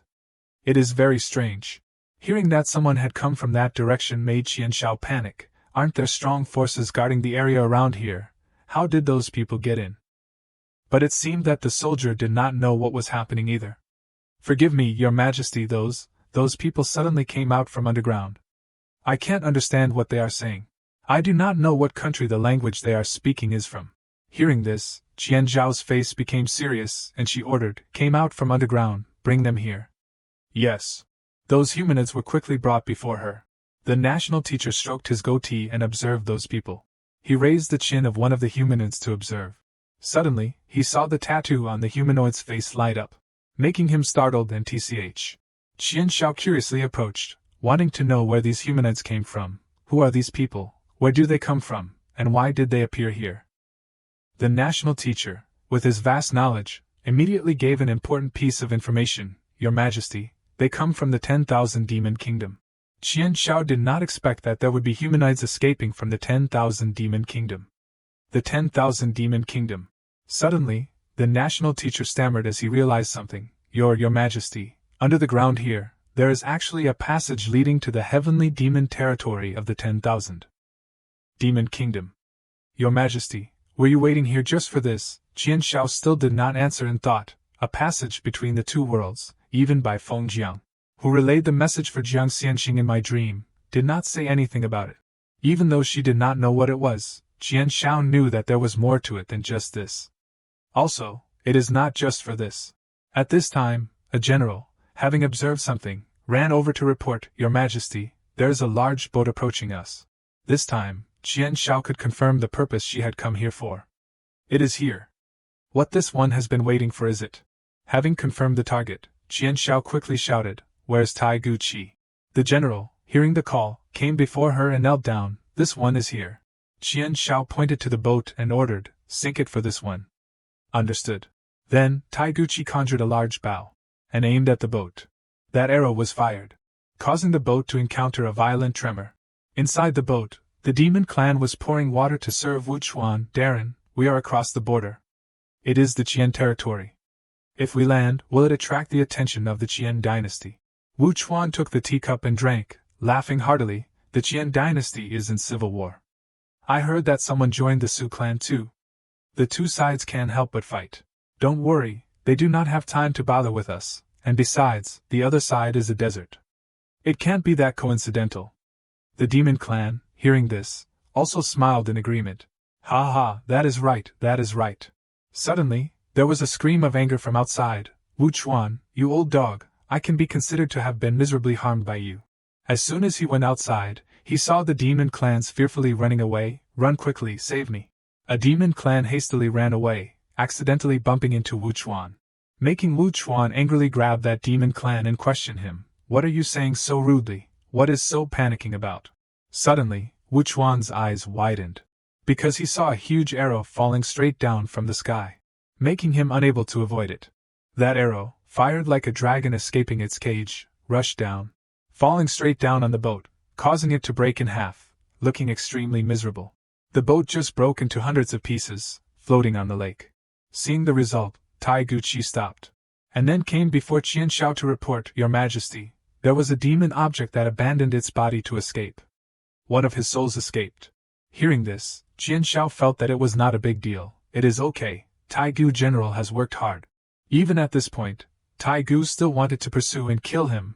This subordinate is willing to cross the Jinsha River to hunt down this person. Qian Xiao refused without hesitation. There is no need. She secretly admired Jiang Jiao in her heart. Jiang Xianxin calculated accurately. If the opponent has already run away, then he must still have a backup plan waiting for him. The national teacher felt that the scene that had just taken place was too fast, and he had not had time to understand what was going on at all. Your Majesty, who was that person? Have we been stationed here for so many days just to kill the person on the boat? Qian Xiao affirmed. That is right. The national teacher did not understand why they had to do that. Why? But Qian Xiao did not know why she had to kill that person either. This one does not know, but this is what Jiang Xianxing instructed. Wu Chuan on this side, with one soul escaping, hurriedly ran away. Why did the army of the new dynasty just happen to be waiting at the entrance and exit of the Jinsha River? Why did I always encounter Taigu Qi, the #1 god of war of the new dynasty? Aren't they fighting a fierce battle with the troops of the later Qin? Is there really such a coincidence in this world? Faster, a little faster. As long as I can get to Wuchuan, back to the place where my Dharmakaya is, I can borrow the incense of one side to recreate my body. Wuchuan flew at extremely fast speed, and arrived at the place where his statue was placed. But as soon as he arrived, the desolate scene before his eyes stunned him. What is going on? Why can't I sense my Dharmakaya? What on earth happened? Who came to this place? So he quickly rushed away like lightning, and arrived in front of the location of his Dharma body. As soon as he arrived at the place, Wuchuan's face froze. When he saw his Dharma body shattered, and the statue of Jiang Jiao had taken all the incense from this place, he realized that everything was done by Jiang Jiao. His mouth constantly uttered each word of Jiang Jiao's name. Jiang Jiao, Jiang Jiao. Jiang Jiao, Jiang Jiao. Jiang Jiao, you can't. Before Wuchuan could finish speaking, his eyes rolled back. The next day, Qin Yi, following Jiang Jiao's instructions, had arrived at the place where Wuchuan's Dharmakaya was placed, and only saw an innocent, foolish fox appearing on it. She reached out and picked it up like picking up a cat, and then laid it in her arms and stroked it. It is just as little martial ancestor predicted. Having obtained Wuchuan, Qin Yi quickly left that place. Over here, Huan Nu had received Jiang Jiao's plan with a puzzled look. This is. Jiang Jiao was very patient and explained about this. This is called a plan that I made. It is a detailed plan related to the development of the road between the two worlds, including material planning, profit distribution, and distribution channels. Huan Nu quickly interrupted Jiang Jiao's rambling words. What I mean is not this. Now, the road between the two worlds has been handed over to Wu Chuangong to take charge of. This is something that you also agreed to. Now you want to go back on your word. Jiang Jiao quickly retorted shamelessly. Wu Chuangong is in charge, then where is he? I do not seem to have seen him these past few days. Huan Nu was about to say where Wu Chuan had appeared. Of course he is. Huan Nu was surprised that she could not sense any aura of Wu Chuan. What have you done? Being said as if he had caused everything, Jiang Jiao denied it. It is not that I did anything, but that he himself was unlucky. The road between the two worlds in the territory of the humanids just happens to be the place of battle between the new dynasty and the later Qin. He happened to encounter the main force of the new dynasty. What Huan Nu cared about was whether Wu Chuan was alive or dead. Is he dead? Jiang Jiao denied that. Not yet. Huan Nu still believed that Wu Chuan could retrieve his body. Wu Chuangong is a deity Fengjing.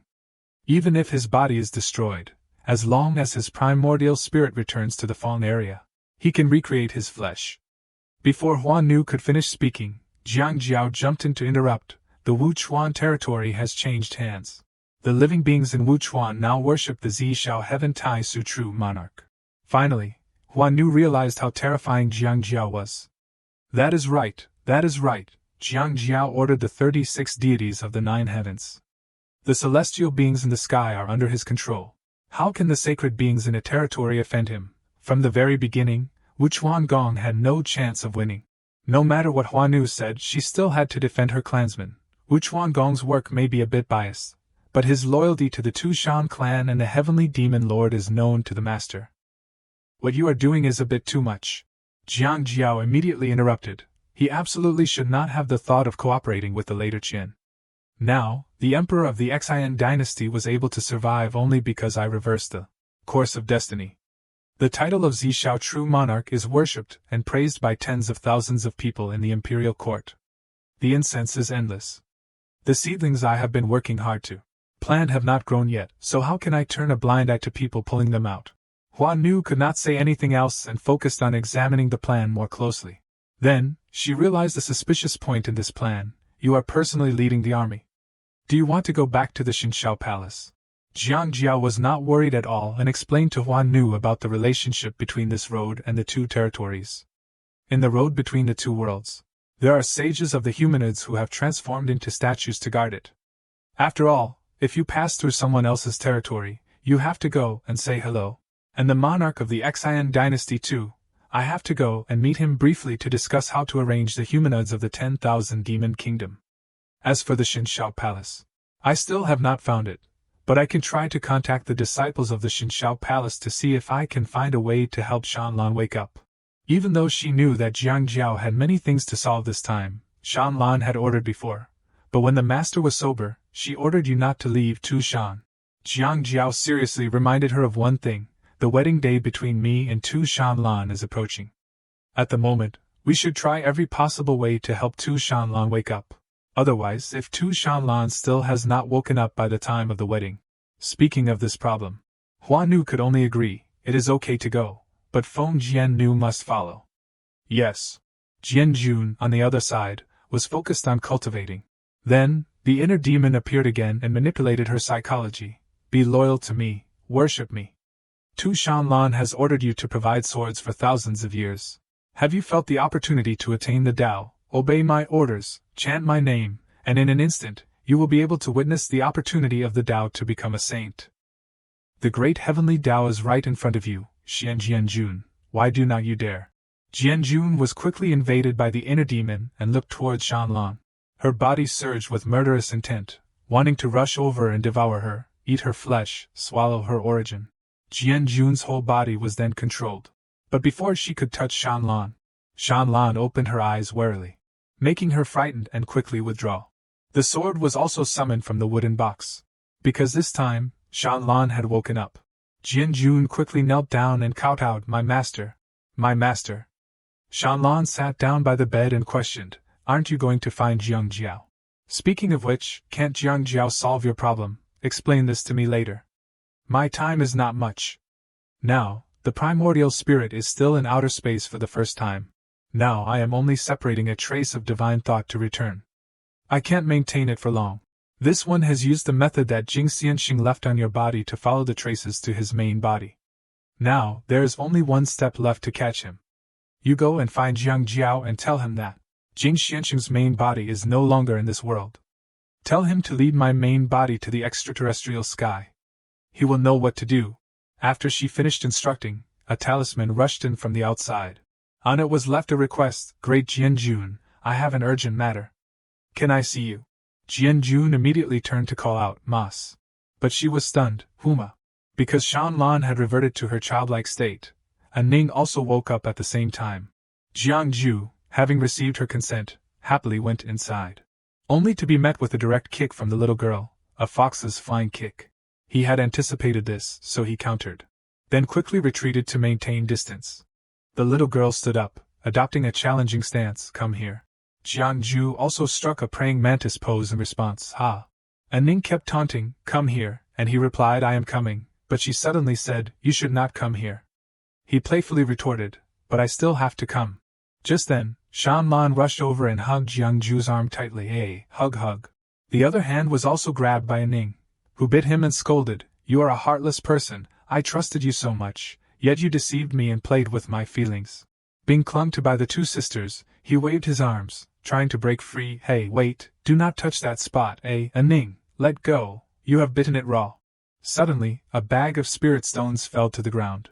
Surprising Jiangju, who looked over with longing, isn't that a top-grade spirit stone worth 10,000 ordinary spirit stones? Whose spirit stone is that? Ning also felt tempted as soon as she heard the sound of spirit stones falling.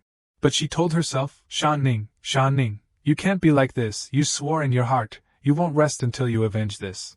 Another bag of spirit stones fell down, which immediately attracted the little girl's attention, spirit stones. With spirit stones, her attitude changed 180 degrees, and she sweetly called him, brother-in-law. Jiangju affectionately embraced the little girl and called her, little aunt. Having been ignored all this time, Jian-jun cleared her throat to remind them, ahem, Jiang-ju, you came at the right time. The master has just awakened. As soon as he heard that Shanlan had awakened, Jiang-ju was so frightened that his jaw dropped. Afraid that she would do something harmful to him, Jiang-ju quickly hid behind her. What did you say? Awake already. Isn't she still in that dazed state? She angrily flicked him twice on the head, making him feel wronged. Only then did she quickly recount everything. This is what happened. The master told me to tell you to bring her true form to Tian. Why Tian? Jiang-ju was hearing the name for the first time, Tian Wai Tian, but I do not even know what Tian Wai Tian is. People generally believe that gods are immortals in the sky, and the 30 heavens gods reside in a world called the ethereal immortal realm. But in reality, the reason gods exist begins with illusions, takes shape through belief, and endures through incense offerings. They are the thoughts of living beings, a sea of consciousness connecting countless beings. The strength of one person cannot shake this sea, but when the power of individuals gradually accumulates, a qualitative change will occur. This leads to the birth of countless collective consciousness entities, and that is what is called the 36 heavens gods. It is a conceptual world of mankind, neither in the sky nor on the earth, but nowhere at all. Just like one stone cannot build a house, but when there are enough stones, any house can be built. One person imagining a powerful god is just a simple illusion, but if enough people imagine the same god, then that god will truly appear. If everyone believes that God has 3 heads and 6 arms, then that God will truly have 3 heads and 6 arms. If everyone thinks that God can control clouds and rain, then that God will truly have the ability to summon wind and rain. As for Jiao Shao Tian, that is the heavenly Tao. Back to the present, Jiang-ju had gathered all the human race to the Jinsha River. And among these people, the 5 who were still conscious and full of vitality were the 5 standing in front. At the same time, a small boat floated over, taking the 3 members of the demon race onto the boat. Before leaving, Jian-jun still doubted the truth of the matter. The door between these 2 realms can only be crossed by humans. Is that the truth, or did you make it up? He did not speak, but just smiled faintly. Then he brought his 2 fingers together and began to concentrate on reciting an incantation. Then released a blow, striking directly down on the river. The river created a huge pit that was bottomless. When the water dissipated, she could feel the aura beneath the lake. At the bottom of the lake was the aura of sages. Jiang-ju spoke up, revealing the identities of the statues. They are all ancient sages of our human race. Jian-jun, having confirmed everything, felt relieved and boarded the boat. Then the boat quickly departed. Seeing the 3 of them leave, he turned around and said to all the humans present, "Let us go too." Very quickly, he landed beneath the ground. At the same time, those humans also followed, falling down like a storm. The humans who landed here did not know where this was. Where is this? The group of humans advanced towards the center of the altar. Immediately, the ancient people waved their hands, pointing straight ahead, causing the terrified humans to scream. Jiang-ju quickly stepped forward to perform a salute, stopping the attack. "Seniors, long time no see. I am Jiang-ju, escorting human compatriots from the demon territory back home. Why did the seniors attack just now?" The ancient people then spoke, stating their point of view. "Mixed blood demons, this world cannot tolerate. Kill, to terrify the world." Qing Yi, not understanding what was happening, turned around confused. "Little Shizu, did something unexpected happen?" Jiang-ju did not explain, but turned around and seriously asked, "Are there any human-demon hybrids in this group?" Afraid that those people would not be allowed to come along, she explained on their behalf, "Little Shizu, the humans who have been wandering in the 10,000 demon kingdom are the survivors from the great human-demon war tens of thousands of years ago. Although many great demon families dislike humans, but over the years some mixed-blood children have been born, passed down from generation to generation.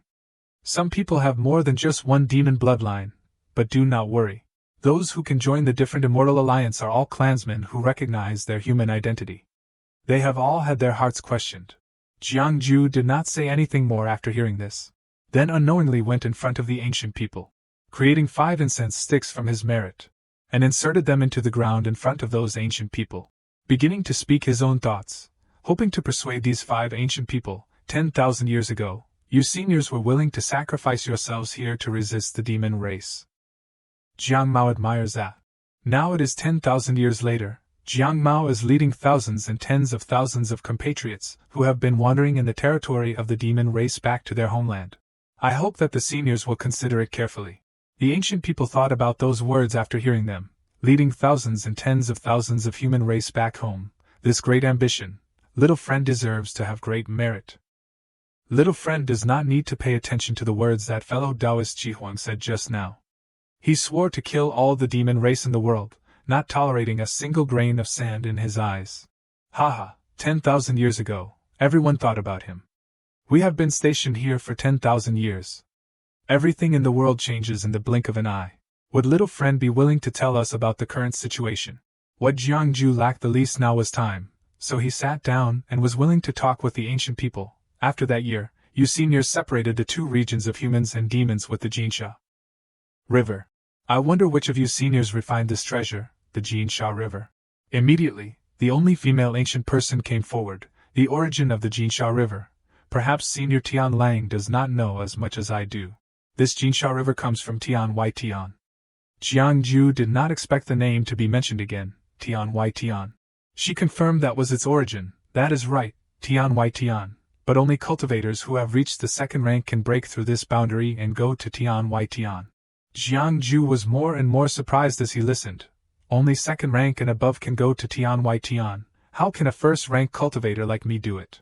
She continued her story about Tian Y Tian. In Tian Y Tian, there are endless turbulent currents, even alien beasts roaming the star sea, and there are also powerful and mysterious heavenly demons.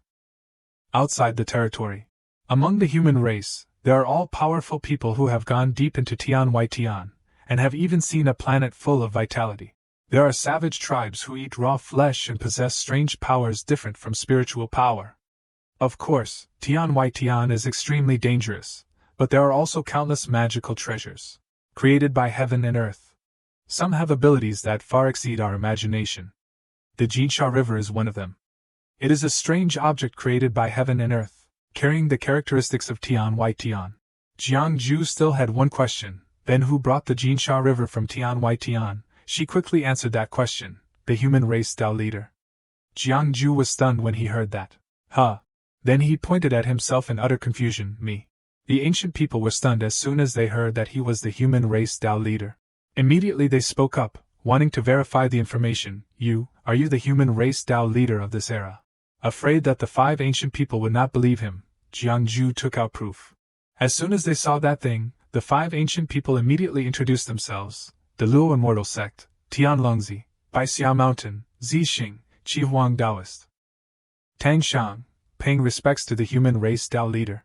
Since you have accepted the position of Tao leader, I wonder if the previous Tao leader lived a long life and died of old age, or has left this world and gone deep into Tian Y Tian to explore. Why are you only in the demon territory? Who is your Hufa Dao next to you? Why are they so derelict of duty? Jiangju found it a bit difficult to say when he received so many questions. My position as Tao leader is also very vague. The previous Tao leader should be my senior brother. It is just that I went on a trip and was relied on by him, so I sat in this position as Tao leader. Let us not talk about my identity for the time being. Senior Tian Liangzi, if I want to go to Tian Y Tian, is there any other way? When he heard the question, he quickly pointed out a way. The previous Tao leader has built a safe area in Tian Y Tian. Ordinary cultivators can go there. With your cultivation, if you want to go to Tian Y Tian, you can only borrow the road from the Shishao Palace. Don't you know? Jiangju reflected when he heard that every way was related to the Shishao Palace. It seems that this matter cannot be avoided with the Shishao Palace in the end. No wonder Tu Shanlan is sure that I can go to Tian Y Tian. That Mr. Jing seems to be my fellow disciple. In the human territory, on the bank of the Jinsha River, a soldier observed that a boat was coming and reported, there is a boat coming on the river. General Xiang personally rode out to welcome them when he heard that someone was coming.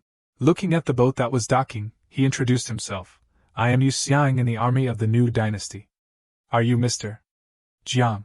At this moment, Shan Lan's ears poked out. Then she, along with Ning and Jianjun, appeared standing in front of the boat's railing. Seeing that they were demons, he was so frightened that his face darkened. Demons, great demons, this is not Mr. Jiang. The horse that the general was riding suddenly reared up, causing him to fall heavily to the ground. He turned back in fear and ordered the soldiers, form ranks. Very quickly, all the soldiers were ready to follow orders. Ha! Seeing this formation, Jian Jun could not help but admire the formation of the human race. I did not expect that the new dynasty had just been established, but it already has such elite soldiers. But to dare point their blades at the heavenly demon lord, is this arranged by Jiangju, or is it the new dynasty emperor's preemptive strike? No matter what it was, she could not accept this. Just then, a vortex appeared under the lake, causing the three to look over unconsciously.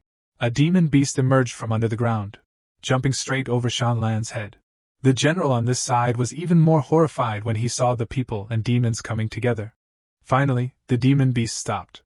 From inside the carriage, Jiangju opened the door because he knew that he had arrived in the land of the human race, finally arrived. It is really good down there. Then he looked at the standoff between the human and demon sides and wondered, what are you all doing? What are you doing? Outside the camp, the soldiers were guarding strictly. Inside, Qin Shao had received a letter. Seeing her face darken, the national teacher was worried. Your Majesty, what did General An say? She quickly burned the contents after reading, and Ronglin has been defeated. Over 5,000 of the 30,000 elite soldiers have died, but even the little Taoist disciple at the Ghost Gate Pass has not seen the real person. The generals were extremely angry when they heard the contents of the letter, and Ronglin deserves to die. It is not General An's fault.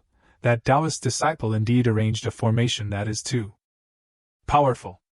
Taigu General is a second-rank master, why not let a powerful general break the formation? The old man then proposed an idea, Your Majesty, we retreat. Taigu found it difficult to accept when he heard the word retreat. So he stood up wanting to lead troops on an expedition. I request to lead troops on an expedition. I am willing to sign a military order, and will definitely behead that demon disciple under my sword. Qin Shao thought that this expedition was likely to fall into the enemy's trap. That is not good. Ho Qin also has masters assisting him who are no less than Taigu General. If Taigu General makes a move, that person will definitely make a move. The national teacher spoke up again, Your Majesty, Ho Luobu can't supply reinforcements, and she does not know what to do now. Just then, a soldier received news at the Jinsha River, and returned to report, Your Majesty, there are guests on the Jinsha River. As soon as she heard that there were guests, she rushed out without caring about anything.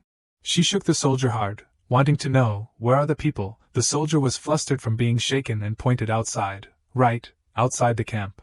Qin Shao left, forgetting to bring her shoes, making the other soldiers worry, Your Majesty, shoes. Jiangju on the side noticed that Jian Jun's mood was bad because of what had just happened, so he spoke up to persuade her, Grand Master Jian Jun, why do you need to be annoyed? She immediately denied it, not annoyed, just going outside. My master is also the master of the 10,000 demon kingdom. Her dignity cannot be lost.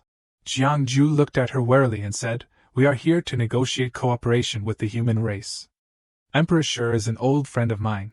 Grand Master Jian Jun binding their soldiers like this is not appropriate. Is Grand Master Jian Jun worried about my position, compared to Tu Shan Shi?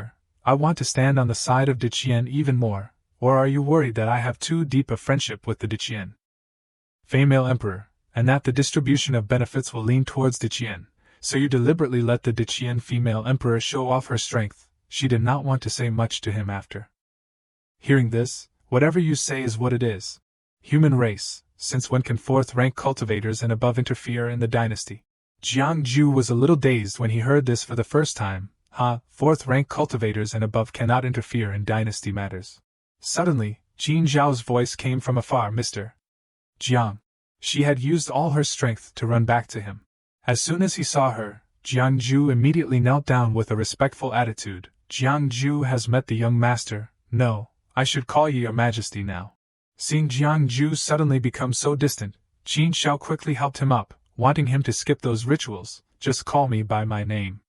You were like that before, and you should be like that in the future. But he could not accept that, because the boundary between the two was now like heaven and earth. In the past, I was a salaried worker, and I could also be called young master. Today, the young master has become a monarch. If I call you by your first name, I am afraid there will be righteous people who want to take my head. She did not expect that becoming a monarch would make her friendship become distant. At this time, Jiangju pointed behind him, wanting to introduce Jian Jun to her. That is right, Your Majesty, before I introduce.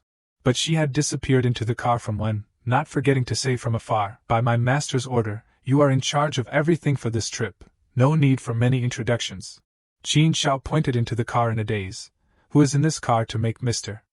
Jiang so cautious? When asked, he scratched his face and hesitated. It is the person I am currently serving. She was shocked when she heard the great name of Shanlan, the heavenly demon lord of the 10,000 demon kingdom. The heavenly demon lord actually personally came to the human race with Mr. Jiang. The heavenly demon lord is the master of the 10,000 demons, and also the king of a country. Mr. Jiang is unwilling to serve me, but wants to serve the heavenly demon lord. Clearly, half of this Diqian country is his. A Ning then said from inside the carriage, "Brother-in-law has never called my sister your majesty either." Seeing Shanlan keep smiling foolishly like that, the little girl reminded her, "Smile, just know how to smile. Your husband has been abducted. Sister, I always feel that your position is unstable. Why do not you and brother-in-law have a child early?" These words directly made her dumbfounded. A child. The little girl smiled happily and affirmed, "That is right, a child. You and brother-in-law give birth to a fox child, and I will help you raise it." But even Shanlan did not know what a child was. What is a child? This made a Ning feel helpless. You do not understand anything. It is a little fox that knows how to call you mom. She quickly asked again, "Call what?" So the foolish little girl followed and called out, "Mom." Shanlan took the opportunity to answer with an as if to acknowledge that call of mom. This made the little girl furious. Jianjun, who was standing by and witnessing everything, could not help but smile inwardly. At this moment, the sky was as dark as ink. While the war is still going on, Qin Shao still has the mind to invite Jiangju to eat and drink. "The conditions in the army are difficult, please forgive me, Xianxing. When we return to Nanyang City, I will treat you. At that time, I will definitely not disappoint Xianxing. But I think the dishes on the table are already delicious. It is okay, eating and drinking is just a small matter, it is just that. Why are you all staring at me like that, generals?" When asked, she cleared her throat and explained the reason. "Xianxing, please do not blame them. The generals have heard the real name Zi Shao Tian Tai Su Jinjun so many times. Today is the first time they have seen Jinjun." He hurriedly denied all those praises. "You have misunderstood. How can gods walk in the human world? Zi Shao Tian Tai Su Jinjun is Zi Shao Tian Tai Su Jinjun. I am me. My surname is Jiang, and my name is Ju. I am just a small, insignificant 7th grade cultivator." But the Guisher did not believe Jiang Ju's humble words. "Xianxing, please do not be modest. The people all know that when Xianxing rode a horse earlier, a divine light protected you. You questioned the fatuous emperor and evil consort on the execution platform, helping our army to defy fate and change destiny, so that we could have a bright Diqian. This humble Taoist is willing to thank Xianxing on behalf of the people of Diqian." Seeing the old man making such a grand salute, he stopped him. "Dao Yu, there is no need to be like this." Qin Shao then introduced the old man to him. "Xianxing, this is the elder of my clan, Yujing Guanqian Daoren. Now he is the right Xiangshi of our court." As soon as Jiangju heard this, he knew how capable the old man was, a Yuantai realm cultivator, indeed a 3rd-grade expert. Seeing that he was no better than the other person, he quickly stood up and bowed. "This junior pays respect to Dao Yu." Then she introduced Taigu. "This is Taigu, the #1 fierce warrior of the Manhwa tribe in our army, the grand commander of the 12 guards of Nanyang." The more he heard about the strength of those people, the more startled he became. There was even a master of the Shintong realm. This was a great expert of the same level as Feng Jiannu. She continued to introduce the other generals. "This is the Grand Marshal of the Beijing expedition, the strategist Xian Sisher. This is the advisor Hu Guanqi, the strategist Ling Feng." When Jiangju heard the strength of everyone, he realized that he was the chicken in this room. Yuanai realm, Jianquan realm, so the whole room, except for me, is full of big shots. Has the strength of Diqian reached this level? But Diqian is now just a new dynasty after the Qing dynasty split. In such a short time, it has been able to accumulate such strength. Back then, Su Quan, with her 4th-grade cultivation, stirred up the entire Diqin, causing endless turmoil. Suddenly, he remembered what Jianjun had said.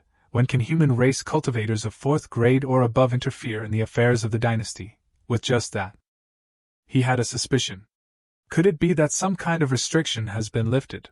At this moment, a report came from outside. "There are guests from afar. Why does not your majesty introduce them to this humble Taoist?" Then Yu Qiong entered from the outside, not forgetting to glance at him. Qin Xiao also took the opportunity to introduce her to him. Xianxing, this is the woman of Deluo Xianzong, De Qi Tian Dao Zong's Yiqiong Xianzi, a Shintong realm expert. As soon as he heard her true strength, he hurriedly bowed his head and saluted. I have long admired you. He did not know her actual strength, but her contempt had reached its peak. I heard that a few years ago, a young man came to Shinshao Palace, causing a reclusive ordinary person to personally appear and accept him as a disciple on behalf of his master. His status is even higher than the top 36 Tianji Zhu. It is said that this person has no origin in the three realms, transcends the five elements, and is likely to be an immortal banished to the mortal world. Since he descended to the mortal world, a Jiu Shao Tian has been added to the 9 layers of clouds. From then on, all 9 layers of clouds and 36 heavens obey his orders. Moreover, this person is proficient in all destinies, grasps the mandate of heaven, and controls all karmas in the world. There are many rumors, many extraordinary things. Today, I meet this legendary immortal descended to the mortal world, but he is just a first-grade cultivator. It seems that it is hard to live up to a great reputation. Qin could not help but feel angry when she heard those contemptuous words. She wanted to lash out you, but Qin Xiao was faster and scolded. Enough. Xianxing Jiang is a distinguished guest of our dynasty. If Yiqiong Xianzi dares to speak rudely again, then please return to where you came from. The small Qian state cannot contain a great Buddha like you. Seeing the hostility from Qian state, Yiqiong still shamelessly wanted her to reconsider. This humble Taoist has come here to solve your Majesty's worries. Please think carefully about the conditions that this humble Taoist has put forward. As long as your Majesty agrees, this humble Taoist will personally solve the monsters in Guimenjian, without spending a single soldier or good from the court. In the future, Deluo Xianzong will definitely assist your Majesty in unifying Deqing. I hope your Majesty will think carefully. In 3 days, I hope your Majesty can give an answer that satisfies both parties. But your Majesty can let this immortal try. Perhaps this person's Shishao Qi too can solve your Majesty's worries. After saying that, she left with a mocking laugh. Haha. Her ridicule made both Qin Xiao and Jiang Zhu very unhappy. She led him to a hut to rest. This place is simple, Xianxing, please do not laugh. Please make yourself at home. He did not care about that at all. I do not mind. But Gongzi was originally an extremely refined person. How can you live in this place? She took off the jewelry on her head and sighed. After dying once, I no longer care about these things. At this moment, Jiang Zhu had a question. If Qian Daoren was already a third-grade expert, then why did not he take action to save Gongzi back then, not to mention the fatuous emperor of Deqing?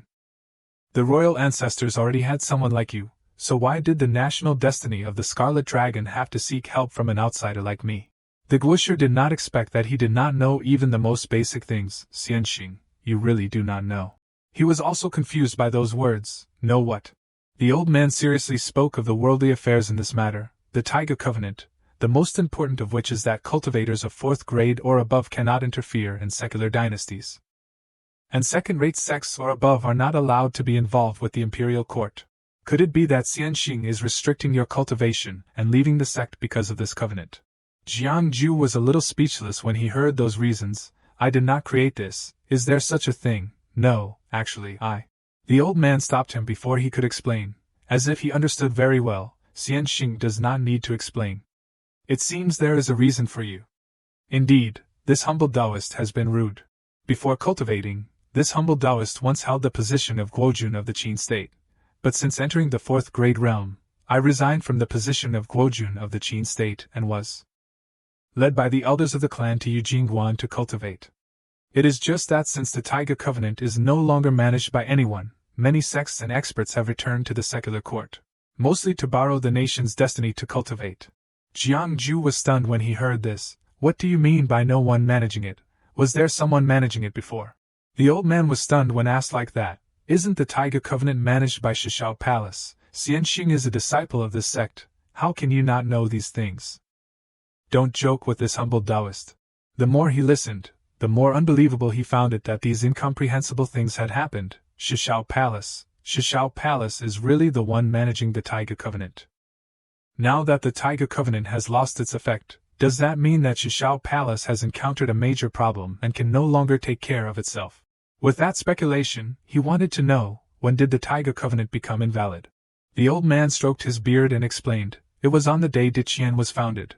at the moment your majesty ascended the throne, at the very moment the Chen Feng Tianshu was presented.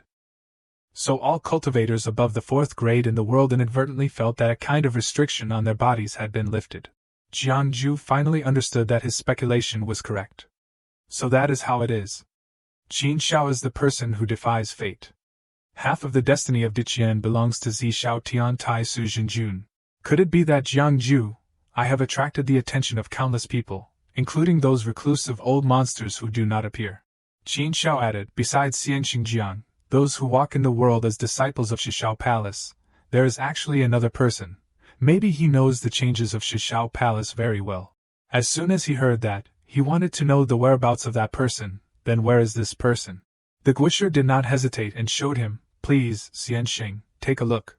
This place, Gemenjian, Xianxing may not know. Although the years of Diqian are short, the sun is extremely prosperous, the fighting will of the soldiers can still be used. And the people are united.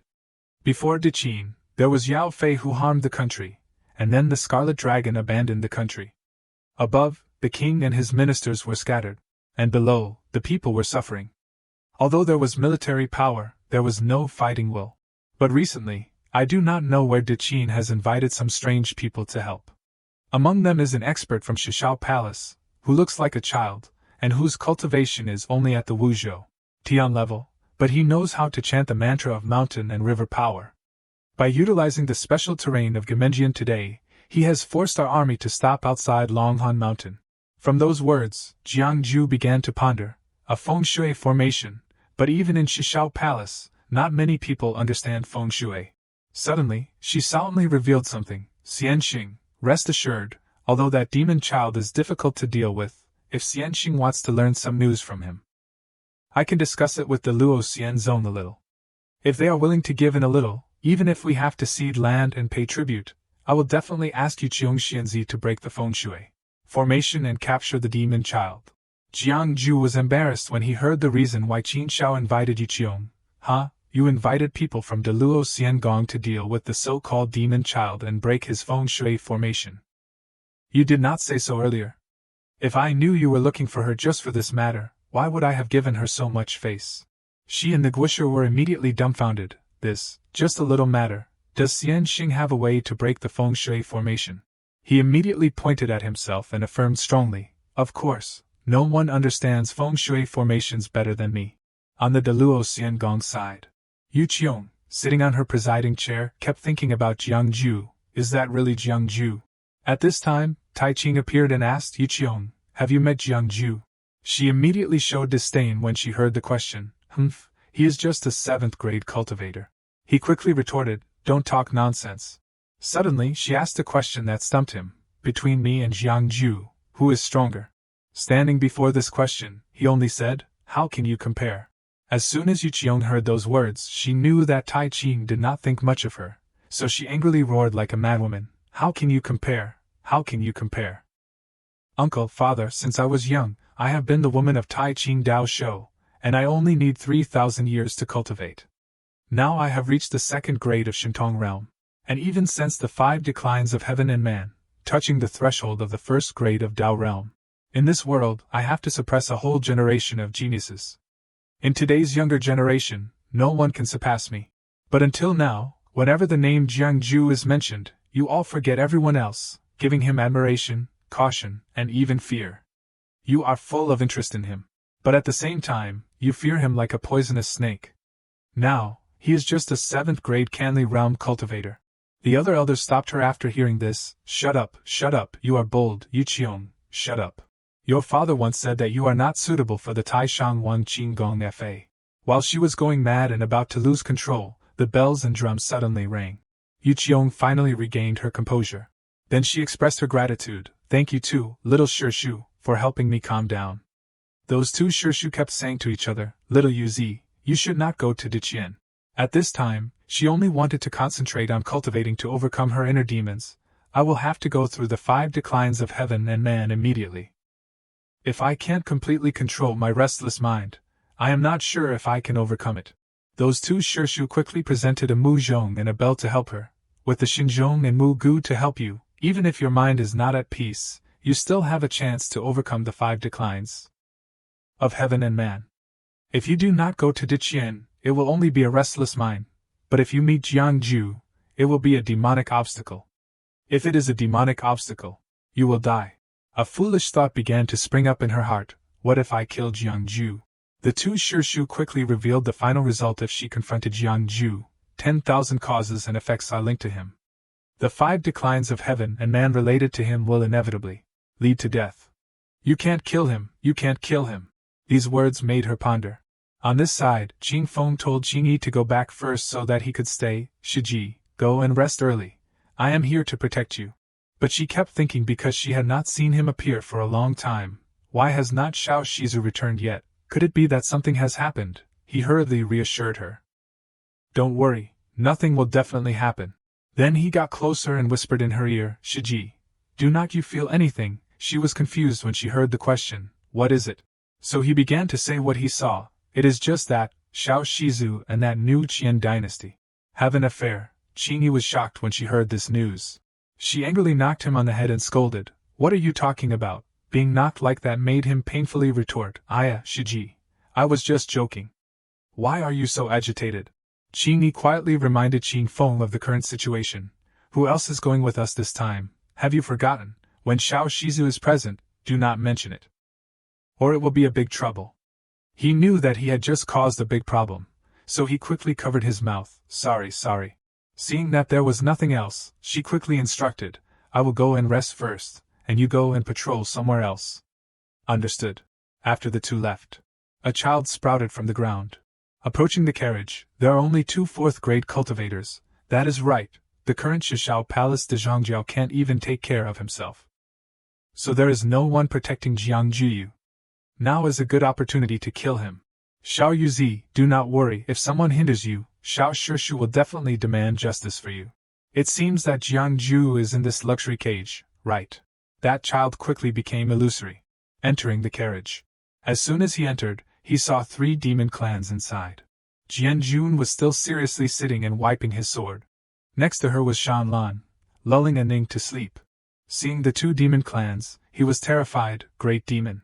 Knowing that he could not fight back, he ran away in a hurry. Escape. I must escape immediately. But she quickly noticed someone. So she used her tail to tightly wrap around the child. Then she spun around, catching him off guard. Another tail came forward, sending him flying far away, slamming painfully into the carriage. His body lost too much strength, so he turned into a bronze bell.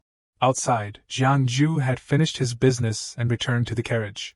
As soon as he opened the door and entered, he heard Shanlan's cry, Ata. Ata, she brought her fist forward, almost punched his chin. Shanlan then spread out her hand, revealing the bronze bell in her hand. For you. Jiangju took the bronze bell and asked, giving it to me. She smiled and nodded affirmatively. That is right. He held the bell in his hand, observing and feeling it. This small golden bell actually contains such a powerful force, truly a top-grade Dao artifact. But why does it seem like there are cracks on it? Suddenly, the bell in his hand kept shaking, forcing him to try his best to restrain it. Ning was also woken up by this and mocked, Yo, is not this my good brother-in-law? How did you know to come back? Could it be that you have found a home outside? So you want to abandon the old for the new? Being said like that, Jiangju retorted, what nonsense are you talking about? Hit my hand. Seeing that he seemed unable to restrain it, Jianjun kindly took action. Finally, the bell stopped, relieving him. Where did this come from? Shanlan quickly replied, I picked it up. She stood by and explained the origin of the bell. This Dao artifact produced a Dao spirit. Just now, it tried to enter the car, but its body was injured by Wu Zhu, so it became like this now. Jiangju stared at the bell warily after hearing this. Someone wants to probe us. She looked over and reminded, not only is it probing, but it is also murderous. It seems that this new Qian dynasty does not welcome you very much. He did not believe that Qin Shao caused this. That is impossible. It can't be Di Shao. Jianjun was suspicious when he heard that confident affirmation. How can you be sure that she did not attack you? He gave the reason why she would not do that. It is impossible to attack me, because she knows that the one sitting in the car is the heavenly demon lord. Do you think she is stupid enough to use Dao artifacts to probe the heavenly demon lord? But we will know soon. I have not used this ability for so long that I have almost forgotten my old profession. As Jiangju began to meditate, the system quickly appeared and asked, Do you want to deduce the heavenly fate of the awakening world golden bell? This deduction requires consuming 500,000 heavenly fate points. He made a decision without hesitation, yes. Then the bronze bell began to be deduced. 5,000 years ago, the awakening world golden bell was born from the creation pool, and followed its master, Tai Ching Dao Lang Yunzi. 3,000 years ago, it was enlightened by Dao Shou Tai Ching, cultivated in Dichi Tian, and its spiritual light suddenly realized. It obtained the heavenly tribulation and transformed from the shape of a magic weapon into a human form. 500 years ago, the awakening world golden bell was given to Yuqiong Xianzi by Dao Shou Tai Ching. It rang every day to help Yuqiong Xianzi's spiritual womb be clear and free from mental disturbances. Not long ago, awakening world. Jiang Ju could not believe it after the deduction. He did not expect this thing to have such a great origin. According to the heavenly fate displayed by the awakening world golden bell, this thing is not a single piece, but a set of 6 pieces: bell, drum, spirit, plate, pan, and snail. Tai Ching Dao Shou bestowed the awakening world golden bell and Mingxin Yugu to Yuqiong Xianzi, to cultivate the merciless Dao, to help her through the 5 declines of heaven and man. But he was really wrong. He had never seen any Yuqiong Xianzi before, so why did he become her lifelong enemy? It is just that the true purpose of the Luo Xianzong sending her to Diqian, the awakening world golden bell, does not know at all. The bronze bell suddenly spoke up, admitting all its mistakes. Jiang Ju, it was my mistake. I did not expect there to be such great demon guarding you. You win, please let me go. Jiang Ju looked down on him when he heard those treacherous words. Let you go? You wanted to kill me, but you want to leave without paying the price. He shook non-stop to retort, not paying the price. I have injured my origin, and it will take at least hundreds of years to recover my human form. I am a treasure refined by Tai Ching Dao Shou. Except for him, no one can refine me, not even the great demon saint next to you. If you do not let me go, what do you want to do? Aren't you afraid of being punished by Tai Ching Dao Shou? He was not afraid of those threats at all. Do you really think I can't do anything to you? Do you want to know what I will do to you? He was frightened by those threats. What do you want, Jiang Ju? I have Tai Ching Dao Shou's imprint on me. If you touch me, you need to know it clearly. The system showed a notification. Do you want to change the fate of the awakening world golden bell? He chose no without hesitation. The system gave another suggestion. Do you want to exchange the awakening world golden bell for heavenly fate points? Note that the top grade Dao artifact awakening world golden bell can be exchanged for 5 million heavenly fate points. Before this choice, he chose yes without hesitation. Immediately afterward, he was absorbed by Jiang Ju and turned into points. This made him panic and want to escape. Jiang Ju, what do you want to do? Before disappearing, he threatened, Dao Shou will not let you go. Aning saw the light shining on his body and exclaimed, wow, brother-in-law is shining. Even Jian Jun did not expect that he could absorb it. Like this, he is absorbing it. It is not refining, but absorbing. What kind of ability is this? But his cultivation is only at the 1st grade realm, so why is not there any change in energy? The system reappeared to remind him, you have relied on heavenly fate, and can choose heavenly mystery revelation, reward merit points plus 50,000, and choose one of the following punishments. 1. The method of making Wu Chen Lu Bao. 2. The heavenly grade low rank cultivation method, Tai Ching Deng Mo Ju. 3. A secret of the San Qing Dao Shou. He looked at those choices and carefully considered them. The first one, no, the conditions are not enough. The second one, that is useless. The Tian Zhao Hua Jing is already in my hands. The third one, yes, gossip from the big shots. Who does not want to know it? Then the story was quickly told. 1 year ago, a mysterious guest visited the Luo Xianzong. A blow descended from the sky. Tai Ching, who was cultivating inside, felt that power. He is here. Suddenly a voice echoed from above, return. Immediately, 3 rays of light appeared from the immortal gate, and rushed towards that direction. But very quickly, a hand reached out, and chased after and caught the 3 rays of light. The voice then reminded, you have been stealing my things for so many years. Are not you going to return them to the original owner? You are no match for me now. You have now split into 3 factions. If the 3 factions do not unite, what will you use to fight me? Hearing that, Tai Ching stopped. Then the person quickly left. The other people then looked up at the sky. Suddenly, someone controlled them, causing them to forget everything that had just happened and return to normal. Jiang Ju, seeing everything, was drenched in sweat. Phew, no reversal, respect Xianxing. He began to think and try to recognize, what are those 3 cyan bronze tablets? Jing Xianxing said that they were his things, but were stolen by Tai Ching Dao Shou. One hand covers an entire city, one word erases everyone's memory. This Tai Ching Dao Shou, could he be a He Dao realm expert? That is not right. He said that he was divided into 3 factions. Could it be that the 3 Dao Shou of the Luo Xian Zone were originally one entity? Jing Xianxing said that he was no match for me back then, so what level of strength has he reached now? Shan Man followed Jing Xianxing's first Yuanshan to the Tianwai Tian. Could she be in any danger? It seems that when things are settled here, I must immediately return to Shinshao Palace. Suddenly, the system showed a notification, detected that the host's merit points have exceeded millions. The Heavenly Fate system is about to upgrade and will be temporarily closed. During the closure, the host will not be penalized for daily tasks. The reopening time is undetermined. Please wait for notification. As soon as the announcement was made, the system began to count down. Closing system, 10, 9, 8, 7. The system did not respect the host's wishes, which infuriated Jiang Ju. Huh, are you kidding me? I finally escaped 2 Mountain, the Golden Finger just debuted. And now you are telling me to temporarily shut it down. Are you letting people level up? The next morning, he brought a gift to Qin Shao, Scarlet Fire Still Gold, Black God Water, 10,000-year Hongluo fruit, and even 4th level or higher demon kings. Xianxing, you have given me a big gift again.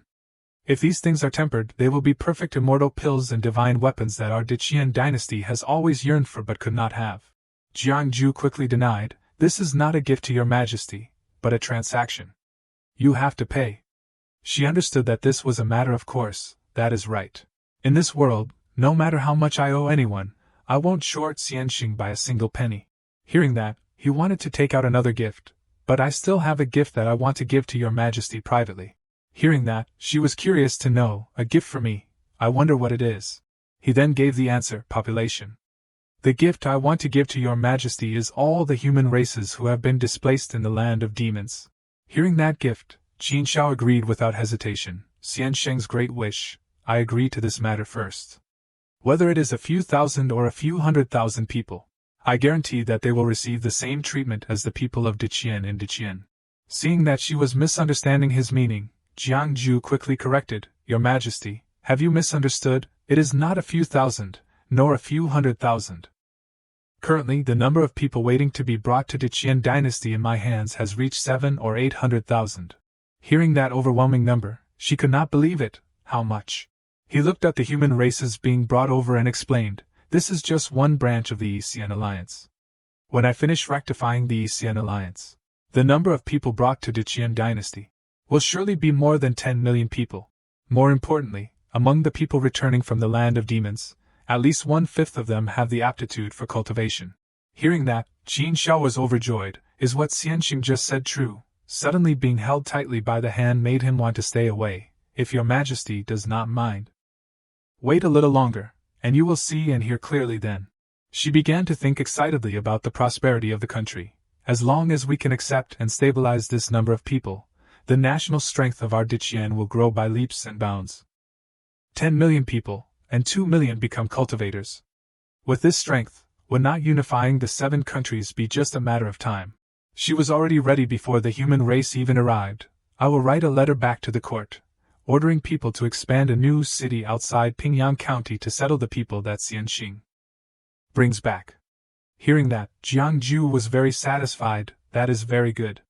The Tu Shan clan has now given me full authority to be responsible for trade between the 2 worlds. The issues of transportation and distribution of benefits still need to be discussed thoroughly with your majesty. On Yuqiong's side, she was suffering from inner demons, her whole body in pain, lying on the ground. Unable to bear it, she immediately screamed. At the same time, the drums next to her kept ringing. But it did not seem to have much effect. Ah, Jin Tong, where is Jin Tong? While drumming to appease Yuqiong, she also searched for the aura of Jin Tong. Xiao Yuzi, I can't feel the existence of Jin Tong. It was Jiang Ju who did it. There is an extremely powerful protector next to him. Liquid had begun to flow from her ears. This made Drum puzzled. Why did the decline of flesh and blood come at such a time? There are clearly 3 years left. Is it because of contact with Jiang Ju? This is what Dao Shou said. Jiangju carries great fortune. Is this Jiangju's ability to seek benefits and avoid disasters? At this time, in another place. Inside the palace, singers and dancers were performing for entertainment. The tiger demon drank, ate, and watched the singers and dancers, everything making him extremely satisfied. Ha ha ha. At that time, the girl next to him accidentally spilled the wine. So she was frightened and kept begging, "Please, please, General, spare my life, please, General, spare my life." But he was not so generous. "Spare your life." The tiger demon reached out and grabbed her neck. Then he forced her to drink all the wine in the bottle. "Drink a glass of wine with me. If you drink well, I will spare your life." She was suffocated, cough, cough, cough. Not finding anything new, he waved his hand and threw her away, boring.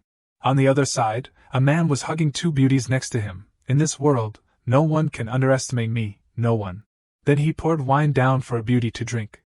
Then he used his mouth to drink the wine from her. Receiving so much pleasure and luxury, he laughed wildly, ha ha ha. At that time, rain fell from the sky outside. Someone entered from the outside. But he did not bother to get up. Yanshi then arrived and said, "Xian Tong, you told me to come see you." Unexpectedly, a proud person like him humbled himself. "Greetings, Yan Shui. Have all the trash demon clans in the army retreat. It is enough to have me at Gemenjian." Yanshi then sincerely reminded him, "Xian Tong, do not be arrogant. These demon kings are the steadfast force against Diqian. How can they retreat? Moreover, it is not your turn to point fingers at the arrangements in the army." Hearing that, he showed contempt. "Those trash cans are basically useless." Yanshi said unhappily, "What Diqian wants is not to protect a pass, but to defeat the entire Diqian. Now the reinforcements invited by Nyang Nyang from Hiyao country are on the way. Once the reinforcements arrive, it will be time for us to fight back." He then interrupted, "Yan Shui, no need to say more. Wait for me to successfully invite the god on this Tian Fa. Then Yan Shui should please give me credit." The more Yanshi listened, the more he could not help but smile contemptuously. Haha. On this side, the two women following Yanshi asked, "Yan Shui, this little Taoist is so rude to you, why are you still keeping him?" "That is right, this little Taoist can't even see through the two of us sisters. His cultivation is only at the 5th grade of Zhou Tian realm. His feng shui layout is probably based on those magic weapons, not based on his own strength." Hearing that, Yanshi quickly determined, although he is just a little Taoist, he is also a Taoist of Shishao Palace. Since when do people of Shaogong have to judge their strength based on cultivation? As for those magic weapons and Tao objects. At this time, the woman behind spoke up and added fuel to the fire. "Those treasures must be gifts from Lao Tianai, bestowed on Yan Shui through the hand of Xian Tong. Yan Shui, heaven gives but you do not take, you will be blamed. You should just take what heaven bestows." Those words made Yanshi unhappy and turned around. Immediately, the two sisters knelt down and begged for mercy. "Yan Shui, spare my life, Yan Shui, spare." Out of fear, the two quickly transformed back into fox demons. Seeing them like that, Yanshi could not help but scold, "Two idiots. I sent you to be by Xian Tong's side for so long, but you did not even notice that his body has gradually become sanctified. He carries such a heavy power of incense. But you do not know at all, what kind of great tribulation have you cultivated until you are about to die. If I did not know that Jiangju is currently in Tu Shanlan's hands, I would even suspect that Xian Tong is Jiangju. But if Jiangju were to invite the god, he would not have spent so much effort." On this side, Jiangju was floating on a boat to the place he needed to go. Jiang Xianxing, Gemenjian is right in front. Seeing that the mooring place was so far away, he was curious. "Why are we stopping so far away?"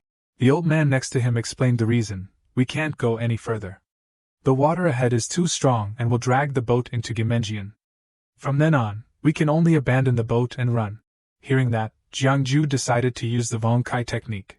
Immediately, a golden light appeared. On the Sishui River, the most abundant thing is the water kai, but if you look closely, there is actually a lot of earth kai mixed around it. The terrain here is very unique. It is probably not formed naturally, right? The old man then began to tell the legends that had been passed down through many periods. There is a legend here that thousands of years ago, there was a Jiao dragon swimming in the water, crossing the heavenly tribulation to transform into a dragon. After transforming into a dragon, it shed its Jiao body bones, then left them here and became Longhan Mountain. But he did not think that was right. This legend is false, and Longhan Mountain is not the bones of a Jiao dragon. This place seems to have been accidentally broken into this shape by a Tao expert's sword skill when performing the sword skill. Even though the years have passed, a part of the sword power of that year still remains in these mountains and rivers. I said that this place does not have good feng shui. I thought I had misread it. No wonder you can be restrained for so long. It turns out that you borrowed this sword power. Hearing that, Lao wanted to know, does Jiang Xianxing have a way to break the situation? Jiang Ju immediately showed a hesitant smile. I still have to consider it carefully before I can. Is this what your military strategists call turning water into earth, this game? I did not expect a Shuai to have this kind of trick. Hearing that praise, Lao's mood also became happier. Jiang Xianxing overpraises me. This is just a popular technique used by our military strategists to deploy troops. Jiang Xianxing, if we go further, we will enter Gimenjian. There is a thick fog there, and you can't see your fingers when you reach out your hand. Even your divine sense will be restricted. The fog water even transforms into fog swords. Those below the 7th grade will be killed if they are not careful, so we must be on guard. The more he heard, the more interested he became. So powerful, Lao nodded affirmatively. That is right, otherwise how could it stop our army for so long? Jiang Ju could not wait any longer and stepped forward. Then I will go in and take a look, so that Lao could not stop him in time. Oh. He then stepped into the fog. Only to feel that this place was too interesting, such a big restriction on divine sense. This place is really interesting. Jiang Ju once again opened the Vong-Kai technique.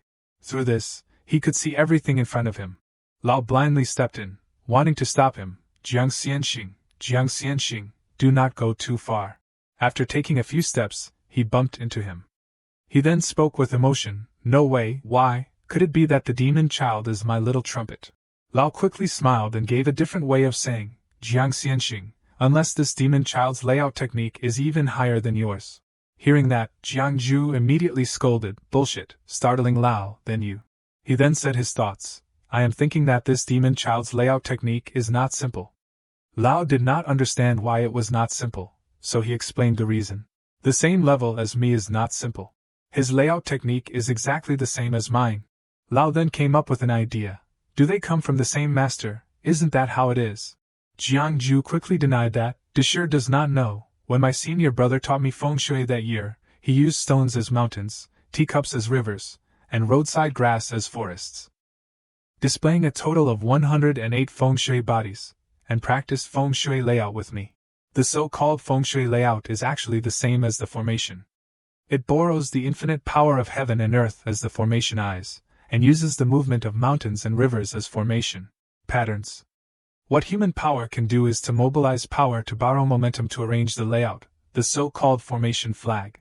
It is just that they all use items with the 5 elements of metal, wood, water, fire, and earth, and place them on the feng shui formation to turn the feng shui direction of this place, thereby activating the power of heaven and earth. However, how to find the feng shui eye is the most important thing.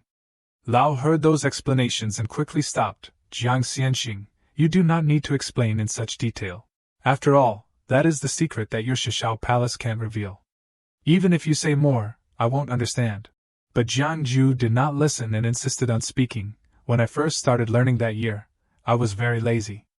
I often went to beg the creator of heaven to refine a set of magic weapons to automatically find the feng shui eyes. In my opinion, I do not know if there is any in this place. Very quickly he found the hard eye. I found it. But later, I found out that this thing is not easy to use, and the price to make it is too expensive, so I can only reluctantly go to find a few extremely clear feng shui formation eyes. Lao looked at the hard eye in surprise. You, how did you know there was this thing in this place? Jiang Ju held the hard eye in his hand and explained, in this world, only I and that old ghost know how to arrange feng shui, but it is obvious that he did not come. And the feng shui layout here is crude, just like when I first learned it. I guess someone stole my King Yufei crane and drew the dipper here based on the gourd. The problem is, who secretly dug up my dark past? I obviously buried them under the big willow tree where the old ghost cultivated. The key is, who has the ability to break into the floating island of the old ghost? Yet they did not take any treasures, but instead wanted to dig up my dark past. What exactly do they want? Lao heard those things and acted as if he understood. So the feng shui layout that has imprisoned the army of Diqian for more than 20 days is just the treasure abandoned by Jiang Xianxing in front of him. so can Jiang Xianxing break the situation? But he did not think that this needed to be broken. Why break it? The feng shui here is rare. It is a waste to have it arranged in a mess by the so-called little demon child. Just wait for me to complete it. Very quickly, the next morning arrived. The child was sitting high up, lighting incense to offer sacrifices. Suddenly, countless soldiers appeared from below. Hurry up, hurry over here and take a look. Over there, look. Hearing those voices, he was really angry. These idiots, did not I tell them to keep quiet for a few days? He quickly stuck the incense in. Then he got closer to the window and looked down. Those soldiers looked down below and exclaimed, "The fog is gone, the fog is gone." He did not expect that someone would break his formation. Who is breaking my feng shui formation? So he quickly lifted the hem of his clothes and ordered the paper cranes, quickly go and catch that person here. I must chop him into 1,000 pieces. Lao watched Jiang Ju fix the formation with a few basic steps like that and was very curious. Jiang Xianxing wants to mobilize the feng shui eyes here, so all he needs is a piece of metal spar. With his ability, he had seen through what the formation in this place lacked. The feng shui power of this place itself was already full, so he did not need many precious treasures to mobilize it. Suddenly, the child's voice resounded and roared in the air. Who is it? Who is it? Who is breaking my feng shui layout? Seeing the person arriving, he calmly faced him. Take a look, he is anxious. At that time, countless paper cranes rushed over, forming a vortex, causing the water surface to churn and splash into the two of them. Lao did not have the ability in these matters, so he could only ask for Jiang Ju's opinion. This is Jiang Xianxing, so what should we do next? He smiled slightly and said, Don't worry, Tai Chi Long Yin. Immediately, the water surface shook, raising the two of them high up. The stream of water transformed into a water dragon, to directly confront those cranes. Looking at the cranes that were approaching, Jiang Ju gently flicked his finger. He had successfully resolved it. Lao looked up in surprise. That is it over. He looked into the distance, Chi Tian Pagoda. Finishing speaking, the water dragon brought both of them to the shore of the lake. Looking down at the people below from above, there were many layers of defense against the two. A dark smoke appeared below and called out, Which brat dares to break into my Dichin formation? Immediately, a big eagle flew out from inside. There was also a big bear, and fierce snakes. Seeing that they were actually letting the demon clan participate in the battle, Lao could no longer tolerate it and took action. Dichin is audacious, daring to let the demon clan interfere in the affairs of our human race. Finishing speaking, Lao threw down 2 flags. They then transformed into a valiant general and a divine tiger. Both of them rushed to grab the eagle and bear tightly. But the divine tiger was blown away by the eagle's wings. Even the valiant general was defeated by the bear. Lao did not expect the demon clan to be so powerful. So he turned to discuss with Jiang Ju to return together. Jiang Xianxing, the situation has changed. We should quickly return to the camp. But he was not afraid of these small fries. How can we leave like this? Don't worry, now is a rare opportunity. Saying that, he raised 2 fingers to the sky, silently chanting in his heart, Senior, please lend me the sword power to use. Immediately, a stream of light gathered in Jiang Ju's hand. The fierce big snake did not wait any longer, and rushed up, wanting to fight the water dragon. He did not worry at all and pointed at the big snake. Just this second-grade sword light can also be beheaded. Finishing speaking, a beam of light radiated out, catching the big dragon off guard. The strand of sword light cut it in half, falling to the ground in many pieces. The bear and eagle were shocked to see that scene. Afraid that they would have the same result, they ran away. But Jiang Ju was not going to let them go easily. He again directed 2 strands of sword light, killing the fleeing bear and eagle. Everything went smoothly, making him laugh heartily. Ha ha ha. Lao, who witnessed everything next to him, only knew to exclaim, Strong, really strong.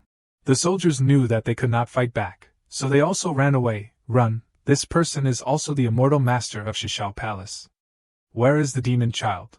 How is it that the formation he arranged is being controlled by others? Everyone retreat. This water dragon can't get ashore. Jiang Ju looked at the fleeing soldiers. Without hesitation, he controlled the water dragon to sweep them away. He stood on the head of the water dragon, just gently pointing, causing the big snake to cry out, Yan Shui, save me. Knowing that he could not fight back, he only wanted to keep a little of his soul and let his Yuan Shen leave his body. But he would not let him go so easily. Want to run. Jiang Ju waved his sword into the sky, creating a larger ball, save suffering and rescue Calamity Tianzuan. Lord of Zishao Heaven. Tai Sujin Jun. Chop, when he roared, causing the fleeing snake, also had a hard time escaping. The big snake was immediately blown to pieces in unwillingness. No. Those gradually dissipating souls groaned. "You Su clan misunderstood me." Lao did not expect his strength to be so great. This. Knowing that the person who came was Jiangju, the child hugged his head in fear. It is Xiao Shizu. Why did Xiao Shizu come to this place? No, it is Jiangju. He was driven down the mountain by de Zhangjiao. He is no longer Xiao Shizu. There is nothing to be afraid of. Xiao Shizu's cultivation is very low. There is nothing to be afraid of. Before he could finish hypnotizing himself, a hand waved over from somewhere, grabbing his collar, causing him to cry out in fear and beg for mercy. "Don't kill me! Do not kill me, Xiao Shizu, spare my life." Yanshi pushed him towards the railing and questioned, "Take a look at the good things you have done. The feng shui layout you arranged has now become an aid to Diqian. You can't even resist it." Standing before Jiangju's power, the child had to be honest. "Feng shui layout, I do not understand anything. I just stole Xiao Shizu's King Yufei crane. Today, its true owner has arrived. What do I have to fight back against? Xiao Shizu is a person who is favored by heaven and can freely change the feng shui time. How can I resist it? What can I use to resist it?" Yanshi did not understand why he was so miserable. "You have such a powerful power of incense, and even your body has become semi-divine. Yet you are so afraid of Jiangju." He was a person who had witnessed Jiangju's power, so he knew how terrifying he was. "You do not understand anything. It is just that I secretly ate an immortal pill, that is why I became like this. De Zhonglao refined 10 immortal pills, I ate one, and the remaining 9 are left in Jiangju's stomach." Yanshi could not bear it anymore and threw him back violently. "Jiangju, what is his origin?" Finally, he loosened and became honest. "Xiao Shizu is an immortal. On the day he descended, there was an extra layer of purple sky on the 9 layers of heaven. He is in charge of Jiuxian, governs 36 heavens, and has 108 divine generals to assist him. He is the mandate of heaven, he is the general trend." Knowing Jiangju's identity, Yanshi had another thing he wanted to understand. If that is the case, then why did not Shishao Palace protect the immortal? What crime did Jiangju commit? Why was he driven out of Shishao Palace? De Zhangjiao suddenly disappeared. Where did he go? But the child was just a small disciple in Shishao Palace, so he did not know anything that happened. I do not know. I was wrong, I should not have run away, I want to go home." Yanshi felt it was a pity to see him going crazy. "I did not find the whereabouts of the Zhangjiao of Shishao Palace for the master. Jiangju, you really have a good destiny. This battle, it seems that we have lost. Losing is also good, there is no way back." Back then, Qin Wujun completely surrendered to Wu Zhu. "Although this battle will surely fail, if we cause them some trouble, then I believe that Wu Zhu will also be very happy." Saying that, Yanshi immediately moved his hand, killing the child. The general below was also beheaded, dying under Jiangju's sword. He put his sword away after slaying the general, turning around and telling Lao, "No need to chase after them." He looked at the tall tower standing on the top of the mountain, and controlled the water dragon to go see it. Before he even arrived, the top of the tower lit up, creating an oppressive aura, making it difficult for the two of them to approach. He looked up and realized, why does this thing look so familiar? After the smoke cleared, it revealed its shape as a gourd, releasing a pink smoke from within, attacking the water dragon directly. Then another writing brush rushed down, marking a line in the space, chopping straight at the two of them. Standing before the attack, Jiangju also had a hard time resisting it. What no one expected was that countless Dao artifacts appeared, surrounding the two. Having lived for dozens of years, Lao was also shocked to see that scene. Dao artifact, so many Dao artifacts. Not knowing what to do, Lao conferred with him. "Jiang Xiansheng, or should we?" Jiangju did not want to retreat, and pointed his sword at the Dao artifacts. "Oh, I know who the other party is." Finishing speaking, he released his strength, unleashing a chop. Immediately, each Dao artifact was attacked, creating a big explosion. After the explosion, a figure shimmered. He then pointed straight at that place. "So it is you, little alchemist Tong. Jinhe, you are really bold." Having met Jiangju again after many years, the boiling in Jinhe's blood began to surge again. "Jiangju, why did you appear?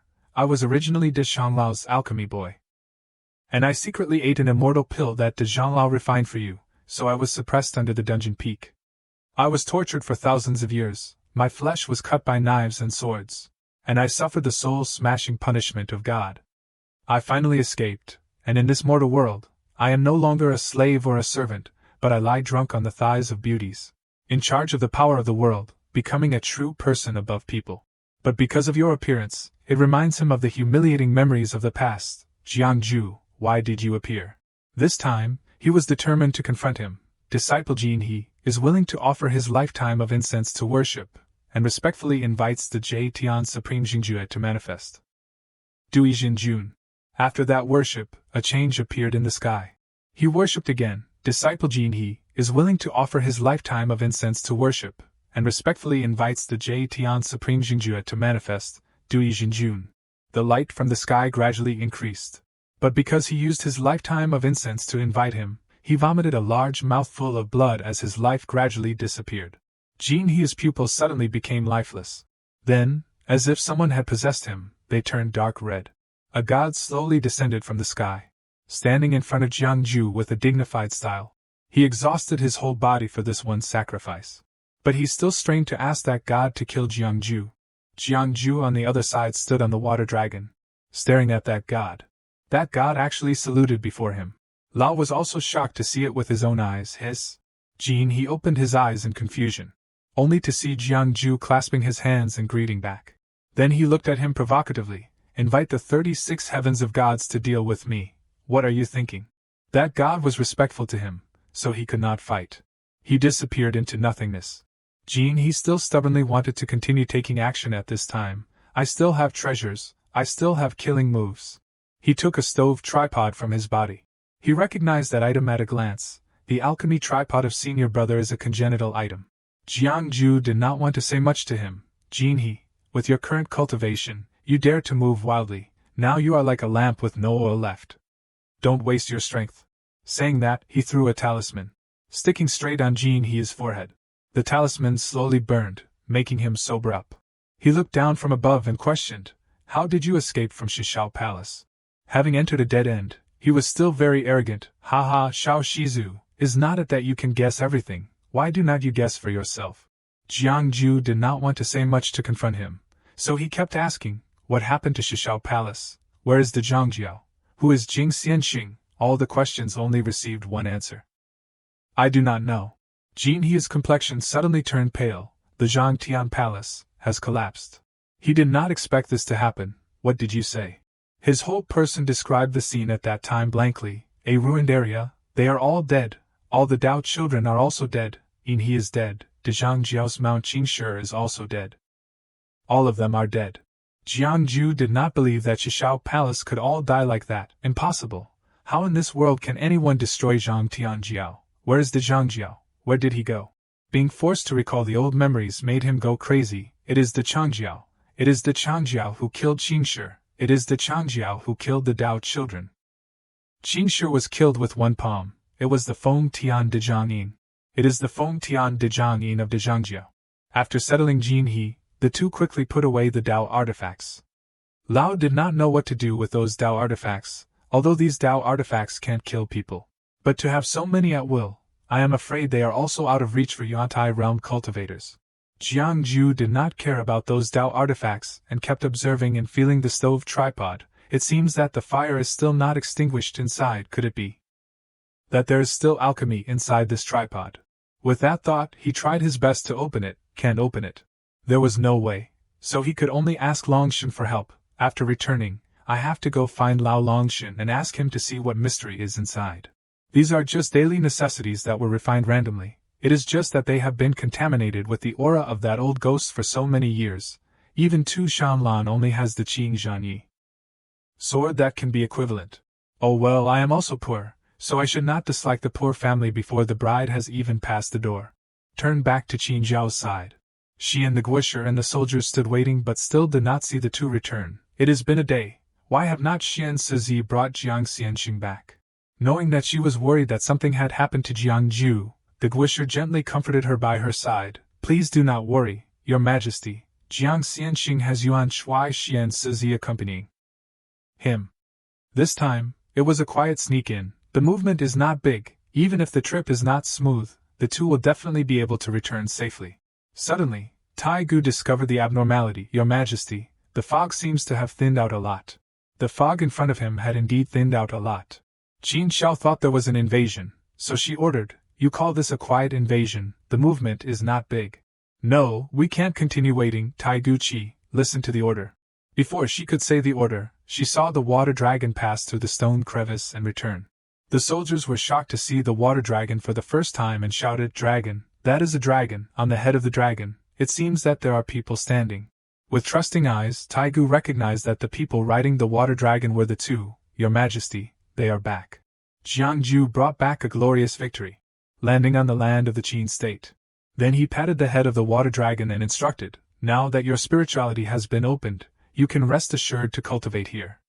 Wait for the day you become the river god, and I will personally confer the title for you.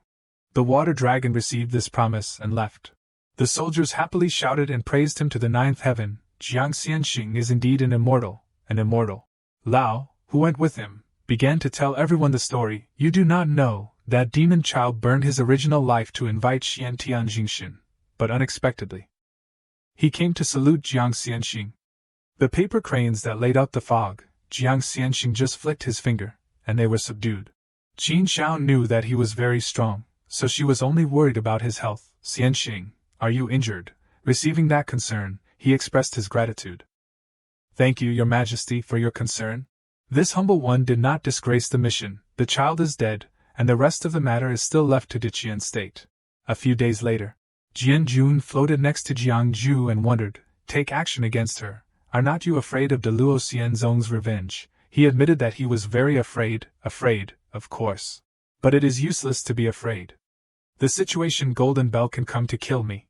Moreover, when she wakes up, I won't have another situation Golden Bell to compensate her with. She suddenly waved her hand, controlling the sword to fly into her hand. The two mounts just felt her power, and bowed to salute. Jiangju also came forward to pay his respects. This humble one is Jiangju, and is here to meet Yiqiong Xianzi. No voice came from inside the Jade Ice Tower. So he decided, Xianzi, I will take away the 4 immortal carriages pulling the cart for you. Okay, since you did not say anything, I will take it as you agreed. Jiangju did not expect Yiqiong to be so arrogant. It seems that this Yiqiong Xianzi is also in the white bone decline of the 5 declines of the immortals. Not receiving any feedback, he asked Jianjun, sorry to bother you. She quickly released her energy, chopping straight at the carriage. But there was a barrier outside. She was being treated inside with bronze drums. He thought that Jianjun could not do anything with that barrier, she could not attack it. But with just the second sword, a crack appeared in the barrier. Standing in a difficult position, he did not know what to do. What should I do? That demon woman is clearly not even a demon saint. What is wrong with that sword? The bronze drum decided to transform, urging Qiongyu to wake up. Xiao Yuzi, wake up, wake up. She was awakened by that call. Not understanding what was happening, where am I? While conditioning her spirit, the bronze drum explained everything. Xiao Yuzi, my power can only delay your white bone decline for a week since. Her face turned pale as she wondered, is it Jin Zhong? He became anxious and wanted Yiqiong to escape. Who else did you think it was? Xiao Yuzi, run away. Jiangju wants to kill me, run away quickly. She did not know her own limits. Jiangju, how can he kill me, just relying on a small 7th grade Canly realm cultivator like him? Before she could finish speaking, the roof of the car had been broken. Her face was shocked, because Jianjun was about to unleash another blow. Suddenly, a beam of light appeared from within. Knowing that she could not fight back, Yiqiong ran away. Jiangju, I will repay the grudge of today later. Jiangju did not expect that he would be shot while lying down. I did not take action, yet I am still making enemies. Jianjun told him on the side, Deluo Xianzong's godlight shuttles, if they want to leave, I can't stop them. He also understood that matter. After all, she is the saintess of Deluo Xianzong, so it is normal to have life-saving treasures on her body. I do not want to kill her either. This kind of character might have some powerful edicts, jade cards to save her life. If I kill her, it will call out the Tai Ching Dao Shou, which would be too troublesome. Hearing that, she did not know what his purpose was after all. Then why did you let me take action? If you can't eliminate the hidden danger, then after she successfully passes through the 5 declines of heaven and man, would not you have provoked a He Dao expert who will never die with you? He seemed to have planned everything. Tai Ching's lineage cultivates the merciless Dao. If she can really pass through the 5 declines of heaven and man, and become the first grade of He Dao, then I will definitely be fine. Moreover, she also kept this Daolun Gong, who said that I am working in vain. At the Jinsha River, Jiang Ju looked at the ice car being taken away. Suddenly a voice rang out from somewhere, little friend, come here." Seeing that he was not focused, Qini asked, "Xiao Shizu, what is wrong?" He just explained vaguely, "It is okay, a senior is calling me over there. You guys continue to follow the team and go back to the area ahead." "Understood." Jiang Ju went to the middle of the arena and lit 3 incense sticks. Listening to those ancient people gossiping, "Little friend, you have a kind heart. Taoist Jiang, come here and sit more often. Just come, and you are still so polite." Not knowing what purpose the ancient people had in finding him, he asked, "Senior Tianlongzi, did you find me?" The ancient person asked curiously, "Little friend, have you been to Deluo Xianzong? You even pulled out the entire Daoluan Palace. So have you met the sect master yet?" He then recounted everything that had happened today. "This time, I met the saintess of Deluo Xianzong, Yuqiong Xianzi. She left in a hurry, and did not even take the Daoluan Palace with her, but left it to me." The ancient person heard that name for the first time, Yuqiong Xianzi. "Who is that Dao Yu?" Jiang Ju then revealed her identity. Yuqiong is the woman of Deluo Tianzong's Xingxing Dao Shou. The ancient person did not understand after listening. "Isn't Jiang Shao your Dao Shou there? Why is there another Dao Shou?" He recounted the changes over the past few hundred years. "It is not 1, but 3. The Deluo Xianzong Tai Qing, Shang Qing, and Yu Qing all claim to be Dao Shou." The ancient person could not understand what had caused the Deluo Xianzong to be divided. Why is Deluo Xianzong divided into 3 paths? The sect master is the sect master. How can they claim to be Dao Shou? What Dao are they defending? But Jiang Ju did not know those human affairs. "I do not know about this. I have not even been to Deluo Xianzong." The ancient person was curious about how much the outside world had changed. The ages are eternal. The seas change, time flies, the sea turns into mulberry fields. The outside world changes, how many strange things are there? Another ancient person continued with the information he had. "I heard that the ancestor Luo Tian Shangren of the Luo Xianzong once competed with the De Zhangjiao of Shishao Palace for the position of Dao Shou of the human race.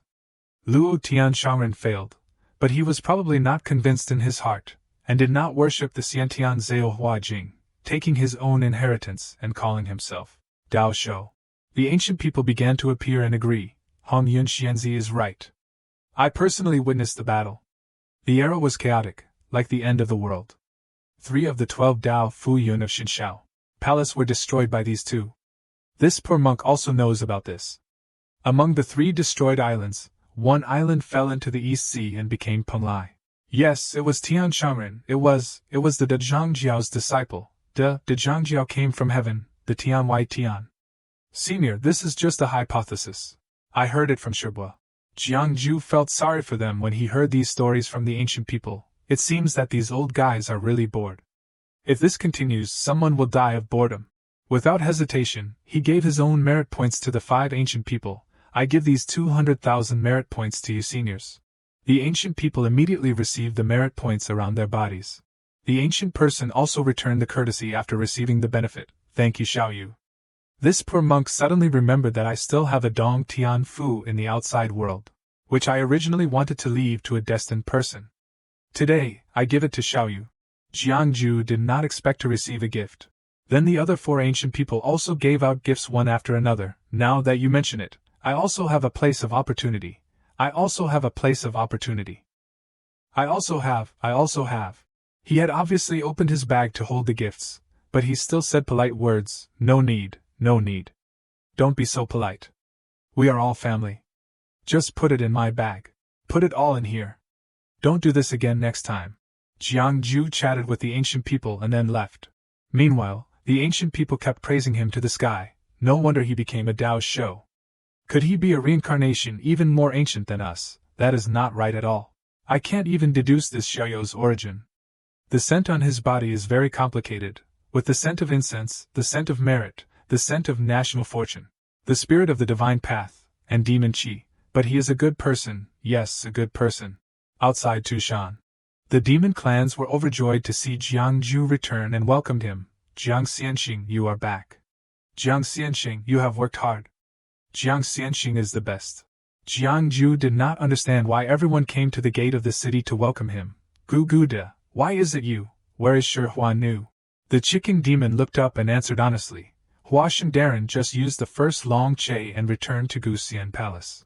Seeing the way Hua Nu treated Shan Lan was so different from him, Jiang Ju was speechless. What kind of reality is this? After welcoming Tu Shan Lan, are we staying here? Hua Nu was sitting in the study, writing a letter. Jiang Ju found her at the right time. Asking about Shan Lan's whereabouts. Where is Tu Shan Lan? She did not bother to look up and answered very casually. Feng Jian Nu took the master back to the cave dwelling. He did not understand why she was taken back there. Didn't I dismantle the jade bed? Why do we have to go back? Her eyes became sharp and suspicious. What do you mean by mentioning that matter, that Yuan Huijing jade is so valuable? But you used one knife to chop it into 3 pieces. Jiang Ju crossed his arms and said as if he had done nothing wrong, it does not affect the effect, Hua Shendaran. At least I am a meritorious official in this trip. You do not need to always keep a serious face with me, do you? Smile a little. But Hua Nu could not give him a good look. This matter was initiated by you. Even if it was someone else, you would think of a way to get the new Qian Emperor to agree to cooperate. Is Jiang Xianxing asking for credit from me? Then what do you want me to reward you with? Or should I praise you for being great? This is the next list of goods. Tu Shan will account for at least 70% of the goods. This time, you should not return to Tu Shan in such an exaggerated manner. Although I have eliminated all the demon clans that do not belong to the Tu Shan headquarters along the way, it is still difficult to guarantee that it won't be discovered by the strategists of other families. After receiving the list, he opened it to see, from the Jinsha River to Tu Shan, we won't follow the official road. When we arrive at the Tu Shan territory, such a group of people can't escape even if they want to. Moreover, I think it is necessary to let the Tu Shan tribes know that these 2 kinds of trades will bring a lot of profit. Only in this way can everyone from top to bottom be unanimously consistent. Even knowing that, she still wanted to be as cautious as possible. It is better to be cautious. If other families know about this channel, it is hard to avoid bad ideas. Even the demon saints will be moved. Are you sure you can stop the demon saints? Jiang Ju decided to bet once. I can try. Hua Shendaran, no wonder you are the best assistant to the heavenly demon lord. This plan is very good. I will tell Fu Mengzhu to follow this plan in the future. She did not understand why he was not in charge himself after listening. Aren't you in charge yourself? He then explained the reason. I have to go to Shishao Palace. In fact, I really do not want to go back and go directly to Shishao Palace. Hearing that, Hua Nu wondered, can you come back within a month? It seemed that he was not sure either. Who knows? If you do not come back, then just say that I eloped. The next day, the car was transported over. Everyone then worked together. Looking at the car in front of him, he could only sigh. What a waste of heaven's bounty. Using chaos gold to refine the Gene Gate Tower, there is a small secret realm sealed inside. But there is not even a little spatial divine power, and it can't even drive itself. It still needs something to pull it when it goes out. Stupid, completely stupid. If the person who refined this treasure was my student, I would punch that beast to death. Everything was going according to schedule, so Jiang Ju was more relaxed. Seeing the little monk melancholy made him worried. What is wrong? Could it be that you are depressed from cultivating the Ko-chan? Listen, things like the Dejinyen Buddha can also be learned later. Kid, having fun is the main thing. The kid suddenly scribbled something on paper. To convey what he wanted to say, Master, I have broken the precepts. Jiang Ju was very surprised to hear that. What precepts did you break? The kid continued to scribble, writing the 2 characters lust precept. He did not understand how this little monk could break the lust precept. Break the lust precept? That is not right. You are studying at the Lingya blessed land, and it is full of foxes there. The kid then handed over a piece of paper. On it, he conveyed the kid's thoughts. It is true, there is a little fox who is very cute and said she likes me. She kissed me and said that I have to take responsibility when she transforms. And told me to marry her, Master. I have not dared to go to school these days. Jiang Ju then showed a look of gossip. Then he followed the flow of life and wanted the kid to know, is this a childhood sweetheart, disciple? You are too young to understand. In fact, you should cherish the moment when girls express their feelings to you, when you enter society. That is not right. I am not teaching you to date early. I am just afraid that you will regret it later. The little monk felt too ashamed and ran away. making Jiangju tease him speechlessly. No way, where are you running to? If you do not talk, then do not talk. But you can't skip school. You must go to school tomorrow. Inside the divine sense. Jin Long was angry after fighting for a long time without success. To Shanlan, you are bullying people too much. Shanlan also cursed back without losing. Ao Xian Laoer, I think you are crazy. Jiangju then arrived to admire. Your illusion technique looks just like the real thing. Jin Long affirmed that everything was real. This is real. That is this old man's clone, and it is also the realm of the demon saint. Hearing that, he was curious. Then can Jianjun Darren still persevere? He stroked his beard and assured Xiaoyu, rest assured that she has worshipped Tu Shanlan for many years, so she understands Tu Shanlan's divine power very well. In addition to this old man's methods, unless the demon saint personally appears, it will not be discovered. That so-called Jing Xianxing has secretly spread the Detian Mo Gong in Wanao country, and Sun Moon Lake. This kind of Gongfa is extremely evil and supreme, and it constantly urges people's greed, making people addicted and unable to stop. In the end, the cultivator's lifelong cultivation will condense into a demon seed for him to harvest. This old man once actively cultivated, but was forcibly cut off the connection, so this battle is this old man using the excuse of becoming a demon to declare war on Tu Shanlan. And it is also a warning to the demons of Wanao country. He did not understand the reason why he wanted to give up. After this battle, Sun Moon Lake will be incorporated into the territory of the heavenly demon, so the overall strength of Sun Moon Lake is already higher than Tu Shanshi. Ao Xianxiong has worked so hard to build it for so long, but now you want to let go. Jin Long knew his limits, so he accepted his fate. Jiang Xiaoyu, this old man has been practicing divination for thousands of years. Although I do not hold destiny in my hands like Xiaoyu, I can still sense the future. This old man has a hunch that this trip with Xiaoyu, I am afraid I won't be able to return. Jiangju made a decision after listening, then do not go. But he said, Xiaoyu understands best. How can the mandate of heaven be defied? He began to say some arrogant words. Others can't defy it, but I can. In this world, only I can defy fate and change destiny. Jin Long laughed after hearing that. This old man knows you can. You always avoided it when I asked before, but now you have admitted it. The reason why he hid it before was because there was a reason, because the price to pay for changing fate is immeasurable. If a good person changes fate, then I admire it. If an evil person changes fate, then I am entangled in karma, so how dare I speak, how dare I change it? He was very satisfied with his answer. Jiang Xiaoyu has a good heart. This old man really did not make the wrong friend. But Shou Yuan is exhausted, and it can't be changed. This time, if I fail to seek the Tao at Shishao Palace, then whether I die because this old man's life has ended, or I die tragically, there won't be any difference in a few months. If I succeed in attaining the Tao, then this world can't contain me. Therefore, this Sun Moon Lake is not a gift that this old man gave Xiaoyu, but an entrustment to Xiaoyu, because this is a non-contested land for the demon beasts in Sun Moon Lake, who only want to cultivate quietly. This old man has left a little gift in the Yin Yang cave. Consider it a thank you gift to Xiaoyu. Everything, please rely on Xiaoyu. This was the last thing a friend asked for, so Jiangju accepted it without hesitation. I accept this matter. Jin Long then put his arm around his shoulder and teased, Can you make the decision? Aren't you going to ask your wife for her opinion? He did not feel uncomfortable and replied, I am just afraid that if she knows, she will be so happy that her tail will stand up.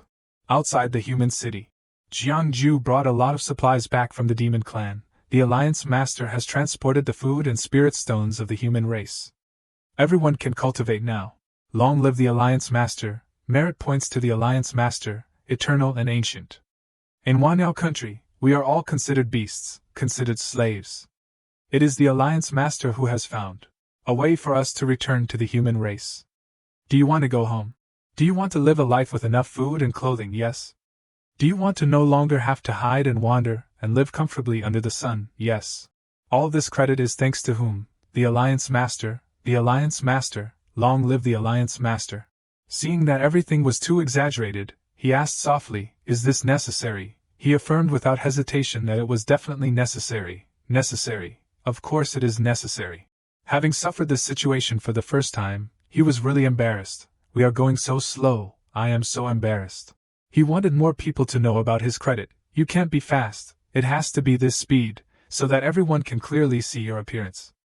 In the future, if you walk in the camp and someone does not recognize you, then it is all my fault. Jiang Ju was really speechless at those nonsense words. Suddenly, he handed over a stack of papers. This is. His eyes narrowed as he explained, Xiao Shizu, there is a piece of land on Dongyai Mountain. After you manage it, please go there to speak to everyone, and talk about our achievements, the problems we are facing, and plan for the future development path. Hearing the things he needed to do, he ran away. Goodbye. Seeing that, he wanted to stop him, Alliance Master. Although he said he would not, Jiang Ju still honestly went to speak. Looking back, since the establishment of the Yixian Alliance, we have achieved the following 3 greatest achievements. But we must not forget our original purpose. The Yixian Alliance is currently facing the following 5 major problems. Looking to the future development of the Yixian Alliance will focus on the following 7 directions. Seeing that everyone was so bored listening, so he coughed softly, Then he shouted loudly, Eat. Those who were still dozing off just now were excited. Long live the Alliance Master. The two moved to a mountain. Jiang Ju was curious about what was going on with Feng Qing bringing him all the way here. Feng Qingzi Sr., do you have something to say to me? He bowed and reported what had happened recently. A few days ago, I sent a secret letter to other branches of the Yixian Alliance, and invited them to Dongyai Mountain to pay respects to the new Alliance Master. Not to mention the 16 small branches for the time being, but among the 4 branches, there are Tong Tian realm cultivators sitting there. Only one alliance responded, and the other alliances had an ambiguous attitude. I want to invite Xiao Shizu to lead the team for me and personally go to preach. Hearing that, Jiang Ju did not think that was a big problem. The Yixian Alliance is scattered. It has been like this for a long time. This matter is not urgent for the time being. I still have an important matter to hand over to you. He did not know what it was, but he was still willing to do his best. Xiao Shizu just needs to instruct. He then began to say what he needed to ask for help with. I need you to go to Tushan to sit there and help me maintain the 2 trading channels. As for Dongyai Mountain, just leave it to Qin Yi, Qin Shan, and them. Qin Feng did not know what role he was playing in this matter. Then what about you? Jiang Ju looked into the distance and replied, I am going back to Shishao Palace. De Wangjiao is missing. One of the Shishao floating islands has fallen into Jing Xianxing's hands. If I do not go back to Shishao Palace to take a look, I won't be at ease. Moreover, I also have to go back for a visit. The next day, he set off, in a horse-drawn carriage. While running, he coaxed the horse pulling the carriage, Behave yourself, do not disturb the women in the car. Then the horse pulling the carriage gradually slowed down, making Jian Jun and Shan Lan more comfortable. Jiang Ju looked up and heard Jin Long say, Xiao Yu, this is the border of the Qin state. After we cross the Jade Flower River in front, we will enter the Wei state. Jiang Ju decided, Feng Qingzi's token only points in this direction. Let us first find Jiangzi, Feng Qingzi Shizun, to find out the situation. He suddenly discovered something very strange. Why are so many Qin troops gathered on the Jade Flower River? Hearing that, Jiang Ju was also startled. What? He then played everything back for him to see. Jiang Xiaoyu, look at this. A group of Qin troops appeared on the screen, on the bank of the river. What is more, they used demon turtles as mounts to cross the river. Now the Qin and Qian armies are fighting fiercely in the south. Why would they send such an elite force to the north? Could it be that they still have the strength to attack the Wei state? It seemed that Jin Long did not know what was going on either. I do not know. Lao Zi used the blessing sound to question those descendants, but their intelligence is like wild beasts.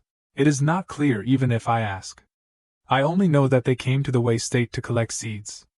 This old man will catch some Qin generals for you to deduce a little. Okay.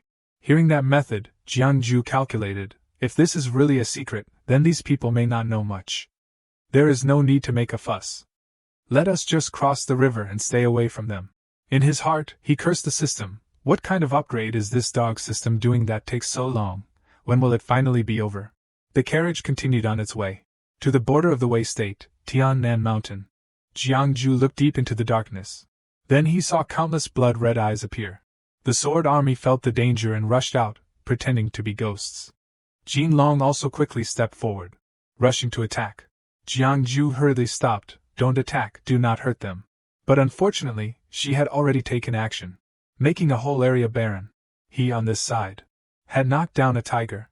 Throwing it in front of Jiang Ju, he recognized it as an acquaintance as soon as he saw it. Tiger brother, long time no see. Ao Xianxiong, this is one of our own, tiger brother. Seeing that tiger did not answer, he was worried. What is wrong with you, brother? Startled because he could not feel a little demon chi on it, a dignified 6th grade tiger demon, yet he has turned into an ordinary beast. The sword army brought a demon rabbit. There is one who can speak. Jiangju then approached and asked gently, what happened here? Who turned you into this?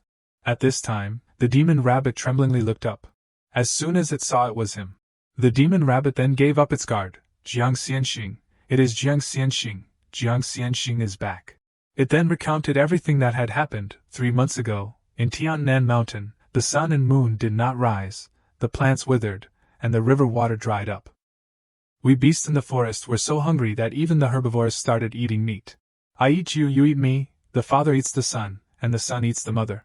After Xiao Shanjun left, Tiger Brother became the Shanjun, leading us to hide in the cave dwelling to cultivate in seclusion. Demon beasts, after becoming demons, only need to rely on the essence of the sun and moon to live their days.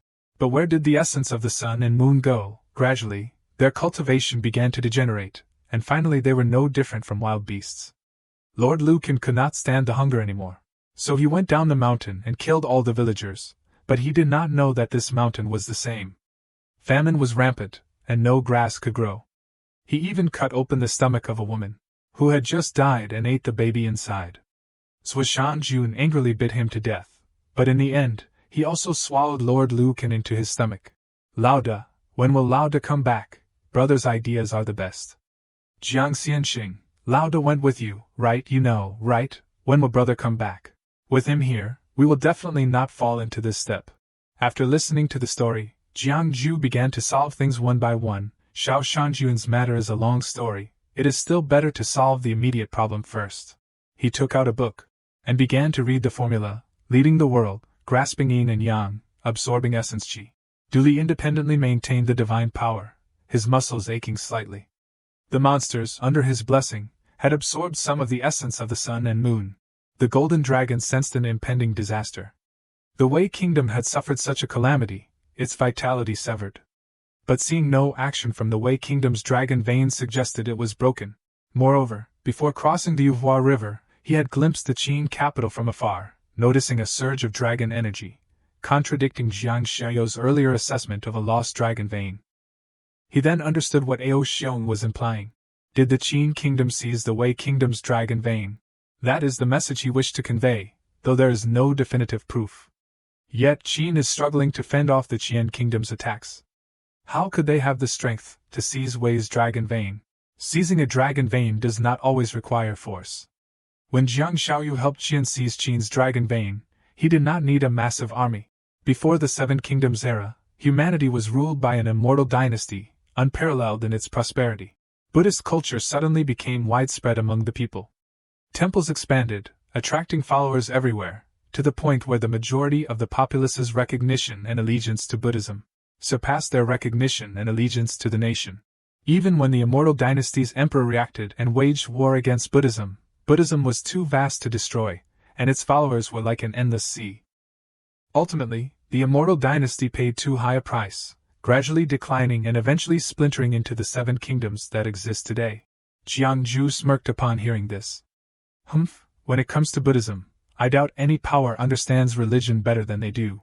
That would be the Shishao Palace. He then continued his journey, taking all the monsters with him. The Sword Sovereign's voice echoed from the carriage.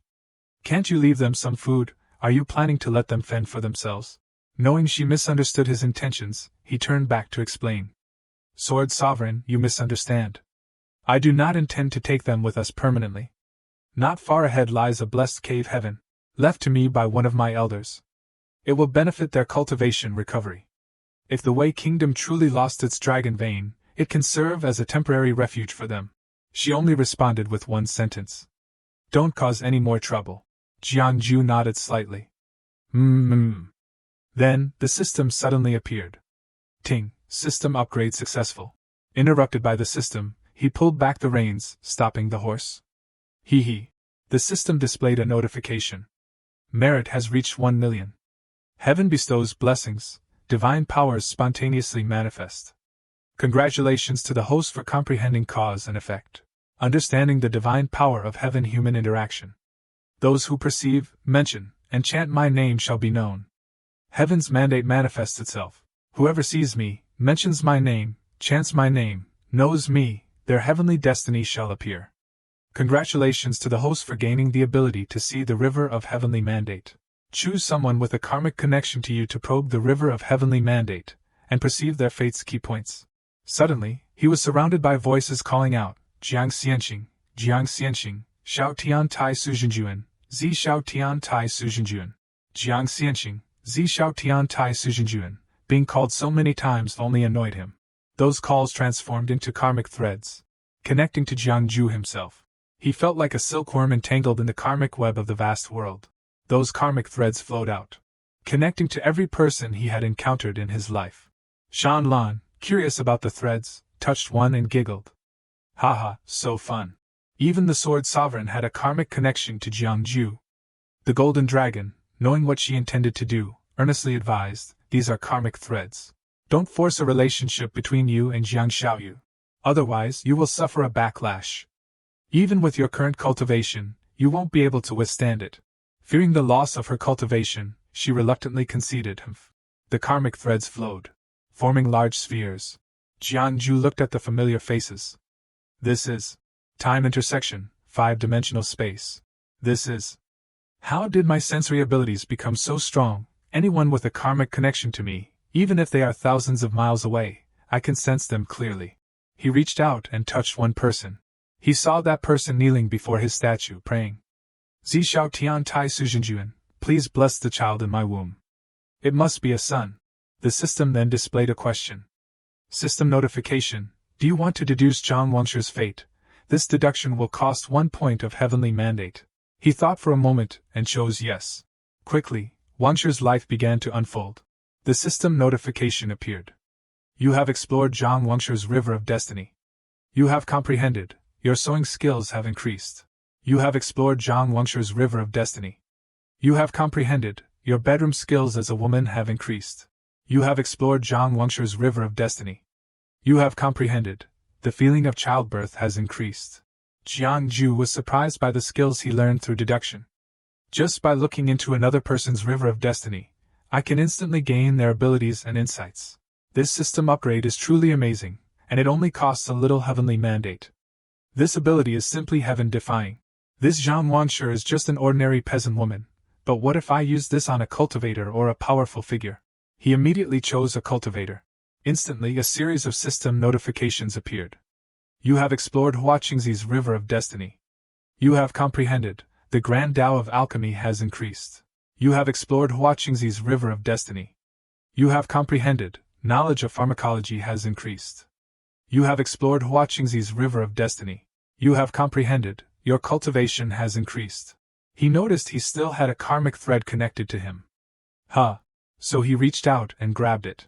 He was quickly pulled into the void, to another space, connected to Yuqiong. She grabbed the thread, expressing her disgust. Jiangju, it is you. It is always you. You did this on purpose. You guessed that I was severing my karmic connection, so you deliberately strengthened the karmic connection with me, right? You ruined my Tao heart, ruined my cultivation. I must perish together with you. Suddenly she looked up. Seeing Jiangju's terrified face, she said, how terrifying. I truly did not know that fairy. You are undergoing the final tribulation of the 5 declines of heaven and man. This time, it was completely unintentional, a coincidence. Moreover, if anyone hopes to sever their karmic connection with you the most, achieving unintentional great Tao, it would definitely be me. Also, a second-grade divine power realm expert.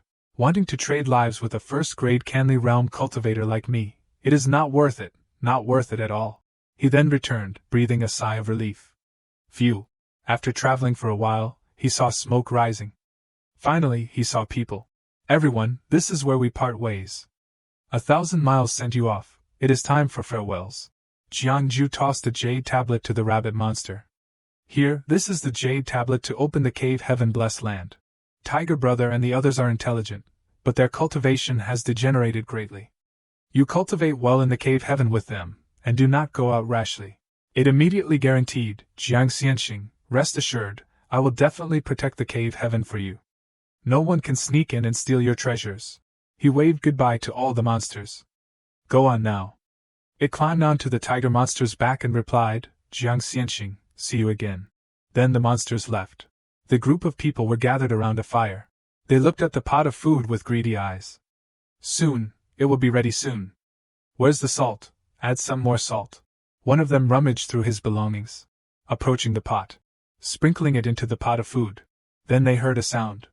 Did you guys hear that? Doesn't that sound like a wild beast? The others felt tired. This year, there are not even people, let alone wild beasts. Even the livestock that survived have already rotted. The white pig I raised rotted before I could even eat a bite. Suddenly, one of the men slammed his head down, continuously moaning, to the point where blood and tears mixed together. The boy cried upon seeing him. Baba, Baba, do not cry, do not cry.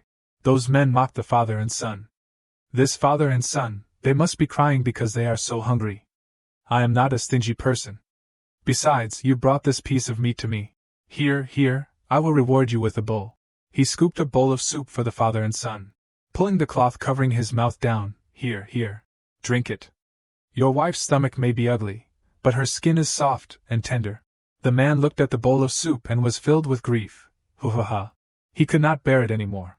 He immediately resisted, knocking the bowl over. The soup splashed directly onto the man's face. Angering him, he tortured the man. You turtle, do not you know manners? Do you believe I will put this child in the pot right now? Upon hearing this, the man hurriedly kowtowed and begged. Please sell him to the immortals in the cave. The immortals will give him Chigu Dan. He is young, he does not have much meat. But the man did not care and added another kick.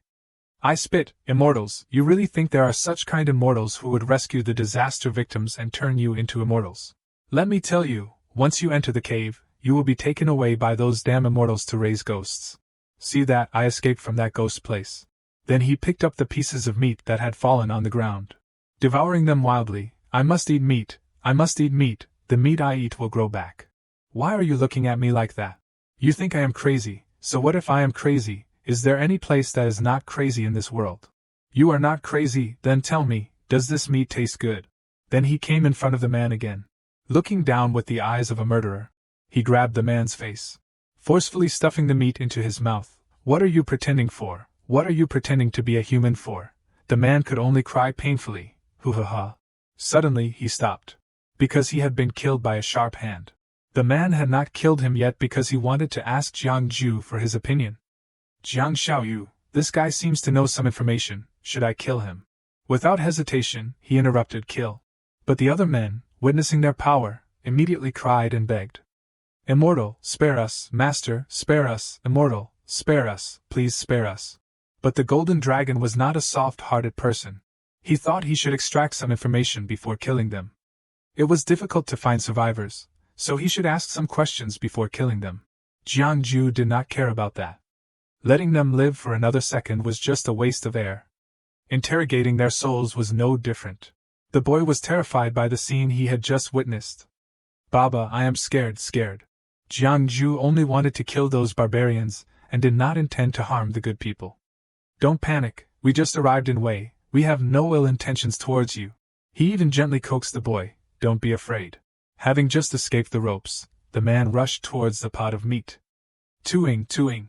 The boy also rushed over to comfort him. Baba, mother is in the pot, do not cry. Jiang Ju felt sorry for them. The dead barbarians began to decompose. So he quickly bit his finger and drew blood. Then recited the incantation, 7 stars battle formation, 100 ghosts listen to my command, urgent command 100 ghosts listen to my command. In the name of Zishao Tian Tai Sujinjuan, dark and mysterious, help me summon their souls.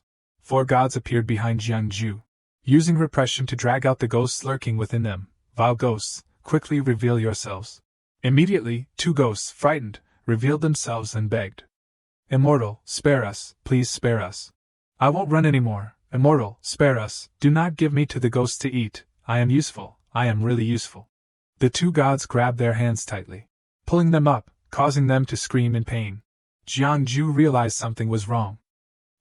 Something is pulling them. To be sure, he used his heaven's eyes. When his eyes opened, he saw countless strands of black energy binding their feet. Upon being discovered, it immediately attacked him. When the thing got close, Jiangju used the flowing glass protective light to protect his body. The thing vanished, and he landed gently. Humph, the evil object that can harm me has not been born yet.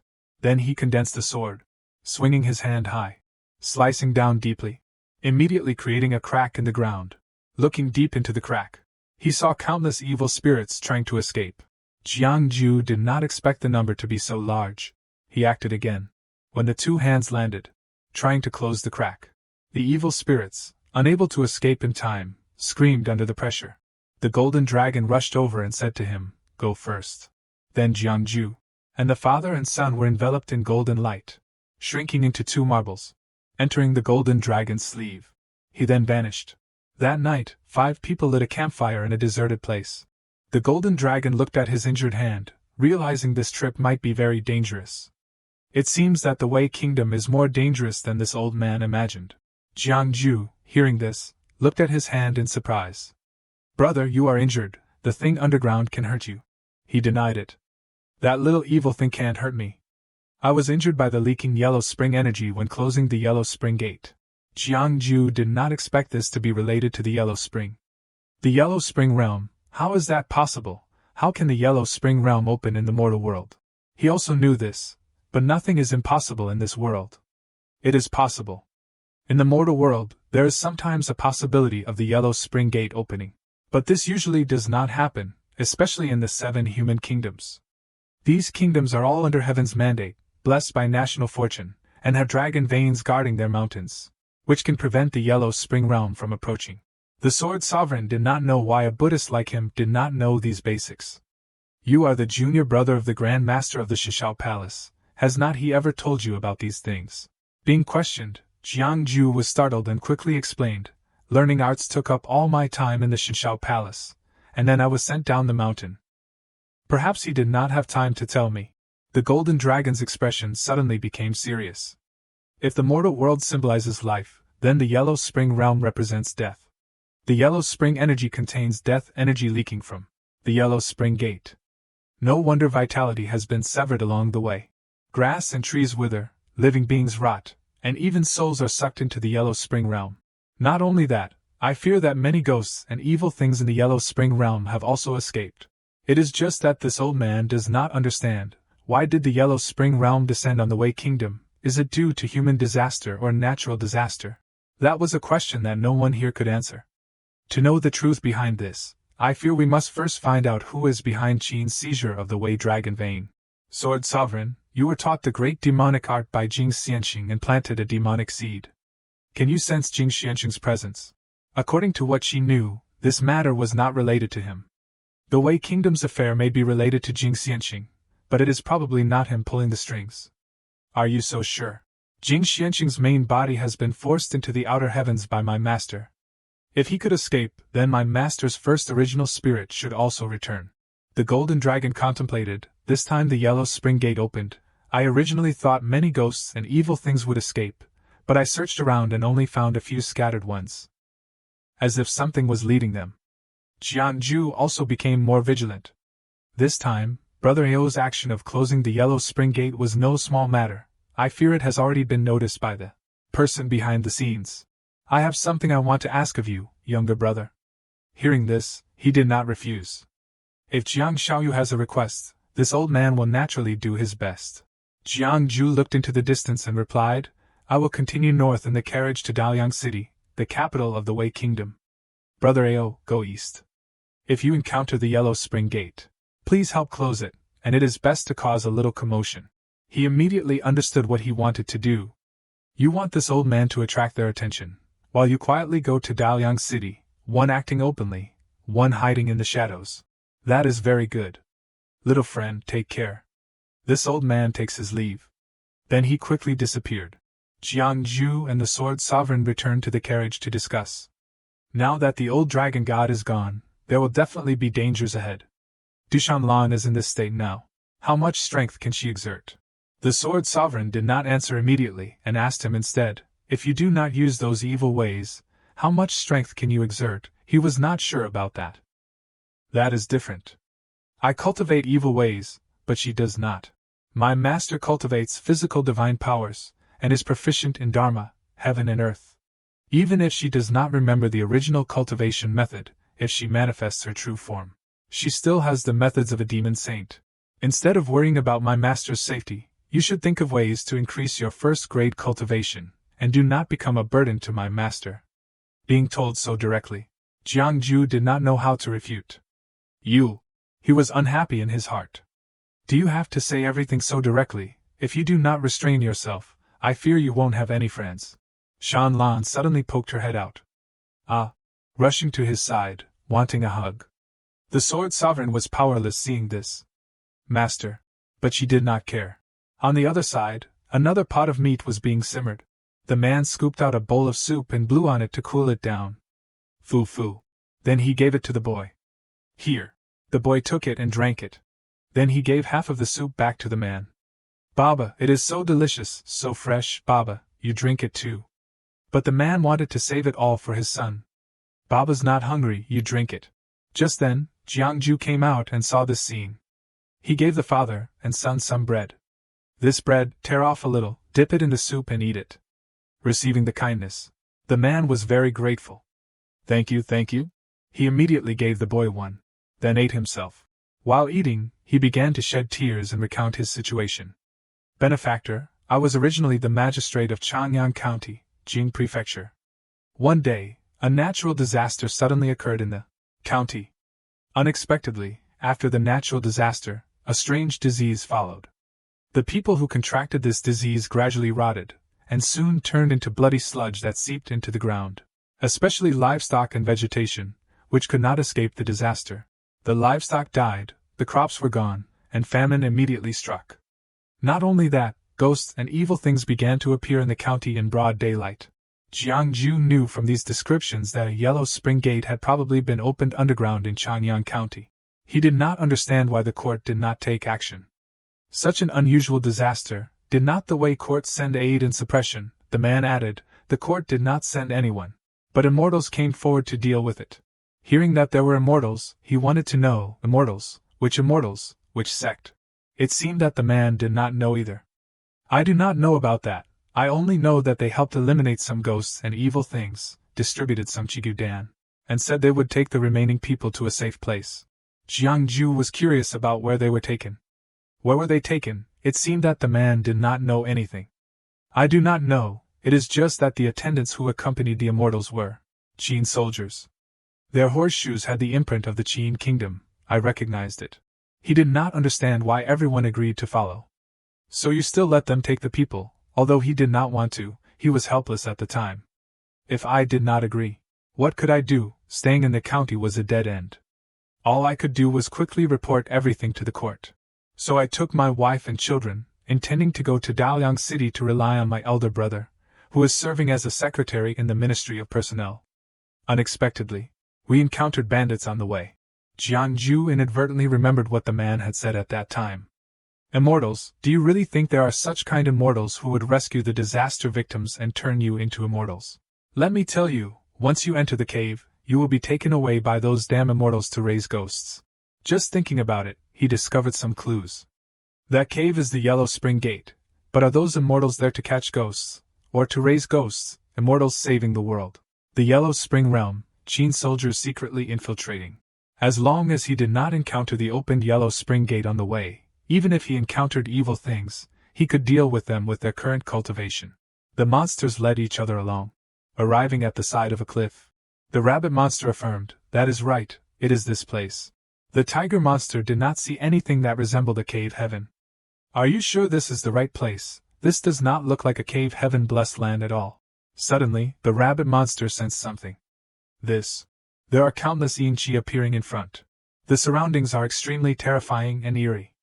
Is this the place Jiang Xianxing was talking about? The rabbit monster jumped down the cliff and confirmed that it was indeed according to the map. It is this place. Jiang Xianxing said that this place was left by the immortal of the human race, the Golden Light Shangren.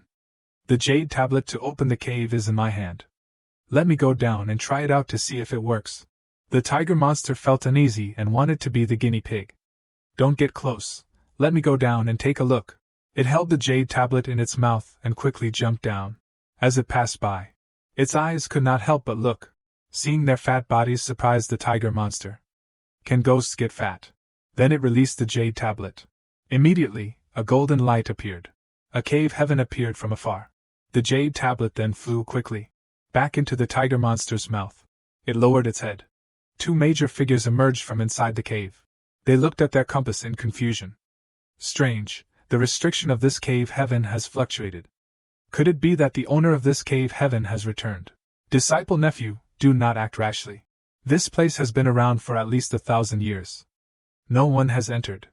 How could it be such a coincidence that the owner of the cave heaven has returned at such a crucial time? As I see it, it is because the yellow spring gate is expanding, so it has affected the cave heaven's restriction. In at most half a month, this cave heaven will be swallowed by the yellow spring realm. The man looked down in surprise. If we had known that there was a cave heaven blessed land here, we would not have opened the yellow spring gate. It is a pity for such rich innate spirit springs. The old man also regretted losing those things. Our Shinshao Palace's specialty is serving gods and raising ghosts. What is the use of this innate spirit spring? Now our most important task is to serve our orders and take good care of the yellow spring gate, and then hand the gate over to the ghost and evil insect. Your and my strength has increased by at least a major level. Other things, no matter how much you have, are useless. The man listened and admired. Uncle Master's teachings are indeed correct. The old man did not see anything else, so he acted. All right, I think you have fed those little ghosts enough. It is time to collect them. The man obeyed and quickly cupped his hands and shouted, "Disciple pays respects, and welcomes the Yellow Spring Impermanence official to descend to the mortal world." The gourd on the old man's body actively flew out, aiming directly at the ghosts being raised below. The man shouted loudly like a command, "Please, official, help me collect the ghosts." The tiger monster did not expect to encounter this scene, so it panicked and trembled. The jade tablet in its mouth immediately fell out, and was sucked into the gourd. Suddenly, the gourd vibrated. A voice rang out from inside. "I am, subordinate, Tai Shu, 108 Impermanence Generals. Master, where is Master, where is Master?" The old man did not know how to deal with this for the first time. What is going on? So he quickly approached the gourd, and threw out a talisman, sticking it directly on the gourd. Seeing that the gourd had stopped moving, he began to recite the incantation, "Ghosts from all directions, quickly return." The ghosts being raised quickly flew up, and were sucked into the gourd. After sucking everything in, it quickly returned, hanging on the old man's back. The man curiously asked, "Uncle Master, just now was..." But it seemed that the old man did not know what was going on either. "I have never seen anything like that before. But it is okay. The Divine Lord's seal is very strong, unless..." The man wondered, "Unless what?" The old man explained, "Unless it is used in front of Jiangju." The tiger monster accidentally made a noise, making the old man aware. Who is there?" Seeing that no one appeared, the old man took the initiative to attack, smashing the rock that the tiger monster was hiding behind, then grabbing it tightly. Seeing that it was just a demon tiger, the old man did not care. So it is just a little old tiger. It was frightened, and restored its true form. Seeing the change, the man realized. "Uncle Master, this is not an ordinary monster, but a goblin cultivating the righteous path." The old man also discovered that there were many other monsters. "Not just this one, there are many more hiding over there. Wait for me to catch them." The old man quickly rushed over there. Jiangju, on the other hand, was still leisurely riding his horse, unaware of anything. "Is this the kind of magic that puts people to sleep that you mentioned?" The Sword Sovereign thought it was similar. "Something like that." Hearing that utterly frustrating answer, he was helpless. "Where did you get something like that?" It was originally just car sickness, but now, both the father and son had been knocked unconscious by her. The monsters were caught by that old man, constantly begging Jiangju for help. "Jiang Xianxing, save us." Hearing the cry for help, he knew that the monsters had encountered something. The man, seeing the monsters lying on the ground, was excited. "A great harvest, a great harvest. Uncle Master, these goblins are really tough-mouthed. We tortured them continuously, but we could not get them to talk. They all said they did not know Jiangju." The old man did not think it was a big deal after hearing this. "It is okay, that Jiangju is in the Wei Kingdom, he won't be able to make it here in time. I will keep this tiger spirit, skin it, extract its soul to refine my body. My 9 souls diagram can finally be completed."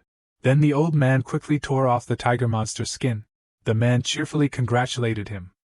Haha, congratulations, Uncle Master. Let each of us choose one as a mount, and use the rest to sacrifice to the death god, and also for incense. We do not need to use blood and flesh to control ghosts, or use longevity to invite gods. My souls are hungry, let them eat first. The ghost souls in the man's hand were summoned, throwing them towards the monsters. Immediately, they were devoured by the ghost souls. Jiangju increasingly felt the pain of the monsters. So he gritted his teeth and decided, Li Shoudao. So he quickly turned his horse around, making the sword sovereign look out in confusion and ask, "What are you doing?" Jiangju summoned his sword and replied, "Going to kill people." After saying that, he rushed towards there with the fastest speed. The front was actually blocked by a wedding procession. Seeing the obstruction, he was extremely uncomfortable. The bride in the wedding sedan spoke to remind him, "Which way is the immortal going? The front is the Yellow Spring territory. Please return to the original path." Jiangju did not care and slashed with his sword, smashing the wedding sedan. Then rushing straight ahead. He looked straight ahead, rushing forward, ignoring everything. Bloodstains appeared on the road. The rabbit monster, tortured beyond recognition, tried to escape.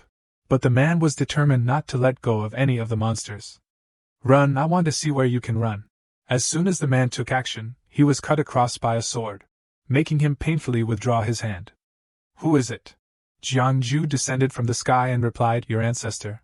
But the man quickly dodged his sword, and angrily cursed, "Fighting kung fu with your mouth. But do you know who you are offending? 5-finger divine skill, hear my command." Immediately, the man's fingers grew out, gradually turning into ghosts, then pouncing on him. But he was not afraid of those things. Yuling Xian Tian Thunder Law Heavenly Army, Scarlet Heaven Banishing Demon Heavenly Venerable, hear my command to execute evil and eliminate wickedness. As soon as the incantation was recited, light appeared in the sky. Then the two gods were summoned by him. Divine thunder struck the hammer hard on the nail. Immediately, a thunderbolt struck down. The other god did not show any leniency either, using 2 beams of light in his eyes to wipe out all the ghosts and monsters. Seeing his ghosts and monsters defeated, the man was unwilling. "Ah, my children. No, it is impossible." The man looked up and realized. "You are Jiangju." Jiangju showed no mercy and slashed down. Then sternly repeated, "I have already said, I am your ancestor." He gently picked up the rabbit monster. "I am late." The rabbit monster, despite being covered in injuries, still pleaded, "Jiang Xianxing, Shanjun and them, Jiang Xianxing, please save them." He agreed without hesitation. "Okay, leave it to me." The sound of thunder rang out on Jiangju's side, along with a loud noise, making the old man pay attention. He did not need to verify it. "Xian Tian Thunder Law, Scarlet Heaven Banishing Demon, it is Jiangju, Jiangju is nearby." At that moment, a thunderbolt struck down, hitting the place where the old man was standing. But the old man was strong enough to avoid it. But it did not seem very optimistic. When the opponent was Jiangju, he jumped down from the top of the black dragon, waving the sword in his hand high. The old man could not fight back, so he bit his finger and drew blood, barely resisting that one move. Having committed so many sins, he still had the nerve to beg, "Little martial ancestor, please be merciful." But he did not have that much magnanimity, continuously launching moves at the old man. Jiangju took the opportunity of the old man's inattention and jumped up, kicking the old man hard. The old man crashed face first into the ground. When Jiangju held the sword to his neck, the old man cried and begged, "Little martial ancestor, save me, you and I are fellow disciples after all." Back then, the Grand Master asked everyone in the sect to teach you the Tao. "I even taught you the art of raising ghosts. Have you forgotten?" Hearing this, he only wanted to confirm one thing. "I only ask one question. Have the goblins of Tianan Mountain ever committed murder?" The man trembled and tried to explain to justify his mistake. "I did not know they were your friends."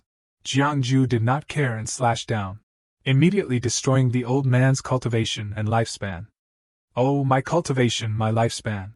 He slashed down again and questioned, "Have they ever violated the laws of nature?" Even at this point, the old man did not know how to repent and argued, "Little martial ancestor, please do not force me to the end. Don't force me." Then the old man's body immediately changed. Jiangju was startled seeing this for the first time. The old man actually carried 8 ghosts on his back. It is a pity, this 9 ghost diagram has only been refined to 8, but it is okay. "Jiangju, I want you to die." Then the 8 ghosts rushed towards him.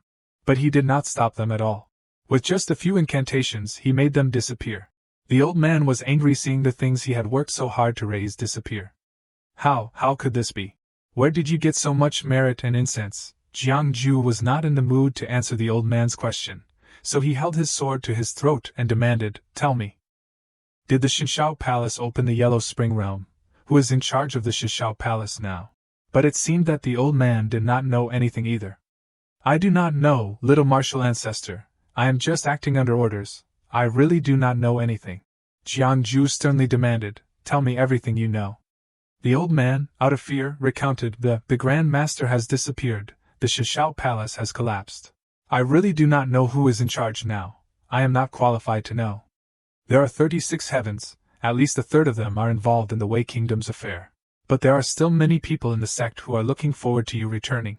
Little martial ancestor, please spare my life. I am still useful. I am really still useful. He showed no mercy for old times and directly took action. At that time, the demon horse came forward and called out, "Master." He sheathed his sword and said straight, "Great Qian saber, the saber that can't kill people. Death under the Great Qian saber means that the person deserves to die. Take these 2 heads, I have something I need them for." Jiangju went to the monsters and recited the incantation to save everyone. Respectfully request, True Lord, Medicine King, Flowing Glass Heaven, practice medicine to save the world, treat diseases and eliminate disasters. As soon as it was recited, the wound on the demon tiger's body, the rabbit monster's eyes, and the missing legs of the fox demon were all restored. The monsters came before him and bowed. "Thank you, Jiang Xianqing. Thank you for the immortal's divine power. The immortal is like a god descending to the mortal world." Jiangju did not say much and took the jade tablet, throwing it straight towards the sky. Immediately a door opened. Before saying goodbye to the monsters, Jiangju did not forget to instruct them. "All right, you stay here and work hard to cultivate. Remember not to go out and mess around." Watching the last monster enter the door, the Sword Sovereign, witnessing everything, approached and asked, "Medicine King, True Lord, did not you say before that you could not invite the gods of the Flowing Glass Heaven down? Because the system was upgraded, things are different now." He looked up at the high sky. Unexpectedly, the 36 heavens master's control over the 36 heavens has decreased so quickly. She crossed her arms and wondered. "Now you are making such a big commotion here. How can you sneak into Daliang City secretly?" Hearing the question, he decided, "If we can't be stealthy, then we do not need to be stealthy anymore." Then Jiangju got on the car and rushed towards the city. He used all his strength to control the horse to run at full speed, so fast that the horse transformed into a dragon and flew up. Inside the city, in a palace, Jing Jun was absorbing demonic power from the pill furnace. He was the king of the Wei Kingdom. He suddenly remembered the scolding words of his elders, truly young and ignorant, not understanding life. "The king is confused and does not wake up, the kingdom will perish. Your Majesty, save this humble servant, Nian-er, oh my Nian-er." Faced with those hatreds, he felt that he was not enough now, not enough, still not enough. He was only missing one step, only missing this one step. So he went down to the dungeon and heard the scolding words of the person being held captive. "Wei Jingjun, you beast who is not even as good as a pig or a dog. Are you worthy of the kind teachings of the late emperor? Are you worthy of the millions of people of the Wei Kingdom who have entrusted their lives and their families to you? If you have the ability, release me, and this old man vows to fight you to the death." He approached the person who had taught him, bowing down and calling out, "Teacher." Hearing that word teacher only made him more contemptuous. "Bah, traitor, you do not deserve to be king." Being scolded like that, Jing Jun stood up and questioned. "Traitor, king? You put me in this position as king. Did you ever ask me if I wanted to be king? I am the son of heaven, obeying the mandate of heaven, to last forever. But why can I only live for 36 years? I am destined to decline. Originally, I would have proven myself to be a first grade, achieving the position of a terrestrial immortal in this life. But you told me that the son of heaven is someone who carries the national fortune, and cannot cultivate. If that is the case, can I just not be the son of heaven anymore? I just want to continue living. What is wrong with that?" Hearing this, he tried to dissuade him. "Anyan, they are harming you, can't you see that?" But he did not know that his words were well-intentioned. "Teacher, have you forgotten, when I begged you, said I did not want to die, how did you answer me? You said this is destiny.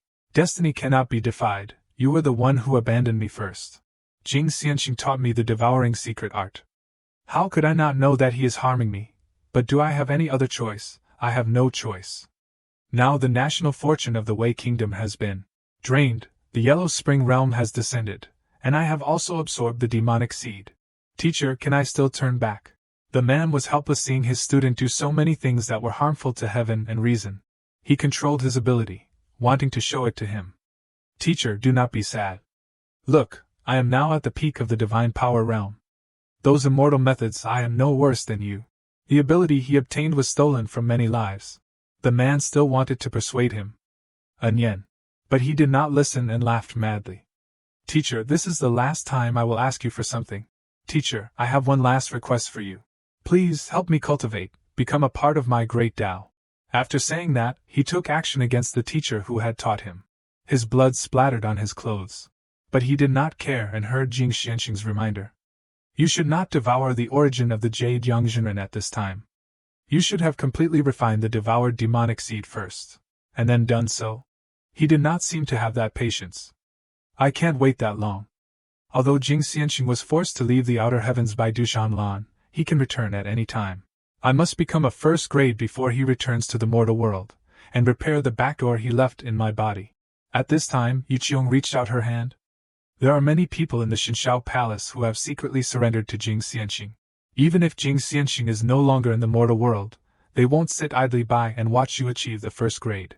He immediately grabbed her arm, then pulled her into his arms. Don't I have you, as long as I digest the teacher's origin, and I also have your second grade peak origin by my side, then I can become the first grade at any time. By that time, even if they want to stop me, it will be too late. Yu Qiong became vigilant, and reminded him, Jiangju has arrived in the Wei Kingdom. Hearing this, he was not surprised at all. No wonder she came to find me today. She did not understand why he was so calm. Aren't you surprised? He lifted her chin. Why should I be surprised? I do not care about Jiangju. Whether it is you or Jing Xianxing, are not you both trying to borrow my hand to kill Jiangju? But if you want me to kill Jiangju, you must help me become a first grade. Hearing his tone, she knew he did not trust her. You do not trust me. Finally, she shyly decided, I will give you that thing. He was also excited and looking forward to it. Haha, then Fairy must hurry up. Not only can I not wait, but Jing Xianxing's side probably already has movements. Yu Qiong nestled in his arms and promised, as long as you help me kill Jiangju, I will give you everything, whether it is cultivation or my heart and body. On this side, the black dragon had already taken everyone up. The boy was very surprised to be flying so high. Big flying dragon. The other three were exploring and observing the gourd. Jiangju pointed at the gourd and asked the Sword Sovereign again, Sword Sovereign, can you really not hear the sound inside this gourd? Shanlan was also confused. Huh. She folded her arms and confirmed again, I can't hear it. Apart from your noise, I can't hear anything. Hearing this, he could only wait for the golden dragon to return. 49 heavenly thunderbolts struck down. Even a ghost king would die once, but this thing was not destroyed at all, and there is even consciousness inside. It seems we have to wait for the old dragon god to return. Moreover, I caused such a big commotion in the golden light cave heaven, the old dragon god should be able to sense it, but it has been several days, why has not he returned yet? Suddenly, he called out from outside, Jiang Xianxing, please look. There are residents below, the Wei Kingdom is still there. The Wei Kingdom is still there, Jiang Benefactor, the Wei Kingdom is still there. But Jiangju discovered something was wrong. Huh. There is a ghost seal ahead. For safety, he told the black dragon, go down. Understood, master. As soon as they landed, they did not see a way to enter the city. What is more, there were soldiers lying in ambush. The general gave instructions. Stop. He quickly took out his token to introduce his identity. General, please wait. This subordinate is Magistrate Zhao Pingyang of Changyang County, Jing Prefecture. There is an official seal to prove it here. Please let me enter the city. Hearing this, he did not believe him. Daoyang City is closed. No matter what kind of magistrate you are, even if it is a prince outside, this city gate won't open. Retreat quickly. Unable to enter, he asked for help. My brother is Secretary Zhao Xiang of the Ministry of Personnel. Please inform my elder brother. At this time, an arrow was shot down, almost hitting him. The general pointed his sword down, and said that he was a rebellious soldier.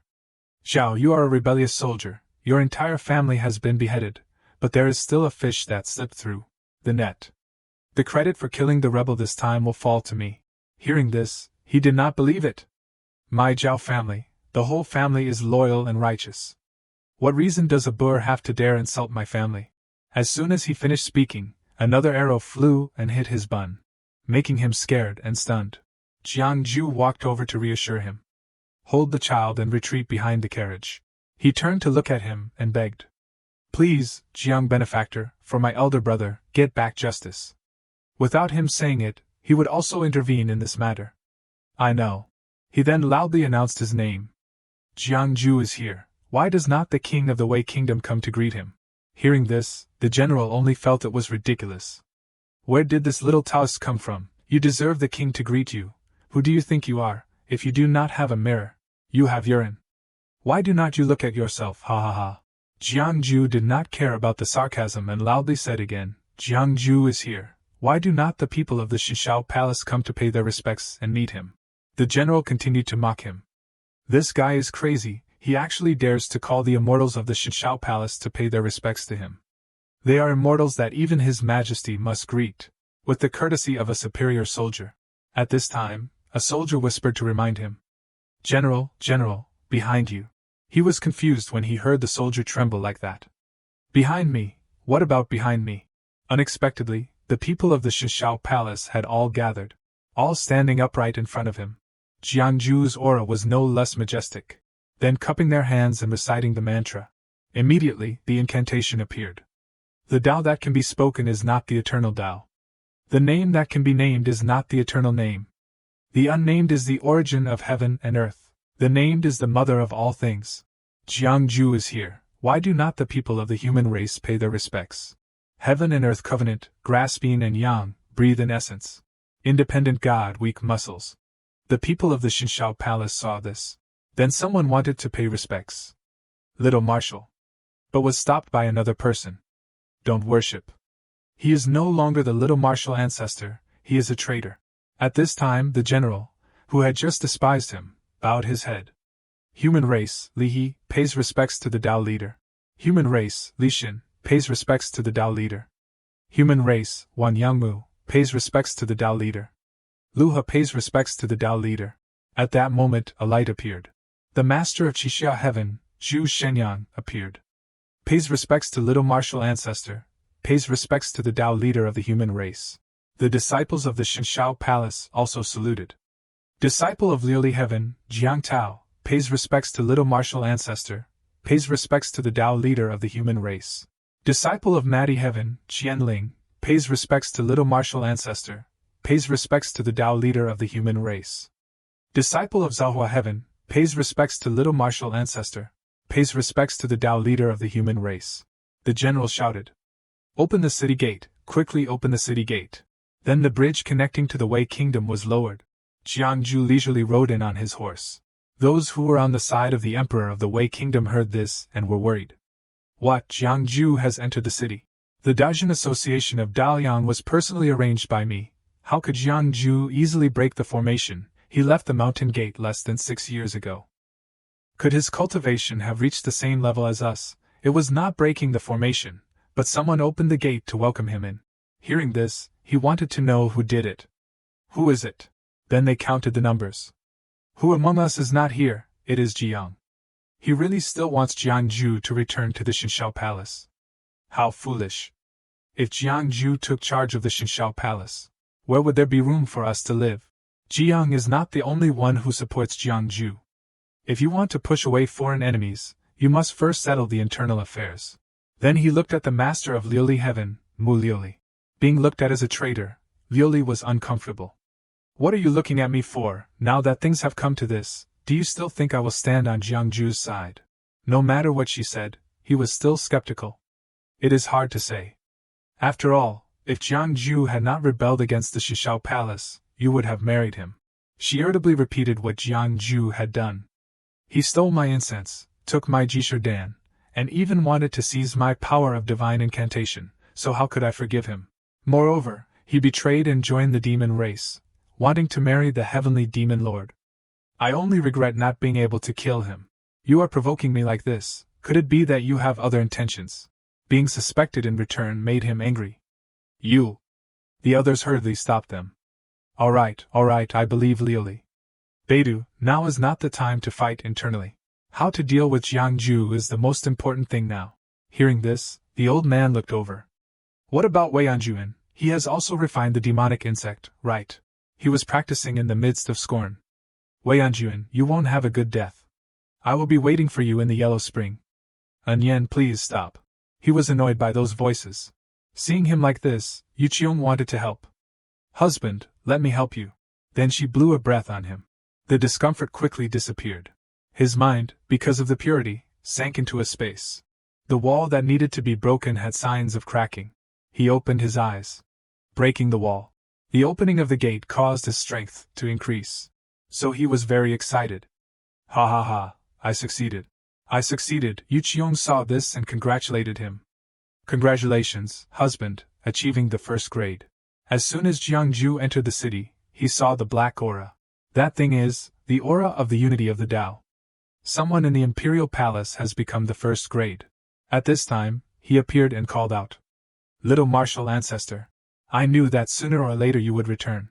He looked towards the aura that was exuding and knew. This is the mysterious yellow aura. Wei Anjuan has achieved the first grade. Little martial ancestor, quickly leave Dalian, I will stall for time for you. But Jiangju did not care about that strength. It is just entering the first grade, there is no need to worry. Hearing this, he could not believe it.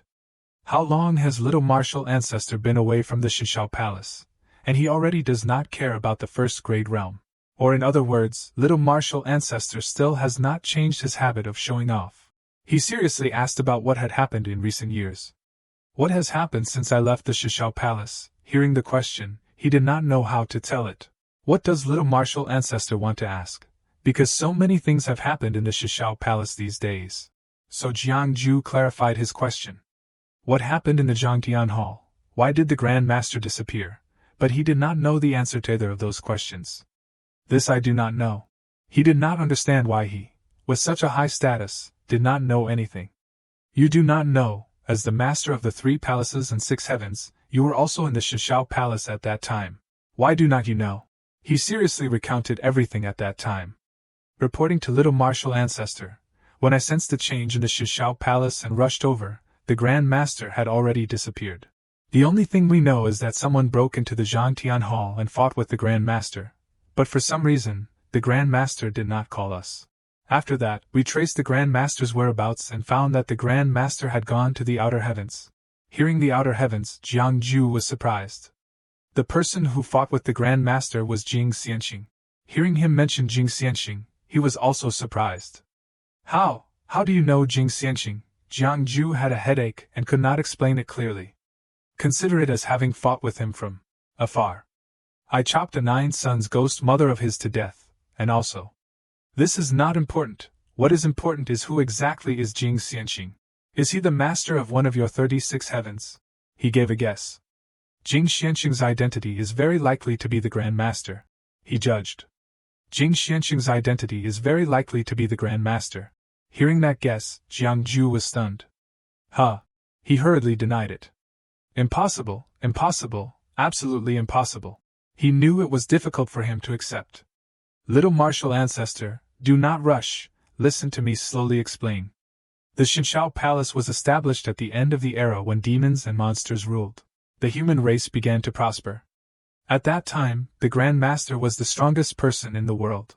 Therefore, he devoted his efforts to searching for the outer heavens, hoping to find a way to go further.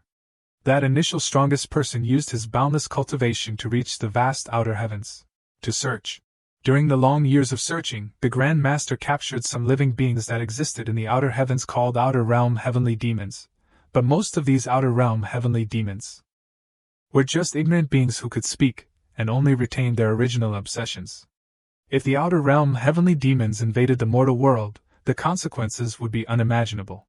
In the end, the Grand Master discovered that the best way to injure the Outer Realm Heavenly Demons was the power of the people's wishes.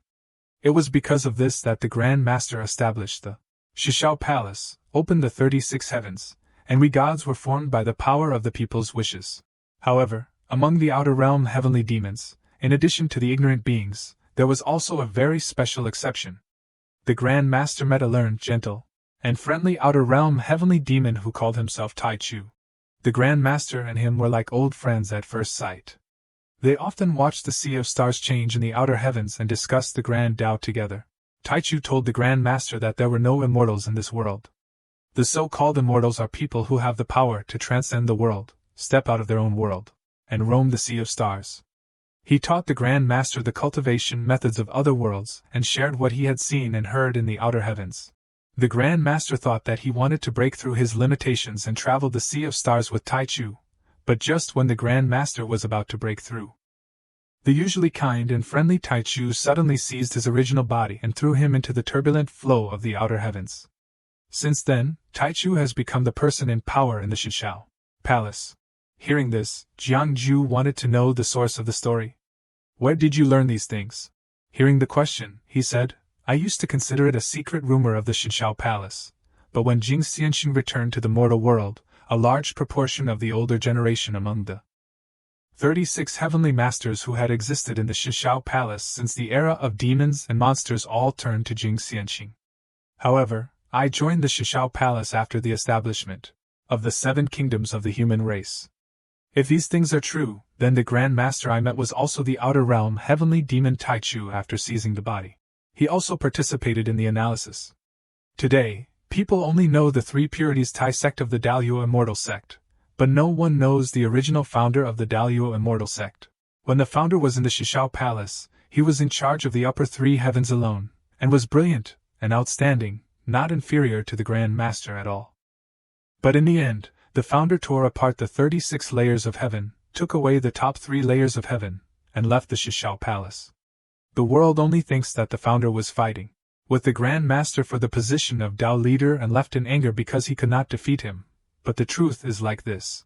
In fact, little martial ancestor, you already have the answer in your heart, right? At the beginning, when you left the Shishao Palace, did not you see the heavenly mandate of the Grand Master? What did you see? Hearing the question, Jiang Ju pondered. Could it be that my senior brother really does not belong to this world? At that time, the system warned. It has exceeded the system's authority, so it is impossible to check this person's past life and present life. He turned to ask him again. Do you really want to hear my answer? I am no longer a person of the Shishao Palace. But he was only single-minded towards him. But you are still the Tao leader of the human race as before. Now the hearts of the people in the Shishao Palace are in turmoil. Some have surrendered to Jing Xianxing, some are waiting for the Grand Master to return, and some have secretly joined the 3 purities Tao leader, but at the same time, there are also people like me who are looking forward to little martial ancestor presiding over the overall situation. Hearing this, Jiang Ju decided on something and returned to the issue of the Grand Master. If the rumors are true, then when did Tai Chu seize the Grand Master? He estimated the time. Perhaps it was 12,000 years ago. Hearing that time frame, he could not believe it. 12,000 years, it was only the late period of the demons and monsters' rule. Before the rise of the human race, that is right. In other words, even if the rumors are true, it was my senior brother who ended the demons and monsters' rule. It was my senior brother who protected the human race for all eternity. And it was my senior brother who, for 10,000 years, did not let a single demon from another world set foot in the mortal world. He was not sure either. This matter. Never. Jiang Ju raised another question. Then has my senior brother ever killed anyone, harmed the mortal world? Being asked like this, he stammered. Never, never. He asked another question. Has he ever sought benefits for himself, according to what he had witnessed, when his strength reached the level of the Grand Master? Then the Shishao Palace was just a burden to him. Finally, he concluded the question. If that is the case, then where did that outer realm heavenly demon come from? I only know that my senior brother is kind to me, and Jing Xianxing has enmity with me, that is all. He did not dare to refute either. Thank you, little martial ancestor. For dispelling my confusion, I will carefully follow the law decree of little martial ancestor. Jiang Ju wanted to go to the imperial palace, but was stopped by 2 soldiers. The imperial palace is a forbidden area. Outsiders are not allowed in. You are bold. He did not care and summoned a venomous snake, covering the 2 soldiers. After clearing the gate guards, Jiang Ju walked in alone again. The soldiers in the imperial palace were ready to fight. As soon as they saw him, they clamored. Retreat, retreat, retreat. Seeing this, he asked the Sword Sovereign for help. Great Master Sword Sovereign, I will leave this place to you. She then manifested, controlling the demon snake. Before fighting, she did not forget to say, Jiangju, you owe me a great favor. After speaking, the Sword Sovereign immediately attacked the soldiers. Jiangju looked at the soldiers and lightly passed by. Arriving in front of the barrier, he then used his pupils, immediately being able to see through it. Beta's tricks are being performed before my eyes. Jiangju condensed his sword, then feeling the grievances of the dead. The 10,000-year tradition of the Wei Kingdom, is it going to be cut off like this, Your Majesty? Where did the immortals come from? The immortal palace is full of treacherous people. I am willing to kill the treacherous people, Your Majesty, for knowing the crimes in the mortal world, and for the anger of the mausoleum. It has been decided in the Yellow Spring, Your Majesty, I beg to die. Those souls appeared and pleaded. Tao leader of the human race, the king is not the king. I beg the Tao leader to eliminate the harm for the Wei Kingdom, and kill the people.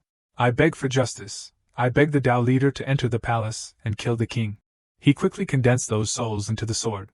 His eyes became serious, indicating that it was called the Tao of all beings. If you trust me, then I will avenge this hatred for you. After speaking, Jiangju pointed forward, immediately causing the protective layer to crack, then completely disappearing, vanishing into the void. He stepped into the main hall step by step. At this time, the group of people still did not know anything and were discussing with each other. Jiangju has entered the imperial palace. Damn it, it is Xian Jianjun, a subordinate of Tu Shanlan. Jiangju colluded with the demon race. He is truly unworthy of being the Tao keeper of the human race. Wasn't it said that he had angered Tu Shanlan and was captured to the 10,000 demons kingdom? What is the use of making a fuss, apart from a few curses here? Who among you dares to go out and stop Jiangju? Instead of arguing endlessly, it is better to think of a more practical way. Now Xian Jianjun has replaced Jiangju to block the imperial army of the Wei Kingdom. Fortunately, Tu Shanlan has not shown up yet. Why do not we ask the true lords to manifest their golden god Dharma forms? Immediately, a girl stood up and retorted, it is easy to say, how much effort did we spend to refine the golden god Dharma forms? What if they are snatched by Jiangju? If the gods are still in the 36 heavens, we are not afraid of Jiangju, but once the true Lord Dharma form manifests in the world, as long as Jiangju recovers, he can immediately seize control of the 36 heavens, and even seize control of the true Lord Dharma form. The shaggy old man also agreed with the girl's opinion. If the golden body Dharma form is snatched, will you, Beidou, take responsibility for us? Seeing that everyone was too noisy, the old man said loudly, each of you is a god lord who has attained enlightenment from countless kalpas, comparable to a first-grade unity of the Tao powerhouse. Yet in front of a mere 7th-grade cultivator, are you not even daring to take action? Now that things have come to this point, why have not we seen Wei Anjuan take action? He has reached the 1st grade. Why has not he appeared yet? One person also discovered that Liuli was nowhere to be found. That is strange. Why can't we see true Lord Liuli anywhere? Suddenly, everyone was startled and looked behind them. Shanlan transformed into her original form and shattered the ceiling of the palace. Seeing her, the old man was shocked. Tu Shanlan. She landed in front of the group of people, smiling, looking very happy. Oh, this place is so fun. Jiangju, entangled by Shanlan, felt a little embarrassed and cleared his throat. Ahem, can you put me down to talk? Seeing him, the group of people were stunned. Little martial ancestor, Jiangju. He stepped on the ground, tidied up his clothes, and scolded Shanlan. You are really a mischievous brat, not going through the main entrance properly, but having to climb the roof tiles. Quickly changing his attitude, he greeted, greetings everyone, long time no see. The old man had just met him again and loudly questioned him. Jiangju, you betrayed the Shishao Palace in the past, and now you are still ambiguously colluding with the demon race. You are truly a disgrace to the Shishao Palace. She could not help but swing her tail out, immediately cutting off his arm. Seeing this scene, the shaggy old man was furious. Bold demon woman, although you are the queen of the 10,000 demons kingdom, we are the god lords of the 36 heavens. How can we allow you to trample on the majesty of the Shishao Palace? Being too presumptuous, you completely do not take the Shishao Palace seriously. Shanlan clearly did not take that group of people seriously. So she rushed up and attacked, not sparing anyone, landing in front of a true lord. As soon as Jiangju saw him, he requested, "Oh, it is that 7 stars true lord, is not it? I have not seen your Dharma form for a long time. Come on, add a little more. Let me see if there has been any change." He was directly discouraged. Little martial ancestor." He also pointed to another true lord. "And you? And all of you. If you do not withdraw them, I won't be polite." As soon as he finished speaking, Shanlan released her power, causing everyone to vomit blood. She growled, wanting to pounce on them and tear them apart. But she was stopped by Jiangju. "Stop. All right, let us stop here for today." After coaxing Shanlan, he turned back and cleared his throat. "I heard that the god lords of the 36 heavens of the Shinshao Palace have all disappeared. So you have come to this imperial palace of the Wei Kingdom. The gods descending to interfere in the affairs of the human race is a great taboo, or have you already stood on Jing Xianqing's side? Gathering here in full force, could it be that you are waiting to kill me?" Hearing this, everyone's mood was weakened. He, on this side, was trembling constantly. A voice kept urging him in his ears. "Don't struggle anymore. This body was originally chosen by my body. Accept my power, become a stepping stone for me to return to the world." He hurriedly held his head, refusing Jing Xianqing's infiltration. Get out of me. I am Wei Wunyan, the son of heaven of the Wei Kingdom." But before he could shout, Jing Xianqing had already entered.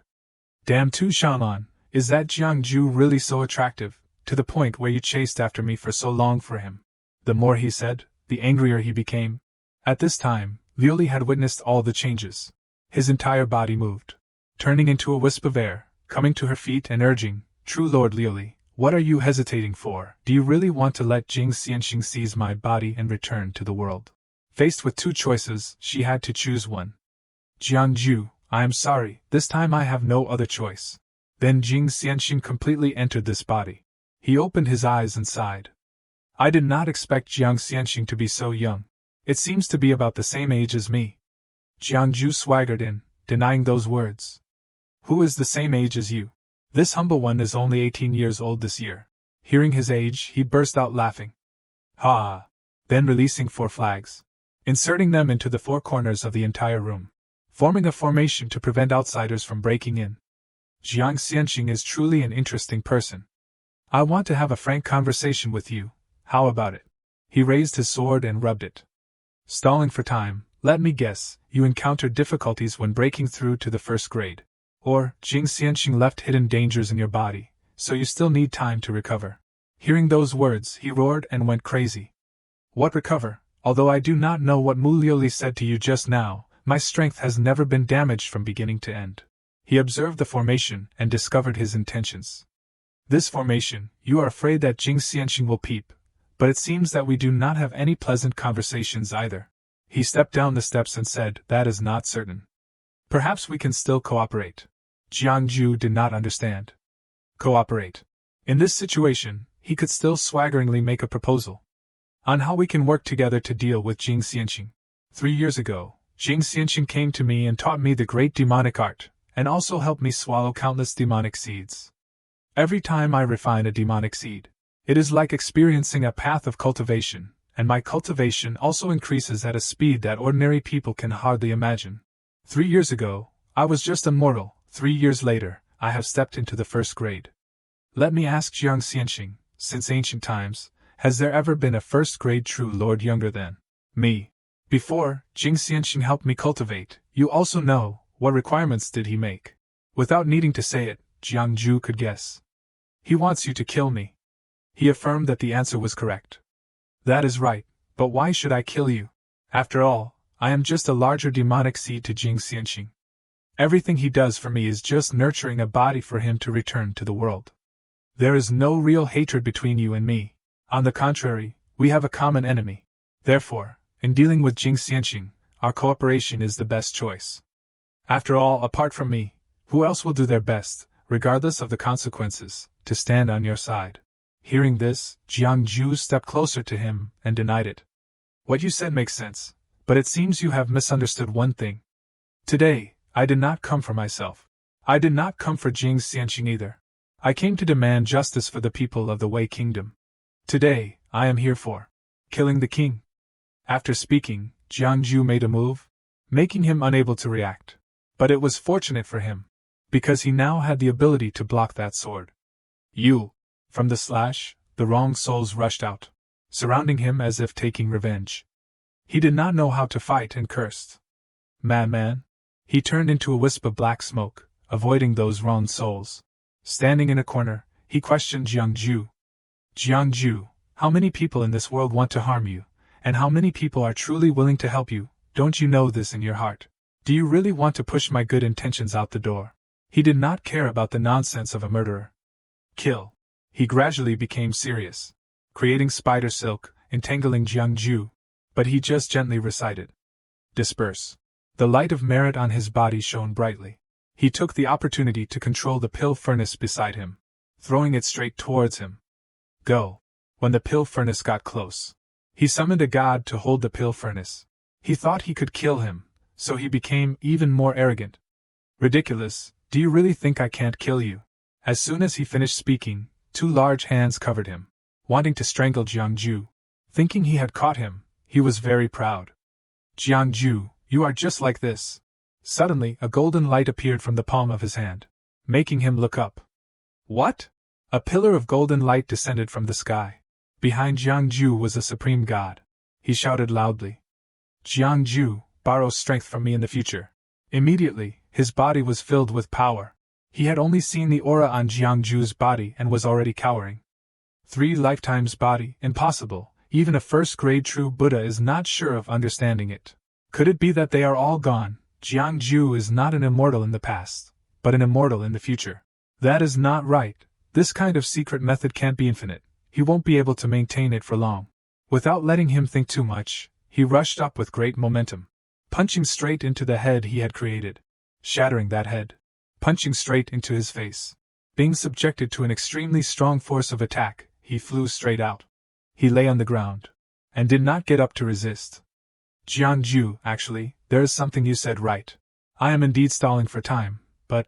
Before he could finish speaking, Jiangju directly stabbed down with his sword. He seriously guessed all his moves.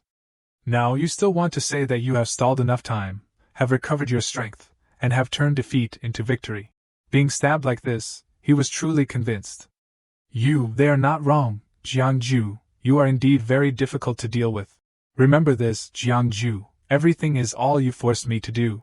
Then he controlled the gourds in his body to fly up, exploding everything. Jiangju's eyes were filled with surprise. This is Yellow Spring energy. He laughed like a madman. Ha ha ha, the Yellow Spring realm is coming. The Yellow Spring gate is open. You can't escape. Go to the Yellow Spring. The Yellow Spring gate became wider and wider, making the people of the Wei Kingdom scared and unable to escape. Jiangju, standing in front of this situation, did not know how to solve it. He took the opportunity to turn into a wisp of black smoke and floated away. Rushing straight up, he did not forget to say to challenge him. Jiangju, are not you the Tao keeper of the human race? Don't you want to demand justice for the people of the Wei Kingdom? Remember this, the remaining people of the Wei Kingdom will all die because of you, ha ha. After speaking, he flew straight into the door. Jiangju, seeing this, did not panic. But the person who is stalling for time is not just you. From within the door, the golden dragon revealed himself. Catching him off guard, Jiangju called out. Ao Xian, block him for me. As soon as he heard, he opened his mouth wide. His eyes, shrinking with fear, shouted. The original ancestor, save me. But now no one could save him. When he was eaten by the golden dragon, as soon as he swallowed, he left, returning to the Yellow Spring realm. His entire body roared fiercely, then transforming and landing on the ground. Jiangju also quickly ran in. The golden dragon, seeing him seeming tired, was worried. Why has little friend fallen into this situation? But he said that he was fine. Just now, I forced the sacrifice of the gods. And now I am being retaliated by the divine power. I won't die.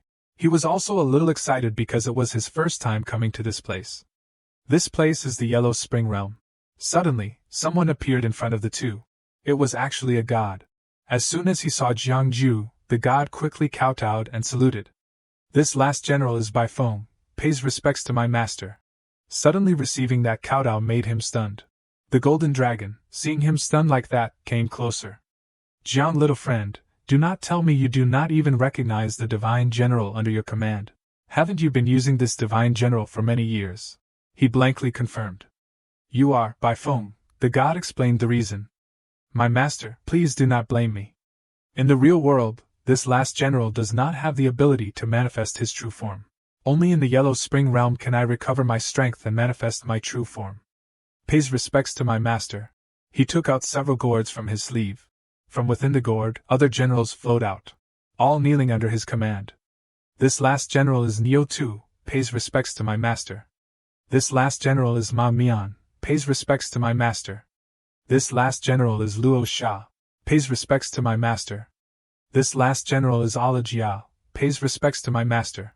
Jiang Ju, receiving so much submission at once, still did not understand. What is going on? Bai Feng knew he did not understand and took the initiative to explain everything. Reporting to my master, the day my master came to the mortal world, above managing the 9 heavens, below grasping the Yellow Spring. We were originally evil ghosts in the Yellow Spring, and were touched and summoned by the heavenly Tao, chosen to be officials of my master, submitting under the Zixia heaven, washing away the ghostly aura, and transforming into Yin gods, and should have come to the real world to protect my master. But that thief humiliated us, and sealed 108 generals in the Yellow Spring into gourds. Fortunately, this last general is good at hiding, escaping one tribulation, finding my master in the real world, and hiding beside him. Hearing this, Jiang Ju pondered.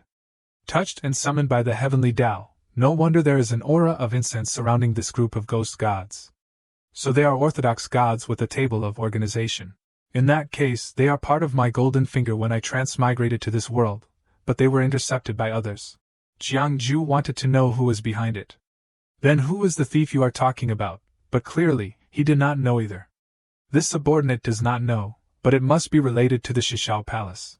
He still did not fully believe his words. The 17 gods in the purple gourd are not the key for Wei Anjuan to open the Yellow Spring Gate. How do I know if what you are saying is true or false? To prove it, he revealed everything. My master does not need to doubt, there are Zixia heaven imprints on us, and the power of life and death is in my master's one thought. Seeing that loyal guarantee, Jiang Ju decided. Out of 108 generals, only a few of you are left, then you will stay by my side. Now, there is something I want to ask you to do. Wei Anjuan's whereabouts are unknown, you go investigate. The gods received the order and left together. Thank you, my master, please wait for good news. He looked around the Yellow Spring once, wondering about the Golden Dragon's appearance in this place. Why is Ao Xian brother in the Yellow Spring realm? Weren't you closing the Yellow Spring Gate? On the border of the Wei Kingdom. If I were to tell you now, it would take until tomorrow morning to finish. It is complicated. Jiang, little friend, do you still remember what was the reason we came to the Wei Kingdom? What can I forget? But I can't forget the purpose of coming here. Of course, it is to the Shishao Palace. He suddenly asked a question. Then, little friend, you have set foot on the boundary of the Wei Kingdom for so long.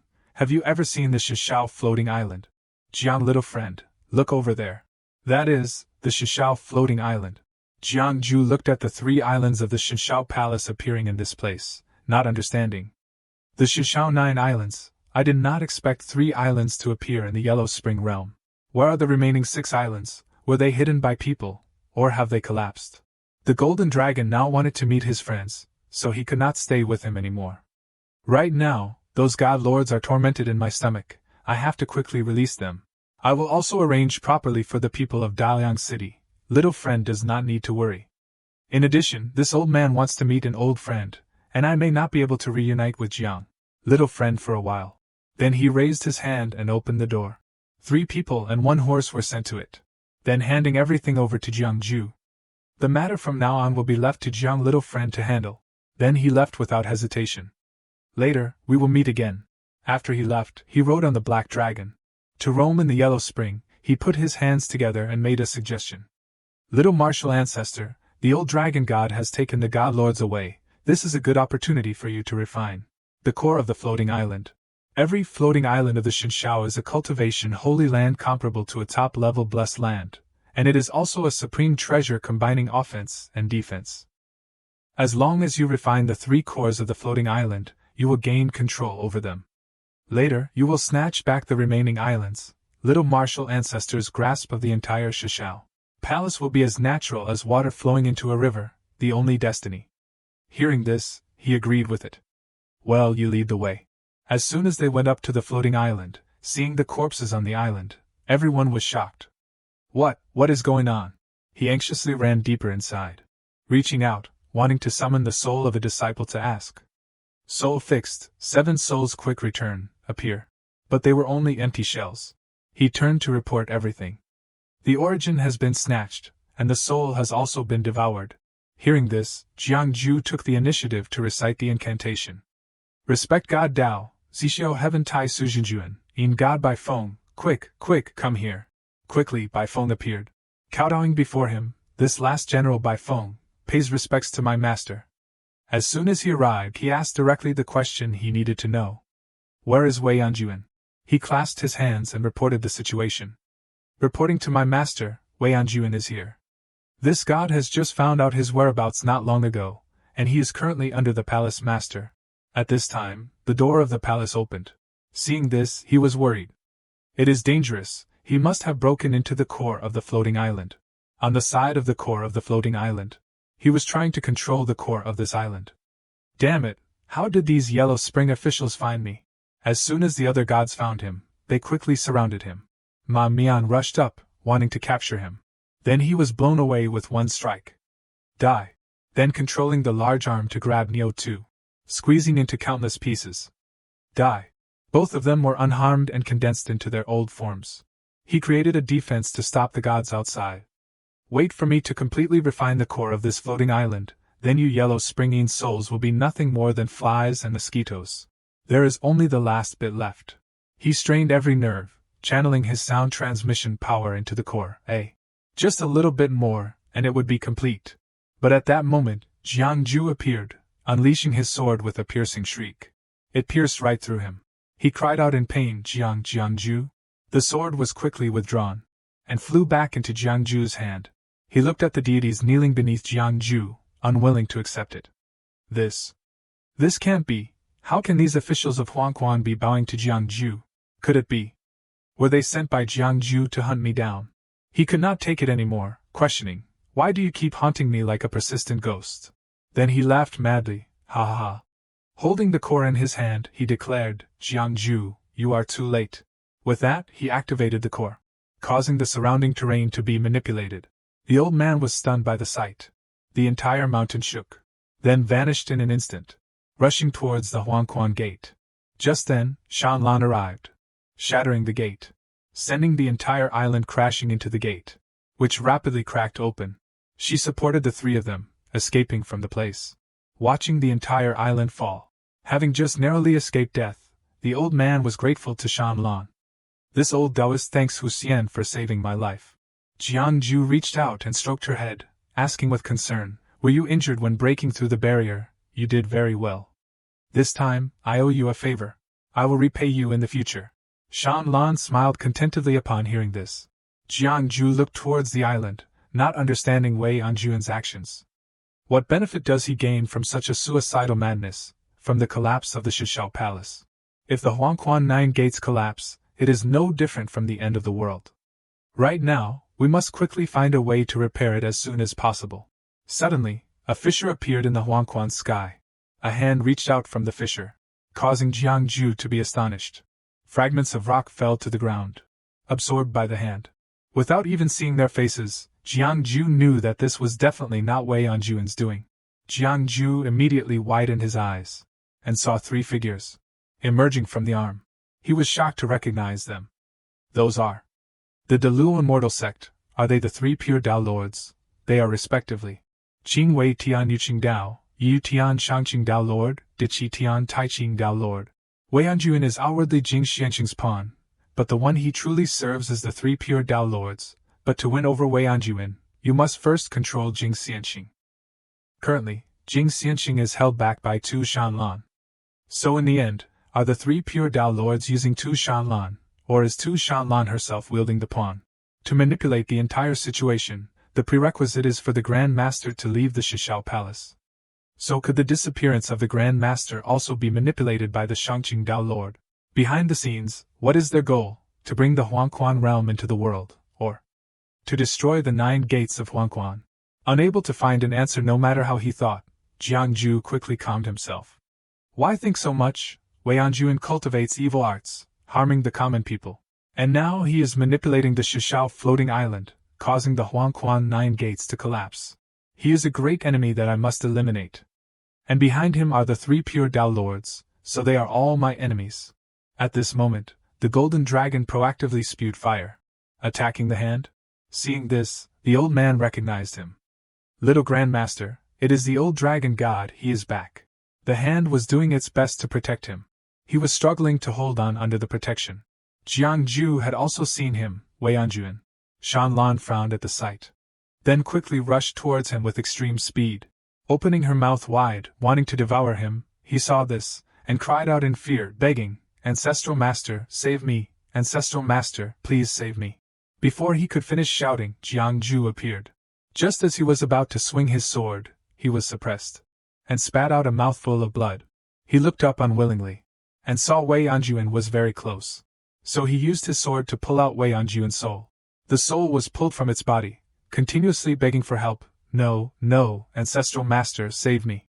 At this time, the 3 Dao Lords appeared, and merged into one person, wielding the horsetail whisk in his hand, collecting Wei Anjuan's soul. The old man reached out, wanting to resolve everything. Seeing this, Jiangju gritted his teeth. At this moment, with just a little bit of strength, the entire space trembled, making Jiangju wary.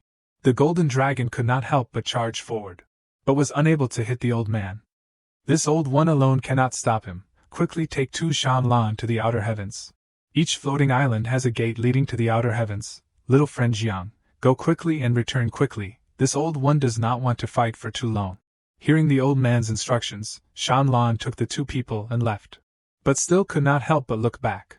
The old man suddenly took out a needle, shooting it straight towards the 3 people who were fleeing. Shanlan was immediately struck by the attack. Just as the old man was about to recite the incantation, the golden dragon was faster, attacking, spewing a strong flame at the old man. Seeing that Shanlan had a large wound, Jiangju was extremely worried. "Little Lan Lan, are you okay?" Sword Master saw the wound, and turned back to fight the old man desperately. "Dare to offend my master, must kill." The old man hurried to follow, stopping her, and also pointed out the place leading to the outer heavens. The gate leading to the outer heavens is located in the realm boundary hall. "Little Grandmaster, you must be very careful." Hearing this, Jiangju shouted back, "You guys be careful too." Shanlan on this side tried her best to reach the destination.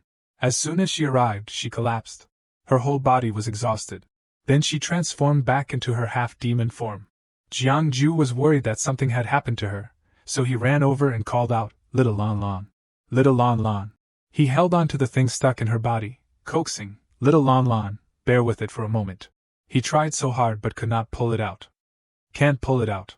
Shanlan's face turned pale, and she kept groaning in pain. It hurts too much." Jiangju did not know what to do, so he looked around. This is the Palm Heaven Hall, the residence of the Grand Master. He held Shanlan in his arms and walked forward. Realm Boundary Hall. The 2 quickly arrived in another space. She suddenly opened her eyes weakly. There is nothing here.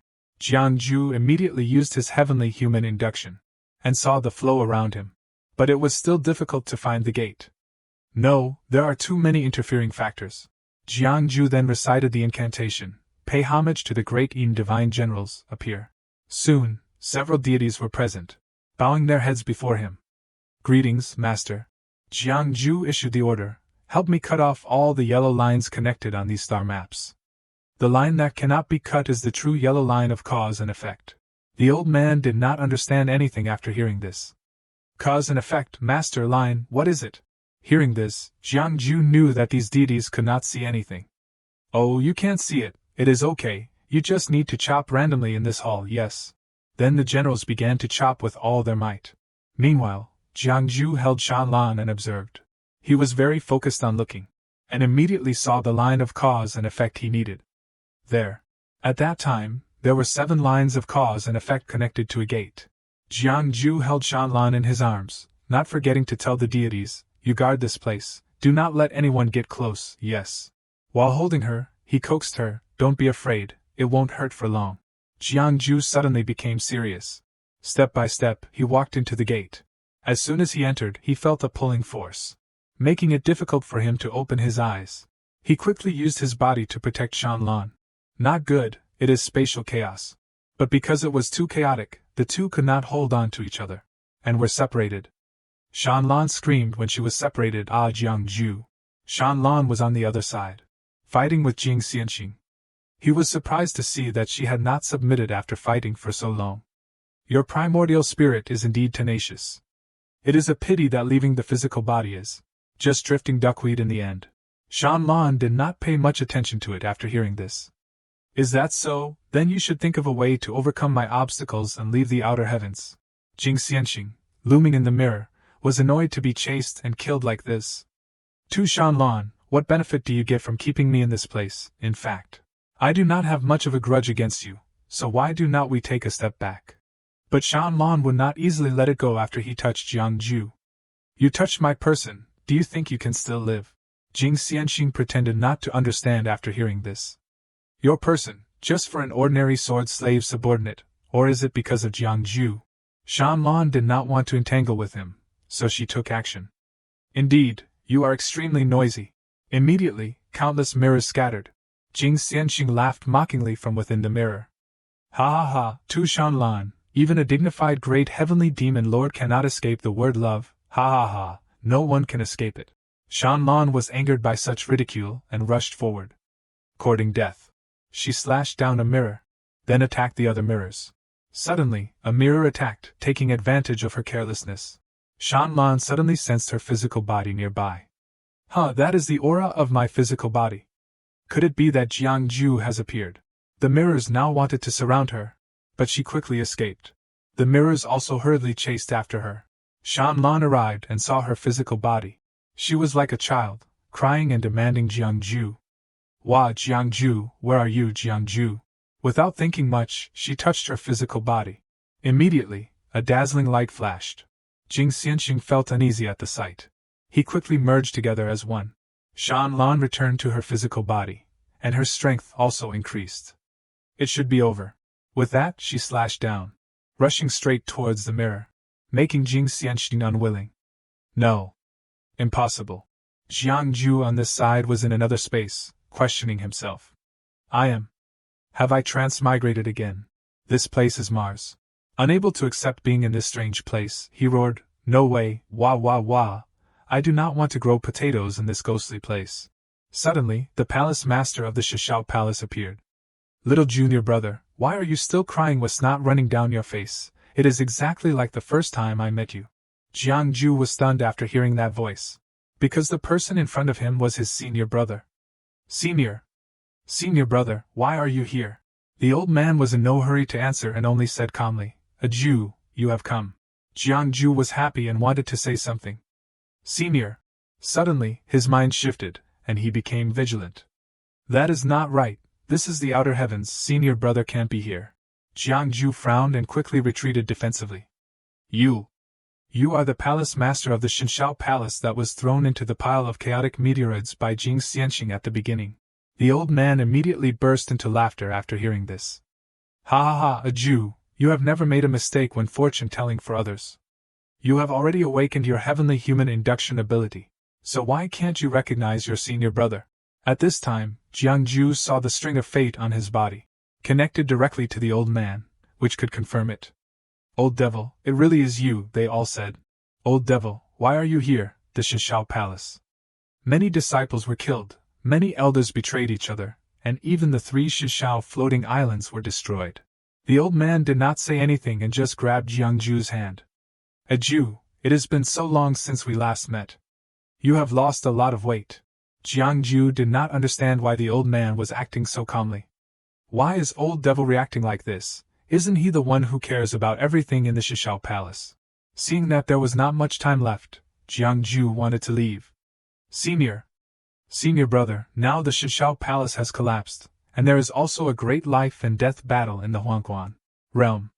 Let us go out first and talk. Suddenly, the old man asked, Go back where? Jiangju's entire body froze, unable to move. Unable to move, Jiangju immediately questioned, Old devil, what are you doing? The old man actually wanted to absorb all the merit on Jiangju's body. Senior brother, what are you doing? You are not. The old man's eyes became gloomy, reminding, old devil, looking across the heavens, only you dare to call me that. A Jew, do you think? Why did you come to this world? From the first day you transmigrated here, I already knew. You are not from this world. Your soul carries the mark of another world, and you are born with the ability to carry the wishes of all living beings. Do you know that such a thing, for cultivators, is the key that demons and monsters dream of, but can never touch? I brought you back to the Shishao Palace, exceptionally accepting you as my junior brother, teaching you the basic cultivation methods, and even sending you down to the mortal world to experience life, to let you struggle between life and death, to experience the different aspects of the human world. All of this was to allow you to awaken this talent better, to allow you to condense more original power and hardship, including Jing Xianxing. If I did not push you into a desperate situation, how could I lead you to this outer heavens? Hearing all of this, Jiangju could not accept it. So everything you did was a lie, all the care, all the teachings, were all just to use me. The old man acknowledged while absorbing the merit. Yes, and also no. You are the vessel that this palace has chosen, but these years of living together, you little brat, were not entirely boring. Jiangju then revealed his trump card. If you already know that I came from another world, then do you know what my other golden finger is? The old man was a little surprised. Jiangju actually drew his sword, slashed hard at the old man. But the old man was unscathed. Little junior brother, I was fooled by you again. Jiangju laughed mockingly after hearing this. Haha, old devil, do not think you lost out. How many times have I fooled you before? Haven't you paid it all back today? The relationship between the two had fractured, but the old man still wanted to teach Jiangju. A Jew, do not take everything too seriously. Everyone in the world has a destiny, and your destiny is to help this palace become an immortal. This is your destiny. Jiangju only became more disdainful after hearing this.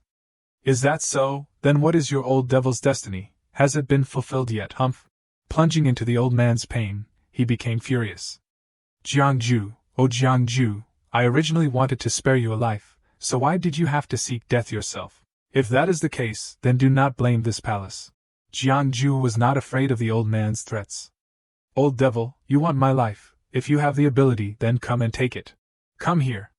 While saying this, Jiangju waved his sword provocatively. On the other side, Shanlan had defeated Jing Xianxing. Suddenly, Shanlan discovered something. Jing Xianxing suddenly burst into laughter. Haha, defeated. You must be very strange, right? Jing Xianxing has been chasing you for so long, but is actually a woman. I was originally a Jing Yao, only cultivating for a few decades to transform into human form, with extraordinary talent, but then I accidentally met a cultivator in the human world. He said he wanted to protect the world and all living beings. He was a genius, a savior, a light that I could not compare to. But in his heart, there was only one thing, establishing the Shishao Palace. I kept waiting. In the end, he became the palace master, in charge of the 36 heavens. But then, a different idea arose in his heart, to attain Tao and become an immortal. Haha, what about sharing joys and sorrows? What about the bond of children? In his eyes, it is not even half as good as the immortal path, something illusory and ethereal. It is just a pity that in this world, there is no way to become an immortal. I only hope he will wake up soon, so I just waited and waited. Don't you think it is funny? I accidentally learned that in this world, the only key that can help him become an immortal is actually a mortal kid. Ha ha ha ha, you guessed it right. This kid is Jiangju, ha ha ha. Shanlan finally understood Jing Xianxing's purpose.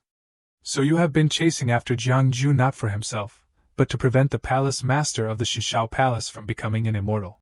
She denied it but also confirmed it, yes, but also no. I hate Jiangju, hate that he has become his chance, but I hate him even more.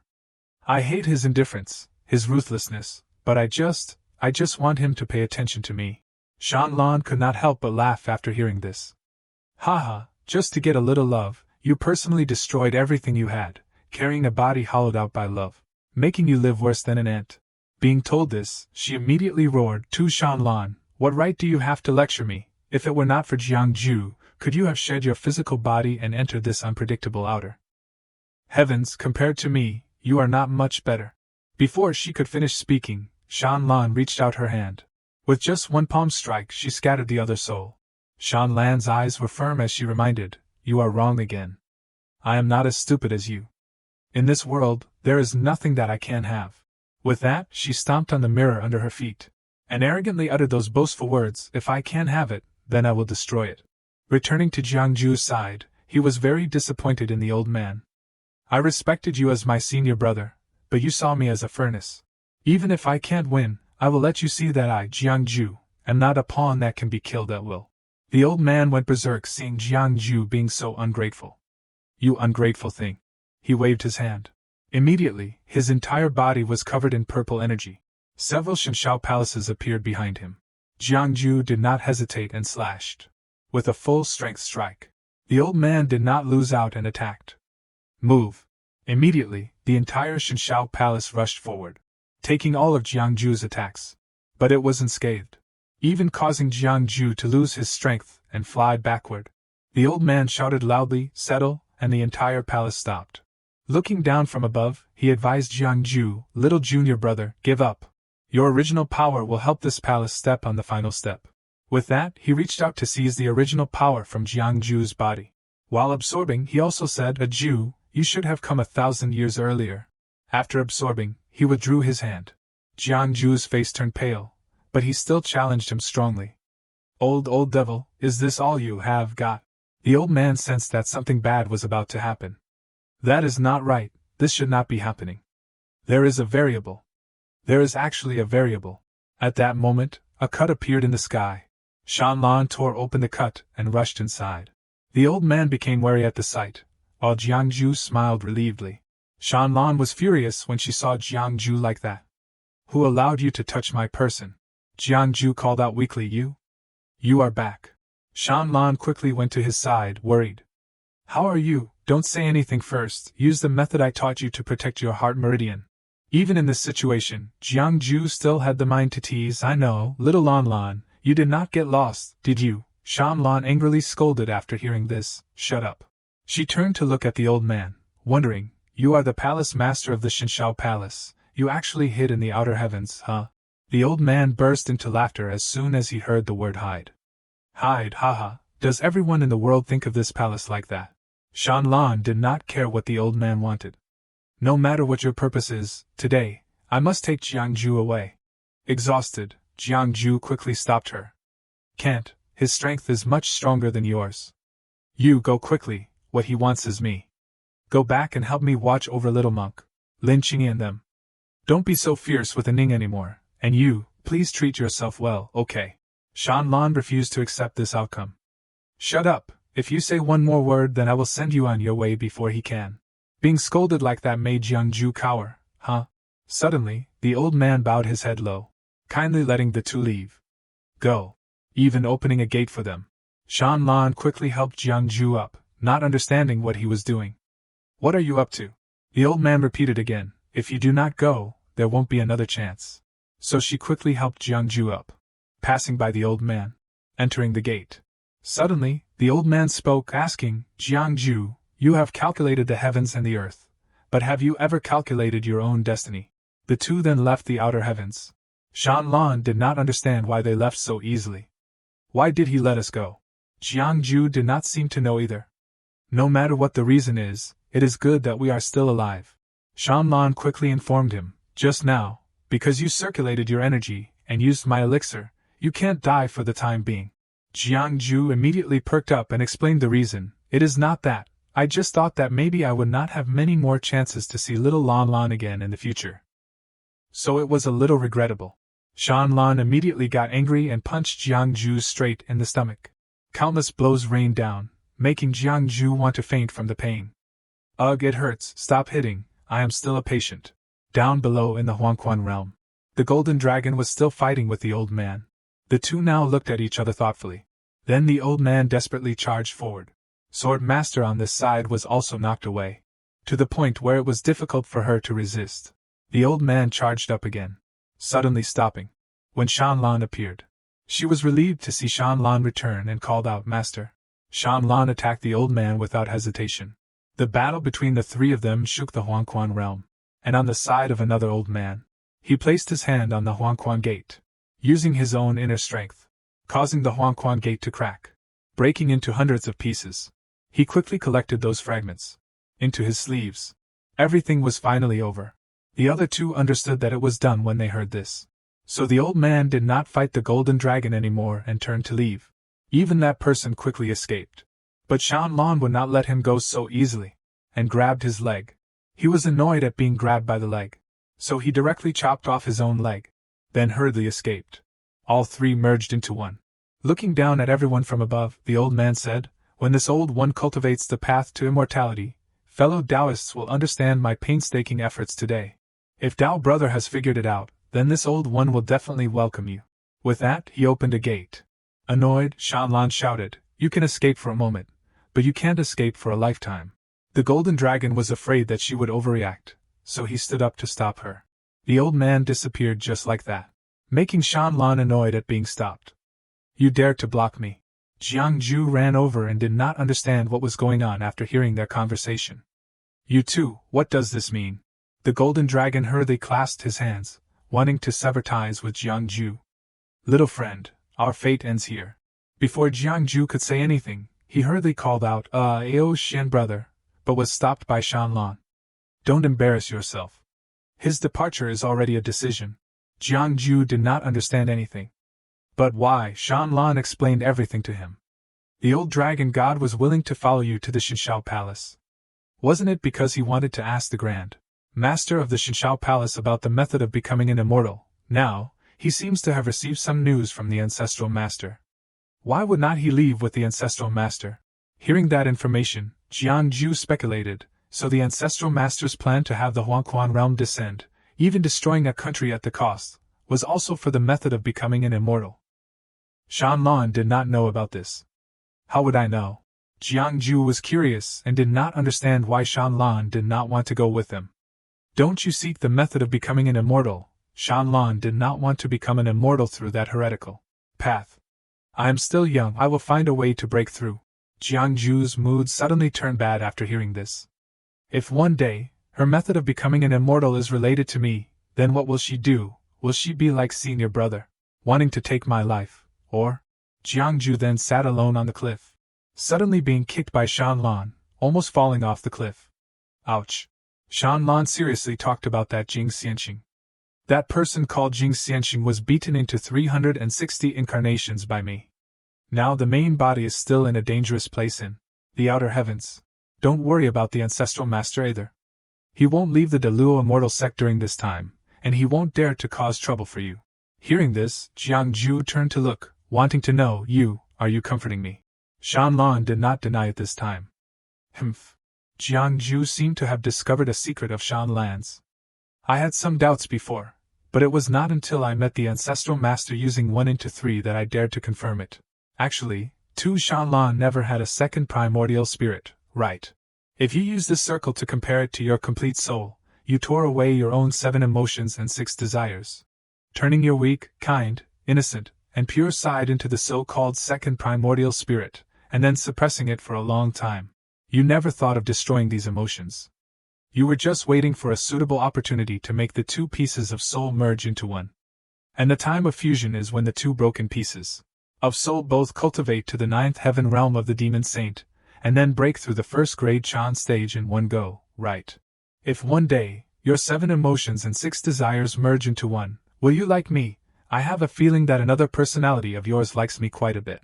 Shanlan blushed after hearing this and denied it. Absolutely impossible. Suddenly, Jiangju approached and tempted, is that so? Then how about we try to change fate?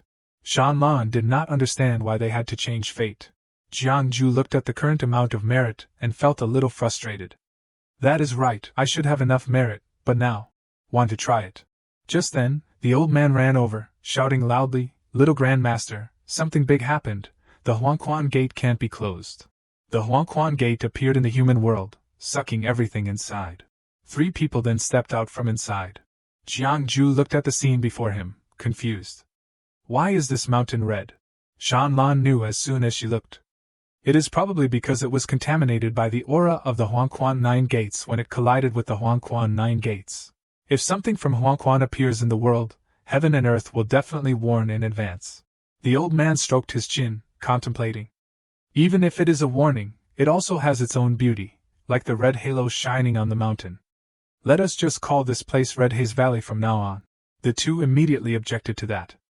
No. Jiangju began to rethink the name. This mountain is so red, let us just call it Red Mountain. The old man felt that the name was too casual. This is too arbitrary. Suddenly, Jiangju broke out in a sweat, remembering. In my prediction, 1,000 years from now, this will be the childhood residence of Tu Lan Shan. Inside this blood-red mountain. A hand crawled up from below, then jumped out of the pile of dirt and rocks, luckily not being discovered.